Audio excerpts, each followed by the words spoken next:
Sports Radio 610. The Texans play here.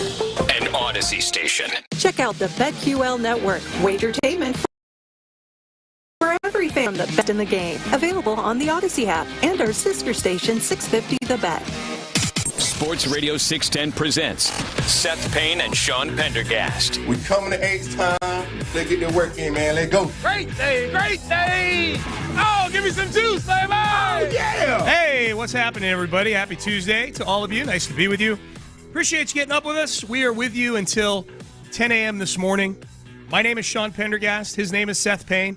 Today is franchise tag deadline day, among other things around the world of sports. How you doing today, my friend? I'm good. It's always a little bit overwhelming when all this stuff is all happening at once. The draft coverage is more, I guess, overreaching than ever before. You have free agency. The Texans have 10 free agents that can either be let go, re-signed, or franchise tagged. There's a lot. That's what it is, Sean. I pinned it down. The Texans just having so many free agents. That's why I'm a little bit overwhelmed. Yeah, well, I think they're relevant, too. Like, the Texans, you look at these articles, and I know you look at them the same way I do. Like, every day, and now it's more than ever, they're like, these free agents, here's the 3 teams they could go to. And it's everywhere you go. It's not just the articles. It's like when you go on Instagram or you go on Twitter, and there's graphics, and you thumb through them. And 5 of them have the Texans and 2 other logos on there. They're just like, the Texans are in it. You know what I mean? They're in it with all this stuff right now. Yeah, I think it's a lot of it. And like they're gonna. I think that one thing that's flown under the radar the last couple of years because the Texans were so irrelevant for most of the offseason was just how active Nick is in free agency, and usually he's just civilly understated, non-heralded, blue-collar type guys. And I think there will be that same thing again this year, just with the potential for some maybe added bling signings. So, Nick's not going to change his strategy. This is the same way it was with the Patriots when they were really good. They signed a lot of veteran free agents to 1- and 2-year deals all the way throughout their Super Bowl reign or their 2 decades of whatever that was. And I think he's going to do that again. It's just that now, as you're trying to fill in around this really good quarterback who's still on his rookie deal, you do have, I think, both the need to and the ability to just be a little bit more aggressive in spells wherever you see fit. Yeah. Maybe the most instructive thing about Nick Caserio and his strategy in free agency is how the Patriots got the year Nick left. Like that was the year where that was in 2021, and that was the year where all of a sudden like they're spending like tippy-top money on 2 tight ends, on Hunter Henry and Jonnu Smith. And they're spending big on Matt Judon, and they're just they were the biggest spenders in free agency the year Nick Caserio left. So I mean, it may have been a coincidence. Maybe this is the first time in a while they'd had all kinds of cap space. They had a rookie quarterback as well that they were going with that year, in Mac Jones. Maybe it's a coincidence, but maybe not. No, I don't think it's a coincidence. I think it's a combination of a few things that maybe they were going to be aggressive no matter what because they had a rookie quarterback. They had to try to fill in, make it comfortable as possible for Mac Jones. Caserio leaving, I think, maybe could have been that devil's advocate or that guy on Belichick's shoulder when he maybe reminded him, like, hey, listen, we've had a process here that's worked out pretty well for the most part. Because they're a cautionary tale now. They signed a bunch of guys to huge deals, and it didn't work out, and half of them aren't on the team anymore. And, that's more the standard than the exception when teams go big in free agency. Yeah. And when that was the first time they've been below 500 in forever. The year before, they were 7-9 the year before. Probably panicked. They spent just as much money as the Bucs did on their team that year. Their salary cap was just about identical. The Bucs won a Super Bowl with a cut-rate quarterback. Yep. By the name the other thing Thomas too about Brady. The other thing about the Texans and where they are right now is, I think a lot of times people say, well, hey, you've got your quarterback on his rookie deal, so now's when you got to spend. And I understand that, and I appreciate that, and I think there's some truth to that. But I think the thought that it has to be spent on specifically weapons for that quarterback, I think that's where you fall. That's where people lose me a little bit, because I think that C.J. Stroud has already proven that he's a guy who doesn't need extra help. And if anything, he's got two really good weapons at wide receiver already. You fill in with a third guy either through the draft or free agency or whatever it is, but it doesn't have to be a marquee guy. I think having that quarterback on his rookie contract, when you don't have to pay the quarterback and you don't have to splurge on a Tyrone or something like that to try to figure out what you have in that quarterback. Yeah. You already know what you have in the quarterback. Get guys on defense. Get a running game. Get all those other things to help them out, not just receiving threats. Well, and I think D'Amico was a little instructive also in when he was asked, like, what are you looking for in a wide receiver? And he said, I'm looking for guys that can get open. And you don't have to spend $30 million to get guys who can get open. You know, like getting open is not an elite skill. I mean, getting open to the degree the elite guys do is, but like CJ has proven that if guys are open, he's going to hit them. When CJ struggled this year, it was when he was down to guys like Robert Woods and John Mechie, and teams could focus on either Tank or Nico. You know, Xavier Hutchinson, just guys who had trouble separating. That's when the offense tended to struggle. So I'm with you on that. You don't need a $30 million receiver. I mean, it helps to have one at least to draw a bunch of attention. You know.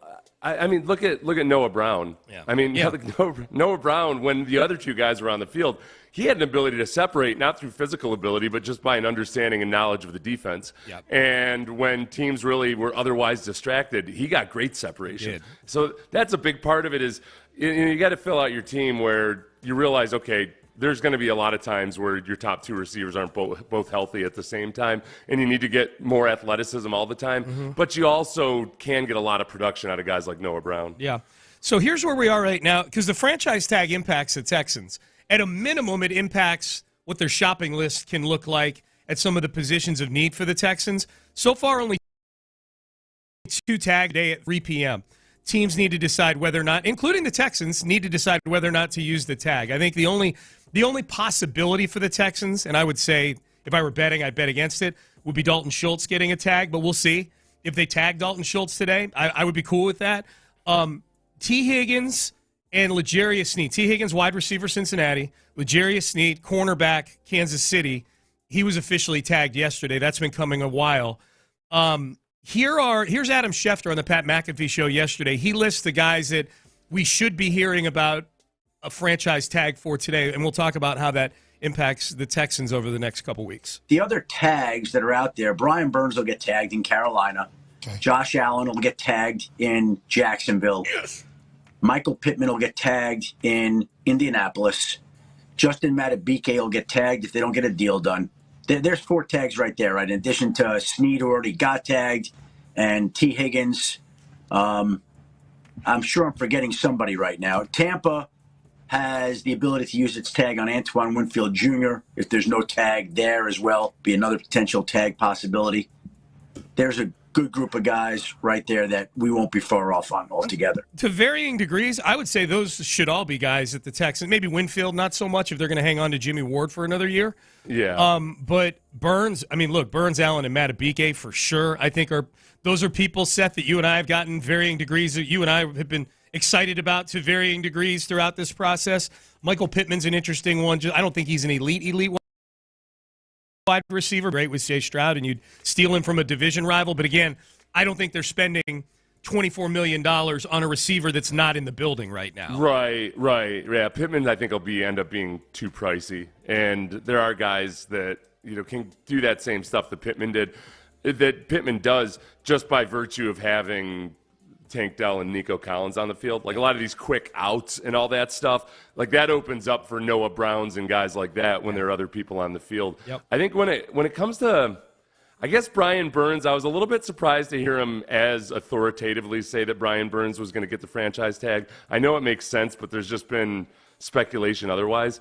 The guys that aren't on franchise tags or aren't like franchise tag potential guys, that's where I think a lot of the meat's going to be. Yeah. And like El Shair, the linebacker from the Titans, that's a guy that people have talked a lot about as potentially linked to the Texans, the linebacker, the off-ball linebacker. Yep. I'm intrigued by the Titans just because a lot of times when a new GM takes over, there's a churn where there's good football players who get spit out from that team because that guy doesn't fit that GM's vision, or maybe he didn't have a good grade on him coming out of college. There's a lot of potential bargains or guys that people weren't expecting to become free agents, and I think that's going to happen with the Titans. Derrick Henry's an obvious one. Maybe some GMs coming in would have tried to retain Derrick Henry somehow, but it doesn't look like the thought of getting some of these guys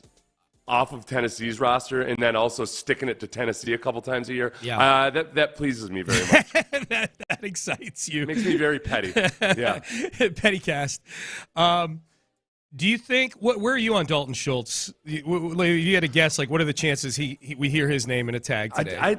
This is the one I'm having the hardest time figuring out, because Nick last week talked about how sometimes when you set the franchise tag, that becomes a starting point. So if you give Dalton Schultz a 1-year, $12 million franchise tag, then all of a sudden you've set the low bar as, okay, 3-year deal averaging $12 million a year, 4-year deal averaging $12 million a year. Yeah. And I don't know if they think that that's what Dalton Schultz is worth. And yet, what's it hurt? You got all this money under the cap. Come on, Nicky, spend a little. Yeah. Give him the 1-year deal. Yeah. I'm being facetious with that. I think the other part of it is, okay, is Dalton Schultz the kind of guy that's going to be a pain in the ass if they don't get a long-term deal? Is he gonna be a locker room headache if he expects a long-term deal and doesn't get it? He's going to make a big stink out of it. I'd be surprised. I think he's still perhaps somewhat humbled by his experience in free agency last year. So I would just say I think there's a better than 50% chance they use the franchise tag on Dalton Schultz. Okay. Well, I think the thing with Schultz, too, just to speak to what you're talking about, how would he react? He's actually played on the franchise tag before. He was franchised. His last year in Dallas was on a franchise. Remember, there's that rule that you can only use the franchise tag 3 times on a player.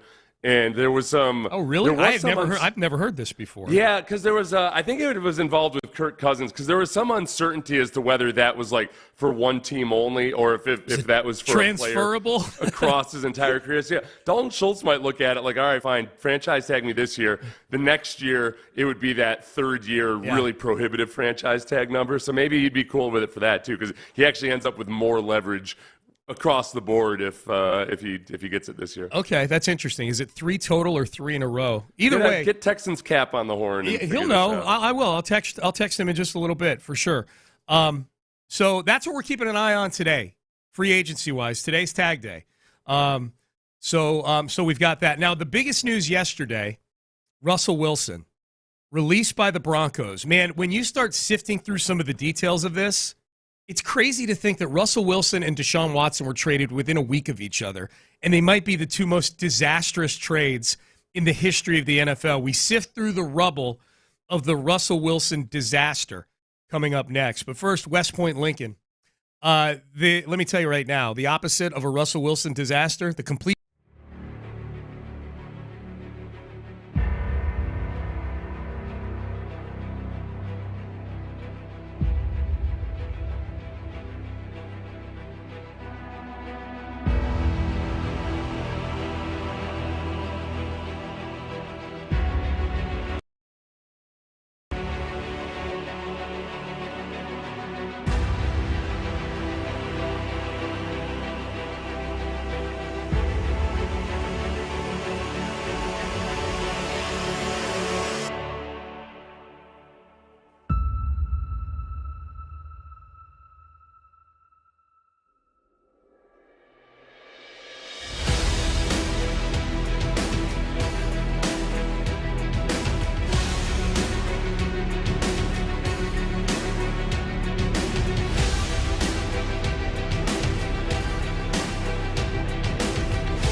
Sports Radio 610 presents Payne and Pendergast. All right, Payne and Pendergast with you on a Tuesday. Appreciate you joining us.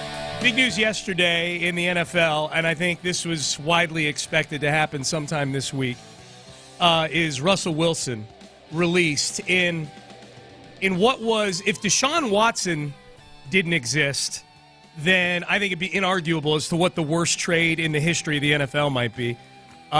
But the fact of the matter is, these two trades took place within about 10 days of each other. Russell Wilson to Denver, Deshaun Watson to Cleveland. Deshaun Watson, there's still time for that to play out, but Russell Wilson in Denver is over, and he is released yesterday. And football devastation left behind by Russell Wilson is like looking at the carnage from a tsunami or an earthquake, Seth. When it comes to like salary cap, draft capital, and everything else. Right. Which is curious to me because I heard so many people last year talk about how the Broncos were by far the best destination compared to lowly destinations such as the Texans. And that, you know what, also, the draft picks weren't that big a deal because they recouped some of that with that the Chubb trade. Somehow the Chubb trade was, don't worry about all those first-round picks we gave up for a quarterback who can't play anymore. We've got the Chubb picks. And you had to give up Chubb. Right. No. We got those picks back. What'd you have to give up for it? A really good football. Our best defensive player. Yeah, that's right. It's all cool. It's all good. We took the guy, the coach who was notorious for having bad defenses for the most part, except when he was paying his defensive players to injure people. Yeah. We brought that guy in and then got rid of one of the worst one of the best defensive players. How did you get that coach? We gave up the picks from the Chubb trade to get him. They gave up picks to get Sean Payton to get Russell Wilson the hell out of there. That's like hiring the most expensive movers on the face of the earth to come in and move and really put your expensive furniture on the street, pretty much. Are we really sure at this point that the Broncos aren't just a pick laundering organization? No. Like they're trying to launder picks and cash. So, yeah, they're not even a real football team. So, it's just I don't know how they make money. It's a front. Foot traffic in there. It's a front. They say the Walmart people are running it. I don't know, man. I don't know. Yeah. Now we know all about that, I guess. Dude, so here's the fallout of all this. I mean, this is like, I mean, devastation, and yet, the Broncos, like the NFL, you can turn it around pretty quick. We'll see if they're able to. But Russell Wilson got paid $124 million by the Browns, or he will have been paid that by the time they're done scratching out checks to him. $124 million for 11 wins, 30 starts over 2 years, an 11-19 record, 42 touchdowns, 19 interceptions, hundreds of annoying press conferences.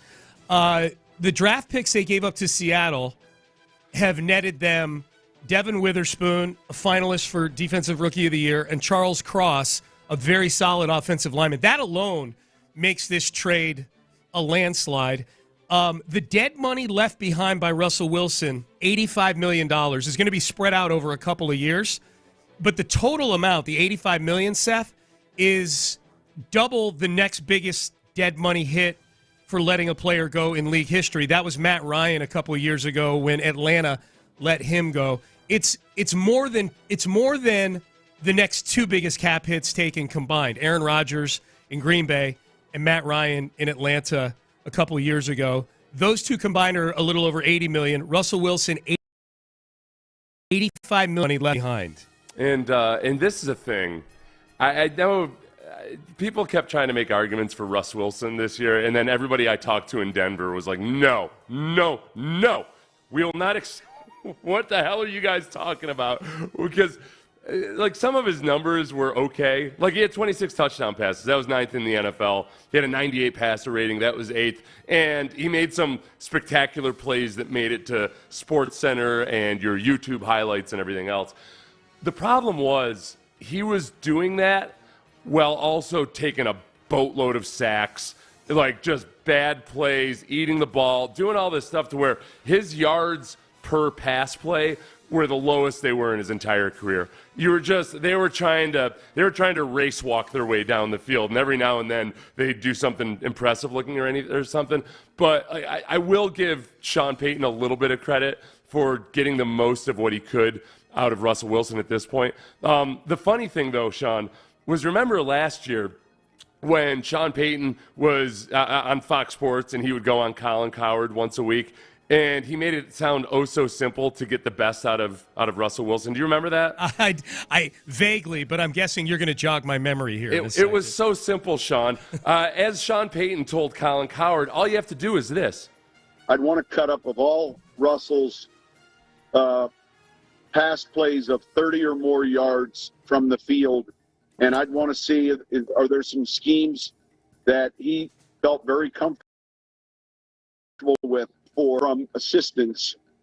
I'm asking for some of his greatest hits and to make sure that we have those song lyrics available, and if not, let's put them in. Yeah, he's gonna play an oldies channel, Sean. That was his deal. Oh, my God. This is how little respect Sean Payton had for Nathaniel Hackett. He just assumed that Nathaniel Hackett didn't even bother to look at any of Russell Wilson's film or try to, to add some of the things that he's good at. And like Nathaniel Hackett's offense, which is a Krupshanistani offense, which is inherently going to have a lot of boots. They like, oh, no. We need to go back to the Seattle games to figure out whether Russ can run some boots or not. Yeah. We're not going to look at anything from 2022. It was all so simple. Fast forward to a few months later, and Sean Payton is like all but physically assaulting Russell Wilson on the sideline, screaming at him. Yeah. Do you think Sean Payton was ever in on Russell Wilson? Like, do you think there was ever a point in that relationship, or do you think early on he's like, all right, he went to Seth. He went to him 8 weeks or 7 weeks into the season and said, we need you to waive your injury guarantee. Like, so at the very least, he was out on him within a month and a half into the season. Right. So, no, to answer your question, I think he was into Russell Wilson the same way that somebody in the old days might be into their wife if it was an arranged marriage, to where you're like, hey, I'm going to give this a go. And then you decide along the way whether you're like, okay, you're really into it or not. But emotionally, it's a forced circumstance of in an arranged marriage. You gotta develop that over time. Yeah. Like 2 weeks in, he's realizing he's not a generous lover at all. He's got bad breath, and it's not going away anytime soon. Brandy curses me every day that I paid her father so much for that dowry. she's like, damn you. Not only do I not love you, but you blew half of the money we could have by buying me. Yeah. She's sticking it out. That's the real irony of it. She's sticking it out too. That's big respect for Brandy. I love the statements that both sides are making in this whole thing. Like the Broncos. Yeah. Like when you let a guy go and he's an $85 million dead money cap hit and he's won 11 games for you in 2 years with having paid him $124 million. Is it required to put out a statement where you're thanking him for everything he's done for the team? I guess so. Can you imagine in the real world an employee inflicting this much devastation financially on a company and a company putting out a statement thanking them for all that they've done for the organization? It was it makes more sense if you read it in a snide tone. Okay, do it. We spoke with Russell Wilson today to inform him of his release after the start of the year. On behalf of the Broncos, we thank Russell for his contributions and dedication to our team and community while wishing him the best as he continues his career. That's what it is, not snide as much as question marks. Sarcastic. Yeah, kind of. A little bit. Is he going to have a career? Right. Who's gonna take on Russell Wilson? Broncos will be, because of the language of the contract, a team can sign Russell Wilson, pay him the minimum, and Russell's still going to be getting paid by the Broncos. Yeah, there's no offset language in there. So he's getting $39 million this year, and it's going to be that $39 million will be a combination of whatever some team pays him and the Broncos paying the rest of it. So yeah, like if you're any of the teams that I know you're about to list here, you can pay Russ the minimum. So it's actually. Now, look, this is now two teams. Like, Russ was not good at the end in Seattle. That was what made the contract in Denver a real big question mark to me, is it's not as though they were getting a guy who was performing at a super high level at the end in Seattle, and he was an older player. So this is now two teams where he's been bad at the end. Yeah. So, there's going to be heavy pressure on whoever the offensive coordinator. I say heavy pressure. If the team that's signing him is only paying $1 million, then this is a disposable. Like, they get to training camp and it's still the same old rust they've had the last 2 years, then they can move on and do whatever at quarterback. But I think there are several teams. I know you got a list here, Seth. There are several teams where I think at a league minimum chance or league minimum salary, it's definitely a risk worth taking. It's better than the other options out there for a lot of these teams. The problem is the headaches that he comes with because he's just an annoying person. So the Titans were the first one that leapt to mind. Okay. I would love that. Like Will Levis. Would you rather have Will Levis with a backup of Russell Wilson or Russell Wilson with a backup of Will Levis? I really want this for the Titans, and yet I can't figure out a way where they would reasonably Will Levis would be to have either a veteran like Russ Wilson behind him or Russ Wilson is a starter. We're going to bench you, Will Levis, so you can learn under the tutelage of a guy that still, despite having been in the league for over a decade, doesn't play within the scheme all that well. No, and who annoys the hell out of his teammates. I mean, so my dream of you'd have two quarterbacks who might be he might be perfect for Will. He could really hone his annoying skills. Titans are a no for me. I think they just got to roll with Levis and see what they have for a year. I listed the Pats, and I realized I'm doing with the Pats kind of something that other people were doing with the Saints for a while. They kept talking about the Saints like they were going to run the same as if Sean Payton were there, remember? They would talk about, like, well, the Saints make the playoffs every year and blah, blah, blah. We're like, all right, well, the Pats, I thought the same thing immediately. I was like, well, you know what? Belichick's got a history of taking on guys like this. And then I realized, they're not Belichick it's Gerard anymore. Mayo. It's going to take a few months to get that ingrained. Yep. The Vikings, honestly, I feel like the Vikings make the most sense because what is Russell Wilson other than a different version of Kirk Cousins in a lot of ways? They're like a less... maybe a more self-centered version of Kirk Cousins. If Cousins leaves, I think the Vikings do make sense there. I respect Kevin O'Connell. Kevin O'Connell won some games with Josh Dobbs last year and some other guys. I think the only thing is, if you're going to run a Kubiak-Shanahan system, I feel like, not that I don't think those guys in that community look at Nathaniel Hackett like he's one of the wonder children or anything. But I'm going to think the word of mouth isn't that great. Wilson kind of didn't excel at or just didn't want to do within that offense. I think that's going to be a buyer beware for a lot of the teams that run that similar scheme, and then that's like over half the league at this point because it's all over the place. I'm really having a hard time finding a place that makes sense. The Bucks, the Steelers, the Raiders. Yeah. I just like somebody's gonna be left with no chair at the end of the game of Ring Around the... What's the one where you don't have a chair? Musical chairs. Yeah. One person's going to be left with no chair, and they're going to end up taking Russell Wilson. Yes. If Russell Wilson's cool with going in and just being a guy who's benchable again. He is behind, like, as you lay out the quarterback landscape, which is, honestly, it's a really interesting quarterback landscape over the next week or so, because Kirk Cousins, there's news that he's already getting ready to move from Minnesota to Atlanta. Like, literally, there's reports of that.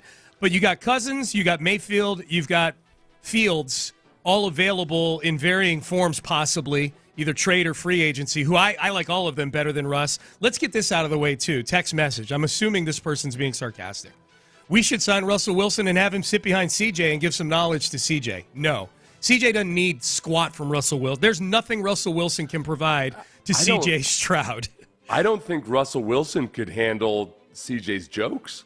Like, CJ cuts on people a little bit in a lighthearted way, and, Russell Wilson notoriously it ended up having a gag order put on the Seahawks defense because they were too mean to him. His feelings, yeah.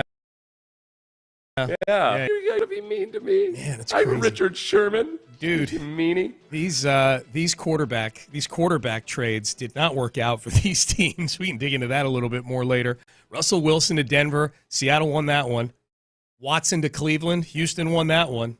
Hell, even Rodgers to the Jets. He only played 4 plays, and Green Bay made the playoffs this year. Like, it's crazy to think about how some of that stuff's worked out.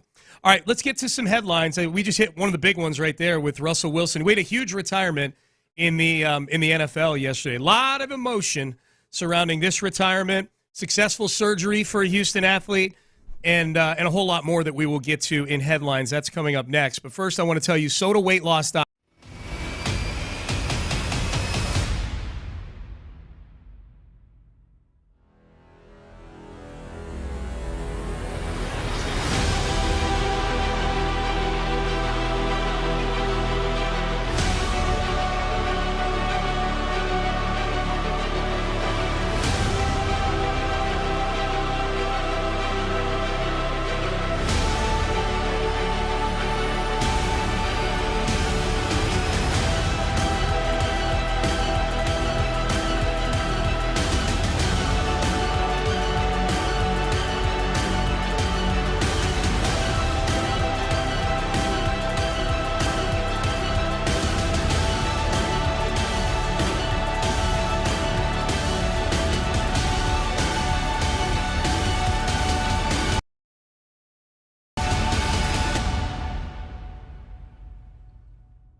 Item at regular price. Live from the Twin Peaks studios, Sports Radio 610 presents Pendergast with today's headlines. All right, let's start with the big headline yesterday. I didn't know this was coming yesterday, but, all of a sudden on social media, up pops a press conference of an emotional Jason Kelce, who the rumors were, following the Eagles' ouster from this year's postseason, that would be it for the older Kelce brother. Jason Kelce would be retiring. He makes it official yesterday. Jason Kelce, an emotional Jason Kelce, announcing his retirement. So this all brings us here to today, where I announce that I am retiring. Where I announce I am retiring from the NFL after 13 seasons with the Philadelphia Eagles. And today, I must admit, I am officially overrated. Vastly overrated. But it took a lot of hard work and determination getting here. All right, so Jason Kelce, I don't know what he meant by that. I know he was a sixth-round pick, but he wound up being one of the greatest centers to ever play the game. Six-time All-Pro, Seth. One of the great ones.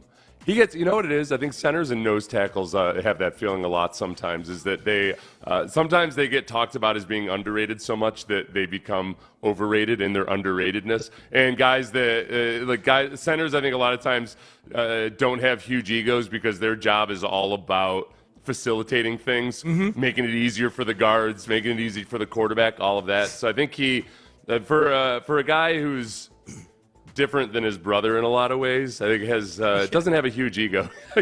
They both seek attention, but I feel like it comes from different places. I remember the more I learned about each of them, when they were ascending players, check them. Okay, like the more you learned about each of them individually, I had to double check like 3 or 4 times. Like, all right, they're related, right? Like they had a really nice moment in there where Jason Kelce talked about them playing when they were kids together and imagining winning Super Bowls and everything. Oh wow! I'll bring that later. I've pledged a blood oath against the Kelce brothers for making me feel feelings. There's a moment. It's out there on social media where it's a split camera of Travis Kelce crying. Well, Jason Kelce talks about their time when they were children. They'd make up games in the backyard. Yeah. They won multiple Super Bowls together in their backyard, all of this. And it really angered me that I got that I felt you bought in. About it. Yeah, I felt sentimental, and then I got really angry. Yeah. I can't even – I like Jason Kelce so much I can't even snarkily bring up the $25 million dead cap hit that he leaves behind for the Eagles here. I can't even do that. It feels like it's worth it. He's a great dude. There was a Philadelphia radio host last week who was like angrily demanding that Jason Kelce make his decision by Monday of this week. Really? And I'm just wondering, I tried to find it before the show. It was not going over well amongst Eagles fans. It was not a popular take, but I got to find out if he was claiming victory yesterday. Well, because he was sick of Jason Kelce holding the Eagles hostage. That's an interesting strategy for a radio host, because everything I've seen, like Ross Tucker, friend of the show, did a nice 1-minute tribute video to Jason Kelce yesterday, or maybe it was a snippet of his podcast that he put up. It's about a 1 minute. This is close to the situation. He lives in Pennsylvania. He does Eagles games in the preseason. He's around the Eagles probably more than any other NFL team that he's around. And he says that Jason Kelce might be the most popular athlete in the history of Philadelphia. He's very much a man of the people. Yeah. He's got a very everyman vibe to him. And I know that he's into wrestling, so I know that makes. Is he? I didn't know that. Okay. He's, you know what? Maybe I just assumed that because he's always wearing costumes. He'd be good. He'd be good.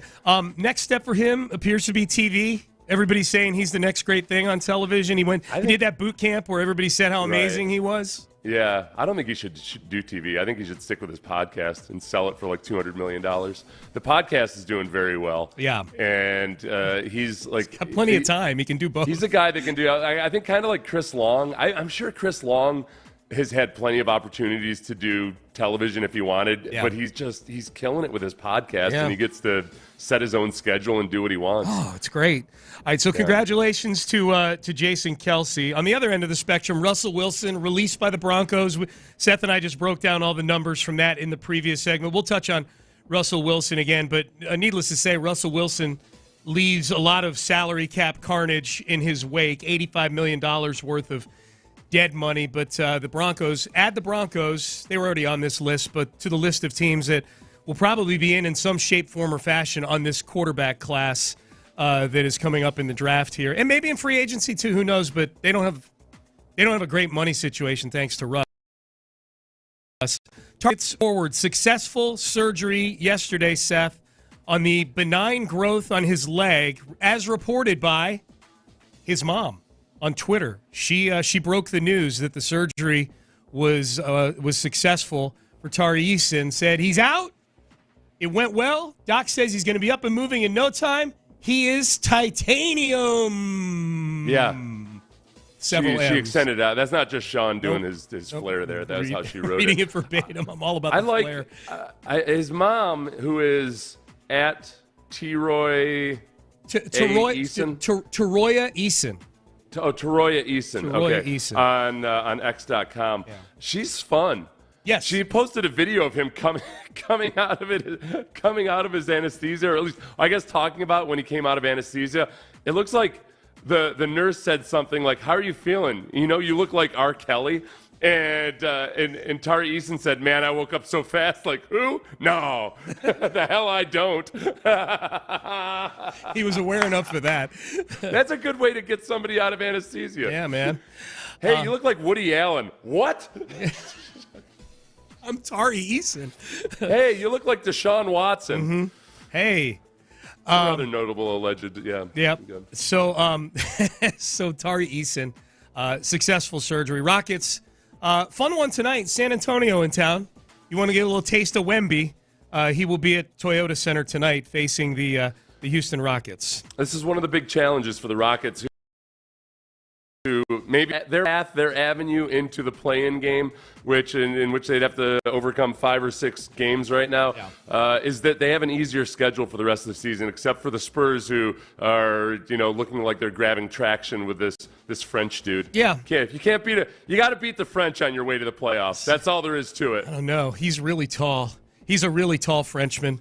He would have gotten destroyed in trench warfare. He would have. That's true. He chose the right sport for sure. He wouldn't have lasted 30 seconds. Yeah, basketball or trench warfare. Yeah. You would have heard the ding of that helmet right quick. That's right. Hey, speaking of retirement, Josh Donaldson retired yesterday.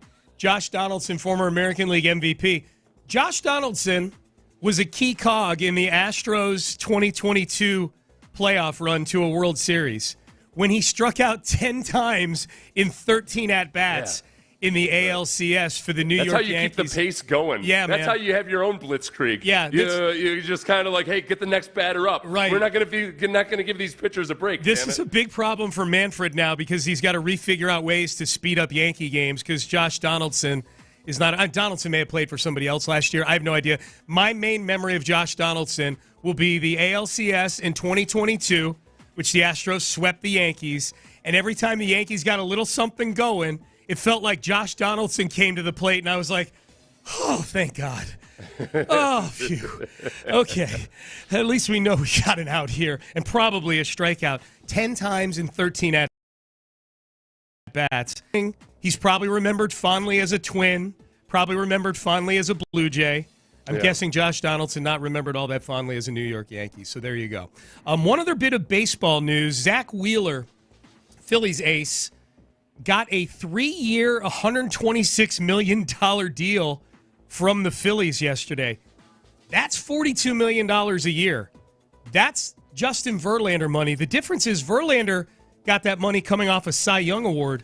Zach Wheeler got that money coming off a season where his ERA was for a $42 million guy, kind of pedestrian, 3.61. Stuff like this worries me about the price of poker if Fromber gets back to being the old Fromber again. Okay, this is what I'm wondering is, Sean, where, you've seen Jim Crane this year, pop a little bit of a membrane there when it comes to spending into the luxury tax or the competitive balance tax. Yep. And you're starting to see deals like this, which seem like it breaks the math a little bit. I wonder how much projected revenue with gambling, streaming, everything else, just like it is with the NFL right now, not to mention the rebound from COVID, has more Major League Baseball owners starting to feel like, all right, we don't have to be quite as conservative in free agency, and it's going to start getting bumped up a bit more. Yeah, the only thing I would say to that, and I'm saying this just in total generalizations as a devil's advocate more than anything, is that the football revenue, it's all national and it's all shared. And whereas in baseball, so much of it is that local deal that you have. All kind of known as to where this is all headed with the local stuff, especially with the Astros, who now own their station with the Rockets. You know? Right. Yeah, and that's that's the whole rising tide lifts all ships deal, and it's not as strictly correlated to the top end, but I mean they did set a record last year for revenue in Major League Baseball. Yeah. So I think some of the jaw-dropping numbers might not be as prohibitive for the Astros and Jim Crane as maybe we always have this knee-jerk reaction. And maybe they've got plans for like, okay, moving forward, if this is how it's going to be, maybe Bregman it makes a little bit more sense. Yeah. For example. Yep. No, it's a good point for sure. I'm optimistic is what I'm trying to say. Yep. Hey, keep listening. 7 o'clock hour. Tickets to Bun B next hour in the 7 o'clock hour to go see him March 12th at the Houston Livestock Show and Rodeo. That's a week from today. So be listening today throughout the day for tickets. We've got Bun B tickets. I believe In the Loop has Bun B tickets. I think it's Nickelback tickets for the drive this afternoon. So be listening. Tuesdays, Thursday. That's what we're doing. Every Tuesday and Thursday we're giving away rodeo tickets. All right, up next, speaking of contract projections. Projections are out for the apple of my eye, I know, Christian Wilkins. I'm going to pose it to Seth. Would you do this? Would you do this deal for Christian Wilkins at this amount? We've got a number, and we'll share it with you coming up next. In the Loop. I don't want to bury the lead. I'm just going to say right now, I am very, very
exclusive contest. Sports Radio 610. The Texans play here.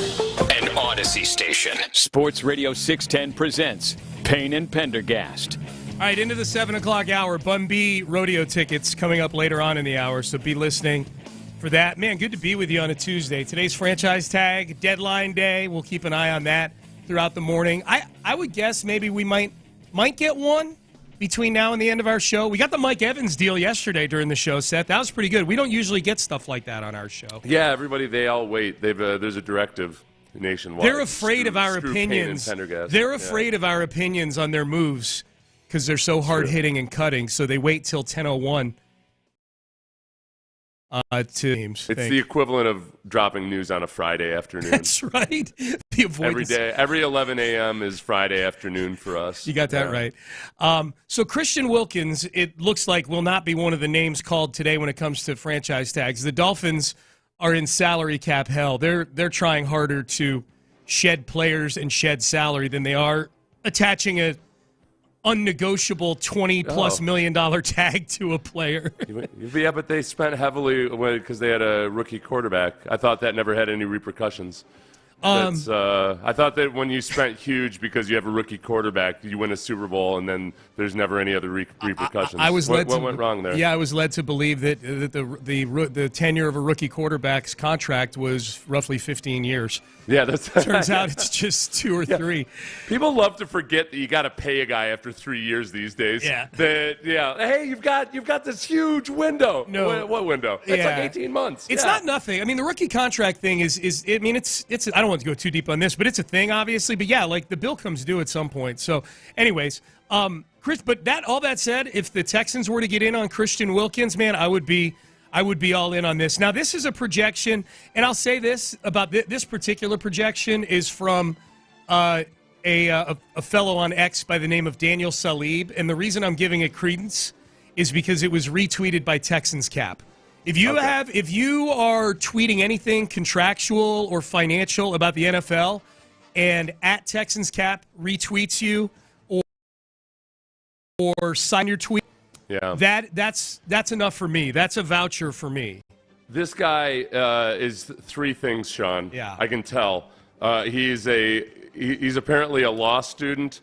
He is a NFL contract enthusiast. Yeah, and he is a fan of Hebrews 11:1. Okay. So that's on his Twitter bio. I guess he's a contracts guy that apparently Texans Cap likes. Yeah, I don't know if you looked at my notes, but like I said before the show that the only 3 things that I need in order to know that somebody's all in on the salary cap are those 2 things and that Bible's verse as well. Faith is the confidence that what we hope for will actually happen. Bingo. Yeah, and I think, honestly, that Bible verse speaks to free agency pretty well, if we're being honest. Okay, so Christian Wilkins, this Daniel Salib, final projection for Christian Wilkins' free agency contract. Would you be in for this, Seth, if you're Nick Caserio and D'Amico Ryans? 4 years, $92 million. That's $23 million per year. $45 million fully guaranteed at signing. Yeah, I'd do that. It's less than $25 million. That's my oh God number these days. That's your splurge threshold? Yeah, if it's less than $25 million per year, I'm like, oh, okay, that makes sense. I can do that. If that's my splurge, sure, let's go for it. I'm cool with it. This is where the rubber meets the road, man. Yep. You say you want to make at least one splash signing, then you got to pay splash prices. You can't. Nobody's getting into the water park for free these days, Sean. Okay.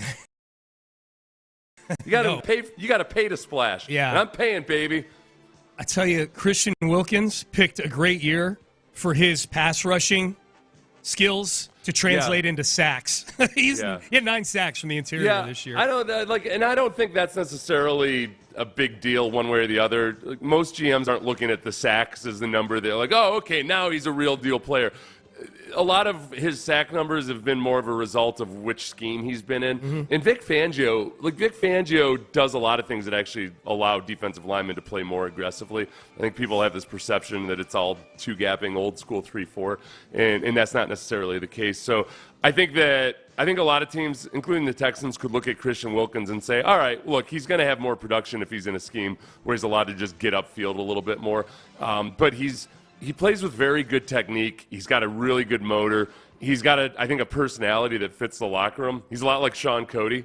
He's actually, you know what he is? He's a combination of DJ Reader and Sean Cody, I think. In all the right ways. Okay. So but a better pass rusher than both those guys. R.I.P. Sean Cody. I'm not digging on your pass rushing ability. No. But, yeah. But he was what he was. That's right. Boy.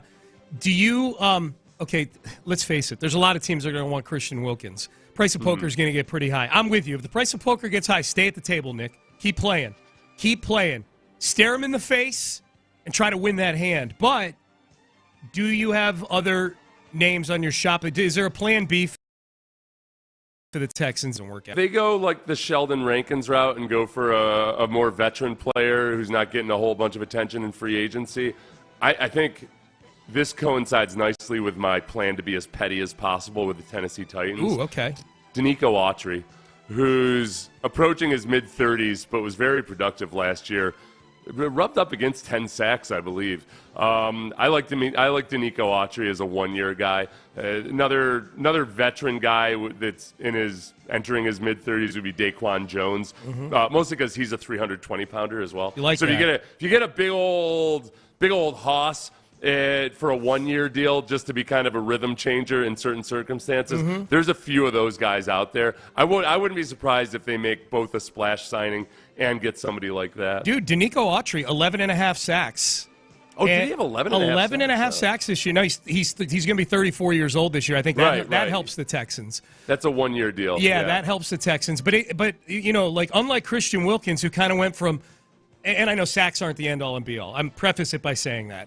But Christian Wilkins, who went from like 3.5, 2.5, 4 sacks to 9, Danico Autry in the last 3 seasons has had 28.5 sacks. Like he's been very productive in Tennessee. He had 7.5 his last year in Indianapolis. Like he's disruptive, and I feel that too. Like he's played for Indianapolis and Tennessee the last 6 seasons. So the Texans have seen plenty of Danico Autry, and I feel like Danico Autry, regardless of whether he's been a Colt or a Titan, has played well against the Texans when he. Guy that people ask about a lot or inquire about because he's out there and would be a nostalgic favorite is DJ Reader. Yeah. Like DJ, kind of like with Daquan Jones, I don't think necessarily fits exactly what the dream defensive tackle is for D'Amico Ryans. But again, if you're using him as a guy rotationally and in certain circumstances, DJ might be a guy that they'd be thinking about bringing in. It would have to be at a discount for a couple reasons. One, getting up there in age. 2, he's had multiple injuries and twice with a quad. That's what makes me a little bit nervous about him. Is he is the same injury or at least the same type of injury a couple times? But I'm skeptical that would happen. I would want it just because I like DJ Reader, and I do think he brings a certain element of physicality and versatility to your team. He gets a better pass rush than shows up in the stats just because he's really good at pushing the pocket. He's not going to necessarily hit the quarterback a whole bunch, but he does compress the pocket enough to squeeze the quarterback out to other guys. But I'll be surprised if the Texans go after him. I'm certainly not opposed to it. I would be too. Now I'm looking at Pro Football Focus. Warning label. I know it's Pro Football Focus. The scores are what they are. Now that said, I always say when you're at the tippy top or the very bottom, it's usually somewhat indicative of the eye test. I'm skimming the list of interior defensive linemen. The only free agent that's ahead of DJ Reader in the Pro Football Focus grades is Chris Jones. That's it. Chris Jones on here. Is that the rankings or the grades of the season? The grades from last season. Yeah, he had an 82. But look at DJ's run defense versus pass rush. Run defense, he was a 76.3. Pass rush, he was a 79.1. Oh, so what's at least according to these guys, he's getting it done. Well, no, because then that would back me up. You know the rules. If it backs up what you're saying, then it's valid. The Pro Football Focus grades are perfect. Totally. So if they're grading him based on, okay, is he getting pushed in the pocket versus, total number of pressures or hurries or anything, then I hereby approve of their grading in this one scenario. Hey, how many snaps did he get last year? Good question. I'm off that tab. Now I'm back on it. Snaps last year. Let's see. Defensive snaps, DJ Reader, 535. He suffered his injury. I remember watching the game. I think it was fairly late in the season. It was when they were still mathematically in it, Cincinnati. Yeah. It was a disastrous game for them because they had multiple guys. That was the same game Jamar Chase went out with a rib injury. I forget. It was a nationally televised game. Might have been a Saturday game.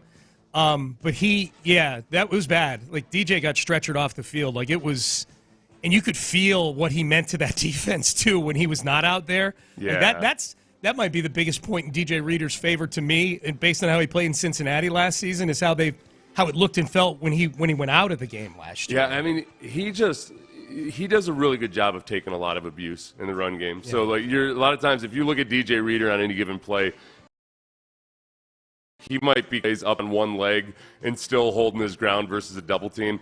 And it takes a toll on a body. You know, it starts to wear down on you, and that's what you worry about. So maybe it's at a discount, and maybe maybe D'Amico really likes that push that he can provide. Yep.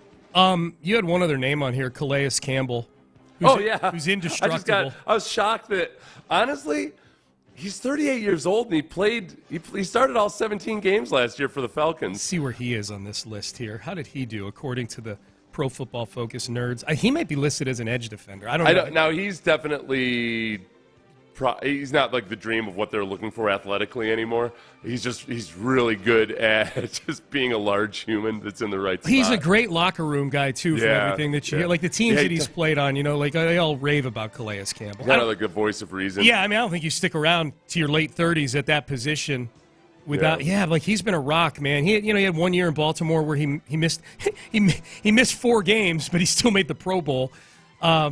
So, yeah, he's a guy, like, he started making Pro Bowls in his late 20s, you know what I mean, like 28, and then 6 out of 7 years he was a Pro Bowler in Arizona and Jacksonville and Baltimore. So that's an interesting one. He played in Atlanta last year, for what it's worth. Payne and Pendergast with you on a Tuesday. Could Jalen Petrie be a tradable asset this season? Not right now. And not right now. They're not. They're right. They love Jalen Petrie in the building over there. I think they're gonna give him a chance to compete. Just not the golden child who's going to be all of a sudden named team captain for God knows what reason, but he's going to get a chance to compete, and he'll have learned some lessons from last year. I think, or he doesn't. If he doesn't learn the lessons, then maybe he'll be out on his butt. But I think they're going to give him a chance to compete. Seth, there's a final. The final price is in on the Sopranos booth that you were trying to talk me into buying last week. The booth from the final scene of The Sopranos from Holston's was up for sale. I'm assuming it's authentic. I'm assuming it came with a certificate of authenticity. It's the booth that Tony Soprano sat in the final scene. $82,500. Oh, wow. Did you so you found a backer for your podcast? No, it was funny. There were a few people on Twitter that so what are you going to do with it, Sean? Yeah. I thought for sure that you would have set up an LLC and bid on that. Right, get a consortium together. One of our listeners came up with the perfect name for the podcast, The Sit Down with Sean Pendergast. So you could set it up like a mafia-style sit down. And Amy approved of it, too. We went out to dinner that night that you were – I mean, this was mostly your idea. Yeah. To take the booth, because you were asking me where am I going to put it. And I said, I'll probably just put it in storage, but I do have a spare bedroom. And your thought was to do a sit-down type podcast in my spare bedroom using that booth.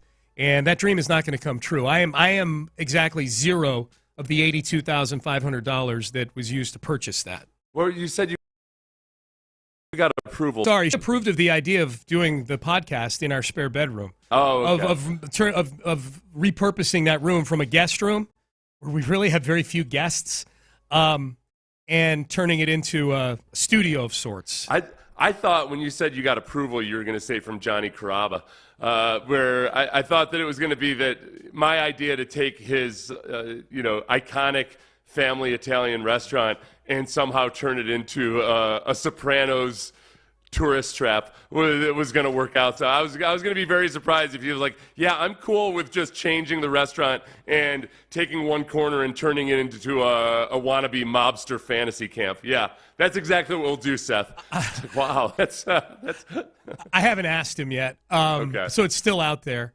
But yeah, that's right. Accentuating the mob ties is would be a bold strategy for sure. No, to be clear, Johnny Crabbe doesn't have mob. No. ties. The mob ties of that booth. You said yeah. mob ties, like they took that restaurant over as a speakeasy or something. No. It's a beautiful place, and Johnny is Johnny's clean. Yeah, he has mob ties. We're dead. We're both dead. Great. You don't talk about family secrets on the radio, Sean. Is this it's one of the number one rules of La Cosa Nostra. Ah, crap! I said that there was a Cosa Nostra. Okay. What's worse, me pulling our show into a potential mob feud or spoiling the Von Erich movie for you? I've had a hell of a couple weeks here on the show. I spoiled a movie and I might have got Seth killed. A murder is that you generally go pretty quick. Yes, most of them. Like unless Joe Pesci's involved, like they're just going to shoot you in the back of the head, and there you go. Yeah. I'm okay with that. I'm cool with that. I don't like that. I feel like that is if it comes when you don't know it's coming too, then it's kind of just like a hey, what the, and then you're gone. Yeah, I'm good. That's it. Yeah. And you're on to the next. If that, you might not even get the hey, what the. I don't know how it works. Right. I just bullet in your skull. Just know from movies. Pesci didn't say squat when he got whacked in Goodfellas. Yeah, he just walked in and realized what was going on. Well, he did, right. Yeah, he kind of had, he knew what was going on. Yeah. I'm thinking of, when Joe Pesci is the one doing the killing. Oh, yeah. Because he doesn't make it quick at all. All right, Payne and Pendergast with you on a Tuesday here. A reminder, next segment, giving away tickets to go see Bun B. As far as the draft goes for the Texans, I think there's some great news that came out of the Combine this weekend. Peter Schrager talked about it on Good Morning Football. Some great news for the Texans as they sit at 23, which we will share with you coming up next. How do the Texans...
Turf.com. Sports Radio 610 presents Payne and Pendergast. All right, so the Texans sit at 23 right now in the draft. They're picking 23rd. It's Cleveland's pick.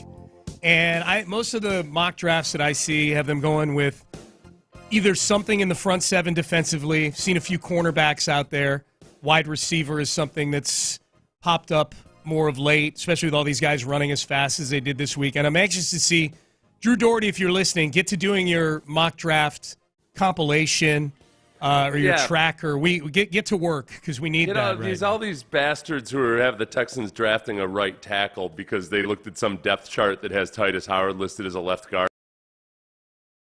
Yeah, did with Mel Kiper. They should be disqualified from being able to pretend that they're actually putting thought into this stuff. Actually, you're right. That's Drew. If you're listening, the service that you provide, and Drew Doherty, for those who don't know, with the Texans, compiles like 30 mock drafts to kind of come up with, okay, this is where it's leaning for the Texans right now. But you're right. When he comes up with that, I don't need to go find it myself. All the ones that are having them draft an offensive lineman, I can just go canceled, canceled, canceled, canceled.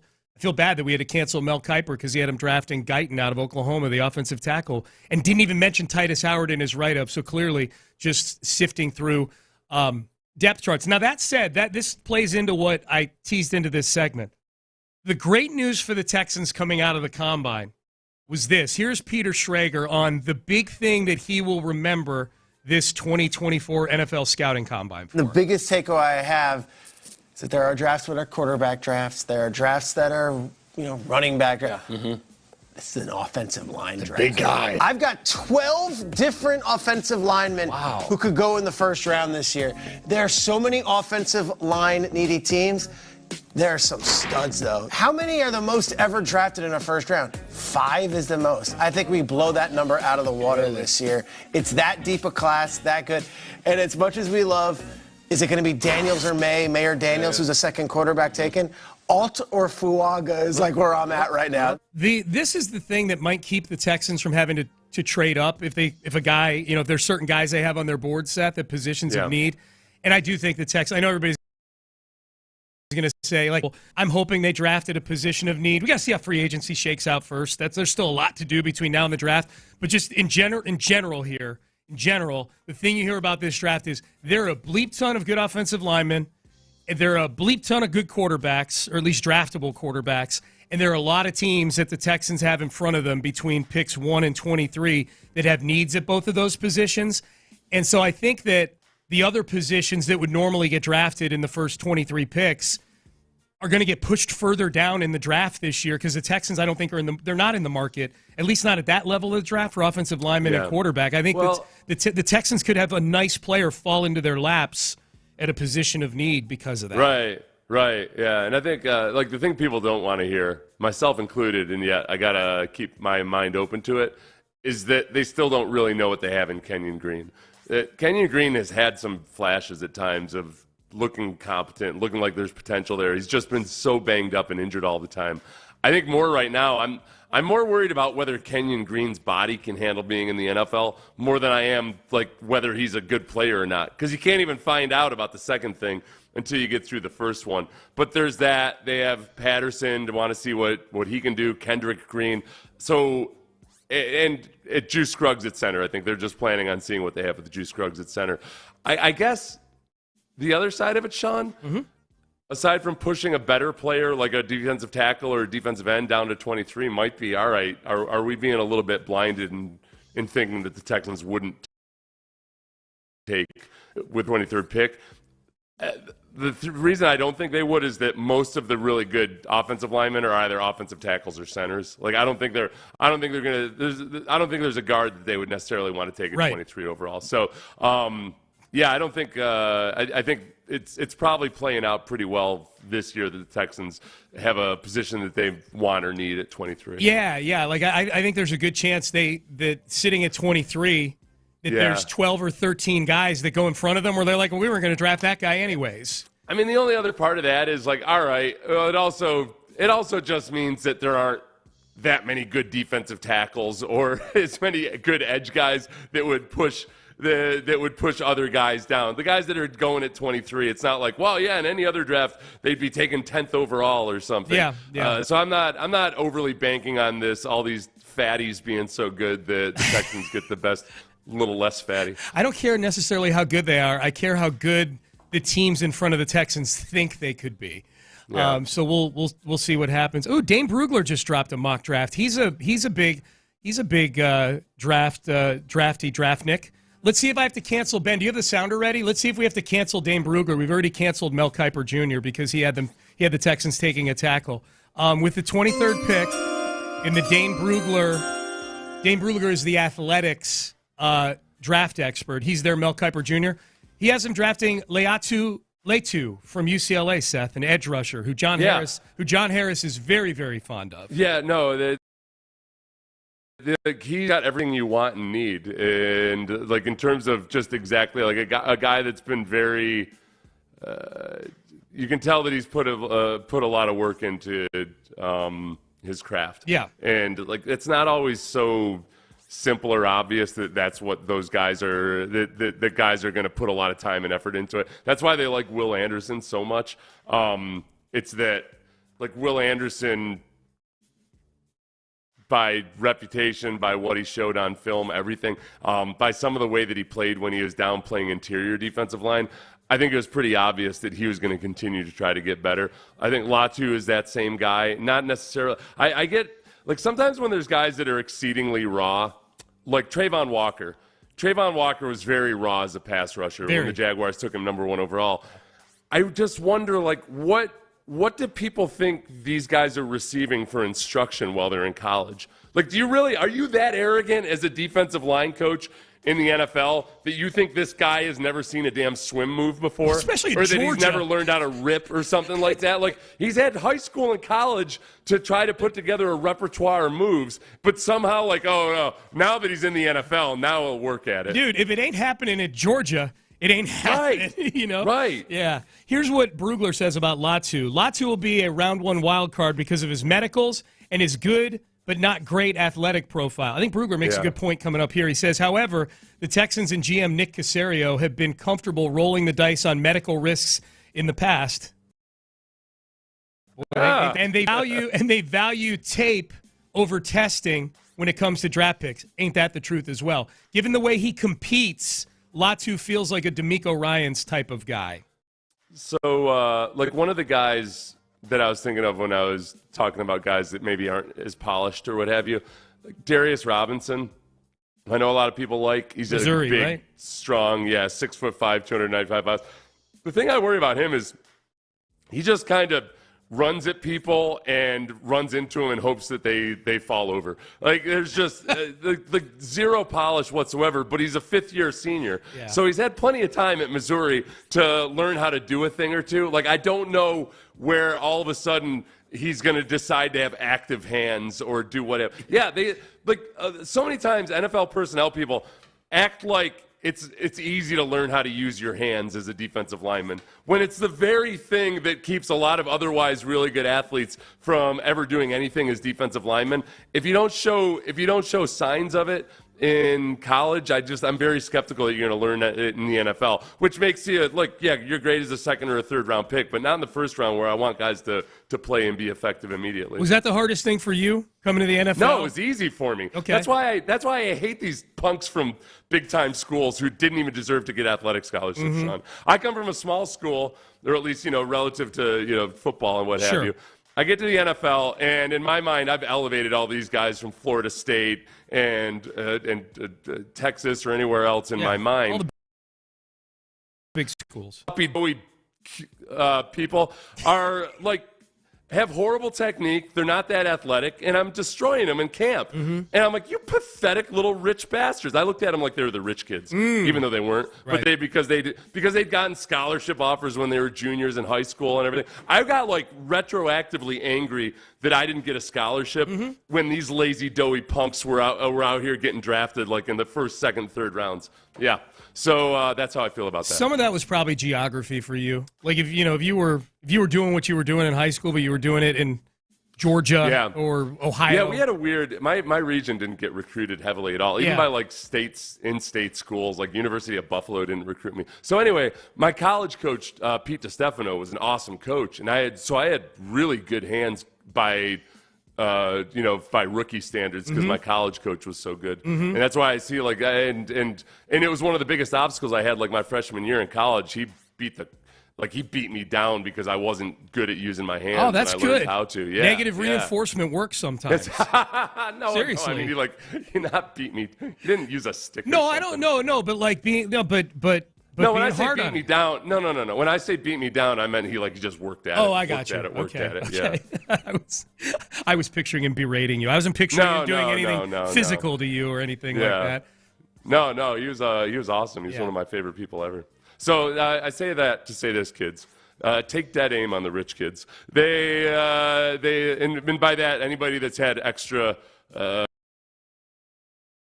benefit, really put that chip on your shoulder and try to destroy them and think less of them because of it. Okay. And I will say this, just to make sure that we are being inclusive of the entire audience, including the rich kids, right? Because the rich kids' rich kids' parents spend money on things like advertising and with our sponsors. Is I would tell the rich kids, watch your back for the kids that Seth is encouraging right now. No, because the rich parents worry that their rich kids are going to be the soft kids. So the rich parents need to, they need to hear that too. They're they do. Yeah, no, man. Yeah. This kid's not like I was working at the grocery store when I was 14. My kid's playing video games. No, you and I are on the same page. That's what I'm saying. Like rich kids and rich kids' parents, if you're listening, listen to what Seth just said. Yeah. The middle class to poor kids are coming for you, man. Rich kids is more of a metaphor for anybody that's just a little too soft. A little too privileged.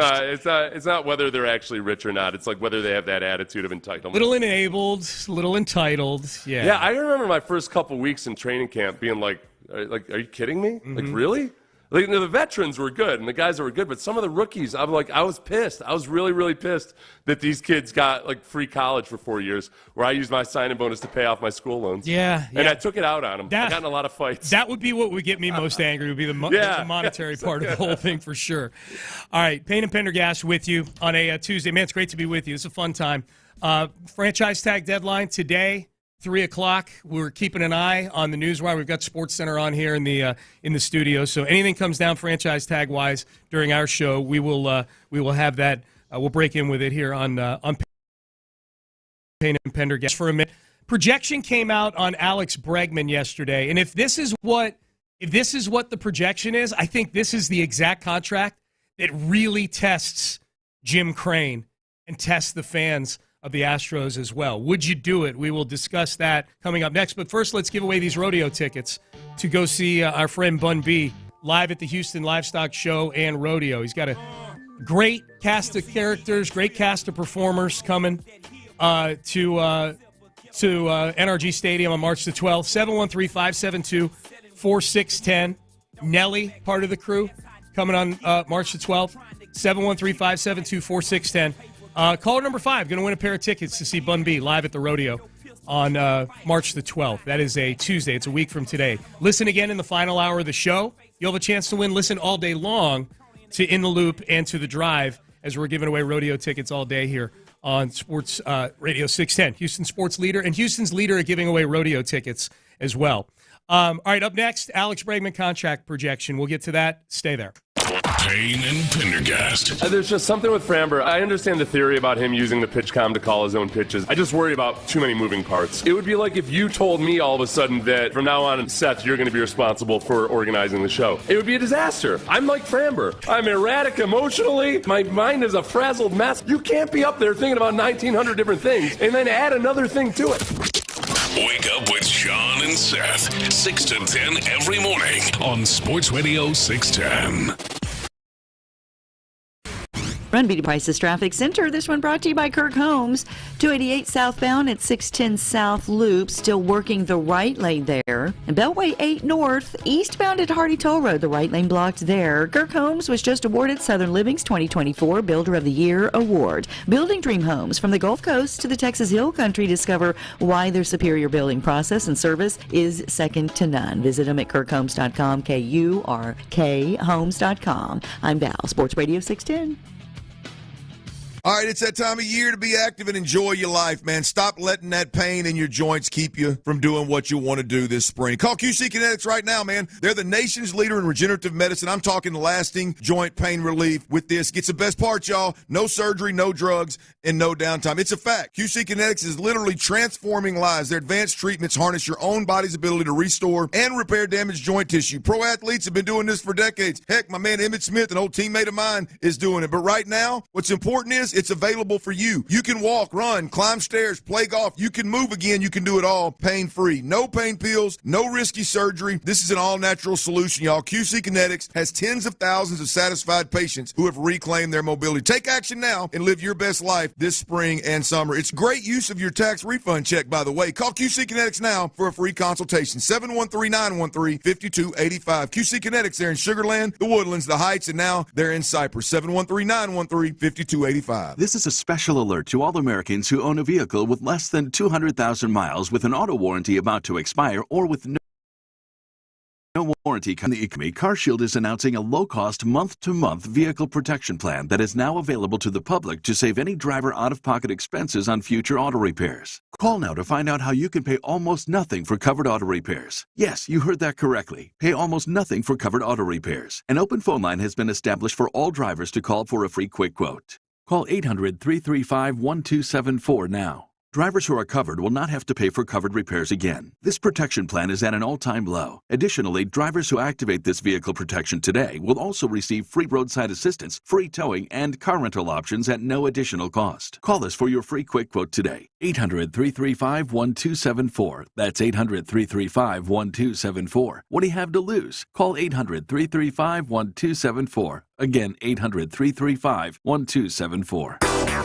Hey everybody, I'm Mark Shanowski, along with one of the NBA's most popular analysts, Stacey King. We're inviting you to join us on the Gimme the Hot Sauce podcast. So join us every week here in the Hot Sauce Studios, where we'll be talking about basketball, football, MMA, entertainment, and unique viewpoints from a group of sports experts having a few brews. That's right. Listen up on the Odyssey app or wherever you get your podcast. Power outages can happen anytime, folks. Extreme heat, extreme cold, hurricanes. Here's the deal. You better stay ready so you don't end up in a panic. Get a free estimate on a Generac home standby generator from Generator Supercenter, the nation's #1 Generac generator dealer today. Reality is, the power grid, it was built in the 40s and 50s. It's old and it'll never be able to handle the growing population and power consumption. Grid failures and outages, they're going to happen. Folks, take Generator Center of Houston, 281-251-6100. That's 281-251-6100, or check them out online at generatorsupercenter.com. At Blue Cross and Blue Shield of Texas, we understand the future of any community will always depend on the health and well-being of its newest members. Because when a mom and child's life together begins with the right support, the positive effects on those all around them are exponential. That's why we're proud to be launching the Special Beginnings program, providing a unique 360-degree scope of maternal health tools and services, including advanced technology revealing key health risks, along with our dedicated advocacy teams, helping new moms get the right care at the right time. As communities, we're only as strong as our most vulnerable, and with each promising newborn, a promise for a healthier tomorrow also needs to be delivered. Fortunately, at Blue Cross, being there from the beginning will always be our reason for being. Blue Cross and Blue Shield of Texas. Through it all. Blue Cross and Blue Shield of Texas, a division of Healthcare Service Corporation, a mutual legal reserve company. At Lowe's, save big every day when you buy in bulk. Save 15% when you buy 10 or more select primed finger joint boards. And there's more. Save 10% on your choice of any 5 or more Reliabuilt lock sets. Visit us in-store or online for low prices on the materials you need. Because Lowe's knows savings. Lowe's knows pros. Selection varies by location. While supplies last. Discount taken at time of purchase. See sales associate for details. Hi, I'm Camille, the founder of our family restaurant. We were also raising a family, but let me tell you, it wasn't easy. Our Chase Inc. card was there to reward us on all of our business needs. Now we have a thriving location, and we're hungry for more. With the Chase Inc. Business Unlimited card, you can earn unlimited 1.5% cash back on every purchase, so your business can go from here to possible. Chase for business. Make more with yours. Real business owners compensated for their participation. Cards issued by JPMorgan Chase Bank and a member FDIC. Subject to credit approval. Terms apply. This hour is brought to you by Bayway Chevrolet. Live from the Twin Peaks studios, Sports Radio 610 presents Payne and Pendergast. Payne and Pendergast with you on a Tuesday, just rolling along. Appreciate you tuning in. Winner of the Ben, we have a winner on the Bun B ticket. It's Justin. I'm still dealing with it. Oh, you are? Is he being difficult, Ben? Do we need to talk to him? We had a guy call in that could not win first. Oh, okay, gotcha. So you why okay. was he a may have won? He'd already won. He'd won already. Yeah. So he's a professional ticket. What else disqualifies him? He's an Odyssey employee. If like, did Clint call in and try to win or something? Hey, Chief, it's Calvin. It's Calvin in Galena Park. Just a little bit different than Clint, right next to Baytown, you know. Want to go see Bun B? Hey, it's Stint Klerner. Be careful on this one. Be careful. Yeah, I know. It's tempting to throw another word in there. Yeah. I know. All right, let's get to this text here from a listener. All right, the text that we got from a listener, 6028, says, I'm tired of watching our guys leave the Astros. Does attendance not make money? $3 million is pretty damn good, honestly, but we'll lose Bregman and Tucker. Okay. There's a projection out for Alex Bregman that I'm going to get to here in just a second, but this is what I would tell the texter, Seth. I'd say, okay, first of all, we haven't lost Bregman and Tucker yet, so let's not, let's let this play out. I don't know, man. Like, Jim Crane spends a lot of money. He's spending into the luxury tax now. Yeah. Yeah. And what they've done, their methodology has worked pretty well so far. Okay, this is the one thing that I wonder is, let's see. Let's get the timelines correct as far as who you lost in order because you couldn't lose these guys or whatever. Okay, you lose Springer because at some point you got to pay Correa. You lose Correa because at some point you got to pay... And I'm missing a couple in here. You lose Harden because you got to pay Altuve. Whatever it is, there are so many free agents leaving. But for a while the pipeline was so full, and then all these guys from the pipeline worked out that there was this sense that you've got to keep kicking. You got to make some hard decisions and let some guys go. But eventually, I think we've gotten to the point now where you're kind of down to the end of the line where, it's Jordan, it's Kyle Tucker, and Jordan got paid. It's Kyle Tucker, it's Alex Bregman, it's, and then it's Altuve getting his final deal, which he got that deal. Mm-hmm. Without getting too much into talking about windows or anything like that, maybe you're at that point in the evolution of the franchise where, the Astros pipeline was just bursting at the seams for so long there, and you had to let some of that out the top, to keep the pipeline from exploding. Mm-hmm. Now you've reached the end of that huge just procession of talent coming up through the minors and into the major leagues that you can justify paying for Bregman and paying for Tucker because you don't have those same guys coming up from underneath the way you did for so many years. Yeah, I don't know what the solution is if you lose Alex Bregman. I know I know the names. I know Will Wagner and Zach DeZenzo, but we don't know. What those guys are going to be. It's like if you have a window or if you have a stretch of time where you've got all these guys locked down, and maybe you pay way more than Jim Crane had ever been comfortable for, but for a Bregman and for a Kyle Tucker, and you've got Jordan locked down and Altuve for the rest of his career, that does give you still more time for your development and acquisition and international players and all of that to smooth this thing out. It doesn't have to be...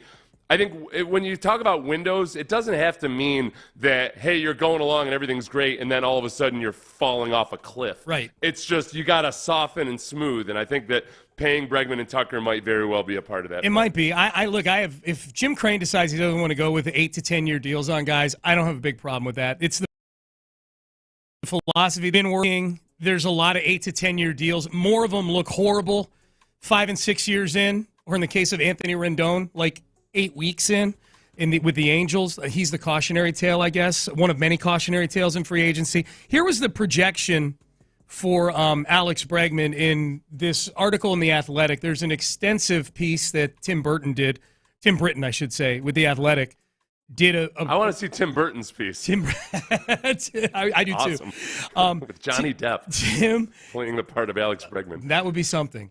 But an extensive piece on the guys who are coming up for free agency after this season, including Bregman. I think this is the contract. The projection in this article, Seth, for Bregman is the perfect contract to, I think, test the Jim Crane philosophy, because it is a 7-year, $210 million deal. The numbers that get thrown around like they're never going to do this is 8 to 10 years. Yeah. It's not the $30 million a year that it's not the average annual value necessarily that scares Jim Crane and the Astros. It's getting caught in bad deals with guys that are late in their careers.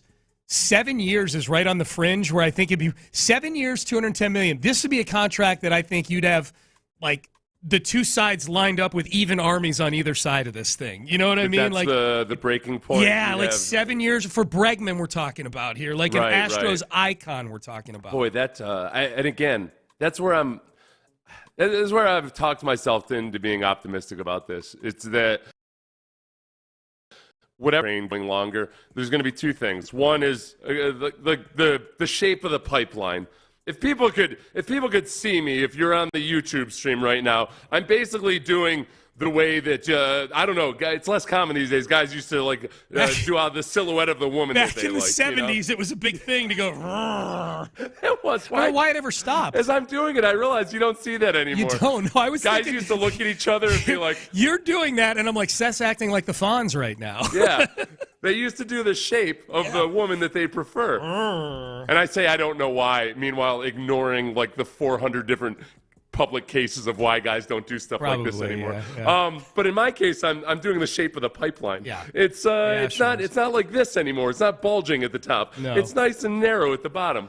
And you can splurge a little bit into maybe that 7-year contract, but then you also have on top of that just the increase in revenue in the league, the fact that the Astros have their TV deal, and I think in Jim Crane's mind, maybe that at least in terms of this portion of spending, you're kind of like the really uncomfortable part of having too many mouths to feed and too many guys to pay is over. So maybe you can stretch and you pay that contract, and sure, it's a long one, but you're going to have inflation over those years, both with revenue and with like actual inflation in real life, because that exists again. Yep. If Ken Rosenthal tweeted out today, or Chandler Rome, or somebody near the Astros tweeted out today, the Astros have agreed to a 7-year, $210 million Alex Bregman, I would be very excited about that. I think that's I think that the perfect extension for the Astros would be if it were 5 years for $150, like a little pricier than Altuve, because Bregman is younger than Altuve. I can get with 7 years, $210 for Bregman. I wonder how this goes. It's funny. I think usually, I wonder if there's an age limit to like when you stop caring about your owner giving out 10-year contracts, because I feel like most people in their 20s, we were like, who the hell cares? 10 years, yeah, pay him everything. And then as you get closer and you've got a mortgage and all that stuff, you start thinking more about like, well, you got to be careful and you don't want to spend too much. And then I feel like when guys get into their 70s, they're probably like, yeah, what the hell do I care? Yeah, spend it all now. It goes like this. It was like, and I just made the hourglass shape. It was like my dad when he had cancer. He was he got pretty loose with the credit cards. That's true. He was like, it's a bell-shaped curve. What the hell do I care? It's a bell-shaped curve for sure. It was one of the I think like in my honest answer to your question, I get what you're saying. It's funny. I think the honest answer is I think fans at all ages are just way more in tune with what budgets are like in sports because of luxury tax and salary caps and things like that. I think this, I don't know, not all of them, because there are some that go, it's not your money, why do you even care? And that's when you have to explain luxury tax and salary caps to people. But I think people are generally understand like why stuff like that. Well, you look at the Yankees and you wonder, okay, boy, Giancarlo Stanton is not getting any younger. Brutal. And he's been nothing but an injured pile of ligaments and tendons the entire time he's been there with the Yankees. Yeah. Did he even have one? Was his first season there? He had a relatively full season, did he not? I don't know. I don't think he's had one since then. I don't know. Sometimes I look at it and it makes me, it arouses me. I'll look at his stat line over the last couple Really? years. Yeah, I don't have it in the bank quite memorized or anything, but yeah, I get excited by how much they're paying him to never play baseball. Explains why Seth clams up when we start talking about Giancarlo Stanton, Ben, on the show. He just gets quiet. He played 158 games the first series there. Yep, and then that's a lot. And then this has been how many games every year since? Starting in 2019. Yeah. 18. Oof. 23, that was COVID. So, but still, even in COVID, it was a third of the actual season. Yeah. Yep. Ooh, 139 in 2021. Wow. And then 110 and 101. Wow. And to the point now where I think it was Brian Cashman who's basically just openly saying, well, we got a plan for him being injured. Yeah, that was a big deal. Like, for him, I'm usually not the guy that says, like, well, you just spoke the truth. What could people get upset about? I actually am kind of in that instance. As much as I hate to defend Brian Cashman, he kind of just said, look, we can't plan on him staying healthy the entire year. This is just who he is. He gets injured. If you guys look at the stats, he's going to be a year older. Of course not. Right. They said he can't. The other thing, too, about Cashman,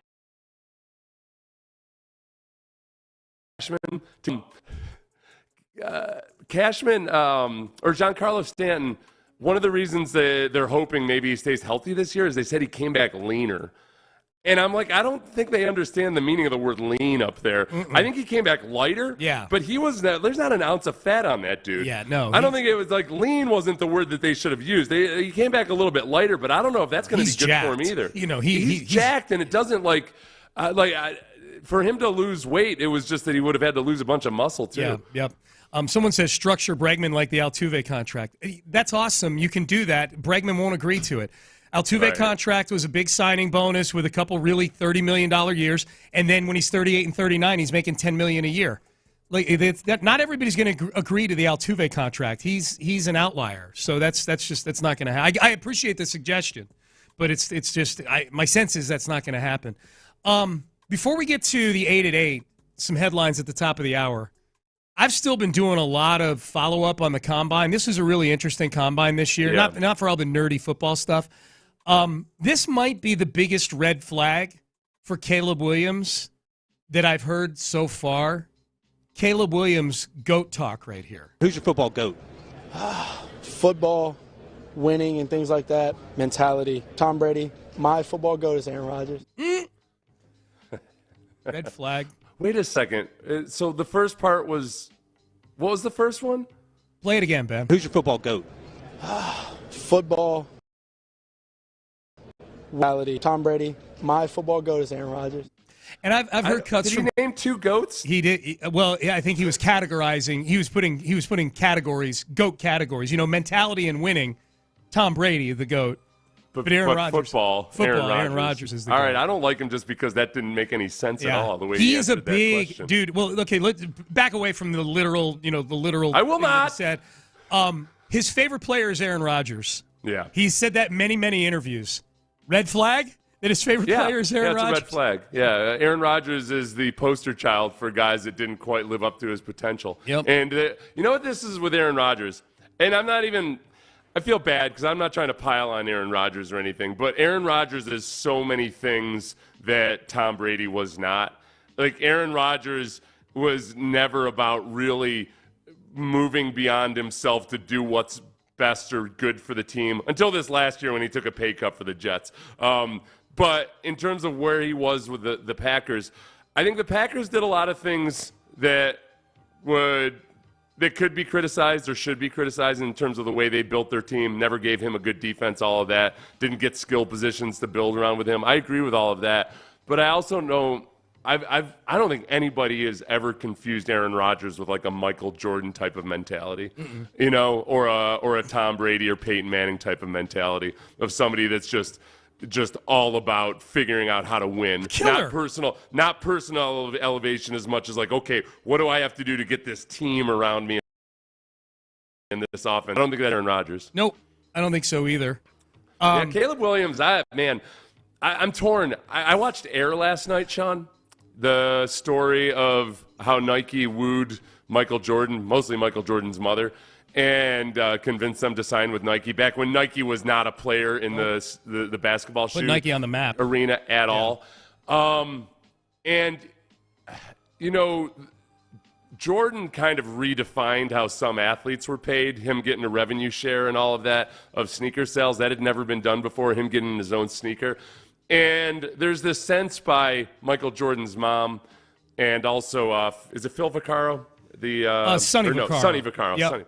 Yep. The guy from Nike. That, look, Jordan just is this special dude who actually is going to redefine a lot of things. And it's like a different type of brand endorsement than has ever been done, and he's gonna redefine basketball in general and all of this. I feel like Caleb Williams and his dad may have watched that movie a time or seven too many. Yep. And the big difference is that there's no chance in hell that Caleb Williams is anything like Michael Jordan. Nope. I don't think he's going to have that same impact on the game because it already is the premier game in the league, and I don't think he's going to have that kind of an impact as an athlete because hardly anybody ever does. And yet, I feel like him and his camp are trying to just redefine everything every step along the way, from how you handle yourself at the combine to exactly like whether you want ownership in the team and all these other things. Dude. If you've got the power and leverage to do it, I don't think he's got the power and leverage to do that, and that makes me more nervous as a team that might take. I don't know if he's going to be a great player. Right. I just don't. I know he's tremendously skilled. Which honestly, makes Aaron Rodgers the perfect model for him, right? That was always the thing. Tom Brady is the GOAT. Aaron Rodgers might be the most talented quarterback I've ever watched play. These are the two movies that are ruining football right now: Air and Ted Lasso. Okay, I feel like Ted Lasso. TV show, yeah. Ted Lasso's influenced hiring decisions. There's too many Ted Lasso coaches out there. Yep. I think that's how Brandon Staley got a job. Don't check the timelines back then. I don't want to know if Brandon Staley got a job a year before Ted Lasso or whatnot. There's just way too many owners were watching Ted Lasso and thinking yeah, that makes a lot of sense. I'm going to get this guy who's super positive and doesn't actually know a damn thing of what he's talking about when it comes to coaching. That's going to be my coach. Your timeline's right, because Staley got hired in the same cycle as David Culley here. And Culley was the ultimate Ted Lasso hire. Culley was a Ted Lasso He was hire. the ultimate. I'll never be convinced eitherwise. Hey, real quick, I know we got to get to the 8 at 8. By the way, you're listening to KLT and KLT HD2 and Odyssey Station. Did you like Air? I did, actually. It was one of those things, you see on the face of it, all right, what the hell do I really care about how Nike woos Michael Jordan? And then you realize, okay, it's not even actually about that. It's mostly about Sonny Vaccaro's battles with himself and Nike. And also, Phil Knight is hilarious. Ben Affleck playing Phil Knight is hilarious. He's really good. Yeah, he's really good. Yeah, you don't even see whoever's playing Michael Jordan in Air in the movie. Right, yeah, and barely his voice at all. Yeah. Yeah, it's all about the play. Which, I mean, I'm sure there's 18 million reasons they didn't do that, but it ends up being more about his mom than way more, and Sonny Vaccaro more than anything else. Yep. All right, let's get to the 8 at 8. 8 stories that you need. Get your day going. We call it the Ocho. Here we go. One. It's franchise tag day, so these are the things you're keeping an eye on. We'll dig into this more later in the show, too. 3 o'clock today is the deadline for teams to put the franchise tag on players. Only 2 have been handed out so far. T. Higgins in Cincinnati, L'Jarius Sneed in Kansas City. It's expected that we could see at least 3 or 4 more today, including Brian Burns in Carolina, Justin Madubuike in Baltimore, Josh Allen in Jacksonville, Michael Pittman in Indianapolis. Those have been the big names that have been bandied about. I guess the only Texan that we would be keeping an eye on today, because I think Jonathan Grenard's franchise tag is a little rich for the Texans, Seth, at 20 plus, 22 million maybe for a defensive end.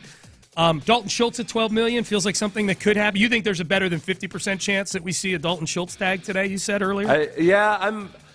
That's where I am. I think some of that depends on whether Nick thinks that they can get a deal done or not. But I just think that, for one, Dalton Schultz, maybe because he might have been humbled in free agency last year, I don't worry about him being like a locker room issue or anything, or making a huge stink out of being franchise tagged. Maybe I'm completely wrong on that. That's just my read from the outside looking in on that. Not all that. I mean, teams don't spend a lot on tight ends. If they franchise tag Dalton Schultz, that would have put them in the top 5 of spending on tight ends in the league. Like the last year. Yeah. It's so to spend that much on your tight end position, and that's just on that one position in Dalton Schultz. Then you've got whichever tight ends you have on your roster beyond that. It's hefty. People just do not like to spend money on tight ends unless they're bona fide slam dunk awesome guys.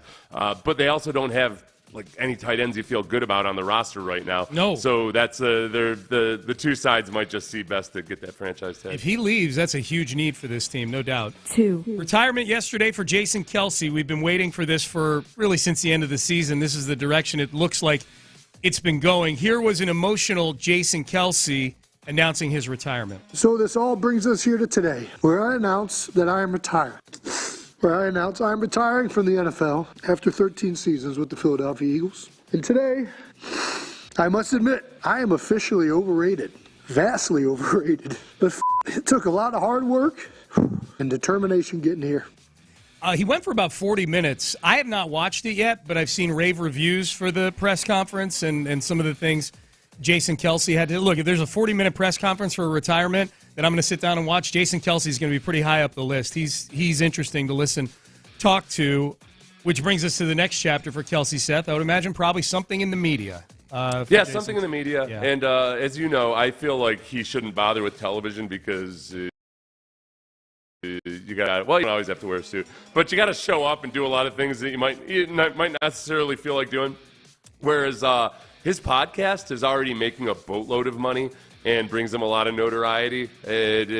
Beyond, I feel like with Chris Long, he might just want to focus on his podcast. That would be my advice to him. Don't discount the appeal of just working on your podcast and doing whatever the hell you want to do instead of having an actual boss. Yeah, it's interesting with Kelce. I was driving back from, we had our practice last night for the Boots for Troops charity softball game that Landry and I are managing on Friday. Boots4troops.org if you want to go get tickets to the game on Friday out in Tomball. I was driving back, I'm listening to Area 45, and they played another cut from Kelce where he talked about the rush that you get from playing football, like just the rush of being on the field and running on the field and the process of Sunday and everything else. And like the way he described it, look, I never played football, so I don't know. Like the way he described it, I'm like, man, this sounds like that's going to be a really tough void to fill for this guy. Yeah. It is for everybody. Right. He'll be fine. He'll be depressed for 5 years. Whatever. Okay. Get over it. Yeah. I had a nice teary. I've pledged a blood oath against the Kelce brothers because even Travis was at the press conference and I got a little teary watching some of the moments between those two. So for making me feel feelings, I must destroy both. You're of them angry now. with them now that they made you feel something. Yeah, Kelce genuinely loves football. That makes it harder than for a lot of guys. Yeah. And filling that, a lot of times you feel like you have a plan, and then you realize 6 months into your plan, crap, this isn't the plan that I needed to be on. I actually did. I did everything I was supposed to do. I had a plan. I researched stuff and everything, and I don't know what I'm doing now. And but he'll be cool because he's got alcohol. 3. About 5 years of heavy drinking, a couple years of just therapy. And then it's just he did. He looked like he was enjoying those tailgates and those beers in Buffalo when he was up there. That's for sure. It's been 17 years. Yeah, I'm about good by now. Okay, yeah. all right. Yeah. Okay, so now you know what you got in front of you, Jason Kelce. Yeah. All right, let's get to Russell Wilson. He's going to keep playing football, just won't be for the Denver Broncos. Russell Wilson was released yesterday. We're going to dig into this more because this is a broader topic than just Russell Wilson. I mean, there's a 1-year period where teams were making huge swings to get what were perceived as elite quarterbacks, and it's been a disaster for these teams. Maybe no bigger disaster than Russell Wilson, Seth, who leaves behind an 11-19 record as a starter, $124 million in cash made from the Broncos, and an $85 million dead money cap hit that's got to get split. Basically, it's got to get split over 2 years because I don't think the math allows it to plunk down in 1 year for the Denver. I don't know if they can field a roster with an $85 million dead money hit. So they're splitting it over 2 years. Yeah, and usually teams decide to take it all in that same year, even though you can designate a June 1st anytime, and just teams usually like to just take their medicine all at once. I mean, at some point when you're the Broncos, and you're the ownership group who's they've got Walmart money, you got to look at Sean Payton and wonder, all right, like whatever he told us about believing in Russell Wilson and how he could fix Russell Wilson, he's either bad at his job or he just hosed us, right? He either can't fix Russell Wilson or he was just completely lying to us, like one or the other. He's not as good as he said he was, or he was lying to us. I don't really buy for a second that Sean Payton really believed he could fix Russell Wilson. Yep. I think he talked himself into giving him the good old college try and seeing what he had. But he stepped into just an incredibly awful situation that anybody could have seen from a mile away, except that people were so still married to their notions that the Broncos are some kind of darling franchise in the NFL, despite having 7 or 8 losing seasons in a row. Yep. I'm glad that it's all crashing down on them. There's a lot of delusion that led to all of this, except that Sean Payton's still getting paid probably more than just about every coach in the NFL. Right now, and if he gets fired, he's going to get all the money, I would assume, right? He's going to get all that. I'll just say this to put a bow on this Russell Wilson thing. The whatever the Broncos quarterback solution is when the dust settles on all this, they become one of the most interesting teams moving forward into the season. Because the question we'll be asking ourselves, whether it's the Broncos drafting J.J. McCarthy with the 13th pick, maybe they're in the Justin Fields market. Maybe they're in the Baker Mayfield. Who knows? Whatever. That'll be the question. Like, okay, can Sean Payton make this work? You got rid of Russell Wilson. Can you make this work here? I think they become a really, really interesting team heading into the season. 4. Quick news on the Rockets here. They play tonight against San Antonio. Victor Wembanyama in town. Tari Eason, successful surgery yesterday on a benign growth on a bone in his lower leg. That's what's been causing him all this pain. We know it was successful because Toroya Eason, Tari's mom, tweeted at 1:15 yesterday afternoon. He's out. It went well. Doc says he's going to be up and moving in no time. He is titanium. That's what she says. She has all these U's and M's in there. Titanium. She's fun. Yeah, she's fun. Got like 8,600 followers on X. It's pretty good. She's of the younger generation. Yep. So she's probably got more people on Instagram than on X. I don't know. These are all kids to me these days anymore. But she posted a video of Tari in his hospital bed. He looks like he's still groggy. And then she does a transcript of what he said to her. He said, Mom, why did one of the nurses wake me up and say, how are you feeling? You look like R. Kelly. He said, man, I woke up so fast. No, the hell I do not. So she posted the transcript of what Tari Eason said about the nurse bringing him out of anesthesia. And I like her. I think I might follow. She's a monster. Yeah, that's a good way to jolt somebody out of an anesthesia haze. Tell them they look like R. Kelly. Yeah, like that. Hey, you look like R. Kelly. I get that a lot. A lot of people when they're trying to jolt me for when you're various trying reasons. To bring you out of a haze. Yeah. Yeah, R. Kelly, Richard Pryor, and Morgan Freeman. Those are the big ones that I get compared to. You get that a lot. Ed Helms, too. I get Ed Helms. So it's Ed Helms or Morgan Freeman. Pick one or the other. There you go. 5. All right, another retirement. This one in baseball. This will be quick. Like most Josh Donaldson at-bats in the 2022 ALCS, this will be quick. Josh Donaldson, former MVP, the American League, retires. Why am I mentioning this in the 8 at 8 on a Houston radio show? Because I would say that Josh Donaldson was one of the key reasons why the Astros were able to sweep the Yankees in the 2022 ALCS. He struck out 10 times in 13 at-bats. That was a delightful ALCS, obviously because of the sweep. But, man, every time Josh Donaldson came up, Seth, it felt like a pitcher was coming up to the plate when Josh Donaldson would come up in that ALCS. So a salute to him for his retirement. That's something that we've got to do more of when the Astros are in the playoffs is some of these series maybe award some MVPs from the other team. Yes. When the Astros win, MVP of the other team. Circle of trust for the other team. Possible double agent. Yes. Trusting them to suck. Yeah. We'll call it the Mecole Hardman Award, where the guy played it was almost like the guy was actually giving secrets over to our side. I like it. Yeah. I like it. 6. Another quick baseball one. And but I think any of these contracts, if you're an Astro, if there's a contract for a third baseman, an outfielder or starting pitcher, you've got to keep your eye on it if you're an Astro fan, just to keep a gauge on the market, because we all hope that Framber is going to return to form this season. And I'm telling you right now, Framber at his peak is a better pitcher than Zach Wheeler, who just got 3 years, $126 million from the Phillies yesterday. That's $42 million a year. So Framber is another one of these guys who's got a couple years of team control left, trying to get a long-term deal done. Haven't been able to arrive at anything yet. Framber's second half of last season complicated things for sure because he wasn't good. So Framber returning to form would be awesome for the 2024 Astros. But this Zach Wheeler contract would be very awesome for a return to form Framber. $42 million for Zach freaking Wheeler. Holy smokes. Framber, I like this, honestly. Any bit of a hint of a carrot on a stick for Framber, I like. Yeah. As Framber, he just constantly, he needs focus. He needs an ability to kind of avoid distractions, not get caught up in his own emotions, all that stuff. If he can just stay singularly focused on money, Sean. That's right. I'm sitting here advocating I want my athlete to be as money-driven as possible. Frankly, he seems like he might be a little too much of a good dude. Yeah. I think he's driven by the love of the game more so than money. Throw that aside, Framber. Yep. Be a money-driven, greedy bastard. Soldier That's of right. fortune. Yes. Yes. Soldier of fortune. Do it, You can Framber. build so many churches. Do it. 7.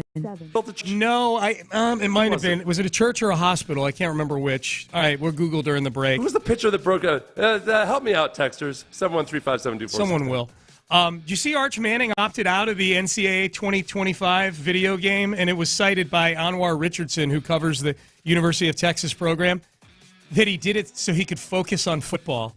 Yeah. To which I replied, does Arch Manning realize, giving your name to a video game doesn't mean you actually have to go play the video game or anything like that? Or I wonder if it's kind of. I think it's one of those things that it's kind of like if somebody's frugal, they stay frugal no matter what. Even as they become rich, they're still gonna make they're gonna buy the cheaper Apple in the store, not because it's even a money thing at that point. It's just a matter of that's their MO, and that's how they got to where they are. So they don't even think about it. I think Arch Manning has been so anti-NIL and so much of just staying super focused on football that he probably didn't even think about it. It's like, okay, no, I'm not going to take the time to actually decide whether or not this would be a big deal or not. I'm just going to focus on football. I approve, Sean. You do? I approve. I approve of a young man's decision. Okay, I think he just wants more than $600. That's my. He wants to be. He's what you want Framber to be, a soldier of fortune.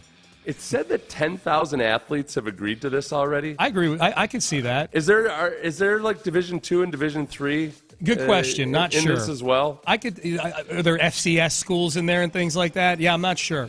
I guess because there's probably Division I football players. There's 130 some odd schools in 1A. There's probably 100 guys on each team, so that's 13,000 right there. Yeah, so but I don't know. I haven't seen the video game yet. 8. All right, last bullet point. I think Arch Manning saw air as well, and he's just trying to redefine everything the way Caleb Williams. That's actually the likely possibility. Yeah. Among the things outside of sports and in the pop culture world that I need to start paying more attention to, I get a TMZ newsletter every day. I've not been paying nearly enough attention to this Cyrus family drama, where Miley Cyrus's mom Tish, apparently she's got a new husband. She's not married to Billy Ray anymore. Yeah. Got a new husband who's an actor in the 54-year-old actor in the TV show Prison Break, who evidently she may have stolen from Miley's 24-year-old sister, Noah. Miley thinks it's weird, apparently, according to this story. And if Miley thinks something is weird, then it's got to be super bleeping weird. If Miley thinks something is weird. And it sounds like Miley participated in the wedding. I don't know if she funded it or not, but she helped plan it. Apparently, she didn't know that it had been her sister's ex-boyfriend at that time. Right. Which makes me wonder how close she is to her sister. Yeah. If it is a weird situation. I feel like that's generally, even in today's more relaxed world, I feel like stealing your son's boyfriend should be taboo as much as possible. Or daughter's boyfriend. Yeah, either one. Oh, was that? Oh, yeah. That's no, right, it's a male name, but it's Either way, I think if you just looked at it in a vacuum and go, wow, Miley Cyrus's 24-year-old sister is dating a 50-something actor. Okay, that's a little unorthodox. Happens more now, probably. Yeah, a little bit. Boy, what could make this story weirder? Oh, Miley's mom steals him from her and marries him. Oh, okay. I got to pay more attention to this. I'm just putting that out there. This story intrigues me. One of our best friends of Brandy and I both, he's single. He's like 53 years old. He lives in South Florida. Mm-hmm. And to talk to him about his dating life, it's an interesting scene in South Florida right now. Now that hormone replacement and hair restoration and his is better than it's ever been before, and money's just as good as it ever was. Yeah. The old man, young woman dynamic in South Florida has been taken to an extreme. I'll bet. To where it's almost like it's sad. The way he describes it, it actually sounds like it's more the exception when a 54-year-old isn't dating a 25-year-old. Like it's not just like the. It doesn't create the stir it once did. Yeah, and it's a pretty competitive environment, though. If you're a dude down there, that's because you. I think it's competitive for the women. Okay. I think it's a destination for a lot of women that might be A-okay with having a sugar daddy. Yeah. There's that. Yeah, it feels like it's the SEC of dating, down in Florida, right? All right, Payne and Pendergast with you. That was your Ocho. That was your 8 at 8. All right, so Mike Evans signs with the Bucs yesterday. Diana Rossini reported on the teams that were going to be in on Mike Evans if he had hit free agency about the teams. And where do Nico and Tank stack up against the top duo if Evans had wound up with some of these teams? Particularly, there's two in the AFC South, and we will get to them coming up next. What qualities are the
presents Payne and Pendergast. Payne and Pendergast with you. So we know that we know a few things here. Mike Evans extends his deal or signs a contract with a 2-year, $52 million deal with the Bucs. So he remains in Tampa Bay, $35 million guaranteed. So 2 years, $52 million total. And we know that his criteria, at least through his agent, in an interview that he did with Dalton Schultz, or a conversation he had with Dalton Schultz, the agent, had said that Mike Evans wanted everything every player would want. I want to be among the highest paid. I want to be the number one receiver on my team. I want that team to be a Super Bowl contender, and I want that team to have a quarterback that's not a rookie, that's a guy who's done some things in the league. What wide receiver wouldn't want that? Right. And then a day later, he just goes and re-ups with the Bucs. And my theory yesterday had been that Mike Evans' agent was probably floating that around to a lot of people at the combine, and then floating it to reporters, and just seeing, just kind of throwing the line in the water and seeing what came back. And then, there were teams that came back and were interested, but none of them probably fit the full criteria.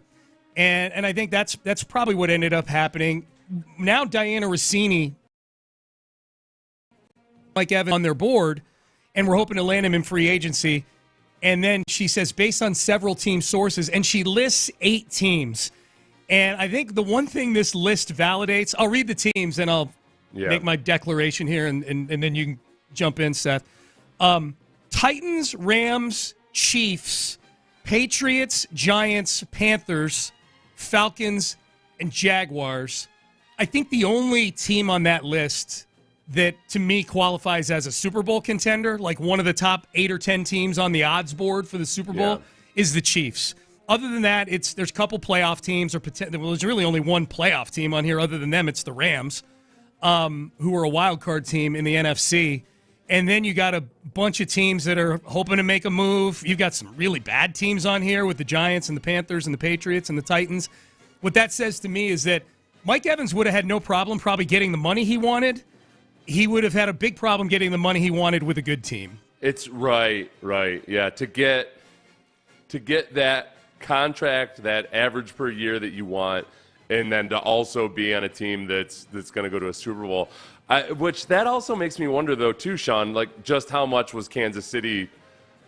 They're a team where you would say, okay, well, they're perpetually just a piece or two of maneuvering things around, and okay, it would make a lot of sense for Mike Evans to go to a team where last year the Chiefs struggled on offense. Like they actually struggled on offense at times. For most of the season, yeah.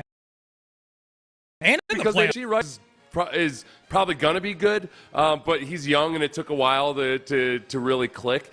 But like that, of all those teams that you listed, I think that one right there, the Chiefs with Rice and Evans, might be the only one where I might say, okay, is there a reason to prefer that duo instead of Tank Dell and Nico Collins? Like those, and I think that's where you got to, as a Texans fan, appreciate just how powerful and potent a combination that is, because those teams that reportedly, theoretically, were in the run for Mike Evans, even after adding Mike Evans, still weren't going to be as formidable as the Texans' top 2 right now. And that's where I think, like, whether it's Mike Evans or any of the other marquee receivers, I think that's why I'm still skeptical that the Texans should spend money on that position when it's already a position of strength for them. That you don't, like, the Texans aren't at a point where they have the luxury, where they're so good that they have the luxury of tripling down on a spot where they already have 2 good players when they've got needs elsewhere. Okay, that's a really interesting way to lay it out. The other teams interested in Mike Evans, if Evans had gone to those teams, are their top 2 with Evans, because presumably Evans is one of the top 2 receivers on all these teams, obviously. Is that better than Nico Collins and Tank Dell? And obviously there's things like contracts and health and all that other stuff. But I would say, in looking at these teams, Rashee Rice and Mike Evans is interesting, especially because you got Mahomes pulling the trigger. That I look at here, that I go, okay. I mean, like, it's hard to say, like, Cooper Kupp and Mike Evans is not a better duo. Like, that's 2 elite receivers. Or Nakua and Evans. That's the one. Oh, my God, the Rams. Yeah, I bet. But as soon as I said what I said and I looked at the Rams, I'm like, oh, dude, crap. That's actually really scary. Mike Evans. Stupid thought, Seth. Cooper Kupp. And, yeah. Well, no, you're right. And the weird thing to me is I'm dishing out Cooper Kupp, and they've got Puka. I forgot about. I was just going down the salary list. Cooper Kupp's like the third highest paid receiver. In right, football. right, yeah, but yeah, Nakua's the guy there. Nakua's the guy. Yeah. What about DeAndre Hopkins and Mike Evans? No. Okay. No. Just throwing it out there. That's what it would have been in Tennessee. I would be like, okay. Especially if you factor age into it. All right, what would you rather have right now? Would you rather have DeAndre Hopkins and Mike Evans or Tank Dell and Nico Collins? I would. Without age, though, still, just because I think DeAndre's not the same. He's not the same threat that he once was. I think there's a lot of overlap with their skill sets too, Evans and Hopkins. You know what I mean? They're both kind of big physical receivers that use their body. Their body is their weapon. And I like the diversity of a Nico Collins Tank Dell pairing. I'm sure we'll get text people saying, you guys are crazy. You're talking about two future Hall of Famers. Yeah, two future Hall of Famers that are in their 30s right now. Those are the only ones that I look at this list, because the other ones, I'm listing the top two receivers on these other teams, and some of these are just bad teams. Like, you can see why they'd want Mike Evans. Like, the number one receiver in New England is Devontae Parker. The number one receiver in New York with Satan. Adam Thielen is the number one receiver in Carolina with his 120 catches, averaging, 8 yards a catch. Drake London and Mike Evans, Atlanta, that's interesting. But Drake London he's not had a Nico Collins type breakout season yet, I guess the difference in Carolina would be, is Jonathan Mingo going to come into his own this year? Who knows? You match him up with a veteran, but it's just none of them have quite the same appeal other than the two we mentioned. Is what the Texans already have. Yep. So the Evans conversation. He's Tampa Bay. It's done. I'm going back through some of these combine nuggets during a break. This guy might be my favorite interior lineman. This Oregon center, Jackson Powers Johnson. Yeah. I can't say that I've sat down and watched and broken down in great detail a lot of Jackson Powers Johnson film. He's very impressive He's athletically. good? Yeah, and technically too. He's got a really good sense and awareness of how to use his hips and how to use his offhand to kind of. I'm always impressed by offensive linemen that kind of know how to block a defensive lineman at his hip instead of always punching at his chest and everything. Yeah, he's good. Yeah. He's good. I like this kid. Yeah, he's a good player. Okay, unfortunately, that's not really a position of need for the Texans. They need a good center, obviously, but they're going to ride with Juice Scruggs, is my guess. So he probably won't wind up here, which means we won't get to experience the Big Jacks, which is the burger that he constructed for an eatery in Eugene, Oregon. And here, what is on Jackson Powers Johnson's self-named burger. It's not a sandwich, it's a burger. It's called the Big Jack's Burger. There's a lot of stuff in it. It's a big man delight. It has, let's see. So, start with the patties. We'll start with the bun. Really great brioche bun. Under that, we got a little bit of barbecue. We have some queso. We have some mac and cheese, some pulled pork, some bacon, 2 things of patties, and then a bun under there. And then, if you can finish that, I think the meal's probably free. All right, so sounds pretty reasonable. Seth, as a big man yourself, a bigger man at one time, what's your take on the Big Jacks? Well, can I ask you, because I didn't see the video, are the patties huge? There's no picture of the burger. It's just him at the podium describing it. It must be a massive. It must be huge patties, kind of like those Fuddruckers ones. Yeah. Or something. Because he said if you can finish that, your meal's probably free. I feel like he's overselling it. Because other than without putting eyeballs on these patties and seeing exactly how much food is there, that sounds like a 1,500 calorie burger, which is nothing. That's like half a meal. Yeah. I don't trust this kid. I'm down. I'm out. Really? Plus, he's got a hyphenated last name. All these damn kids with their hyphenated names these days. Pick your favorite parent and go with it. I'm sick of it. Sick of it. You pick your favorite branch of the family, and that's it. Your mom, your dad, I don't care. So if I'm reading the scouting report from Seth Payne on Jackson Powers Johnson correctly, strengths, athleticism, playing the sport of football, strength, weaknesses, indecisiveness on which parent to choose. Yep. And overselling the just the gargantuanness, if that's a word, of his self-proclaimed Big Jack. Gargantuosity. Gargantuosity of his. Yeah, that's what we'll go with. I like that better. That's a lot of meat on there, dude. What did he say? Was there like barbecue queso? Oh, there's mac and cheese. There's mac and cheese. And there's pulled pork too. Yeah. Okay. Yeah. I couldn't hear him. Honestly, his voice isn't booming enough for a guy that weakness, big either. not booming enough voice to call out the Mike linebacker. Yeah. Yeah. I'll tell you another thing too. Yeah, he's got like the David Beckham voice of offensive linemen. Yeah. Let me tell you another thing too. Yeah. He's really athletic. But, offensive linemen, the way they have to move, it's an unnatural movement. They have to have their back upright with their hips sunk and everything. Mm-hmm. So it's actually impressive that he runs as fast as he does when he's going out to block on screens and everything. But he does such a good job of doing his duck waddle. Ironically enough, he's an Oregon Duck. This is where the YouTube pays off big. It looks like he's racing to get to the bathroom, like he's holding in a load or something. Except he's so fast that he never has an accident. So, I'll score him up. I'll score him for plus on actual speed and athleticism, but I'll score him down for aesthetics of that run. Okay. He's doing the poop run all the way there. Like he's eating 3 of his burgers. Okay. Now I want to go watch film on this guy.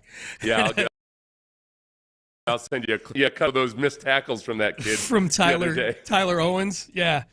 Oh, no, Seth's great. Seth's like a combine video jukebox. Like, yeah, send me this on video, and boom, you have it. Yeah, I'm not buying that you get that's so big that it's hard to finish. It's got queso, mac and cheese, pulled pork, bacon, and double patties. Dude, it's a lot of food. It's not even a full mammal in there. It's like you feel a hodgepodge of Called it a big man's delight. The Big Jacks. If he comes here, though, Jack's Grill in Bel Air there would be a good spot for him. Layup. Absolutely. I used to live right down the street from the Jack's Grill in Bel Air, and I spent a good couple off seasons there. You did some damage? Yeah, and then I tore my hamstring off my pelvis, and I freaked out, and I thought I was done playing football. Oh no, that was a different injury. This is when my body rejected the tendon they put in me, and then I thought I was done playing football. Okay. I sold my house. It's like Brandy, that's it. We're making up, going back to college. I've had 3 surgeries. I can't figure out what's wrong with me. Selling the house. She's like, oh crap. And she's like, why? And you pulled the ligament out and said, because my body rejected this. All right, Payne and Pendergast with you. I know confessions are a thing that In the Loop does on their show in the noon hour. I'm going to jump on the bandwagon. I've actually got a confession that I want to make about this quarterback group out there in free agency right now. Big confession I got to make that we will make coming up next. Defensive lineman.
Get a price. Live from the Twin Peaks studios, Sports Radio 610 presents Payne and Pendergast.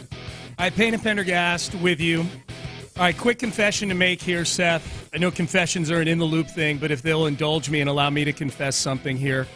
I was thinking about this yesterday.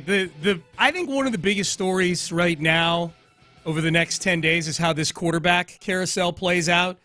And there's not the tippy-top names out there that have been the last couple of years available because Aaron Rodgers was available last year. Wilson and Deshaun Watson got traded. Yeah. You can ask how those all worked out. We'll actually talk about that at 9 o'clock when we go back into Russell Wilson. But I'm intrigued by where Kirk Cousins ends up. The Justin Fields trade is super interesting to me because it involves the first overall pick in the draft as sort of a supporting actor in that. My confession is I am happy that Baker Mayfield seems to have a legitimate market for his services. I respect the journey that and I used to hate Baker Mayfield. I did not like Baker Mayfield, the Cleveland Brown, at all.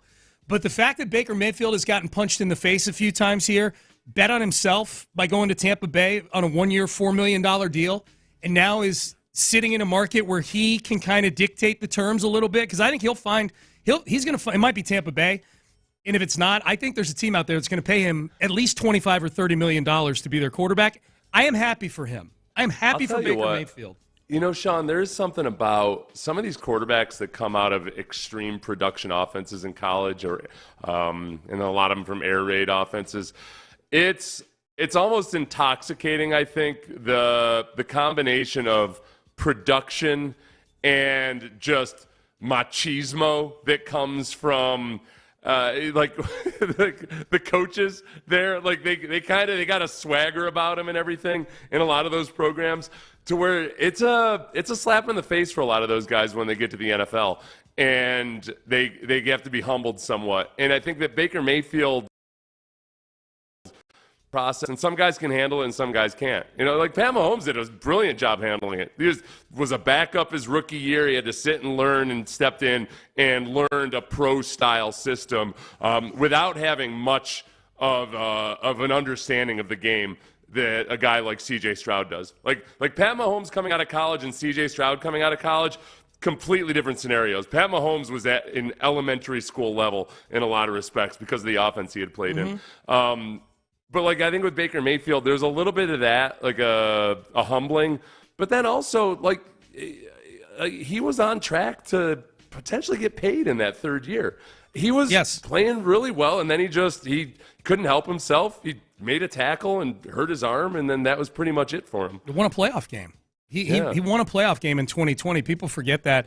It's funny you bring up Mahomes, because I think that's also a great example of getting drafted into a situation where they allow you to develop at the right pace. Yeah. You know, Baker's drafted first overall on a team that had won one game in the previous 2 seasons combined, and they're dropping him right under center to start out with.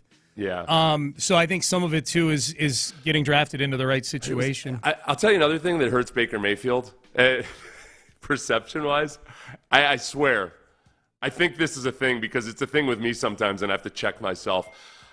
There is like almost you get like this confusing or blurring of the line, Mayfield. Yeah. Because of the Browns. Yeah. Because of Texas. Because of just whatever. It feels like they're almost the same guy. And I think some of the worst attributes of Manziel get transferred onto Baker Mayfield. Also because Baker Mayfield got arrested while squealing like a pig and drunk. Dude, that's what you nailed it. Yeah. I think like 50% of what you're talking about is there's footage of Baker Mayfield getting tackled by a cop. Yeah. So it's easy when you take like the Oklahoma-Texas whole connection there, and you've got Baker Mayfield getting arrested in college. They're both undersized. You both got the Browns. Johnny Manziel wrote that weird open letter to Baker Mayfield after he got drafted. I think that people hate Baker Mayfield more than maybe they should just because of that. I got to go back and find that. Was that like a Players Tribune thing that Johnny did? That was 5 years ago, Johnny. By ESPN. Okay. I think he did it on ESPN. Like he had written a letter. Okay. Under the influence of God knows what to Baker Mayfield. Feel like that. When You know how they say write drunk, edit sober? Yeah. Not a whole lot of editing with Johnny. Oh, yeah. no. Okay, that's okay. I'm writing that down, too. There's a couple things I need to go back and find today. I just got a text from a buddy of mine, Kirk, he was listening to our Nico and Tank versus Evans and fill-in-the-blank receiver segment that we just did. And he brought up a great point. He texted me and he said, it's crazy how you guys are talking about how good our receivers are now. Would love to pull some tape from a year ago on how worried we all were about our receiving core. I bet if you pulled the tape from a year ago, what we would have said, I don't think we would have been we definitely weren't forecasting Nico turning into what he turned into. And at this time a year ago, Tank Dell wasn't even a Texan. But I think once Tank Dell was drafted and once they had all the names in-house, Robert Woods, Noah Brown, Nico Collins, Tank Dell, John Mechie, and I realized those guys all worked out or didn't work out to varying degrees. Nico became damn near elite. Tank Dell's really good. I think what we were probably saying is I don't think this group deserves to be last place in the NFL because that's where everybody was putting them. When people, when experts, air quotes, were doing their positional rankings by team at each position group, you'd have a hard time finding somebody that would put the Texans in the low 20s. They were all 30, 31, 32. I think if I had to guess, if I had to go back and listen and see what we were saying, I think we would have said, I think they may be underselling. I don't know if they're great, but I think they're better than the experts are giving them credit for. I think the big question mark was always going to be, at least with me, was the line when there's press coverage. You know, he was on the ground a good chunk at various times. Then even early in the season at times, I wondered a little bit about how long it might take for Tank Dell to truly overcome some of those things, get as much credit as he should for figuring that stuff out. You know, it's hard when you're that size and then you're in an offense like the Texans that's really about timing and rhythm and precision routes.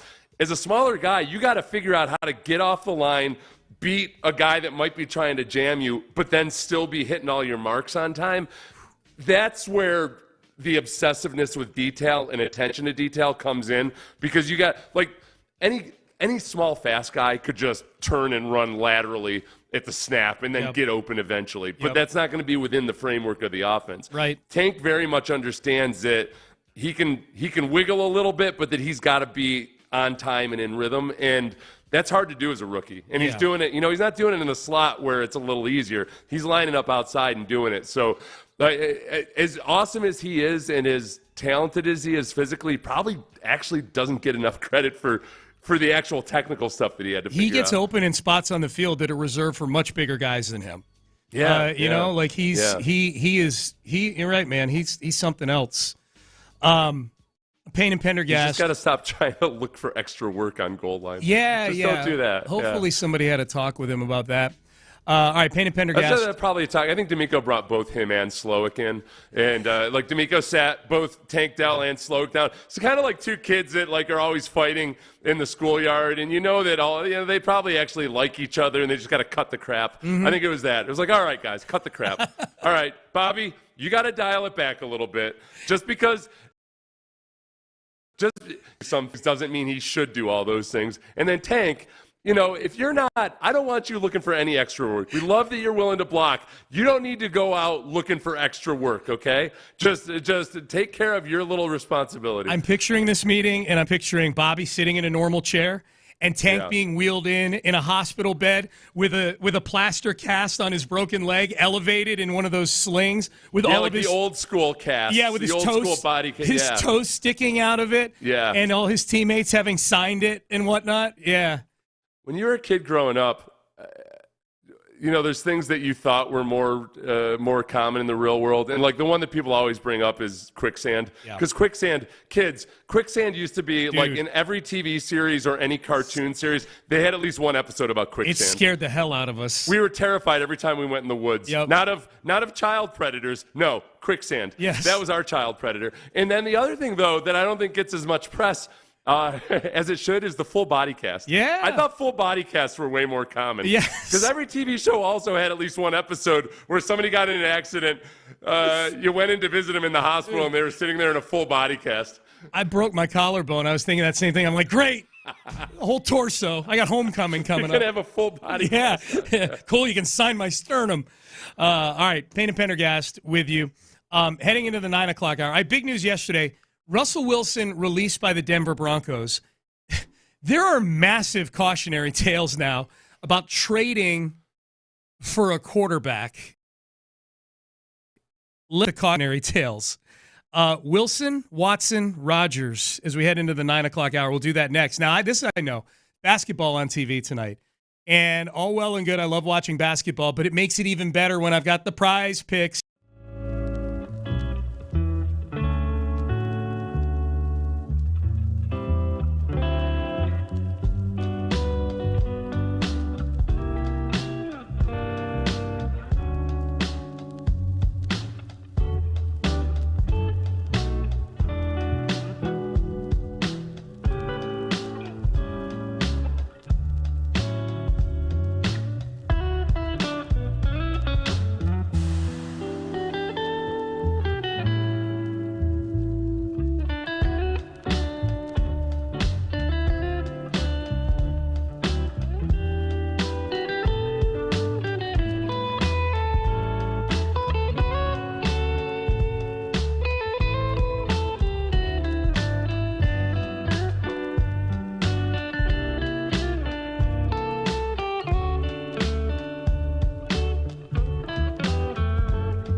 Contest. Sports Radio 610. The Texans play here. An Odyssey station. Sports Radio 610 presents Payne and Pendergast. All right, into the 9 o'clock hour we go. Biggest news yesterday afternoon, I think, was the Russell Wilson release from Denver. He's done as a Denver Bronco. It was one of the, if not the biggest disasters as far as trades go. It would have been a questionable trade even if they hadn't extended him. That's how bad it was, because Russell Wilson arrived in Denver with 2 years still left on his deal with Seattle for 50-some-odd million. Actually, I think it was right around the money that Mike Evans just got. It was like 2 years, 50-something million on his deal. So, Seth, if they had traded 2 firsts, 2 seconds, 3 players, and I think there was another draft pick in there somewhere, maybe. Right. Like a third or a fourth, something like that. For Russell Wilson, and didn't give him a new deal. They just said, all right, just play these last 2 years of your contract out with us. Right. It would have been a disaster even if that was just the deal. And if Russell Wilson is just leaving in free agency, it would have been like, I cannot believe we gave up that many picks for an 11-19 record. But the new deal, you're right. You're exactly right. The new deal. Look, and honestly, I don't know why some teams do this. I would blame it completely on the fact that there was new ownership with the Walton family there. I forget their last name. But the GM, not new to the league. This sense that somehow for the credibility of the quarterback, you have to give him a deal. But Tom Coughlin did the same thing with Nick Foles. Yep. Remember? Yep. He said for the respective guys in the locker room, you have to give him this huge deal. I don't get it, because remember, the Jaguars had traded for Nick Foles. That's right. They didn't sign him in free agency or anything. They gave him this huge deal. Just pull back a little bit. Yeah. Could you just don't give him such an absurdly huge deal for a guy that actually hasn't been that good in the previous couple years? So Sean Payton comes in, and he inherits Russell Wilson after an abysmal 2022. And a 2022 that if the Broncos had actually had their pick, they would have been picking 5th in the draft. Seattle had the pick, so they took Devin Witherspoon, who looks like he's going to be a really good cornerback in this league for a long, long time. Russell Wilson, 30 starts, 11-19 record. As you pointed out, Seth, man, some of the stats are okay, like the passing yards and he wasn't crazy with the touchdown to interception. It wasn't great, the touchdown to interception ratio, but it was 9th in touchdowns. Yeah, he had 29 touchdowns. It was but the whole, like, for people that watch the games and people in Denver, the biggest stat that you need to know is yards per pass play. It was the lowest of his career. Yeah. He took a boatload of sacks. Yes, for a guy that is the age he is, he's taken a boatload of sacks in the last couple of years, and he kills drives with some of his negative plays. Not yards per attempt, because that's when you actually get the ball away. Right. Yards exactly. per pass play. That includes all the lost yardage on sacks, which I think is that's because in a lot of ways it's like David Carr is a rookie. That was David Carr's deal his first couple of years. He was taking all these sacks. You're like, what are you doing? Like, because he didn't, want the incompletions or what have you. That's who Russell Wilson is now. Like, that's the guy. Nothing endears you to an offensive lineman more than taking needless sacks. Yes. Boy, they love that. Yeah. Oh, please make it look like we're the problem. Get me blamed for something else. Thank you. Thank you very much. The big number here for the Broncos moving forward is $85 million. That's the amount of dead cap money left behind. It's a huge number. It's going to get split up over a couple of years, but this is going to hamstring the Broncos in terms of trying to build their team. There's no question about that.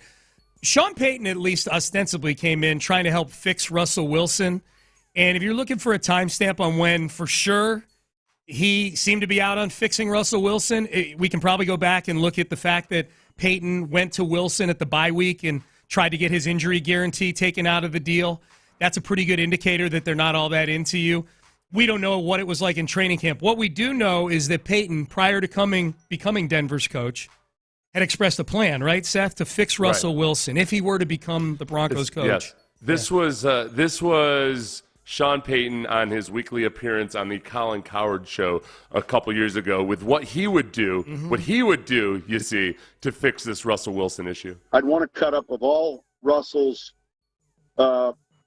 pass plays of 30 or more yards from the field, and I'd want to see are there some schemes that he felt what I'm asking for from assistants is I'm asking for some of his greatest hits and to make sure that we have those song lyrics available. and if not, let's put them in. Yeah, he's going to turn him into an oldie station is what he's going to do right there. He had a little joke all ready to go, and Colin Cowherd loved it. What he found out is Russell Wilson is basically a one-hit wonder. He's Spandau Ballet. He's Mambo number 5. Yep, he's Dexy's Midnight Runners. Yeah. Going to play the old hits with him. I just love that. I love how eagerly Colin Cowherd ate that up and then used it week after week and talking like Sean Payton was a genius for finding the plays that Russell Wilson is good at and putting them into his offense, especially since a lot of those plays were exactly what Nathaniel Hackett was already trying to do with Russell Wilson. Yeah. And Russell Wilson was just spitting a bit when it came to getting play calls out or things like that. And then Peyton comes in, exact same issues, spitting play calls out and all of that. He's not it turns out, Sean. Yeah. Call me crazy. But I think Drew Brees had a lot to do with Drew Brees being a good quarterback. Yeah, probably. I don't think he was completely a creation of Sean Payton. Dude, was Mambo number 5 that a little bit of Jennifer in my life? Yeah, a little bit of Cortland in my life, a little Javante on the side. Yeah, Mambo number 5, baby. I don't like that dance you just did. No, but YouTube will. So the Wilson trade was a disaster. The Deshaun Watson trade is a disaster as of right now. The final chapter has not been written on that one yet. But it may not be written for a while because they are so tied to Deshaun Watson. The Aaron Rodgers trade, as of right now, is a disaster, but that's probably got the best chance of pulling the plane out of a nosedive just because when he's been healthy recently, he's played good football, or decent football. I guess, yeah. And when you say disaster, I mean it's a disaster for the team that's trading for the. That's what I mean. That's what I mean. Yeah. Well, that's what I mean. And just to juxtapose here and illustrate the contrast, like all 3 teams that made the trades of those players to Denver and Cleveland and New York, by and large, are in way better spots now than they were when those guys. Like Seattle has made the playoffs since Russell Wilson has left. They're still a decent team. The Texans are thought to be one of the rising young teams in the league in the wake of Deshaun Watson being out of here. And Green Bay made the playoffs. And the Texans and Green Bay both made the playoffs last year.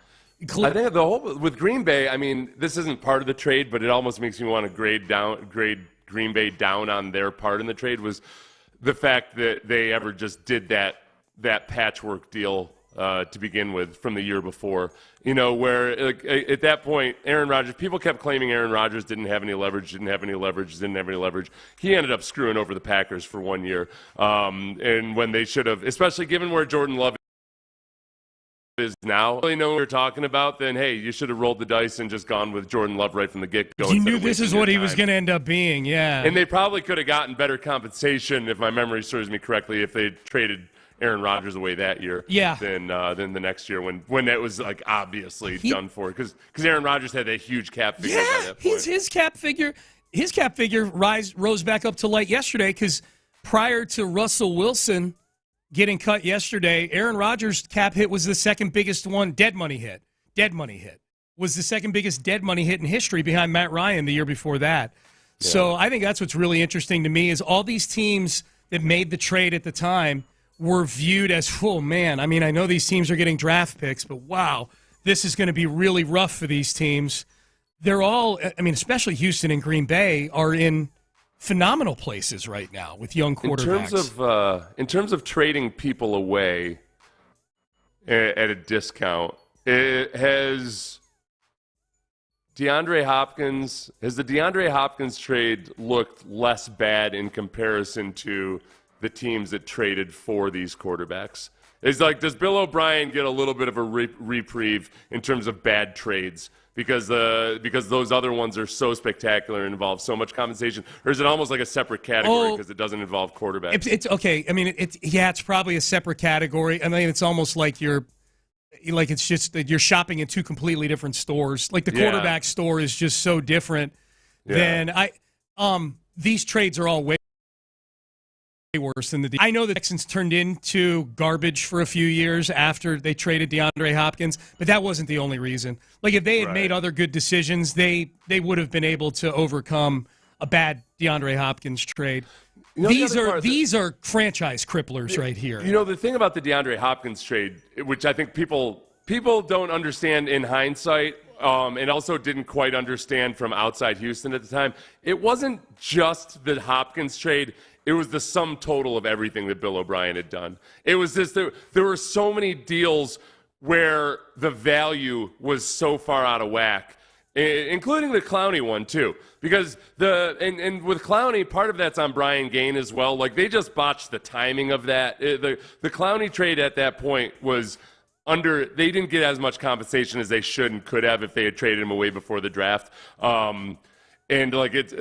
Afterwards, it turns out there are a lot of teams that didn't even realize they were trying to trade Clowney. There's a lot of bad deals all around, but the crown jewel of it was DeAndre Hopkins. That was just the worst of a slew of bad deals. So many bad deals, and I know they turned into a bad football team, but man, you look at these, like Denver is going to be digging out of this one for a while probably.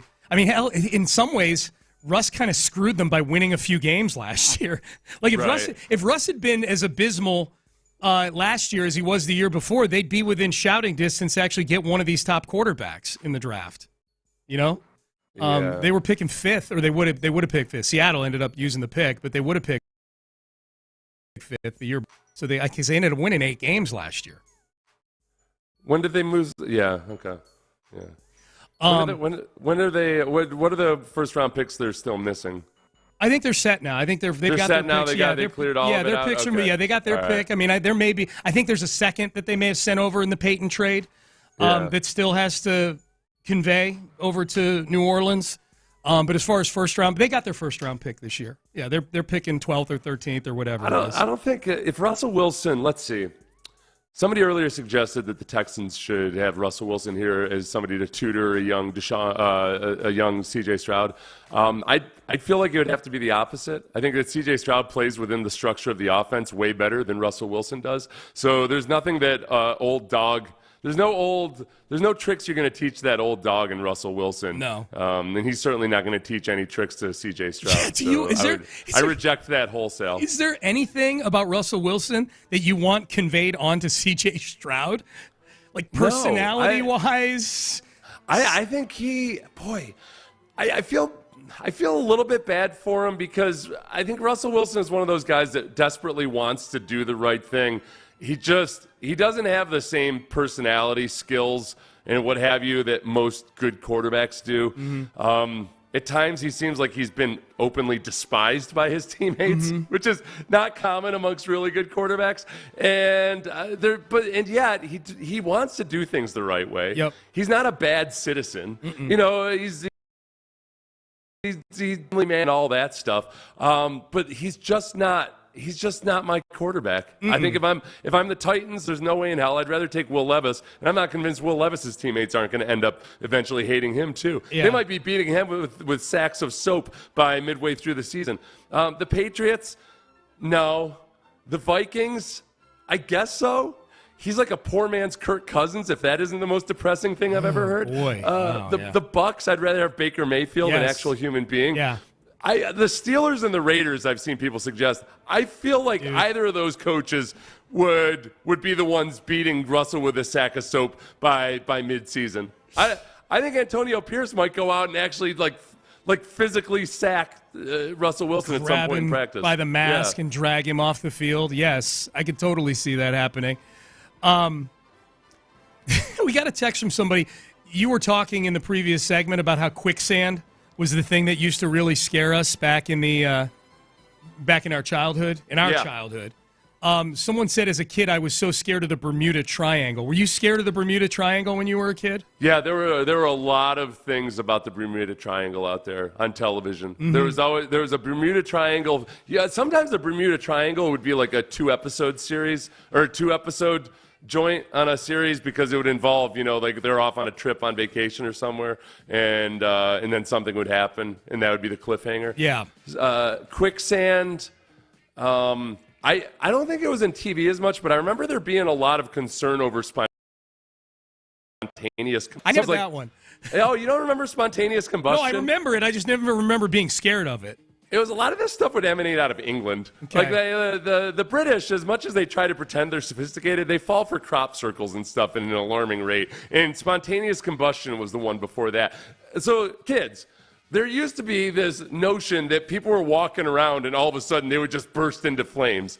Not because they were like protesting the Vietnam War or anything. It was completely unintentional. They would just burst into flames. So I was terrified anytime I'd get a static shock or something that was going to be my moment. Like that was going to be it for me. I was going to spontaneously combust. I drank a lot of water. You did? Which, even before they were recommending it so much. That's but funny. even before they were shoving it down our throats. All right, we've got Bun B tickets to give away. We're going to do that in the next segment. We're giving rodeo tickets away all day today. In the Loop has 2 sets of Bun B tickets. The Drive has 2 sets of Nickelback tickets. We're going to do it again on Thursday, so make a note of that. But in the next segment, we will be giving away tickets to the March 12th Houston Livestock Show and Rodeo, and that is Bun B night at the Rodeo. So be on the lookout for that coming up next. Jason Kelce retired. There's a cut from his retirement speech that if you've got a brother, if you grew up with a brother, you're going to want to listen to this cut. And do the Texans have any former player, that is on the list to get a press conference like yesterday's when they retire? Or are we going to have to wait for this current new foundation to have their career play out? We will discuss that as well coming up next. I want to tell you guys, though, right now, Men's Tea Clinic. Men's have been so awesome for me.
print for details. Sports Radio 610 presents Payne and Pendergast. So this all brings us here to today, where I announce that I am retired. Where I announce I am retiring from the NFL after 13 seasons with the Philadelphia Eagles. And today, I must admit, I am officially overrated. Vastly overrated. But it took a lot of hard work and determination getting here. Sorry, Jason Kelce, I stepped on you. I do that, Ben. What's the amount of time prior to the break where I tell you, hey, bump in with this? I'd rather bump in than me talk first. What's the amount of time that I should be telling you that to where I'll still remember that I told you that? To where you'll remember? Yeah, like how many seconds? 15, 30 maybe? Because I told you 4 minutes ago. There's no way I retain that for 4 minutes. Gosh, probably 15. 15 seconds? Yeah. Okay, I'm going to save that then, and as 15 seconds I'll do it, because anything longer than that, you can count on me stepping on that audio coming in. Did you get a good night's sleep last night? I actually did. I did get a good night's sleep. We had softball practice yesterday for the charity softball game on Friday night. Landry and I are managing. What's that? What do you guys do for that? Funnel beer or what? No. There is beer in the dugouts, but no for practice. What do we do? No, dude, it was intense. These guys are out to win, man. Veterans versus civilians. They get after it, dude. It was we scrimmaged, and it was tied after 4 innings. We were only going to scrimmage for 4 innings, and they wanted to play extra innings at the scrimmage, and I'm like, okay. You have the veterans usually, right? I have the veterans. You have the veterans. Yeah. Landry's. He's the civilians. I'm 1-0. Landry's guys are out there talking smack, like, "Hey, I pay your salary," like stuff like that. Yeah. Probably, yeah. My taxes pay your salary, man. Mm-hmm. Yeah. That kind of trash talk. So to answer your question, no, it's not a focus or a sleep or a sobriety thing. I routinely step on audio coming into segments. My apologies, Ben. That was Jason Kelce announcing his retirement yesterday in a tearful, emotional 40-minute press conference that I'm told was excellent. You know what? With him, I honestly, there's a part of me when he said I'm overrated, where I feel like, okay, is this some kind of a weird backwards humble brag of some sort? A little bit. I think with Kelce is a guy who is undersized. And, I think the tendency is to think of him as, he's super scrappy because he's undersized.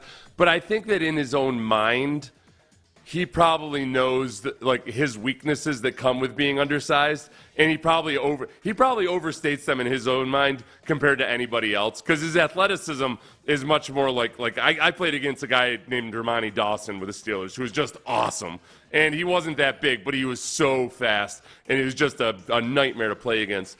And Kelce's kind of in that vein in some regards, where whatever weaknesses he has in his own mind, I don't think he realizes that it doesn't matter because he's so good. So he probably does think he's overrated.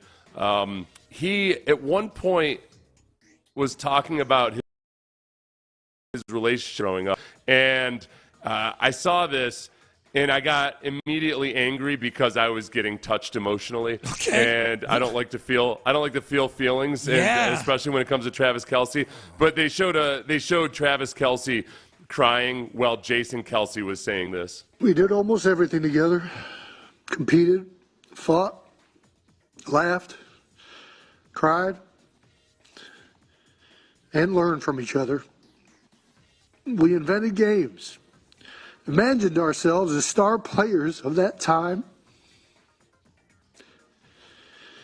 We'd envision making the winning plays day after day on Coleridge Road. We won countless Super Bowls in our minds before ever leaving the house. I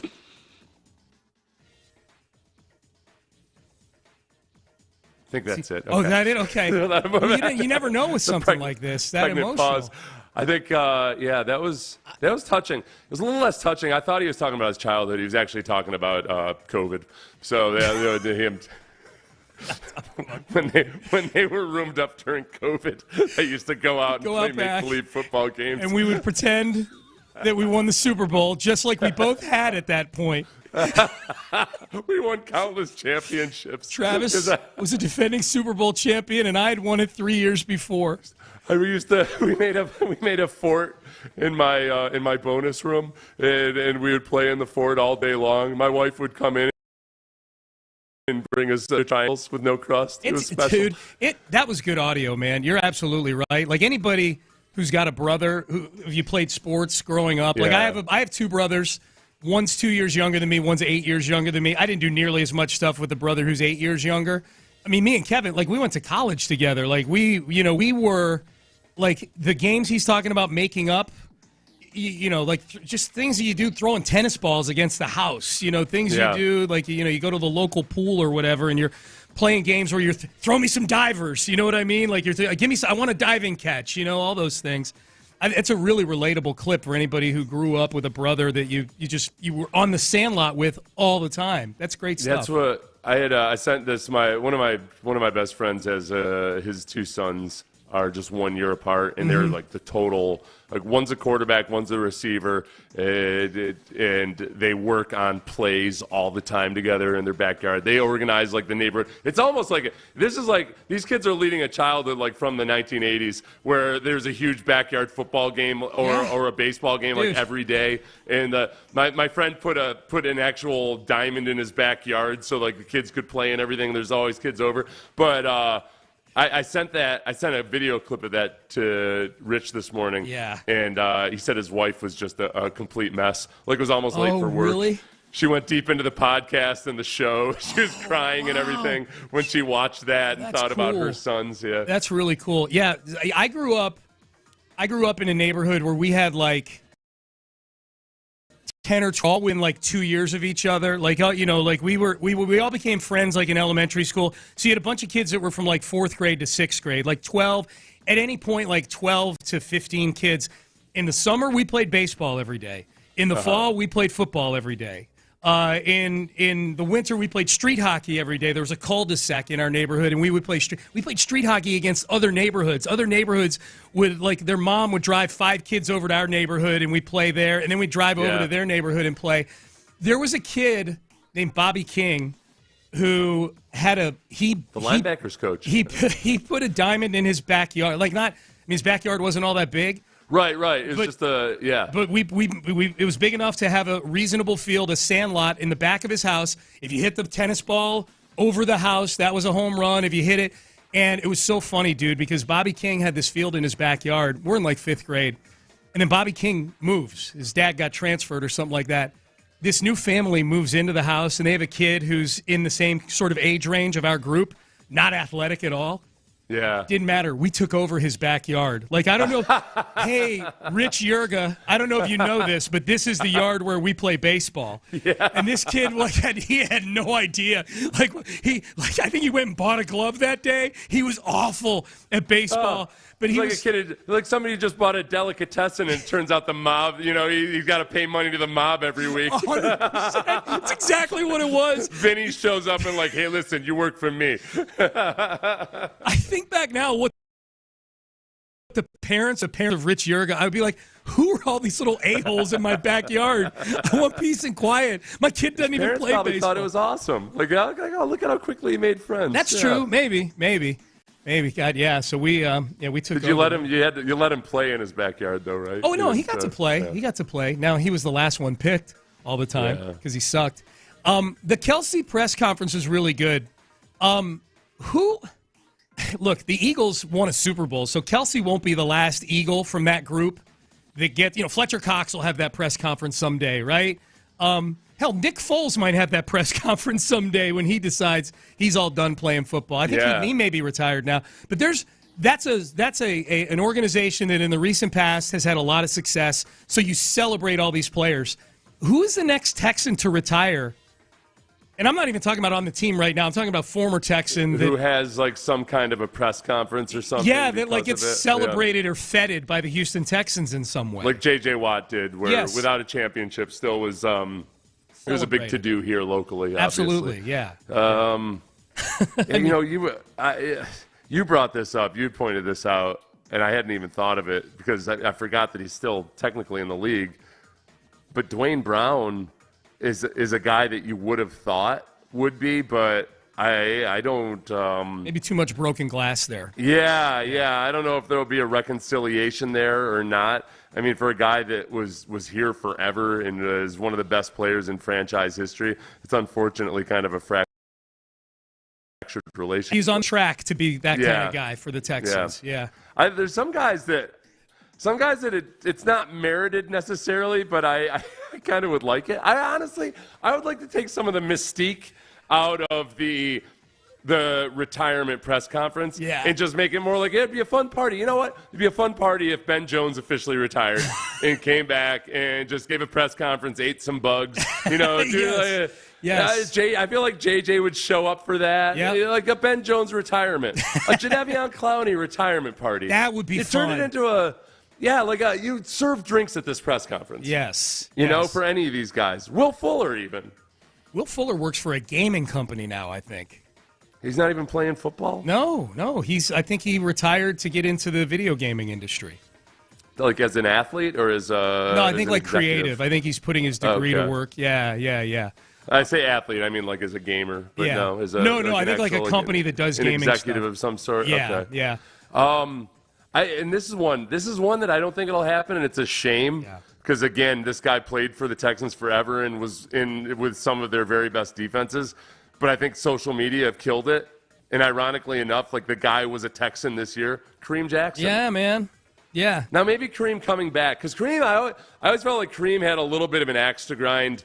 And it was based as much on whatever feelings he might have about Bill O'Brien as much as it was just actual social media and people being jerks on social media. Yes. You know, I feel like he kind of took it personally that some Texans fans, like a very kind of jerks on social media to him after he left. But maybe him coming back and being in the building and everything will change. But he was here forever and was part of some very, very good defenses. Like the answer to this question might be C.J. Stroud. You know, it might be somebody. I'm not saying he's retiring like Andrew Luck did.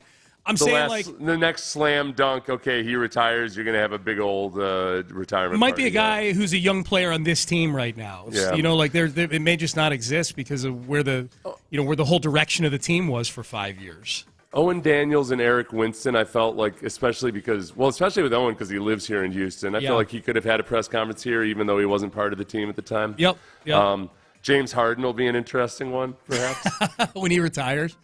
I think can do one at 13. I think could do one at the restaurant. You know? Yep, do it at the restaurant. I don't know. I feel like every team that had James Harden on is like, nah, we're good. We'll send out. You think he's going to go with the Sixers? That'll be I can't wait. I'm going to Harden's return to Philadelphia later this month. Oh, that's right. In Philly. When? March 27th in Philly. Are you off work that day? I am. Yes, I'm off work the day I'm going to Philadelphia. Are you off work that entire week? No, Wednesday, Thursday, Friday that week. Yeah. I thought I'd put in. I don't like working. I thought I told you this. Yeah. It's more work when you're not here. I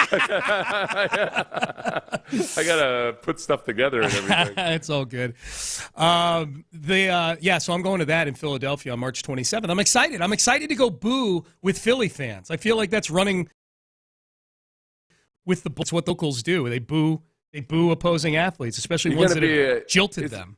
Kind of like being a soccer hooligan or something. Yeah, I'm excited. You could go and just try to blend right in and do everything like 10 times harder than you normally would. Be 10 times angrier than usual. That's what they do. They do. Hey, let's give away those rodeo tickets right now to Bun B. 713-572-4610. Pair of tickets to go see Bun B live at the Houston Livestock Show and Rodeo. That's March 12th, a week from today. Caller number 5, 713-572-4610. Listen all day long to win tickets to go see Bun B a week from today. 2 more chances to win on In the Loop. 2 chances at Nickelback tickets during the drive. All right, we head to break. You all right, Seth? Yeah, there's okay. We've got something when we come back. Okay, we got something when we come back. All right, we will we'll play a little game of Would Ya. Now is the time of year to play a little game of Would Ya, and we play it next with Christian Wilkins. Would ya, Christian Wilkins? Would you do it for this amount? By do it, I mean sign him. Christian Wilkins. That is next. But first, West Point Lincoln.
DPA, member FDIC. Live from the Twin Peaks studios, Sports Radio 610 presents Payne and Pendergast. All right, a few things. And foremost, John Weeks. How do we not?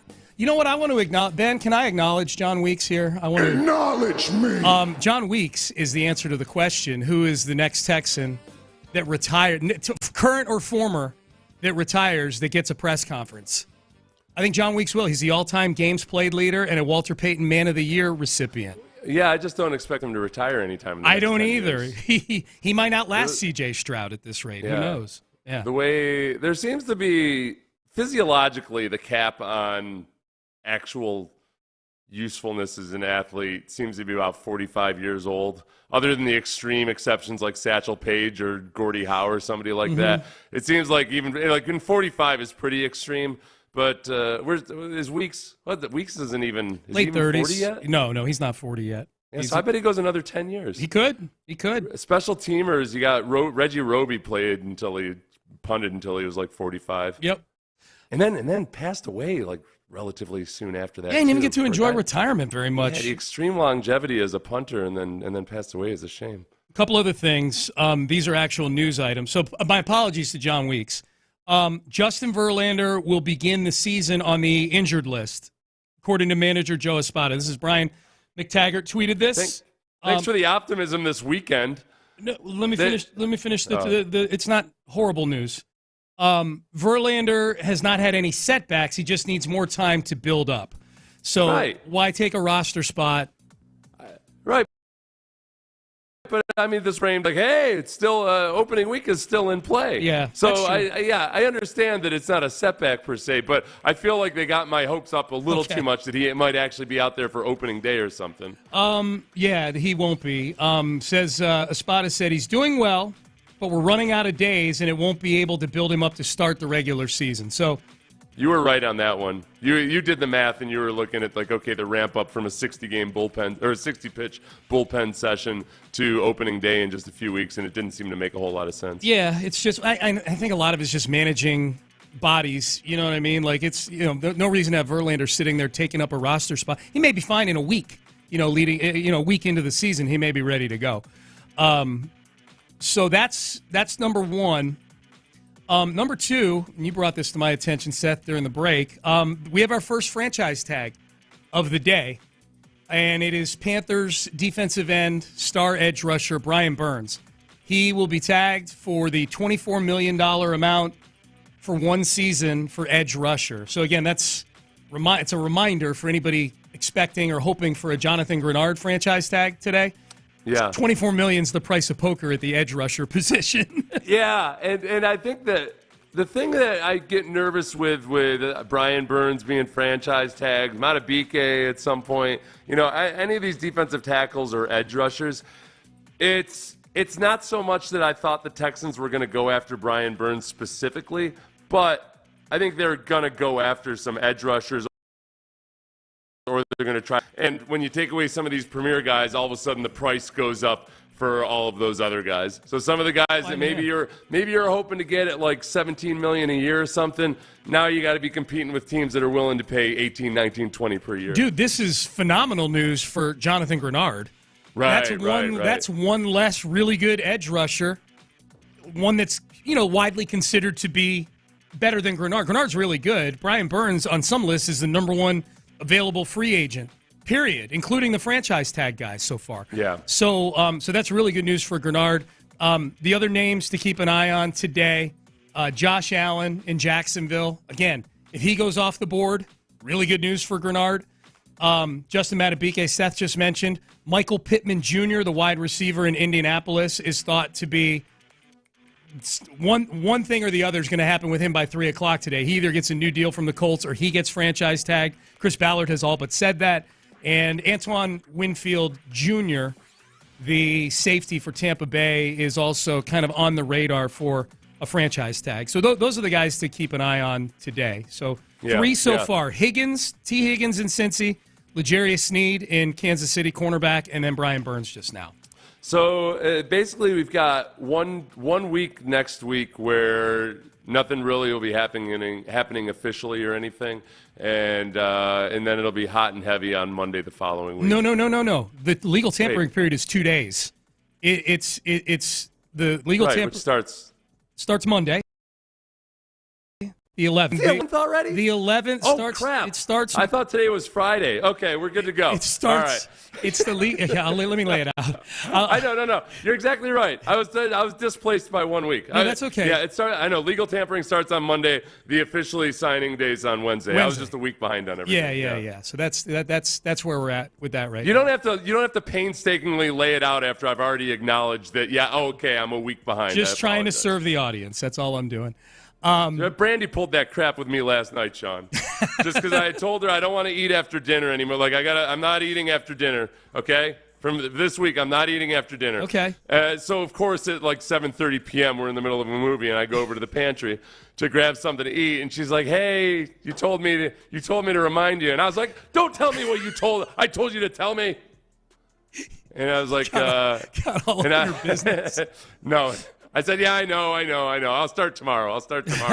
And then I went and sat on the couch. She's like, "Because you know." And I was like, hey, I acknowledged. I acknowledged that I'm wrong, okay? I know, yes. I don't need it to be doubled down upon. Fair enough. 4 years, $92 million, $45 million guaranteed. That's the number that was posted. Daniel Salib, who I think you pointed out, Seth. I just saw him as somebody on Twitter who is an NFL contract enthusiast who is validated by a retweet from our good friend Texans Cap, who's the expert we go to for stuff like salary cap and contract stuff. If he's got the stamp of approval from Texans Cap, he actually does content for Texans Cap, it sounds like. Yeah. So he writes for him.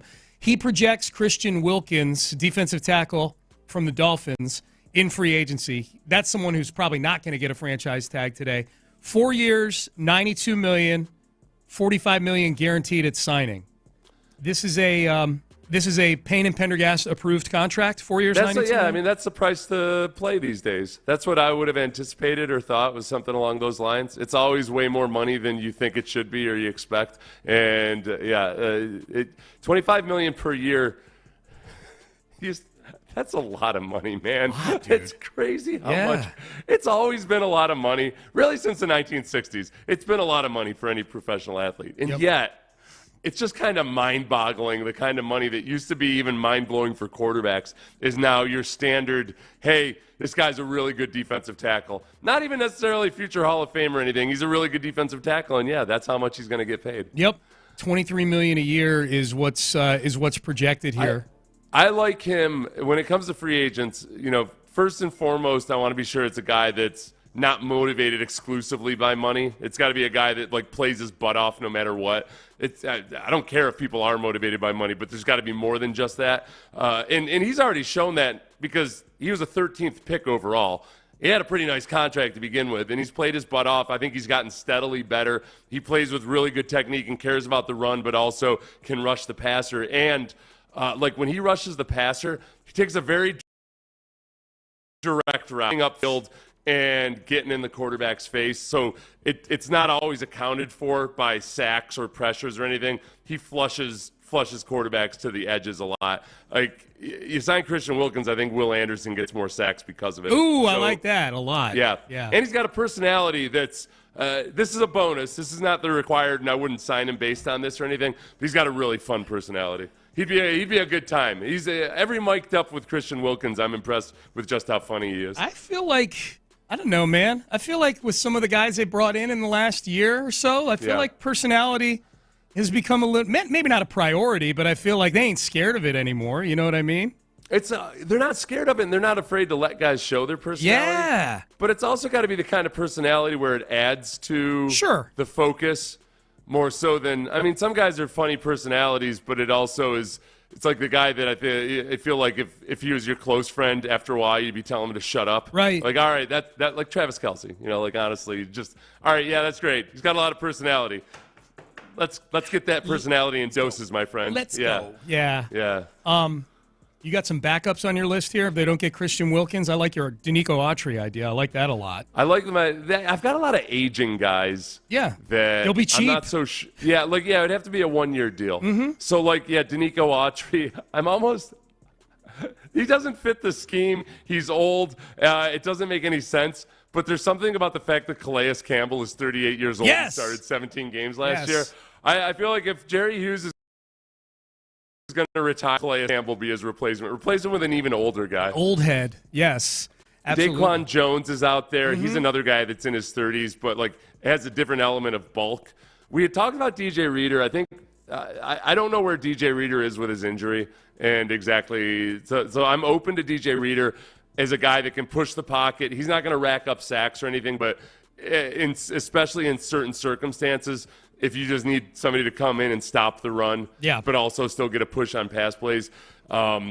He's had a couple of tough injuries, and they're both his quad. I don't know if it's the same quad or not. And the one he had did you say it was the last game of the season that he had it? No, it was late in the season, I know. It was one of those Saturday games, in December, I think, or something like that. So, he ended up playing about 530 some odd snaps. Most guys play 700 and something. So that's, do the math. John Lopez and Landry Locker are here. Happy franchise tag day, guys. Yes, sir. Yeah. It's a big one, man. Yeah, it's a big one. Life got better for John Grenard a few minutes ago. Brian Burns franchise tag by the Carolina Panthers. Do you think the market's going to be strong for Jonathan Grenard? I do. I'm going to market be strong. I think that there will be a couple teams out there that'll get silly. Sure. The market is more of it's a broader thing. Mm-hmm. I think Grenard fits the definition of somebody who's going to look at the 12.5 sacks and look at all the way he stops the run. He's one healthy season. Guy. Like Trey Hendrickson is a guy that I think Texans Cap had pointed out a long time ago, and it's stuck in my brain. There's a guy that kind of came along and had always been a solid player, very elusive, 3-year deal up in Cincinnati for the time. It's not the marquee money, but it's okay, I think this guy actually might be something. Let's give him a 3-year deal. Yeah. What do you think? I don't know. I don't know. I don't know how steep it's going to be. I just I like how Caserio, the Dalton Schultz move last year to me is my favorite move that Caserio made because they didn't necessarily plan on making it, and he spoke to it last week. He decided to let the market play out, and he just kind of took the bargain. So I do wonder what the market says to Grenard, and you've heard Caserio say it. Yeah. Think the Texans hand down a tag today? I hope not. I hope so. I hope not. Oh, wow. Okay, yeah, well, there we go. Yeah, I hope so. Okay. And mine is more financially driven. Yeah. You tag Dalton Schultz for 1 year rather than pay him for 3 years. Arf. And then you can let you can let it play out. And you make the decision again next year. Okay, I got to double check and see if there's a franchise tag that somebody's texting in about right now. Oh yeah, that would be a big topic heading into your show. I'm going to look it up. I'm going to hand the show over to you guys and see if this person is being accurate with this. But you are listening to Crosstalk, brought to you by D&M Leasing. You are listening to KLT and KLT HD2 and Odyssey Station. Seth, I will see you tomorrow at 6 a.m. Antibodies to you, my friend. Yeah, antibodies, and congratulations on the vacation you're taking at the end of the month. Yeah, thank you. I'm looking forward to it. I'm going to see Billy Joel. Oh, wow. Yeah, it should be. Oh, wow. Wow. That's another one. Seth doesn't want me to leave. All right, we're done. We're out of time. Landry Locker, John Lopez, Figgy Fig, they're in the loop, and they start now. All right, there we go. So you want to franchise tag Dalton Schultz, huh? I do. I think it's you know why. If you pay him 3 years, I don't want to. I just move on. Just it's a small market, man. Who cares? Who cares? I'm not going to go from getting a bargain to overpaying. That's why I said. See, I think it is a bargain. That's why I said, you and Sean want to keep Dalton Schultz, and he wants to pay Nico Collins. Sean, I don't know if you heard this the other day. I think you were in a meeting with the boss. What's up? I said if I was the leasing office at your high rise, I'm upping your rent $3,000 because there's no way he says no. Because he falls in love with any situation because there's no way he says no. So we're upping it to $3,000. That's actually very accurate. That might be how my rent got so high. Hey, by the way, a texter sent in that Barkley got franchise tagged. He did not. He did not. Yeah, no, he did not. Specifically, the news item is he did not. He did not. Yeah, don't listen to texters. And will not. No, don't let the texters break the news for you. Right now. Sorry about that. Yeah, come on, texter. Learn to read, texter. Yeah. So Dalton Schultz, what are we doing here? You just enjoyed that season that much? You want to run it back? Look, it's smart money. What are you? It's smart money. It's Whitney Merciless money. No, it's not. Yes, you are BOB. You get a good bargain for Whitney Merciless, and then he perhaps surpasses that bargain, and then all of a sudden you overpay for him. You're BOB. Okay, here's the deal. OG BOB. Yeah, and here's why you are wrong. If you sign Dalton Schultz, you're going to sign him for what? He's a great teammate. 2 or 3 years. That's going to include. What if he's not that in 2 or 3 years? But if you franchise tag him, you have a guy that's back for what, $12 million, and then you can decide if it's $12 million. That's kind of the deal in pro football. He got 9 last year. $12 million player. He got 9 last year. Yeah, that was cute. Let's move on. But $12 million versus $38 million with a big guarantee. Yeah, it was all right. I'm smart with money, Landry. Yeah, the OG BOB. I am smart with money. And I think it's tough, smart money. Dependable guys. Yeah. Is he tough, smart, dependable? He is tough, smart, and dependable. All right. I'm not paying Dalton Schultz $12 million. You're doing it.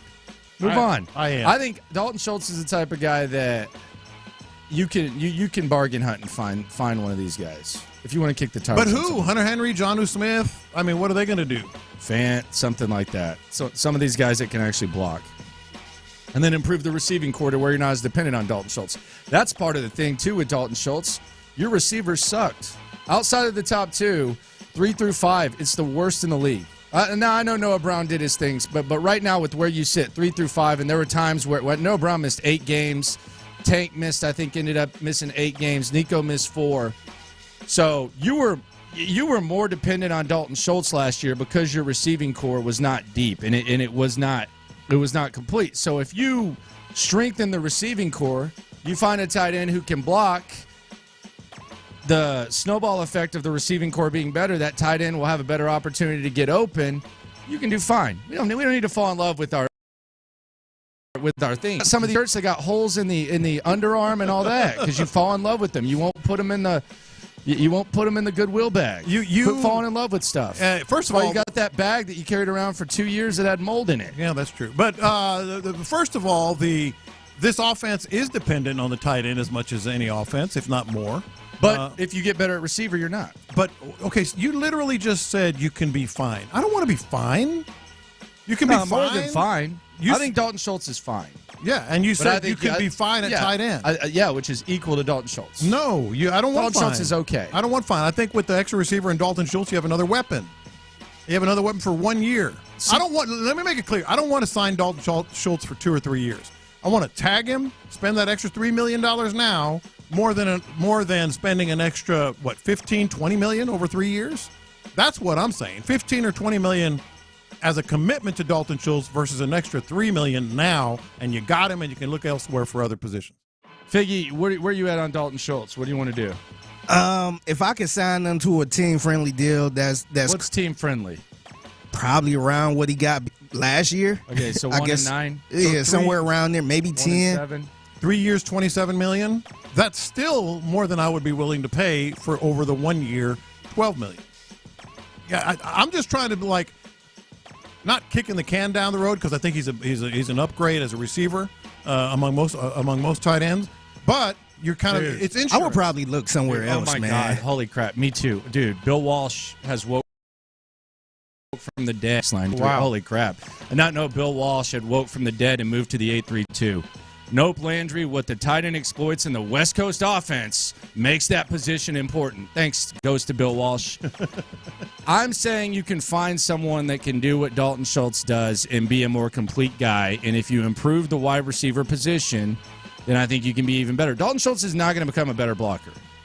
No, I agree with that. But an improved wide receiver core can open things up for the tight end and make you less dependent on how much you had to depend on Dalton Schultz last year. So that's what I'm saying. Obviously, the tight end position is important. I'm just the limitations of Dalton Schultz, I think, are such to where even when he's on the field, you're kind of fighting an uphill battle because his blocking is not good. Yeah. It sounds like you'd rather have a tight end that could block better than receive better than Dalton Schultz. Yeah, and also improve the receiving core to where you're not as dependent on Dalton Schultz. Kind of making the balance of it. There were times last year where we went into ball games with Dalton Schultz as like your clear you're a clear guy. Like when they had Nico and Tank out or Noah Brown was out, there were times where that happened. I'm good on Dalton Schultz. Well, and you're not also not just having one tight end. I know he's going to be on there on the field, pretty much every down, the vast majority of plays. But you're still going to have tight ends that can block in the must run situations and such like that. It's not just going to be one tight end, Yeah, you're gonna have. There's some guys in the draft now. You do have to probably bring in a vet, but you saw how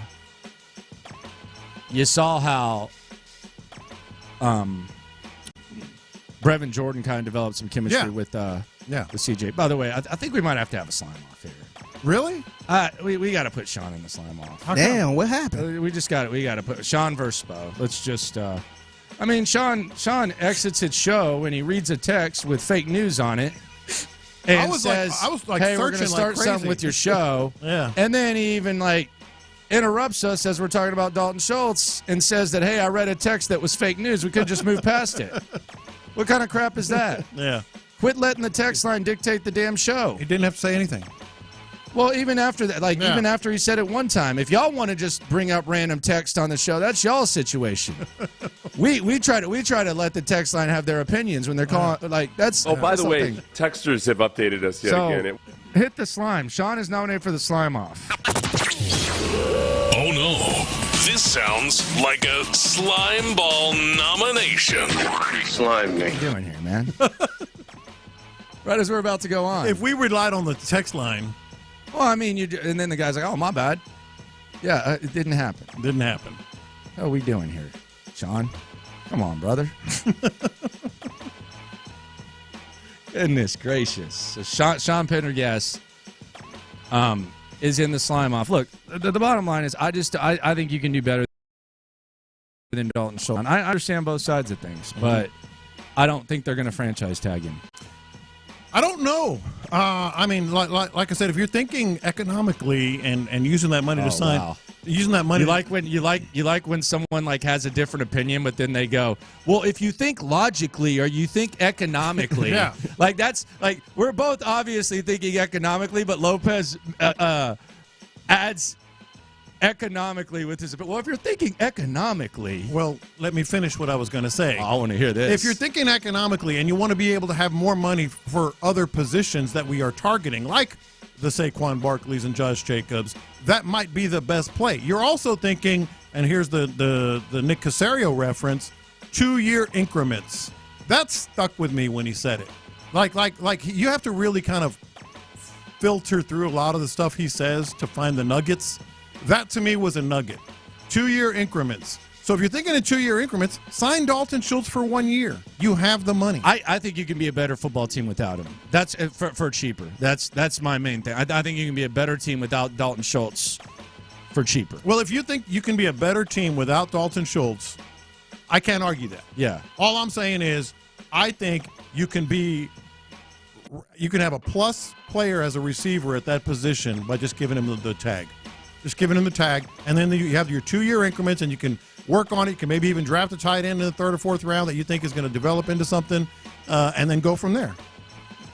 So the free agent running back class is now set. Saquon Barkley. So you have Saquon Barkley, Josh Jacobs, Derrick Henry, Austin Eckler, Tony Pollard, DeAndre Swift, among others. I love that. Best class of running backs in free agent history. I agree. I don't know that for a fact, but if somebody says it, I'm not going to disagree. That's what Schefter said.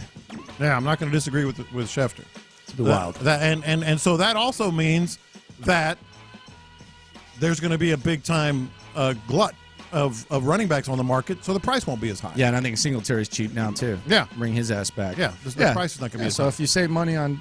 See, you're thinking economically. Other than Dalton Schultz, then you can bring back Singletary for the same price. So you can get Dalton Schultz for $12 million. He's gone. You can get Josh Jacobs for 2 or 3 years at, let's say, $10 or $11 million. That's nothing. Yeah, but Dalton, I'll let Dalton go. I'll get Fant or someone like that for 6.5, and then we'll bring back Singletary. We're good to go. I'm ready. I don't want this Christian Wilkins thing. I'm not in this. I'm a little skeptical. 28. Yeah, I'm a little skeptical. 28. He's been in the league 5 years. He's good. This just feels like overpaying because they hit free agency. I'm not into it. And you don't want that. You want smart big money, not dumb Is money. this his second contract too?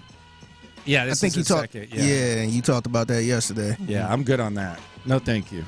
I'm not quite. Seems like a good player, but no, thank you. I'm not quite no thank you, but I'm skeptical of just what you're going to get. You know, what you're going to get it paying that much. Is it going to be worth the ROI, the return on investment? I don't know if it's going to be there. You're familiar with ROI? Yeah. Yeah. I don't know if that's going to be there for him. Be interesting to see. We had some news in the NFL yesterday. Jason Kelce retired. I got to tell you, man, that was the best. I listened to the whole press conference, 40 minutes of it. Mm-hmm. It was nice, man. It was enlightening. It gave me hope. It made me appreciate what he's given to the game. It also, this is where it's going to get dangerous. Mm-hmm. Coming up in 10 minutes. What's that? Had me thinking about Kenyon Green, man. About Kenyon Green? Kenyon Green. Oh, I see the connection you made. Made me think about Kenyon Green. Oh, don't go there. Hey, I'm just gonna ask you if you can make yourself imagine it, okay? It made me think about Kenyon Green. Hold on, I got to take some mushrooms. Yeah, well, you got a commercial break. That should be enough time to pop a few. I got to drop some acid. Should be enough time to pop a few. I like where your head Kenyon is Green. there, though. I like where your head is there. We had Russell Wilson getting released by the Broncos. If I was going to sign Russell Wilson, like if I was in the situation, say the Texans were 3 years ago, and I was going to sign Russell Wilson, I'm not even going to say that I would be completely opposed, especially if you're like just bringing him in on like a prove it type of deal. But I would have one rule. You know what that one rule would be? And that would be for what? Russell Wilson? What? Just guess. I can't. You would have one rule. One rule. I think it's a very appropriate rule. If you're signing Russell Wilson. Yeah. One rule. Stay off of Instagram. Nope. You can do that. He's fine on there. What's that? There is no introductory press conference. Oh. We're not going to set ourselves up to get made fun of. Broncos country. We are not going to provide sound clips for the entire year. That's right. Of you being a weasel. We're not going to act like we're signing some sort of franchise quarterback. A team just released you and took $85 million on the chin. Mm-hmm. We are not having an introductory press conference. You're not coming in here in your designer suit.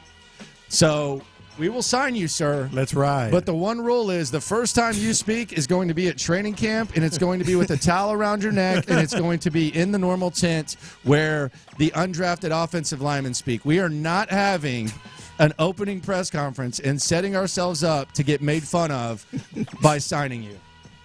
That's not a bad Houston, rule. let's rodeo. Let's rodeo. That is my rule. And I am dead. That would be like a firm thing, negotiation. We're not doing it. Hey, no press conference, but we're signing you. You can come through. You can do your thing. You'll still speak weekly at a normal time. We are not doing an introductory press conference with you. You are setting us up for so much disaster, so much failure, so much comic relief. No, sir. Fins up. What would he say? He would say, hashtag we are Texans. We are Texans. Let's go. Like various teams. By the way, you can get him for the veterans minimum. Any team can get him for the veterans minimum because he's actually not a bad backup plan. How much do you love ball though to want to play like that? Like if you're Russell Wilson, you don't want to just He's go getting chill. money. I know, but you don't just want to go chill. Yeah, he might kind of embarrass yourself. Yeah, or do you want to try to? He want to Right try to the prove ship. it. Yeah, try to prove. Ain't nothing left. For him Prove to the doubters. Ain't nothing for him to prove. He gonna go to Pittsburgh. Pittsburgh's out on all these quarterbacks. Did you see that? That's what they said. Man, I don't know. I don't trust these aggregators anymore. No, I feel I don't. You know what I think they're doing now? Mm-hmm. They're doing what happened to McClain, and I used to always feel sorry for McClain when this would happen because McClain's a reporter. He's one of the best reporters to ever do it. And he also comes on with us and expresses his opinions. Mm-hmm. So John McClain would come on here and tell us his opinion.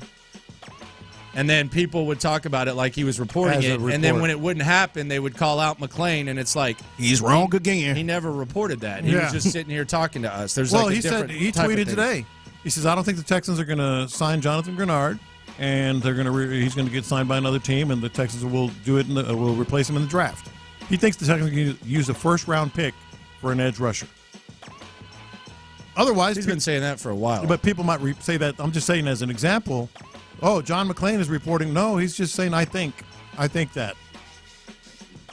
We got Bun B tickets at 11 and 1. And hey, I know you might be tired of Bun B concerts. It's not just him. He's got company with him. He's got Nelly. He's got, who else is he bringing? Rick Ross. Okay. Bun B guy. Okay. Who else?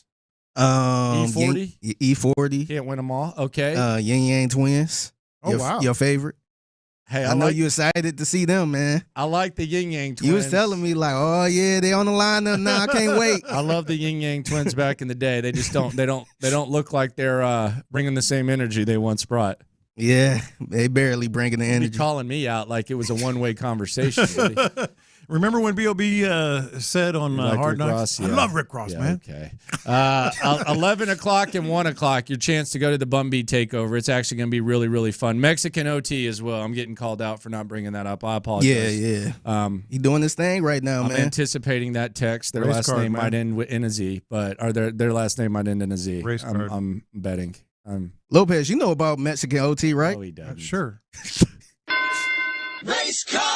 Lopez is more of an SPM guy. We go way back. Oh man, don't do that. Lopez is more of an SPM guy, man. Man. Coming up, one of the best, most inspirational retirement press conferences yesterday had me thinking about Kenyon Green. I can't believe you're doing this. Am I nuts? Plus, John Lopez's wish list of free agents the Texans should keep.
energy. Figgy, let's hit him big time. Houston, let's get in the loop. Oh, the jokes are coming fast and furious every time y'all talk about this guy. With Landry Locker. Landry, I mean, you're going to be in midday forever now. And John Lopez. On occasion, Lopez makes a statement that's so ludicrous, it makes me pick my phone up and call you guys. You're in the loop on Houston's sports leader. Your champ, 610. Sports Radio 610. All right, so I was watching the Jason Kelce press conference yesterday, all 40 minutes. I had some time to kill, went to the dentist office, watched it all the way through. 40 minutes. I think about 41. First of all, that was incredible. That was the most. He could have wrote a book. Mm-hmm. I mean, that was a better intro than taking flack, I would say. But I mean, wait, what? Unnecessary drive-by. I'm just kidding. But he thanked everyone in his life. He told stories, memories. It was laid out. It was written out. It went through every layer of his life. Mm-hmm. And he got to a point where he told a story about the roughest stretch during his career. And I'm not going to lie to you guys. Kind of started thinking about Kenyon Green. Whew. I know what part you're talking about. Biggie, sit back, relax. Loopholes. A sip of your coffee, and brace yourself. Yeah, pull over on the side of the road. Pull over on the side of the road. No, I think some people might be able to see the vision here. Maybe. All I'm saying is some people might be able to see the vision here, take a sip John. of your coffee. Some people might crash off the road. All right, so we're gonna have a poll too, okay? Okay. Starting in this 10 o'clock hour. Brace Shout out to all the loopholes. If you listen, you are one. We love you. Whether you're on YouTube, Twitch, text line, whatever, we love you, no matter what. I want you to tell me who's reaching the most when it comes to localizing. Me here, or what John Lopez is going to try to do at 10:35. Okay. Who is reaching more? Here was Jason Kelce during us. You seem relatively confident here. Oh, I'm confident. I am confident. I didn't like. You're already putting the circus music under it, huh? So we can't have like some serious music under this. You're already misleading the audience. Hold on. I cut the music. Hold on. Let me just say something before Landry. Pull over to the side of the road, have a sip of coffee, brace yourself, relax for what you're about to hear. And then do this. Listen or watch on YouTube or Twitch for the next 30 minutes. That's not asking a lot, is it? No. So you can compare and contrast. Who is reaching more? Yes. Who is Because it reaching ain't more? me. Okay. I don't know. We'll see. But here was Jason Kelce speaking yesterday after his retirement. Inevitable arrival in the NFL Hall of Fame, which, by the way, why is the NFL Hall of Fame tweeting, hey, we'll see you in 2029? I'm supposed to be unbiased, man. Let the process play out. But listen to this, and I'm sitting back listening. This was after he spoke about Philadelphia. I'm thinking to myself, you know what? Oh, Kenyon Green might have a little something. I saw firsthand the wrath of the Eagles fans in the 2016 Eagles season. And rightfully so, I had an awful start to that season where I was often overpowered, had many holding penalties that cost our team, and looked like one of the worst centers in the league. I was wanted out of town by nearly everyone, and it wasn't just the fans that wanted me to gone. It was nearly everyone in this organization. That offseason, I heard trade rumors galore and speculation I'd be cut. I imagine if the Eagles had received a trade offer for a brand new set of washing machines, they may have pulled the trigger. Hell, if I was in charge, I would have pulled the trigger. There's only one person in this building who still wanted me, and it's he who I have to thank most for the career I've had. That's Jeff Stoutland. No one has been more influential or meaningful to my success on the field in my career than Stout. I think one of the greatest things a human being can give another is belief. This world, life, it can be hard. It can challenge yourself to points of self-doubt, and that is a dangerous place to be. Well, I am lucky. My whole life, I have been surrounded by people that have believed in me. My father, my mother, my brother, Paul Longo, Howard Mudd, and in my darkest hour as a Philadelphian, Stout was the one who believed in me. He was adamant my problems could be fixed with proper technique, fundamentals, and work. and work we did. Okay. That offseason and training camp, I focused on using my hands better, playing with leverage, and paired with an edge to prove to myself that I was good enough. The following season, in 2017, I enjoyed the finest season of my 13-year career, not only as a player, but as a team. And it meant more because of the struggles and work we had been through.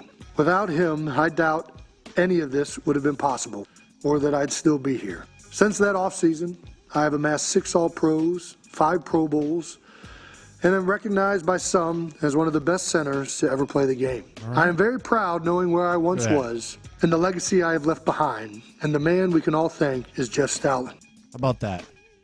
All that work in that offseason appeared to be lost, recovered, played the best ball of his life. Now, he had already been a Pro Bowler before that, so there is that. But a lost season, back to the drawing board, technique, strength, belief.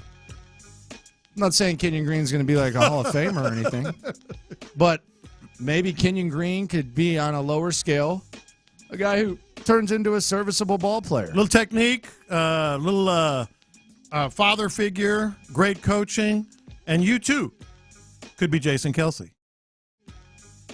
That's a reach. I'm not saying he can be Jason Kelce. I'm saying he could improve. Well, he could absolutely He could turn into improve. serviceable. He could. Okay, well, serviceable. I would take serviceable. I'm actually very impressed that you put that together. That you could have that you can localize it with Kenyon Green and what happened with Jeff Stoutland and Jason. By the way, I want to hire Jeff Stoutland. I mean, he was in Philadelphia when D'Amico was there, so yeah. Let's put it all together now.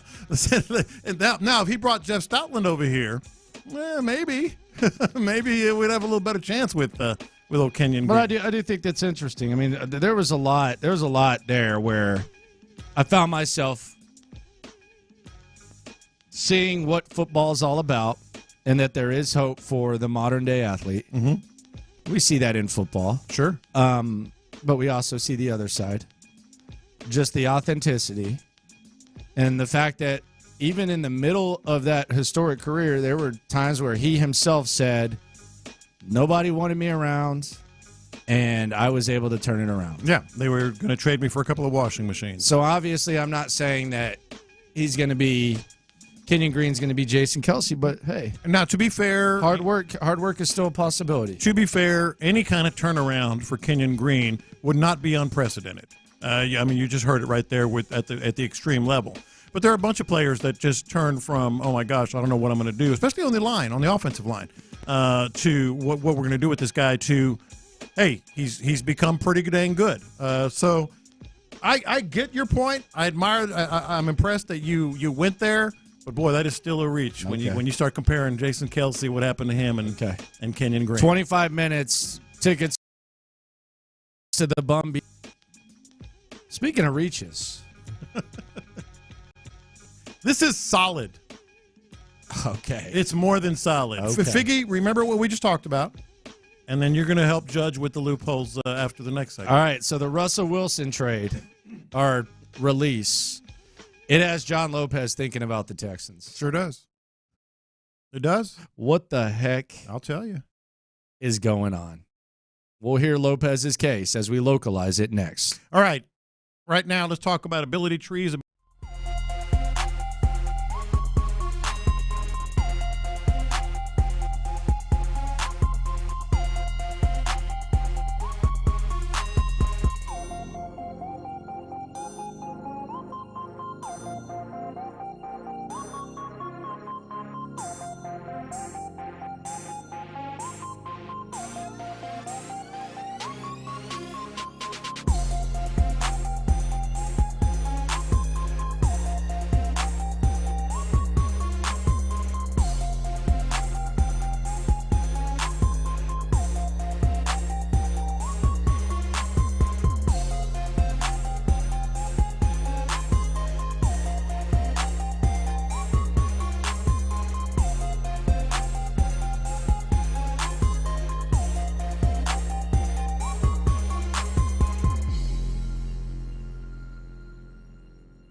drmatorin.com. That's drmatorin.com.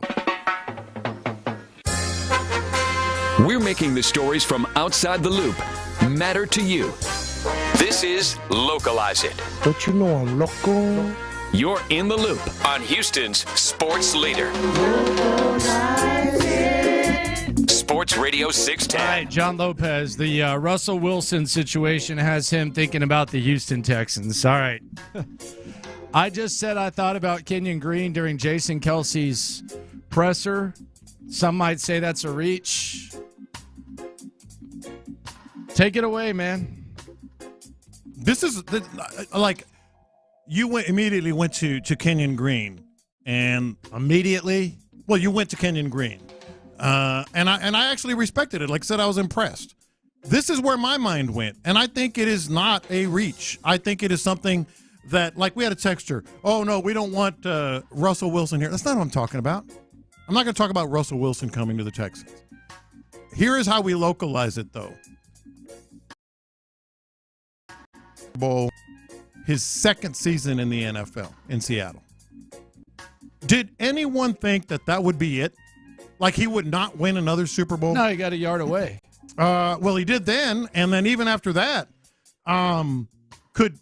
did anyone think that Russell Wilson, as a 24-year-old, because he came into the league a little older, that would be it? Second season, Super Bowl, and then eventually just fall off a cliff and be cut. He had some good years after that, though. I'm not saying that. I'm not saying he didn't have good years. Did anyone think that would be it? That was his last Super Bowl? I think the answer is absolutely not. Probably thought they would win a couple more. Yeah. I think the answer is absolutely not. So what I'm referencing here, how I'm localizing this, has to do with free agency. It has to do with surrounding C.J. Stroud with the best weapons possible, striking while the iron is hot. Go ahead and hit the bell, Figgy. Because right now, you have him on a rookie contract. By the way, Russell Wilson was on a rookie contract. And because he was on a rookie contract, the Seattle Seahawks had arguably, and I think inarguably at the time, the best roster in the NFL.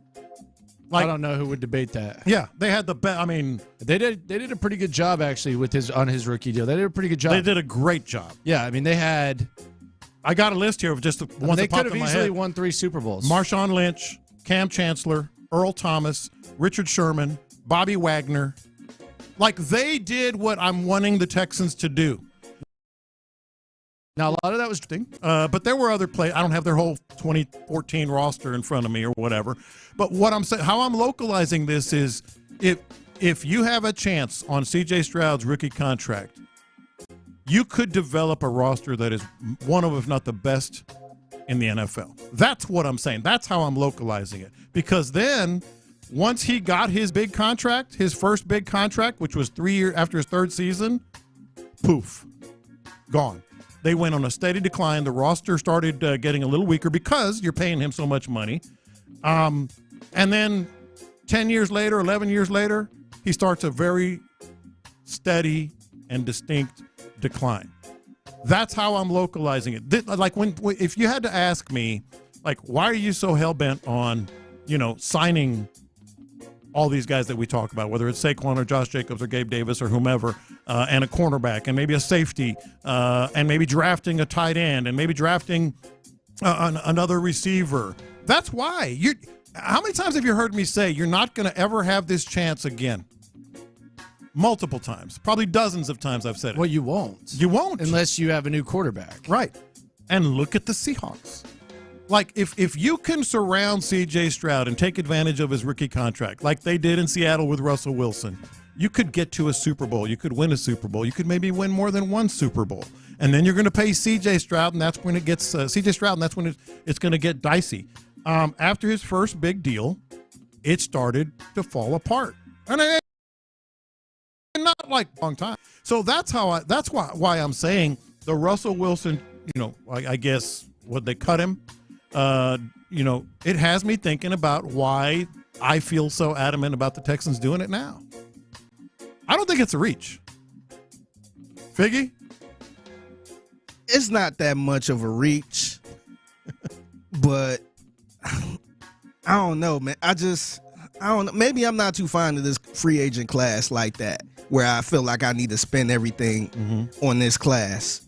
I see where you're going with it. I mean, they also kept their core intact. They used some of that money to keep their core intact. And you got Derek Stingley, and you got all this young talent. You got Tank Dell. You have the makings of a young core that could be pretty dang good.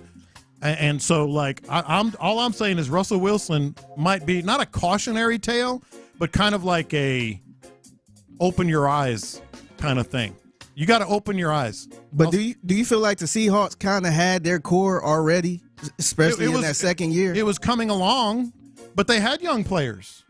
Like they had young players that they had drafted, that they had acquired, and they could afford because Russell Wilson was on his rookie deal. Dude, I would have bet he would have won at least 2, maybe 3 Super Bowls. He's a yard away, man. Yeah. Trusted him too much. Yeah. Yeah. So feed the beast. So it really has. It's an eye-opening thing for me. Okay. That's where I'm going with. Yeah, I got you. Yeah. See? I don't know about that. I think I'm convincing you. Kind of a reach, man. I think I'm convincing you. 713-557. Who the bigger reach? The Landry Locker, Kenyon Green, or the John Lopez, Russell Wilson? How far back we go on that one? What do you mean? That Russell Wilson, we're 10 years? That was 12. I was looking at it this morning. Wow, huh? His first 9 years in the league. I think his 9th year in the league, he threw for 4,200 yards. So 10 years. Yeah, but it was the same concept. It was the same premise. Quarterback on a rookie deal, gets to Super Bowl early because you have the core. You can surround him with a lot of talent. Boy, that sounds familiar, doesn't it? The Russell Wilson trade, it's being discussed as perhaps the worst trade in NFL history. The Deshaun Watson trade, still, we don't know how that's going to work out and how that's going to look.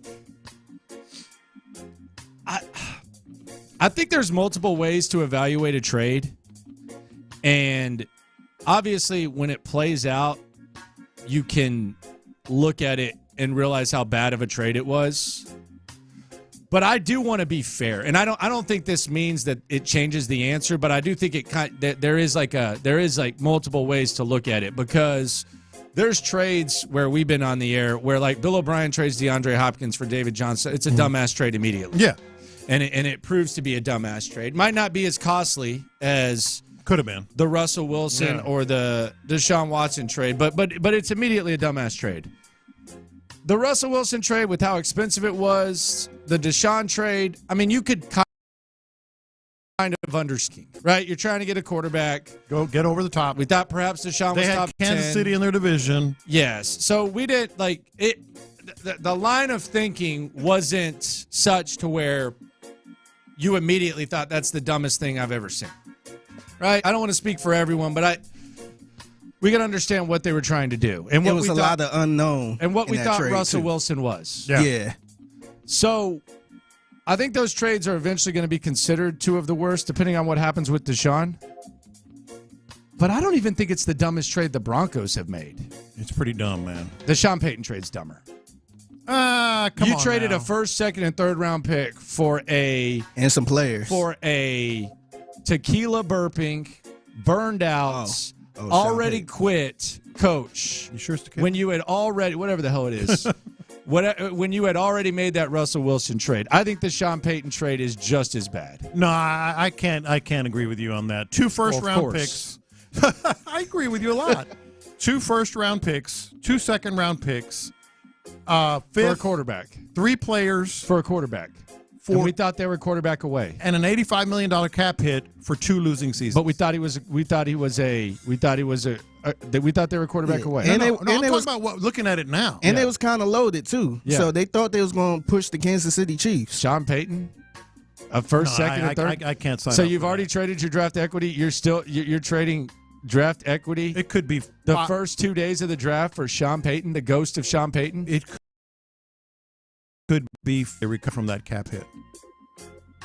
And but is Sean Payton the guy to get you through that? Because now they're talking about they might just unload everything now. I'm not saying I disagree that Sean Payton is not looking great, but you can't. I mean, that cap hit alone sets this franchise back more than Sean Payton.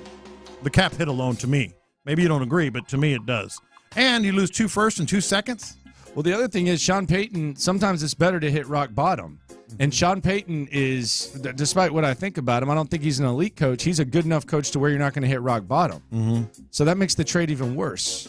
No, because it's not like hiring David Culley. I know that got a lot of crap in Lovie Smith, but like, let's say the Texans in 2022 or 2021 and 2022, they have Sean Payton coaching for them. Mm-hmm. You don't have C.J. Stroud, right? You don't have Derek Stingley. The Broncos were in a clear situation where at the time it seemed inevitable that Russell Wilson was going to fall off. And then you trade 2 days of a draft for Sean Payton. By the way, you weren't his first choice either. I mean, he tried to get every other job. Yeah. And he's not going to allow you to do what is best for you, which is hit rock bottom, which would probably be best for him. No, I don't disagree that it ain't looking great, the Sean Payton trade. But, boy, 2 firsts, 2 seconds, and an $85 million hit. I can't fathom anything worse than that, not even Sean Payton. And, oh, by the way, how the hell does George Patton still have a job? That's the biggest mystery in Denver. He's the GM? He's the GM. He brought in Sean Payton and made this deal. Well, they got a fall guy. Russ is the fall guy now, but he's the one who made the move. Yeah, he brought in Sean Payton and made that deal. Like, both those things that we're arguing, are crippling the Broncos franchise. The general manager who did those is still there. I'd be going nuts if I was in Denver right now. They probably are. Yeah. Coming up, John Lopez has a list of Texans current free agents, and he has a priority at the top of the list. Let's talk about that list. Let's also talk about the biggest move the Texans could make in free agency that would guarantee to shake up the entire landscape of the NFL. That's next.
Exclusive content. The Texans play here. Always live on the free Odyssey app.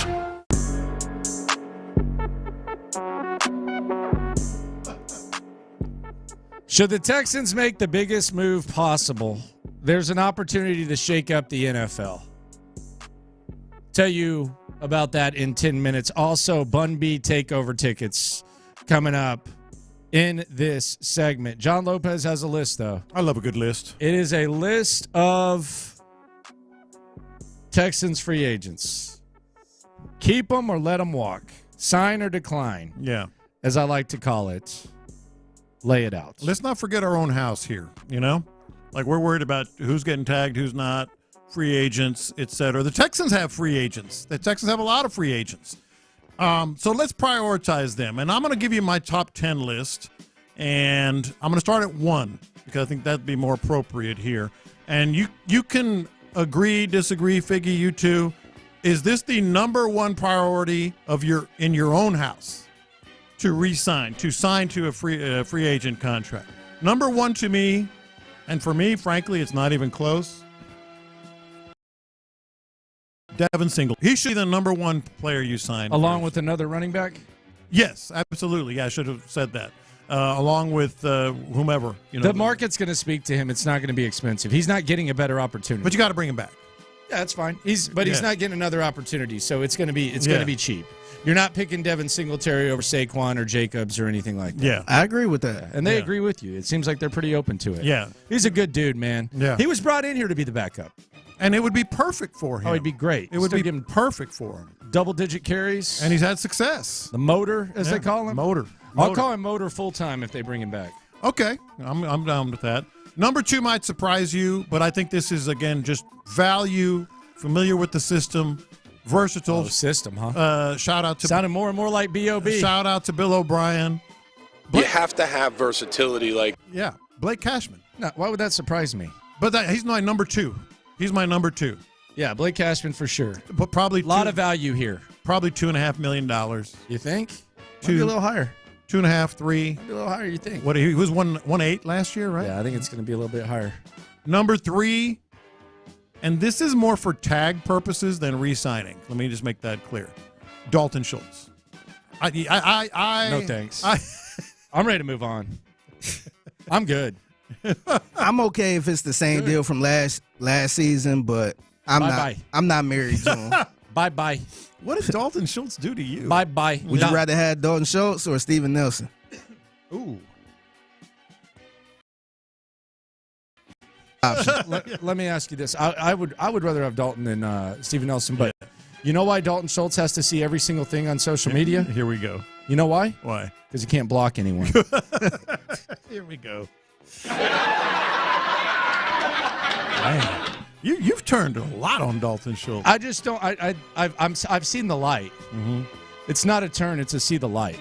I've grown more wise as this process. Are you? Has You're growing on. wiser in your old age. I've grown more wise where I realize that there's a reason that nobody wanted to sign Dalton Schultz long term last year, including the Dallas Cowboys, who, by the way, they let him go and they upgraded quickly. Did. They had a Pro Bowl tight end that was drafted in the 4th round. They did. But I've seen the light that the wide receiver core lacks depth. And even Noah Brown last year, who did a good job for you, he missed half the games. So if you improve the depth at wide receiver and you improve the run game, then that lowers the dependency on a one-dimensional guy like Dalton Schultz in the pass game. It also probably frees up the opportunity for the next tight end because there's going to be more receivers to worry about. And as you try to improve that run game, it's easier to run if you bring in a tight end that can block better than Dalton Schultz. And Dalton Schultz is the quality of player that's going to demand, $10-ish million. I think they can find someone on this free agent market, perhaps cheaper, that can block better, improve the receiving core, and you can become a better football team and not pay Dalton Schultz. Going to find a better one at less than $10 million. That's one of the reasons I want to just tag him. Number 4. You want to what? Prioritizing the in-house free agents.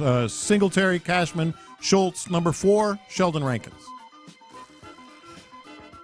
For the same price last year? $9.9 million. You think he's worth $10 million? Did he give you $10 million? He had some good games. He had some really good games. But did he give you $10 million? What does that position demand? What does it command?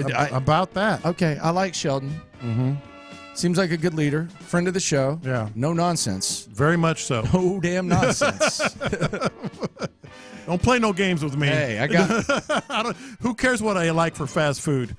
Yeah, hey. Don't ask me about my meals, brother. That's right. Number 5 might be a surprise. Maybe not. At $13.4 million a year, according to SpotRack, Jonathan Grenard. Hell no. No. For that price? That's what his market value is. For that price, I might consider it. Oh, I would just talk to him and see what's He's up. number 5 on the list. I want a 1-year deal with Chase Young.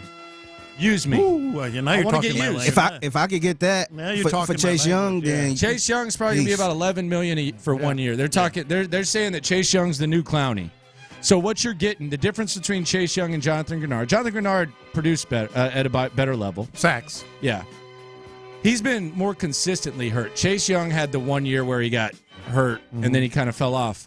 But what you're getting from Chase Young versus Jonathan Grenard is Jonathan Grenard's getting perhaps the contract. Chase Young is using you to try to reach his untapped potential and get that contract. Use me, baby. That's kind of the theory. Use me, use me, use me. That's kind of the theory I have. Shout out to Gucci. I have with Dalton Schultz. Use me. We'll give you a 1-year tag and then prove it that you're worth more.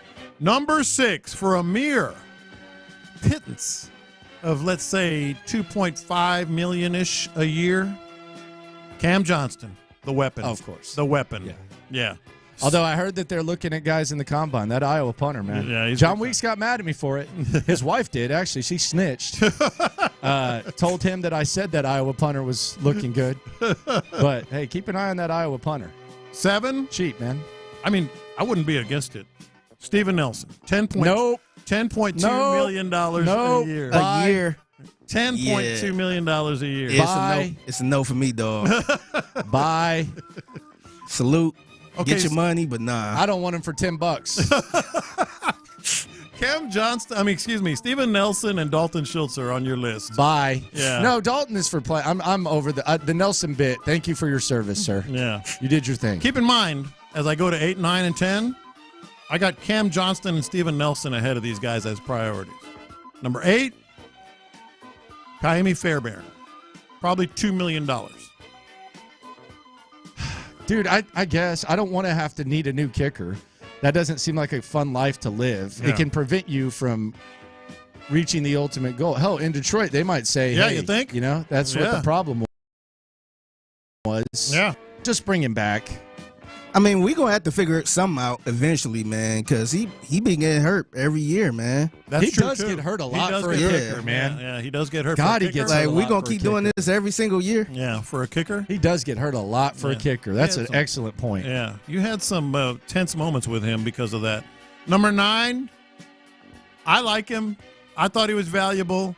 I think he's a value signing. Michael Dieter. Next. He was good. Next. Figgy? Sure. He was good. Come on, man. For $2 million. They got Kendrick Green, they got Patterson, they got all these guys hurt. That's an emergency guy. That's a phone call. And he played well. That's a phone call. Sign him as a guy who can do that again if necessary. I mean, you ain't signing him as a starter. Yeah, you're not signing him as a We starter. got backups coming in. No, that's an emergency phone call. And number 10. That's a July camp. Hey, he's coming in. No, I thought he was effective. Oh my gosh. Well, we're 9 and 10. Dieter. We're at 9 and 10 here. Good Lord. And number 10. This list. I can't even. I'm going to rip this up now. For about $2.5 to $3 million, maybe a little more. He got paid more earlier in his career. Derek Barnett. Yeah, I thought he should have been higher up. Yeah. He's a bargain. He's mean as hell. Yeah. Seems to fit in. They like him. Yeah, Barnett, no doubt. So your own house priority free agents in order: Devin Singletary, Blake Cashman, Dalton Schultz, Sheldon Rankins, Jonathan Grenard, Cam Johnston, Steven Nelson, Goldier, and Derek Barnett.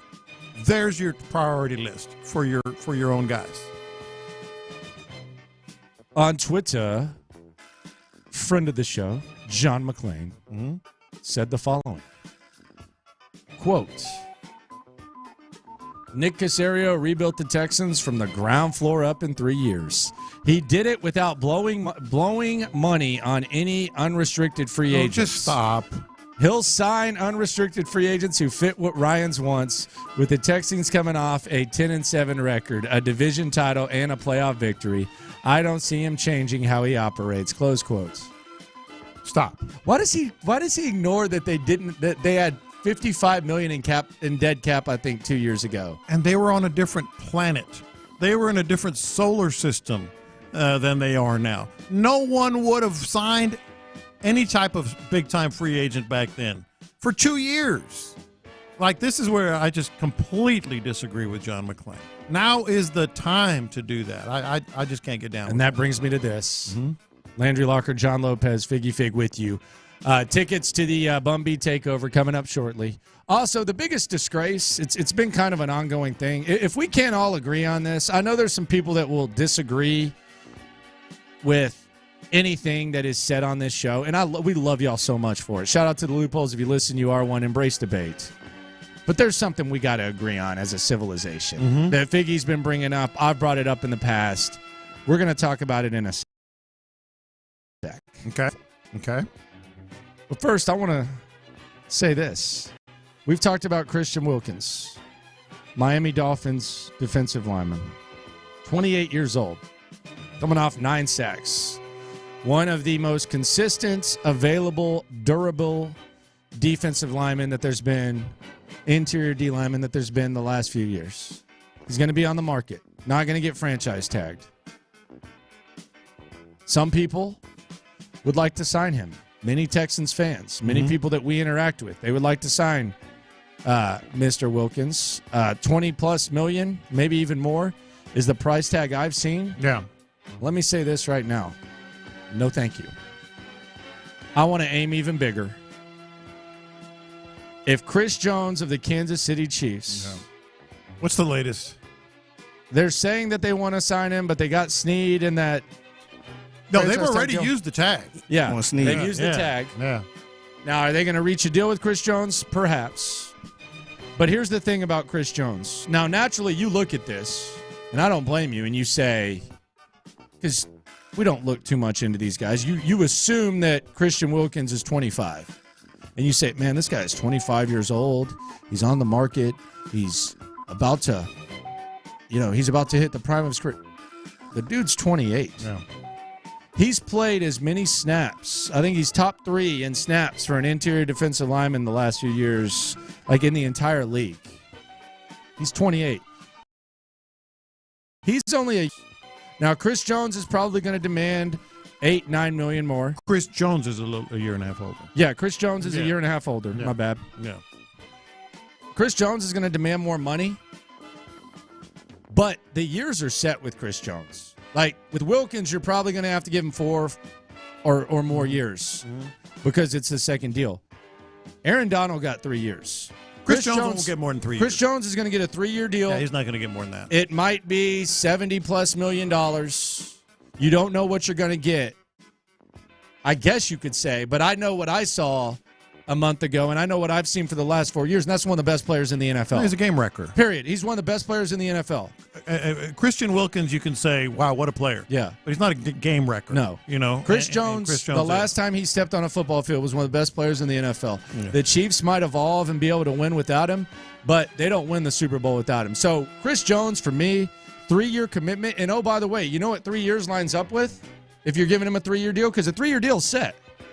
That lines up with when C.J. Stroud and Will Anderson's rookie deals expire before the 5th-year option. Yeah. So you're lining that up with these rookie contracts you got with Chris Jones. Wilkins, that's cool. I'll pay the extra $8-9 million, and that's where we can penny pinch this Dalton Schultz stuff and try to find some other stuff. We can focus on offense in the draft. Give me one of the best players in the NFL. And, oh, by the way, take him away from a team that is trying to do something that has never been done in NFL history, win 3 straight Super Bowls. I'm sorry. IX value for Chris Jones, even if it's more expensive, if it's possible, if he even hits the market. We'll find out during our show. More so than I am the Christian Wilkins thing. More than likely, we will find out. They are working wildly on signing Chris Jones, and if they don't, he's going to hit the market. And it also lines up with my whole, what the Russell Wilson debacle made me think about with this Texans. You just referenced it. Like, you can build a roster that is ridiculous while he is still on a rookie contract, C.J. Stroud. So yeah, that to me is more. That makes me feel more comfortable, and I actually feel more comfortable that you're going to get a chunk of elite play from Chris Jones. More confident than I am than Christian Wilkins at $20+ million is going to justify that deal. That's just me, though. Yeah, that's just me, though. What say you? 713-572-4610. So we're going to give away these Bumby takeover tickets in a second. Some of you trying to jump off sides already and get them. We haven't told you to call yet. But we got to just address this real quick. Figgy, cut the music for a minute. I've said this before. I think Figgy's kind of on it now. I see there's some people kind of trolling him online in regards to this. We've got to quit at restaurants whenever someone orders a shrimp entree, whether it's pasta, whatever, leaving the tails on it. Figgy was talking about that. We got to cut this out. Like, and I know some of you would say, "Oh, it keeps the flavor." No, it doesn't. It doesn't. Like it doesn't. It is the most unnecessary, disrespectful, ridiculous thing in the world, and it's done on some really you ever order a shrimp pasta that's like $28? It's a hassle. And it comes out there, it's steaming hot, and you're having to either put your fork in there and try to be cute with the tail, or you just have to suck it up with the fingers. You look like a damn Flintstone at the dinner table, caveman trying to do it, and it's just justified laziness. There's no reason for this. No. So stop it. Restaurants. Yes, and you had the tails all on the side of the table. Man, just keep the tails. You know what I do? Am I allowed to order it with no tails? I don't think so. Oh, okay. I mean, you can try. But I could say no mushrooms, but I can't say no damn shrimp tails because that's a big old process that they have to do. Oh, squeeze them? I'm just telling you. It's an easier process than I have to go through. Burning my damn hand and putting my fingers all over my We're pasta. not doing it. You're doing it. You know what I do when I cook stuff like that? Because I don't like them. I always take the tails off. You can wrap the tails and the heads, for that matter, if you're trying to make like a shrimp stock, in like cheesecloth and just put them in the water. And you still get the flavor. How hard is that? It's just, I never got it, especially with the Alfredo, man. Yeah. What are y'all doing? Like, I won't order that. I never get it. Yeah, can't get it. Yeah, I wouldn't order that. And they try to justify it. It's insane. Someone says they eat the tails. Well, you eat the tails just because you're a damn barbarian. Would you rather do that? You're probably lazy. Are you just I'll just imagine somebody eats some shrimp Alfredo here. Yeah, I'll just eat them. Why not?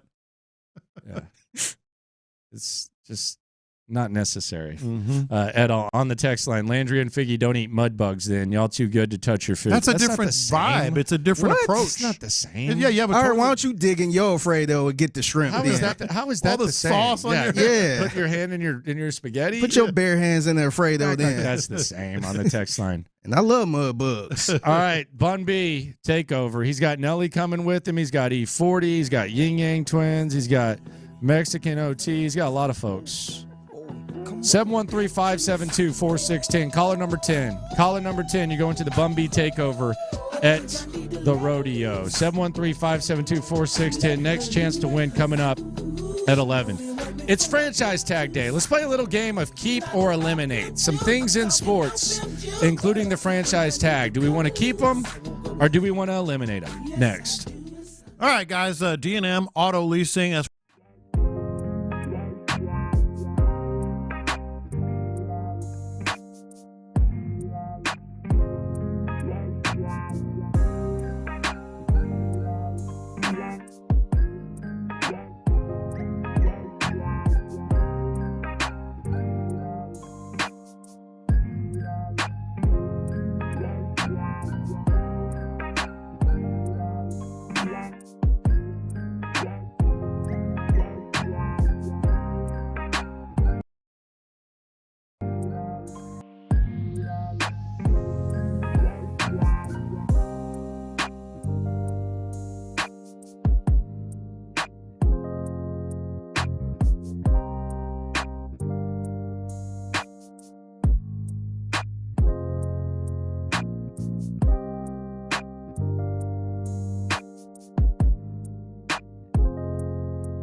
right, keep or eliminate. We're going to solve all the world's problems here on In the Loop, Sports Radio 610. Next chance to go to the Bumby Takeover coming up in about 90 minutes. All right, so it's franchise tag day. We know how the franchise tag process works. Keep or eliminate the franchise tag. I'm going to surprise you right off the bat. Eliminate. Okay. Made things a lot more interesting. It would make it so much more interesting. It would be better for the players. Yeah, I like players having some sort of power, but I don't want this to turn into the NBA. So I like that teams have control of players to a certain point, and players just aren't going from place to place to place. But you know how the NFL always find a way to make things interesting. Like it's a year-round sport. I think you're never going to have guaranteed, well, outside of a few quarterbacks and such, but you're never going to have guaranteed contracts in the NFL. You're just not. So don't even go there. It would make it more interesting. But this would make it more interesting because then, can you imagine free agency right now? Like all the names that would be on the board. Fine with me. Think about all the people that would, all the players that would sign you. If you like him that much, sign him. Sign him. If not, you know what? He's going to go look somewhere else. MLB pitch clock. Keep or eliminate. Oh, keep that sucker. Is there anyone in the world that wants to keep get rid of that? Keep it. Pitchers probably. How about all those people? The traditional baseball and the pitcher's going to do that. It's the greatest thing ever. It's the greatest. Get me to bed by 9:30. Yeah. During an Astros game. Mm-hmm. NFL expanded playoffs. Keep or eliminate? I think you should keep it. Yeah, I think it's good. It's interesting. It's good. It's one of those wide things, open. It's one of those things I just referenced. Like the NFL figures out how to keep people interested. MLB extended playoff. Keep or eliminate? We've seen the Astros benefit from it. We've seen the Astros perhaps hurt by it. Yeah, speaking of old school baseball guys, I was criticizing them. I am a little more old school here. I think you should eliminate at least one of them. So you just want 2 wild card spots? Yeah, just 2 wild cards. The wild card series are just weird. It's too much. It really is. And then they're coming in hot. It's good. Like teams like the Dodgers just get bounced quick. I don't love that. A lot of people say, well, that'll minimize the regular season. It really hasn't because more people think they're involved, but it minimizes the impact of the playoffs. NFL 17-game season, keep or eliminate?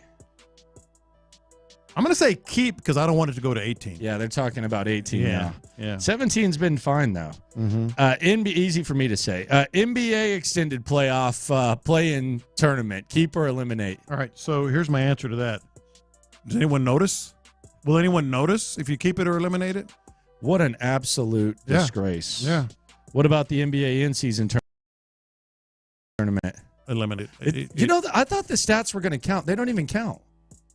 I thought all did except the championship game. Giannis's 70 or whatever didn't count. Really? I thought it was. I didn't know that. I didn't either. I heard them talking about it. Doesn't count.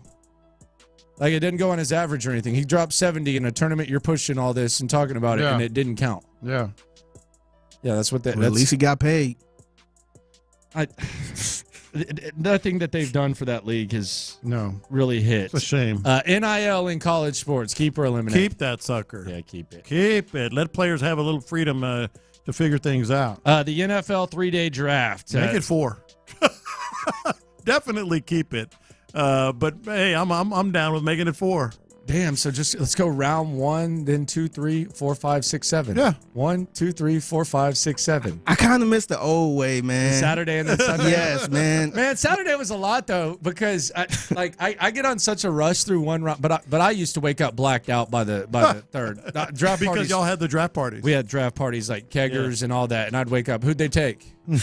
See, I like the first, second, third. I like going to from the first to the second, man. By the way. Yeah, I like them both. I do like the Thursday, but I don't like having to go to work today. I like talking about it. Yeah, that's but the like good if part. I was just a fan and I didn't have the privilege of talking about it, then I don't like I would not want to go to work. That's like a to be continued moment. Yeah. Well, it's like your team. Dang, I got to wait tomorrow now. Yeah, it's like your team playing. But it helps you talk about it. Like playing late too, because they can kind of regroup and see who's there and all that stuff. Yeah, that's the good part. I like them. I miss the old one, but I like the one. By the way, once upon a time, this was in college. Some young man that worked at the radio station, the college radio station, he came in Okay. Very eager fella. Yeah. He had a notebook and everything. He just wanted to learn how to run the board and talk and all that type Good for of him. stuff. That man's name was Cody Stutz. Okay. Cody Stutz Ooh, John. was a big draft guy. Mm-hmm. Still is. Huge Texans fan. And he wanted to come to the draft party because he heard about it. And I'm probably like 50 deep at least. Like really? people, yeah. So big time. 200 Jello shots, multiple kegs, like every year at the draft party. Now Like that's a serious, party. like beer pong, all the time. All 8 years or 6, whatever it was. That I was in college. Whether I was at OSU, Tech, wherever I was, it was there. So this dude showed up, and he made an absolute ass of himself. Good for Cody. He cried when the Texans made their selection. He like literally and got so drunk he threw up. Oh man, Who was the selection? I got to know. Brian Cushing. What? He wanted Jeremy Maclin. Oh God! All he was yelling. man. All he was yelling was. All he was yelling was. I thought it was a happy cry. I wanted Maclin. Call him right now. Call him right now. I'm gonna put him on the spot. He's not even gonna know this is coming. Yeah. I wanted Maclin. I wanted Maclin. Wow. I wanted Maclin. You know, on the Oh my God! he's gonna be so pissed that I told. How'd that Cushing thing work out? But I think he ended up like doing a bit and like apologizing to Cushing or something like that back when he was a radio intern.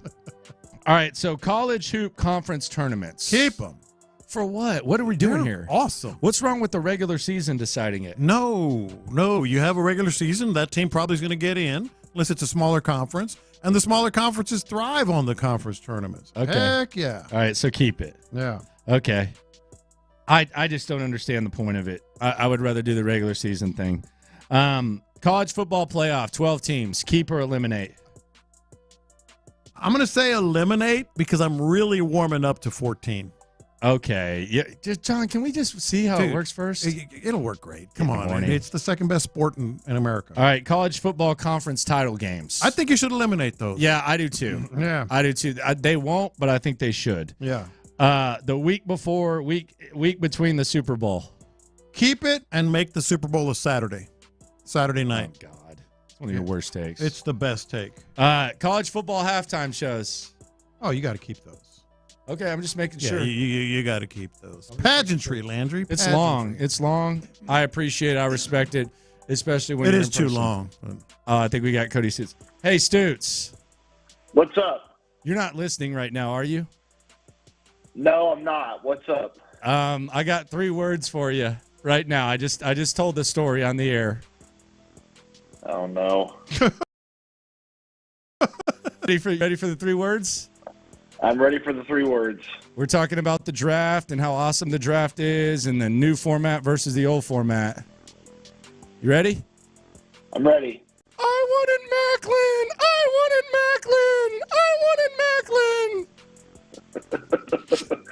Back in the day, I did think the Houston Texans should have selected Jeremy Maclin instead of Brian Cushing. What else happened? Yeah. How'd that Might have had too much to drink that day. Might have. But everyone did. It wasn't like he was the only one, but everyone did. If you've ever been to a party with Landry, he makes these drinks that are sketchier than any drink that you could ever drink. You have no idea what's in it. 90% of the time, it just tastes like straight sugar, and it's usually some color that is like not even sold in stores. And then you have 2 cups of it, and you're in another dimension. That's what happened to me, but I had like 6 cups of it. All right, dude. Appreciate you. Hey, by the way, enjoyed the 7 combine things. We'll talk about them at 1. All right, thanks, man. Cody Stutz, Houston football. Yeah, some of the drinks I would name them, bro. So I would have the kegs. We'd have the beer pong. We'd have the 100 Jello shots.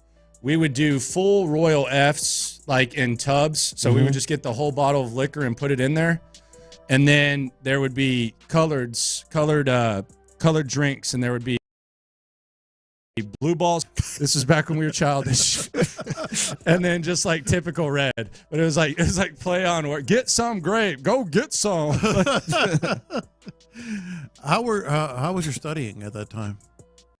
At that time, not great, but a draft day though. Even the 1 year, even the one semester where I took 21 hours and I got like a 3.8 that semester. Gosh. But then grade replacements kind of turned me around. You still have to hit it. Still at got draft to party. day. I went a whole semester without drinking. Like I literally went a whole semester without drinking. All I did was study, play basketball, blah. But even during the draft, come on. Yeah, no, I get it. And Thursday nights in college are always a big party day. Yeah. Always. Well, this was old format.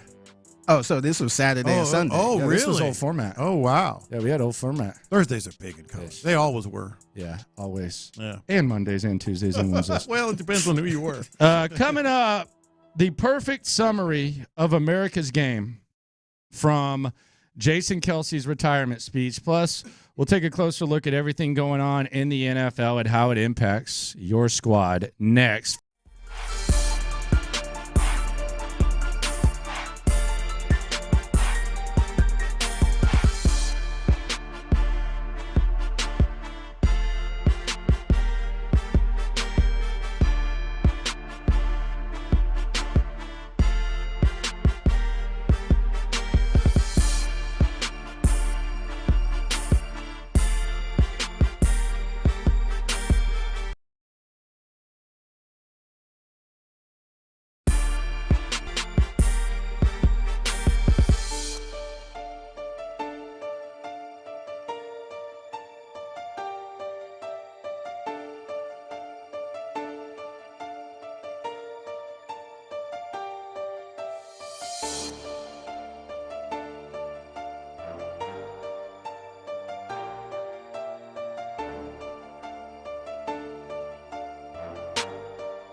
chateau where I can hide my Old Spice and keep my family from stealing it, my impossibly smooth skin will finally be safe. Live from the Twin Peaks studios, Sports Radio 610 presents In the Loop with John Lopez and Landry Locker. I thought this was a perfect summary of football. Jason Kelce, his retirement press conference yesterday. We'll play the hits. We'll give you the updates on all the franchise tags and how the Texans are impacted, as well as some, I guess I'll say, interesting news from the Houston Astros. Here's Jason Kelce describing the beauty of the game of football. This was a 40-minute speech, no questions. Just, it could have been a book. Like, it literally could have been a book. How perfect he put this out and how perfect he expressed what football has meant to him. But this was him talking about the camaraderie with his teammates. I was fortunate. Some of the best this league has to offer. But it was really off the field, just sitting in the cafeteria with my teammates, breaking bread, and talking about life that were some of the most meaningful times I spent in my career. The NFL is truly like no other place, and at the same time, represents America as a whole like no other. Fat offensive linemen from Cleveland play on the same field as skinny wide receivers from Louisiana and kickers from Chicago. Tight ends from Stanford play next to tackles from Kilgore Community College. Defensive ends from inner city Detroit play next to defensive tackles from Yazoo City, Mississippi. 6'9" Jordan Mailata plays the same sport as 4'8" Darren Sproles. The melting pot of geographic location, economic background, race, body type, personality, and athletic traits of an NFL locker room is truly remarkable. And we all rely on each other and respect one another and each of our differences because we know we're stronger together. I will always cherish this brotherhood, the relationships it fostered, and how unique an experience it has been to enjoy the field with you all. Coming to work every day with a group of men who were driven to be the best in the world at what they do is an environment that will surely be hard to replicate. Okay. Strong. To very strong. He brought it, man. He brought it. He said a lot. And by the way, fire Tom Brady and fire Tom Brady before he starts. He should be good, but we don't know he's going to be good. Who? Jason Kelce. No, he'll be great. I would think. Yeah, he would be great. Yeah. He'd be excellent. Well, he's going to get offers. I think he'd be pretty good. He's doing the podcast and stuff, so he kind of have an idea of it. That's true. He has a really good idea. He thanked his high school teachers. He thanked his band director. I guess he was in band. Mm-hmm. Yeah, the dude was, I mean, it was from the heart. Let me ask you this. Am I just being ask you something? A fuddy-duddy here?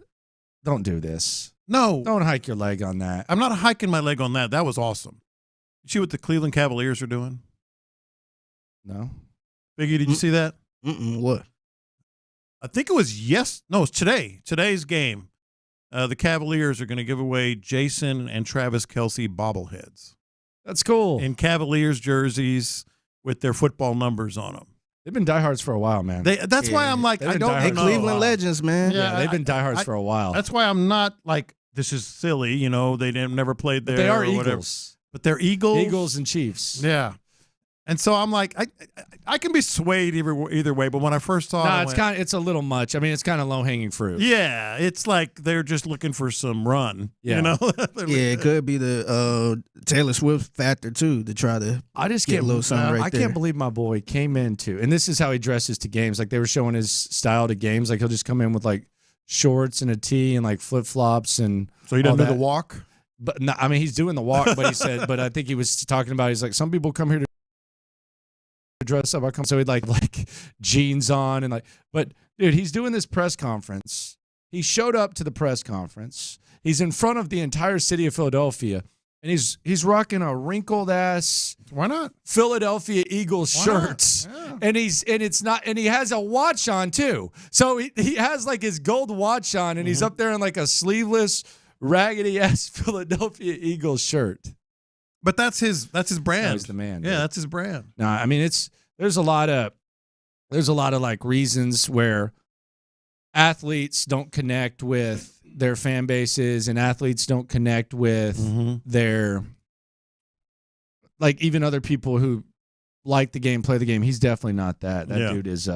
That was incredible. Strong recommendation to go check that out.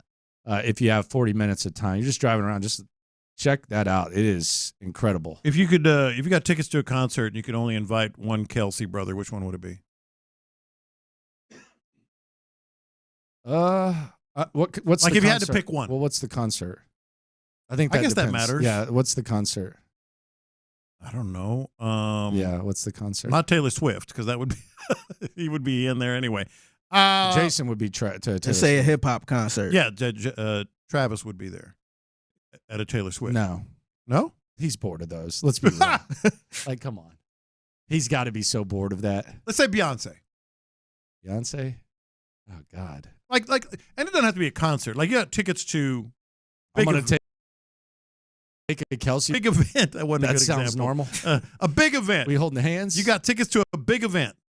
Like, whatever. Jason Kelce's cool. Travis Kelce. Who do you pick? Who do you pick between? I think Jason Kelce's the man. He drinks. So if you're going to a country concert drinking beer, did you not see the parade? Yeah. Travis drinks a little bit.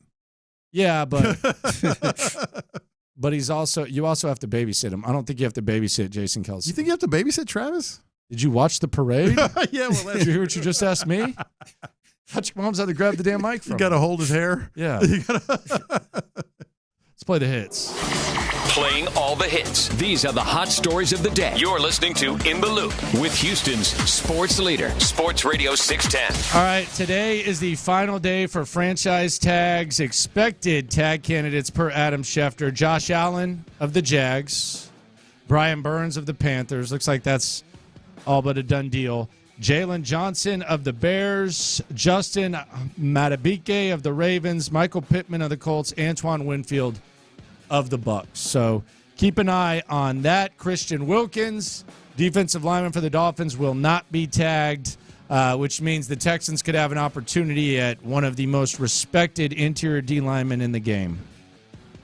Whew. Look, Christian Wilkins, I'll say it one more time. I wouldn't be against it, but I do have a little skepticism there. Now, these other guys are all expected to be tagged that you mentioned. Jalen Johnson, too, from the Bears? Yes. Yeah, perhaps. I've seen varying accounts on that. Winfield will be all these, but there's still going to be some guys out there, and one guy that they have to work a deal out with is Chris Jones with the Chiefs, because you can only tag one guy, and they're going to tag Snead. Do they already get a deal done or not? I would keep an eye on Chris Jones. Mm-hmm. If I'm the Texans, I would consider that even more so than Wilkins. Might be more expensive, but it's a little commitment. Speaking of commitment, the Broncos are backing out of theirs. It's going to be expensive, but the Broncos are moving on from Russell Wilson. Who knows where he ends up? He sent a nice heartfelt message. I didn't even read it. To Broncos fans. How about that? Didn't even read it. How about that? Broncos fans got what the Texans didn't get with Deshaun Watson. How about that? How about that? Russell Wilson sends out a thank you to Broncos fans, and Deshaun Watson couldn't send one out to the Texans fans. It's a class act, man. Yeah. Where the heck was Deshaun at? Let's ride. Where the heck was Deshaun at? I read the first line. It said Broncos country, and I said, I'm out. First line, Broncos country. That's what they're called. I don't care. He didn't make it up. He's so sappy. My theory on Russell Wilson would be if I were going to sign him, no introductory press conferences allowed. Kirk Cousins, Mike Florio reports, and then he got kind of sassy that people didn't believe the report. He says, quote, very credible indications, whatever the hell that means, that Kirk Cousins is planning to move his family from Minnesota to Atlanta. So Florio got sassy. I can't believe it. All this is somebody that is close to Cousins said, oh, yeah, they're moving. That's the indication. You think that's it? Yeah, it's not a source per se. It's like there are signs that he's. Florio laid out his resume to people. He said, I've been doing this for 23 years, right? We had like 53 guests at the Combine, right? You know that almost everyone around the league reads Pro Football Talk, right? Why are people questioning me about my... What is your problem? Yeah, why are you doing that? You're Mike Florio. Just let it go. Go read the tweet. It's the most sassy thing I've ever seen. Yeah, just let it go. The non-exclusive franchise tag has been placed on L'Jarius Sneed in Kansas City. He could be going somewhere else. They could reach a deal with him. I don't know. The non-exclusive is always interesting. And news out of the Astros spring training. Justin Verlander said he was a little bit behind. Apparently, he is going to begin the season on the injured list. Now, he does have a clause in his contract where his $35 million option for next season only gets picked up if he throws 140 innings. So Justin Verlander is going to start out on the injured list. Does that mean he misses 1 start, 2 starts? Who knows? But the Astros, by the way, they have said, they being Dana Brown and company, they do not plan on bringing in an arm. They're going to start the season with Framber Valdez, Christian Javier, J.P. France, and there's basically the rotation we saw last year minus Verlander. Hey, this is not great by any stretch. Is it that big of a deal? What did you expect from him? Well, would be my question. One word to me. Like if he was just like, remember when he was saying, I'm just going to take my time, and I'm sitting here going, look, he's Justin Verlander. He doesn't need spring training. He knows how to ramp up, etc. I didn't think that was a big deal at all. So I'm not just trying to be dramatic here. Well, but John, it was almost a month and a half till the season. You didn't think he was going to start the season on IL. Exactly. Yeah, you thought he was going to ramp up to be able to start. My own pace. Yeah. I'm 40 years old. I'll tell you when I'm ready. So I didn't think that was a big deal at all. I think this is a bigger deal, maybe not a huge deal, but a bigger deal because he literally used the word sore with his shoulder. Like his shoulder was sore. Espada said it's not a setback. Are we doing this again? I guess. Well, that's the way they do things over there, whether it's Dusty or whomever. Hell, back when A.J. Hinch was here, they would always not be altogether, transparent with things that are going on. So I think it's a little more serious than most they would indicate. And keep in mind, I didn't think it was a big deal when he started slow, but this I think is a bigger deal. I really do. I don't know what to expect from Verlander, so I don't. What did Spillane say? He's a number 3 starter at this point? Yeah, that was very, very good of him to say. I think it was accurate. 104. How many? 140 innings. Yeah. If he misses 3 or 4 games, starts. Oh, he's going to miss like months of starts. He's going to miss. He's going to miss probably 2 months worth of starts. I bet he misses at least between 8 and 14 innings last year. Yeah. And the Mets gave him away for a reason. You got him at a bargain for a reason. Yeah. So we'll see what happens. Good news is Astros got one of the best bullpens that we've seen in a long time. Coming up next, one of the Texans' top free agents apparently has strong interest from a familiar spot. We'll talk about that. We'll also give you the latest on everything going on with free agency next. What qualities are the Texans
insider access, exclusive content. The Texans play here. Always live on the free Odyssey app. All right, Dalton Schultz. According to Jeremy Fowler, the Patriots are a team to watch for Schultz. I don't know what the market's going to be, but I have kind of talked myself into perhaps moving on from Dalton Schultz. Boy, have you. Whether it's Noah Fant, Hunter Henry, Jonnu Smith, one of these cheaper tight ends, and then improving the receivers.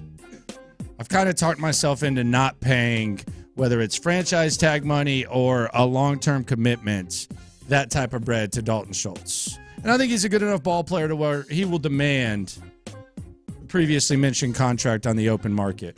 He may.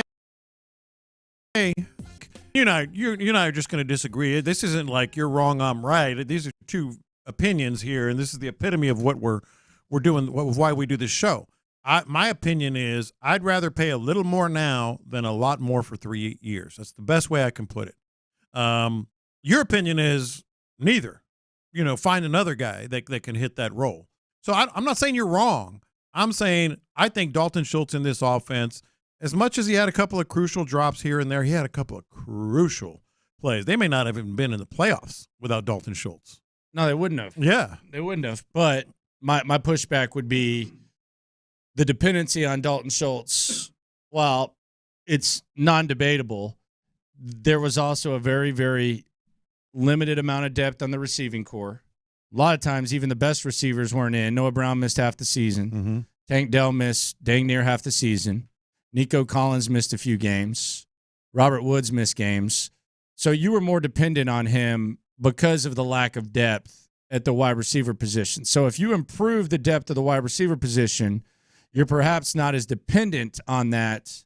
And his blocking is so bad that any of these guys that we talk about in the free agency, from Fant down to Jonnu Smith, they're going to block better than him, and they're capable receivers. You also have Brevin Jordan, and there's also some appealing names in the draft. I mean, even D'Amico said, as a pass catcher or as a receiver, he made some big plays, etc. You're going to have 2 or 3 tight ends that patient. Maybe even 2 tight ends on the field the majority of time, depending on what you're doing and the situation of particular games. I want Dalton Schultz as a receiver. Let's do it this way. Let's say you draft a wide receiver in the first round, the kid from Texas, Jatavian Sanders. First round? That's too early. No, the other one, Worthy or Mitchell? Worthy. Okay, because Worthy's going to skyrocket up the board. Yeah. Okay. So you draft Xavier Worthy in the first round. I'd rather have Mitchell, but okay. Okay, let's say Mitchell. All right, thank you. Let's say you draft. There you go. Now we're talking. Okay. There you go. What's up, WR1? Nico, Tank, Mitchell, yeah, and Dalton Schultz. Yeah. Dude. It's good. That's really good. Yeah, it's really good. Yeah, that's really good. But what if I say, all right, Noah Fant for $5.5 million instead of Dalton Schultz for is he going to be 11? That cheap? I don't know. What's his projected market? See, that's the other thing that's factoring in here. I don't know if any of these Logan Thomas tight ends are Logan Thomas 1 unless year it's deal. a clear downgrade. Logan Thomas 1 year deal. But you're downgraded. But let's say, are you? I mean, your run game's getting better because any of these guys are going to block better than Schultz. Mm-hmm. We can agree with that. That's not his strength. He knows that. Yeah, they know that the way that they've spoken. So we save $5.5 million at the tight end position because we don't bring in Dalton Schultz. You kick the tires on some unrealized potential, whatever the hell it costs. I don't know. He made $7 million last year. Okay. Yeah. You think he's going to make the same? Had a disappointing year. Maybe a little less. So you bring him in. You still have Brevin Jordan, and then you have an extra $6 million to F with, and perhaps you use that money to bring back Devin Singletary. So now you can still sign the running back you plan, but you got the extra $6 million. I don't even know if Devin Singletary is going to cost $6 million because it'll probably be about 5, right? 4 or 5, yeah. And you bring back Devin Singletary. But see, I don't think like what you're spending on Devin Singletary even factors in what you're doing at tight end. because you do have, what is it, $68 million of cap space and all that. Like this is like what Sean and Seth were talking about. You got to fill that roster. You got your own guys. You have 30 free agents. Well, Dalton Schultz, for a tag of $12 million, I think still fits that role because it's a one-year deal. Same thing with Devin Singletary. He still fills the role that he was in last year. Now, Dalton Schultz will be a little more expensive. But where I'm with you is I don't want to give Dalton Schultz a 3-year contract. I want to give him that 1 year, spend a little less a little more in the short term over long term, and then let's find out. Let's find out where you are, and then maybe you have another guy you drafted at tight end, and you can develop them, et cetera. So I'm in on Dalton Schultz as a tag player, but that's it. The thing with Noah Fant, and people will look at Noah Fant's numbers and say, man, that dude kind of stunk, especially when you factor in that he was a first-round pick. So he started out in Denver. Mm-hmm. And then he was traded to Seattle with Geno Smith. He was in the Russell Wilson trade. But, I mean, they have a crap ton of receivers. Yeah. So he's not really going to produce at that level. So you're looking at Fant, you're looking at Henry. Henry's probably going to be in the same range as Schultz. I when I listen to D'Amico Ryan speak, and when I listen to Nick Caserio speak, I feel like they want better blocking at the tight end position. Oh, I know they do. So that to me, I think it factors in, because are you going to find someone that can receive as good as Dalton Schultz? Perhaps not. Does improving the wide receiver core and opening it up make it to where they need to be as talented as Dalton Schultz? Perhaps. And then you factor in the run game and all that type of stuff, which naturally becomes better with a better blocker. So I do wonder, what does this interest look like? What is New England? If Jeremy Fowler thinks New England's a team to watch and he could end up there, what does that contract look like? I think that will be really, really interesting to see for sure. Yeah. No, and it's the good thing is, like, there is no wrong answer. You're going to be able to either find a tight end at around the same price for a shorter amount of time. If you tag him, you're happy. I'm happy. Or you can draft a tight end, and there's going to be others. And this is getting brought up from Bill Walsh's ghost on the text line. Why can't Schultz get better at blocking? I mean, we kind of know what he is at this point, right? He's not going to get better at blocking or receiving. This is what he is. Yeah, it's a very, very good tight end, but like as far as upside, and that's the other thing about a guy like Fant that has like the unrealized potential, is you wonder, and he might be what he is at this point, but you wonder with Dalton Schultz, are you going to get the same or are you going to get worse? Because I don't see how Dalton Schultz gets better at blocking, and the receiving is what it is, which is really, really good, good. Yeah. But is it great? Like, it's... Oh, no. Well, that's where I'm prioritizing everything like, right it's now. not... There's not much explosiveness to it. It's... Always seems like he's just open. Maybe that's a skill. Same. I guess Travis Kelce has that same skill. But I don't know. Why am I so out on Dalton Schultz? What happened? No, that's what I've been saying. No, I'm serious. Like, I get it with people. Like, I don't... I think I'm out on Dalton Schultz because now all of a sudden he's becoming overrated. Maybe. $12 million? Mm-hmm.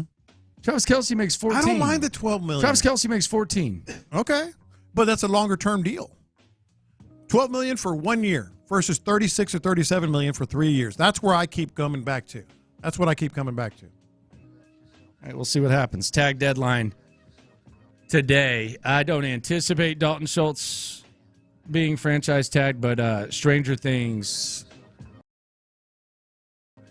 Speaking of tags, I want you and Figgy to play this game for me. Good tag, bad tag. Okay. I'm going to throw a list of tags, and I want you to tell me if this is a good tag or a bad tag. Okay. Toll tag.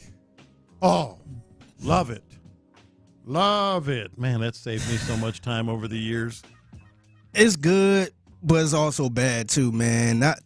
I got like an ongoing beef with the toe tag people, man. Wow. What is that? Yeah, what's your beef? Yeah, so they not taking the money out of my account. So months later, when I'm thinking they taking the money You get out, a giant bill. Yeah, That's that keep happened to me. happening, man. Yeah, that's happened to me. You got to go on their website. I think it's a scam, and that's a scam too, man. Yeah. Because I tried to go to pay it, and the website was down. All right, sounds The like a website personal- was down? Sounds like a Yes, the website was down, so I could not pay my outstanding bill. Okay. Dang. By the way, right on cue, hit the damn breaking sound. This is perfect right here. There you go. Sports Radio 610, Houston Texans breaking news. Well, I just moved on from him. Looks like Dalton Schultz is going to stay. 3 years, $36 million. That's what I just said. $23.5 million fully guaranteed. Dalton Schultz stays with the Houston Texans. $12 million a year. Okay. I just said 3 years, $36 million. You said you didn't want that, right? No, I'm saying I would prefer a tag. Apparently, they feel like they've seen enough, and he's going to be here for. So I would absolutely. I still would have preferred a tag because that's just 1 year at $12 million, and then you can find out. Versus what I said, and is what they did. 3 years, $36 million. I'm telling you, I would have preferred a tag. We'll see how this goes. I don't like 3 years. I don't like 3 either. years, That's why I 36. said tag. I don't like this. That's what I said. We'll see how it goes, though. Dalton Schultz, he's staying. Mm-hmm. Swell guy. But I'd moved on. I will not lie. I'd moved on. So Dalton Schultz, 3 years, He's 36. laughing to the bank now. Good for him, man. Good for him. I just hope they at least get him a better compliment because you can't do Dalton and Brevin. We need you're going to someone get who another can block. tight end. Yeah, you're going to So get. there you another go. tight 3 end. years, 36. Dalton Schultz. Yeah, this was not my preference. This is what I thought they would end up as a possibility, and now it's a reality. I don't mind it. I know they're going to get another tight end, but Dalton Schultz, key weapon. See, now here's where it gets really interesting. So you got Nico, you got Tank, you got Dalton Schultz. The John McClain, could you imagine getting another receiver, a big-time receiver via the draft or free agency? Can you imagine? And then C.J. Stroud's going to be cooking, man. He'll be cooking. I wonder if CJ had something to do with this too. So, Dalton Schultz, there you go. He's back. Grace, It's a lot. It's a lot. I don't mind it. Franchise tags. Like, how does it make you feel? I like it. All right. Yeah, I like it. Okay. Mm-hmm. I mean, see if CJ likes it, cool. We got to block a little better, man. Mm-hmm. Oh, and they will. They'll find a tight end that can block. But I think it's going. It makes me feel good that they're going to have that weapon at CJ's disposal for the next 3 years. 3 years is key too. That's where I thought they would end up because then all of a sudden you're making more decisions when you start talking about signing C.J. Stroud and Will Anderson. Here's how Ian Rappaport broke it, and you can the wording in these is always funny because they always have to. Did you see the other day, Schefter, by the way, when the Michael Evans contract was released? Mm-mm. He put, and now there's some key wide receivers left unsigned. Michael Pittman Jr., Calvin Ridley, and he mentioned Michael Thomas. That's the one, yeah. It's like, Michael Thomas. How did Michael Thomas get on this list? He's like, damn right it was me. Dang so right. I always like the wording on this because the agents kind of like come through. By the way, did any local guys get this? Ian Rapp again. No, Rapp got it. Rapp got it 3 minutes ago. Mm-hmm. This was Ian Rappaport, quote, sources, the Texans have agreed to terms on a deal to keep tight end Dalton Schultz in Houston. He gets a 3-year, $36 million new contract with $23.5 million fully guaranteed at signing. Schultz is a key weapon for C.J. Stroud. Now, this is where the funny stuff comes in this time. The deal was done by tight end guru and agent at Steve Carrick of @Loss_football. Guru. He put a little extra butter on there, man. Tight end guru. Steve was at the at Radio Row. Who, the agent? Yeah. Mm-hmm. It is what it is with this contract. Do I think this is a bargain? Do I think the Texans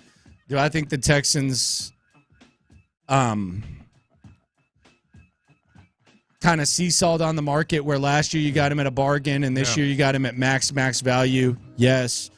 Is it the end of the world? No. Now if you tell me, and the streak we're on right now, Christian Wilkins is probably going to sign here next week, right? And then Steven Nelson's going to get a 5-year contract. 3. I would be much more concerned if they gave Christian Wilkins like $25 million a year for like 4 or 5 years. This is whatever. It's like a running back, honestly. Like this is like running back money. Yeah, $12 million. And it's affordable. Elite running back money. It's affordable for this organization. And the other thing you have to keep in mind, this was a seller's market when it came to tight end free agency. So they knew what they had in Dalton Schultz.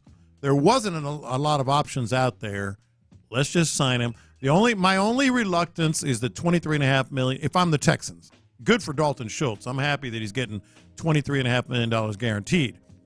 But as an organization, my reluctance would be, again, goes back to what I was really be the tag, $12 million now or $23.5 at least over the next 3 years. I would have preferred the $12 million now. But you know what? Good for Dalton Schultz, and they're set. They're set with a receiving tight end. Get me another receiver, and we're talking. I mean, we're talking good stuff about this. They're offense. definitely going to get you another receiver. Yeah, they've got to get me another receiver. It's a matter of what receiver. Yeah. Get me another one, and we're good. We're ready to go. Damn. Yeah. Man. Texans country, let's ride if you get another receiver. Stop. That's $12 million, man. I'm good with it.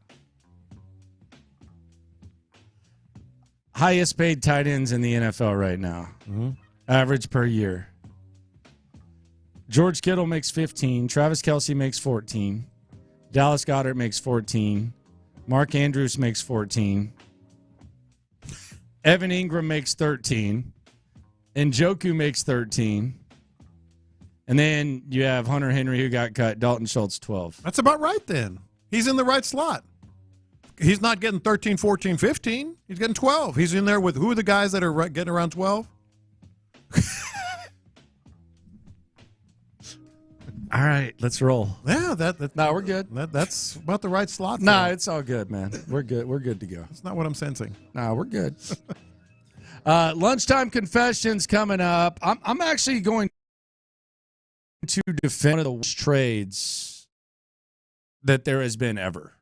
Really? Somewhat. Next. Sean's got a defensive lineman.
Energy. Watch this.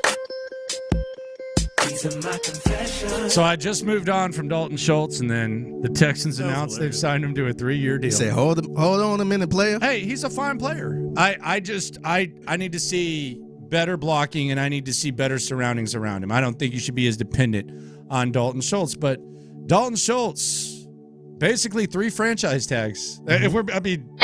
So now you see why I wanted a franchise tag? It was a 1-year, $12 million franchise tag, and he gets a 3-year, $36 million, $23.5 million guaranteed. I will talk to him, I'm sure, at camp next year. I'll tell him, man, I'd moved on from you when the news broke. Oh, yeah, why not? I'd moved on, man. Yeah, why not? Talking, sir. I'm getting so professional here on my doc that I keep for all my stuff here. Starting to highlight the Texans that have been signed. Dalton Schultz was number 3 on my list of players the Texans should sign. It's probably too much information. You probably just could have said Dalton Schultz was number 3 on my list, man. Yeah, but now I know. It's a lot of info, It's officially official. 1 is Devin Singletary. 2 is Blake Cashman, which leads to my first... I think Cashman gets signed. Which leads to my first confession. He's going to get traded soon. Watch this. These are my confessions. I expect at least 2 more signings from the Texans to be announced today. Today? At least 2. Because this is... Today? Yeah, because this is just such a sort of like pivotal day because of the tag and stuff. Now, they had to make a decision on Dalton Schultz. Yeah, I'm expecting at least a couple more. I would hope Devin Singletary, we hear about him during our show. And I would hope, well, really that's the only hope I have. I'm curious on Sheldon Rankins, Grenard, Cashman, and all those. But I would hope we see Devin Singletary signed today. Right? I don't know. We'll see. TBD. Yeah, TBD. Watch this. These are my confessions. By the way, it is lunchtime confessions. We're confessing to you our sins here on In the Loop Sports Radio 610. Dalton Schultz, 3 years, $36 million. We'll get more into that as the show goes on. But I want to confess, I don't look at the Russell Wilson trade as bad. I think the Sean Payton trade was worse. Now, obviously, it's not as costly. That's my point. Which you can say, we can go tomato, but the line of thinking with the Russell Wilson trade when it was initially made, I understood it. You thought you were a quarterback away. We didn't think he sucked like this. After you'd already seen that he did suck like this, you trade a first, second, and third for Sean Payton? That's awful. That's the worst trade for me. It's awful, but it's not the worst trade for me because in retrospect, you got 2 losing seasons for a quarterback, and you wound up $85 million over with dead money on his contract, and you lost 2 firsts and 2 seconds. That's ridiculous. Watch this. These are my confessions. I have a grandpa nickname. I guess I do. I got to confess. Oh, God. I didn't. You know how you're not just going to go with Grandpa? No, look. You know how I've always been adamant. You don't give yourself a grandma or grandpa nickname. I think mostly it's women. Sorry, just my opinion. Like, call me Mimi because they don't want. Aren't you abuelo? Because abuelito. No, that's not what she's calling me. I think the kid should determine what your nickname is. Like a lot of these people that give themselves these silly nicknames, it's just because they don't want to be called grandpa or grandma. My mom and dad are called grandpa and grandma. I loved it. I call myself that. That's what they're called. But they don't have saying a lot of words. My first granddaughter, about a week ago, I think her mom said, can you say grandpa? And she said, ha-paw. So now I was there. So you're a ha-paw? Ha-paw. Ha-paw. Ha-paw. So I was there this weekend, and she came up to me and she said, ha-paw. So I guess I'm ha-paw. You're ha-paw? Ha-paw. Hop along Cassidy. I'm fine with that. I like ha-paw. It's her, because she did it, Ha-paw. Ha-paw. Okay. Yeah. You don't like it? Just be abuelo.